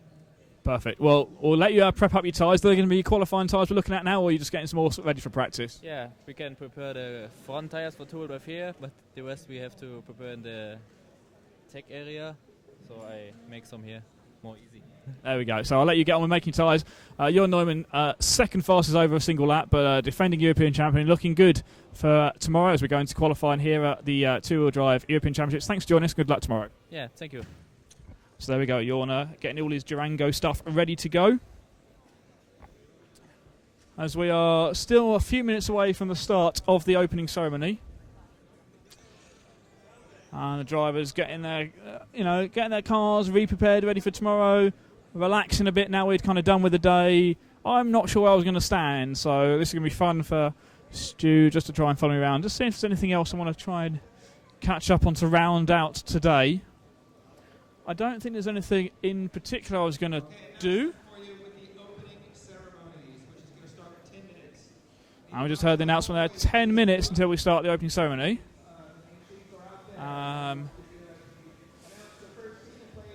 Who else have we got? We must have someone we can just fill up a bit of time with. I know you're all desperate for the opening ceremony. Here we go. Tom Cockrell from Schumacher. In fact, the camera's behind this massive tent. There we go. So, how's it going for you? Great. Actually, no. That's a good start, isn't it? We are live. We're not going to edit this. No, it's pretty good, actually. The warm-up was a struggle, I think it'd be fair to say. We made a few changes to the car, and it's been really good today, actually. Obviously, now you're full-time working at Schumacher as well, so developing the car is your job. Yes. So what have you done between the warm-up race and now? Give people at home an idea of what it actually means. You say, we took it home, we made some changes and came back again. What sort of changes do you talk about? Mainly it's in the chassis work and flex. We've just made a different material chassis, and we're just physically making a new chassis for it, really. We're just trying stuff, and it's stuff we had at the warm-up, but we didn't have the right combination of parts. So we've come here kind of fresh, but it's worked from off the bat, really. It has done. You're up the top in terms of times from today's practice. Can we read much into today's times, though, or do we just kind of start afresh tomorrow? All you can read is that the decider of this meeting is going to be about double. And that is that. No, it's going to be close racing. Going clean is going to be difficult on this track. For faster guys in each heat, back markers are going to be trouble because you get knocked off on one corner, you're off your line on one corner, that's half a lap. And that's a second right there. So it's going to be difficult, it's going to be close. Typical Euros, really. It is, isn't it? And just explain to the people at home, the double-double in front of the driver's stand where you've got the left-hand turn in the middle of it. Why is that so difficult? Basically, it's all from a triple, really. If you come into the triple, you've got to get the apex right. And then you're on a left-hander, which you've got to get right to get the first double. And you've got to land it carrying your rhythm, so you've got speed for the second double, which you've also got to land right to get the apex coming out. If any section of that goes wrong, a squirrel on the landing or you're not quite on the line, kind of buggered. And that's a third of the track. Absolutely right, yeah. So the plan for tomorrow, when we get into qualifying, what is the plan? 5 minutes clean. Just don't crash. Yeah, you got to try and keep your space that you get on the stagger. You got to hope the drivers around you work with you, and you just got to go clean. And that's what's going to decide the European champion, I guess. That is, for me, definitely go clean because I'm not the quickest guy here, so clean is my. In fact, that's a good point. So there are definitely guys who probably got faster out over every single lap, but we have seen a lot of crashing. So do you think that actually puts you at a bit of an advantage then to kind of, right, all I've got to do is drive at 90% and do a clean run. People will be faster than me, but they're going to crash. But if everyone goes out with mentality, you've got to be clean. But you've got a level where they'll go, right, I can't just go clean because Jorn, Lee, Neil, Hupo, whoever, if they go clean, they're as quick as me. So I've got to go clean and fast. And that's where mistakes come in, and that's where I'm hoping to pick up the points by going clean, but not at 100%, 95%. So we'll see how it all works out, and good luck with all the. Well, a few more practice rounds tomorrow, and then the qualifying is the important stuff, I guess, before moving to the finals. Yeah, qualifying's important. I've got to improve on a double BQ of last year, so we'll see how that goes. Can't go Fingers crossed. Well, you could. There's 140 places behind that. Yeah, but a bad day's a bad day. A BQ is just, you were good, but not quite good enough. There you go. So that's the one position you want to avoid. Anything else you'll be happy with? Well, anything above that? I'll only be happy with an A final, but BQ hurts. Well, good luck with the qualifying and the rest of the meeting. We'll catch up with you later on. Cheers, thank you. There you go, Tom Cockrell from Schumacher, getting prepared for another day of action at the 2014 Off-Road Euros. I don't know if there's anyone else I want to grab around the pits at the moment. A few more people preparing tyres ready for tomorrow. As we walk back through the tyre area, everyone put their tyres into the compound for overnight.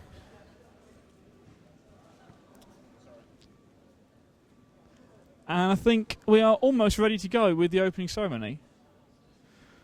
Just seeing if there's anyone else hanging around the track that wants to chat to us, but I can't see anyone else really for us. What I'll do is I'll do a really quick track walk, just to show you a few of the features on the track here. We'll start in front of our camera position here.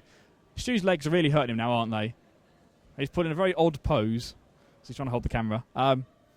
So landing off off the Durango double, coming to this corner.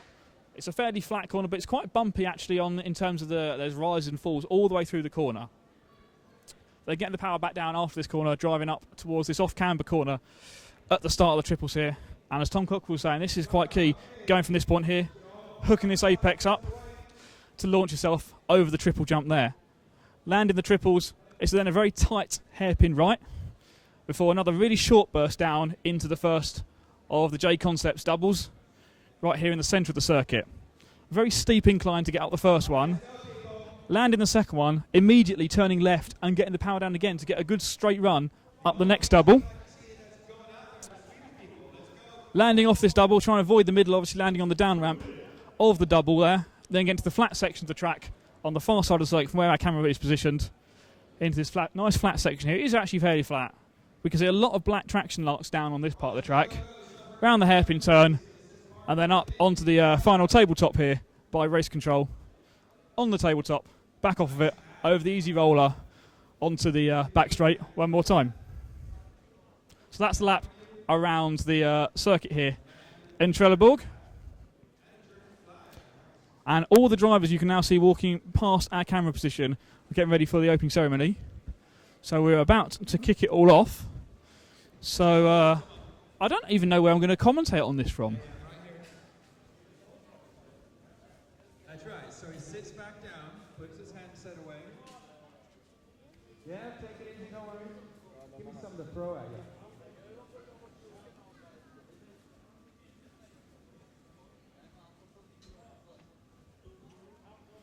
So the driver's now getting ready for the opening ceremony. All the rest of you, come on, guys. As they're just getting all the drivers out of the pits, all with their team shirts on. Johannes, come on. Know what I'm going to do? I'm going to go and stand up on the driver's stand for something. See how that works. Don't know. Might be interesting. It's just something for me to stand that's a bit different. I've been sitting in the commentary box all day. I'll go and stand up here. Depends on what your sponsor wants. It's a really high driver stand. It does give you a great view of the track.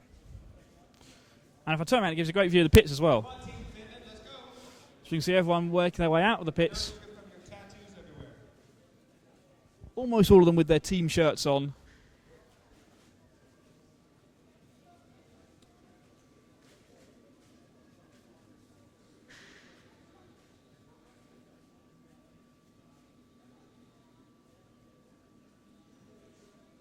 Come on, Team Ireland, hurry up. Yeah, try to look to see where I'm at. You can't see me, but I can see you. Hurry up, Michael. Yeah. Come over here. I know you're supposed to go up there, not here. So the drivers getting ready now. As they're making their way out. They're just clearing the last few stragglers out of the pit area to get ready for the opening ceremony. One of the kind of official parts of the meeting that kind of introduces all the drivers to the circuit.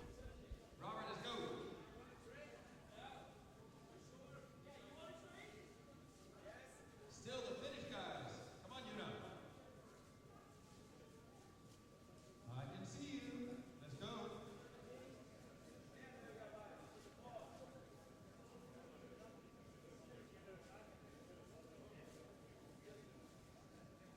Well, that's it. You gotta take your time, man.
So first country to be introduced onto the track is going to be Team Austria. I'm waiting for them to make an appearance out onto the circuit.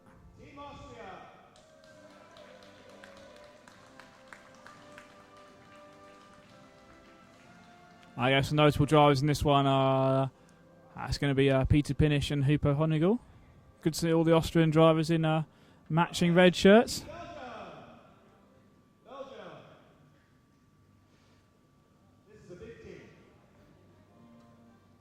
Next out will be Team Belgium.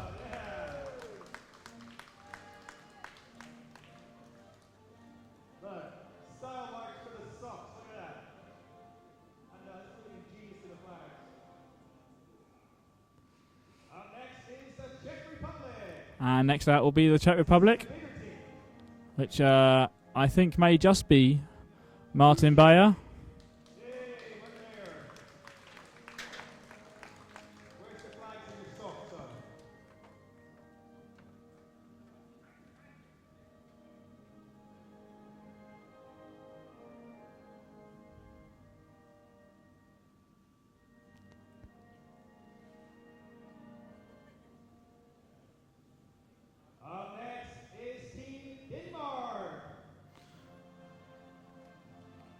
So next out will be those from Denmark.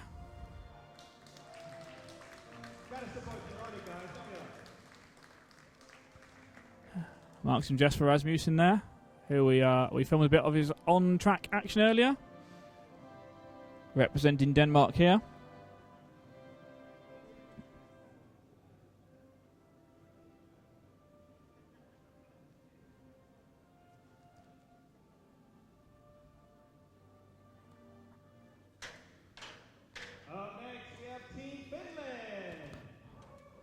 Next is the guys from Finland.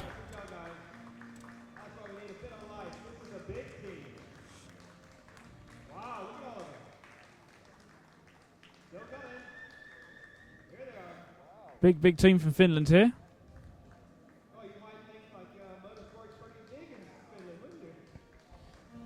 Obviously fairly local for most of them, but still a decent distance for them to travel. And they're still coming now. Here we go. That's all the guys from Finland out on track.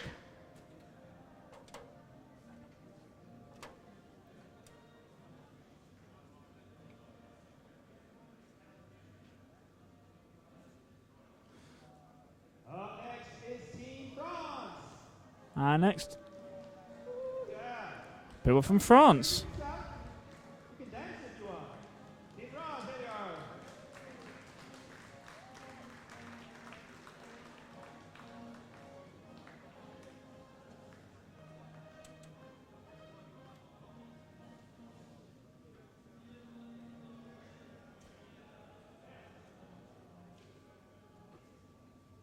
Up next, these guys got some style, and they got something to cheer because they're the World Cup champions, Team Germany.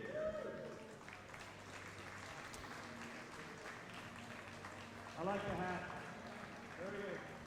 So the guys here from Germany, headed but tailed in the order onto the track by Jörn Neumann, the defending two-wheel drive European champion.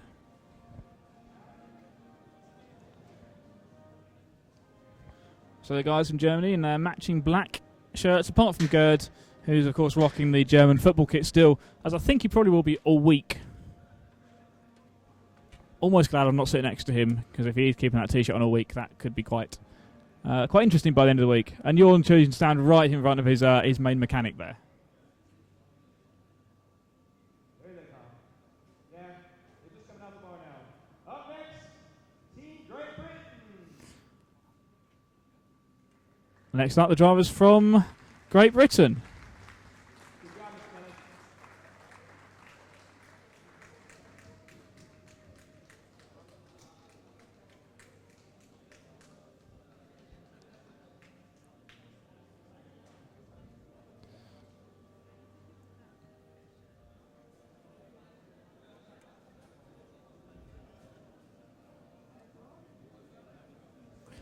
Lee Martin, Tom Cockrell at the back of that bunch there, Neil Cragg in the middle.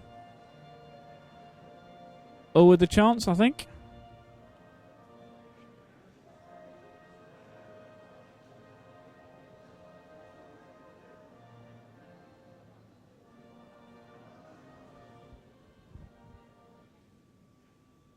Up next is Team Greece.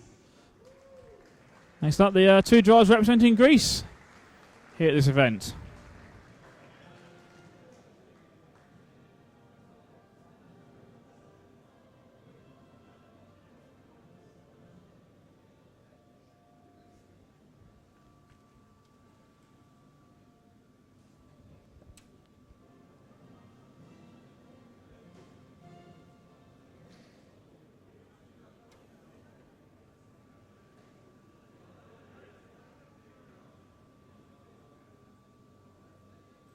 Up next, Team Ireland. Good job, Team Ireland. Good job. So Ireland up next. And if you haven't noticed, yes, they're being done in alphabetical order.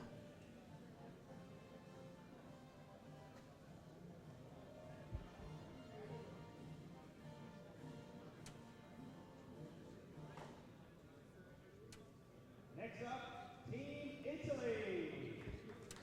And then next, the drivers from Italy.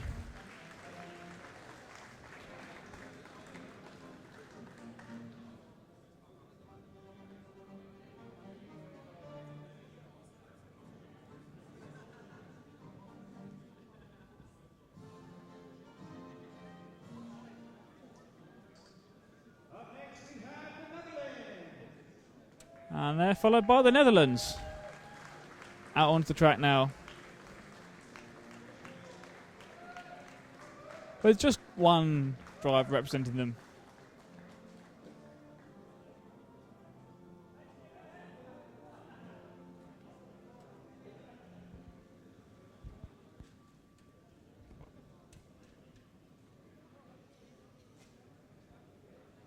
Next up, Team Norway. And now another one of these Scandinavian countries, Norway, out on the circuit with their team of drivers.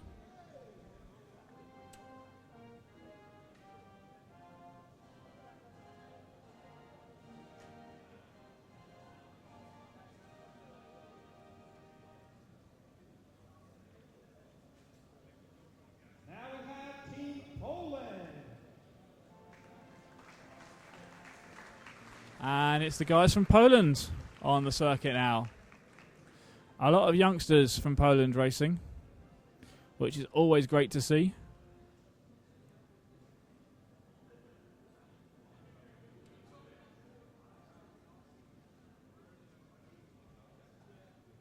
Next up is Team Portugal. And just one driver for Portugal, Miguel Matthias.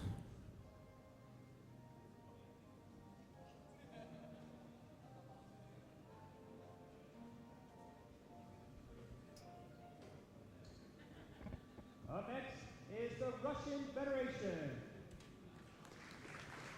And then those from Russia. It's just a single driver here at this European Championships. But still good nonetheless to have Russia represented here.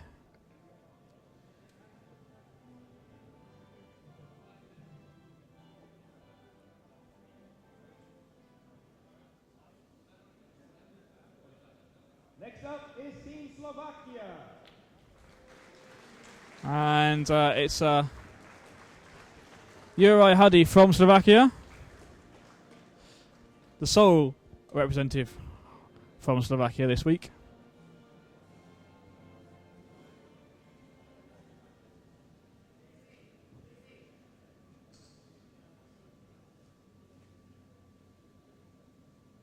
Up next is Team Spain. And now the drivers from Spain out onto the track next.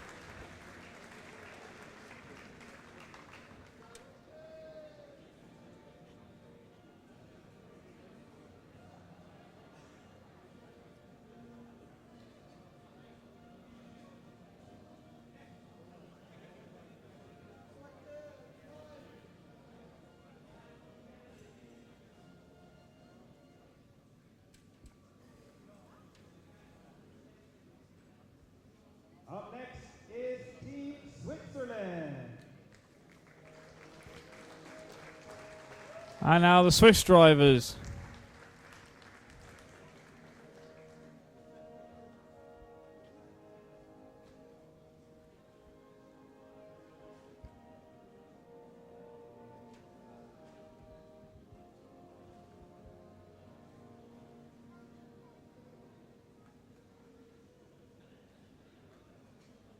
And the final team to be announced, just to let you know, there are 20 countries represented here this week. Up next, the host nation, Team Sweden. Give it up for Team Sweden. And finally, the last team out onto the circuit are the local drivers, those that have travelled. The absolute fellas to be here. It's all those from Sweden. And good to see a number of youngsters again heading that up as they make their way out onto the circuit.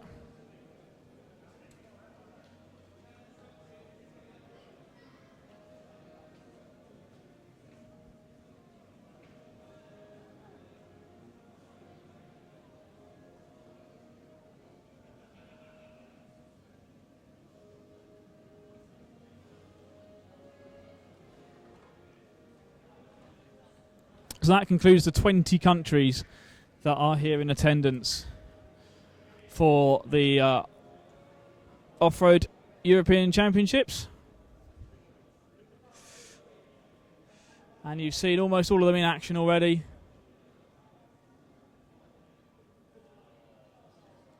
Today. It's not quite the Olympics opening ceremony, is it, Stu? Stu's shaking his head, no. But it was good nonetheless. We got to see all of the countries and hear all the national anthems. And unlike for the Olympics, I knew all the countries this time. There weren't some that I went, oh, is that a country? So, I'm sure if Matt was here, he'd be able to find something really interesting to say, but nothing else is actually happening. There's no marching band, there's no cannon, there's no lollipops. Is that a normal feature of opening so many lollipops? Stu thinks it is, so we're going to go, yes, lollipops should be here. Now all the Swedish people in the grandstand want photos of Team Sweden as well.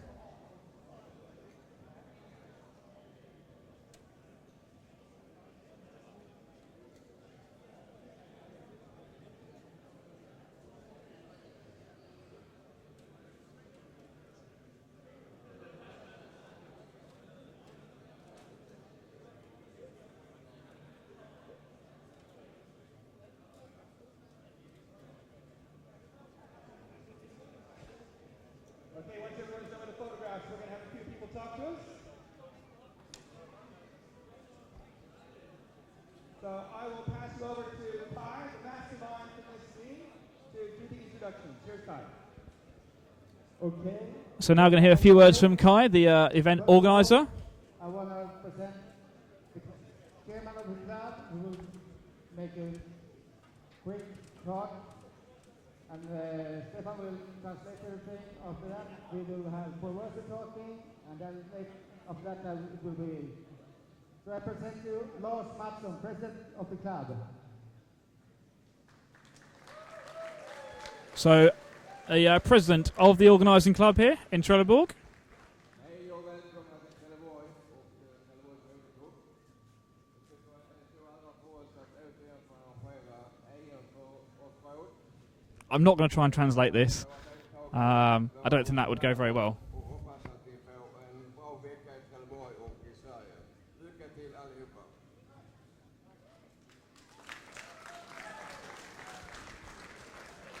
A big round of applause from everyone around the track there, whether they... Hi and welcome to Trelleborg's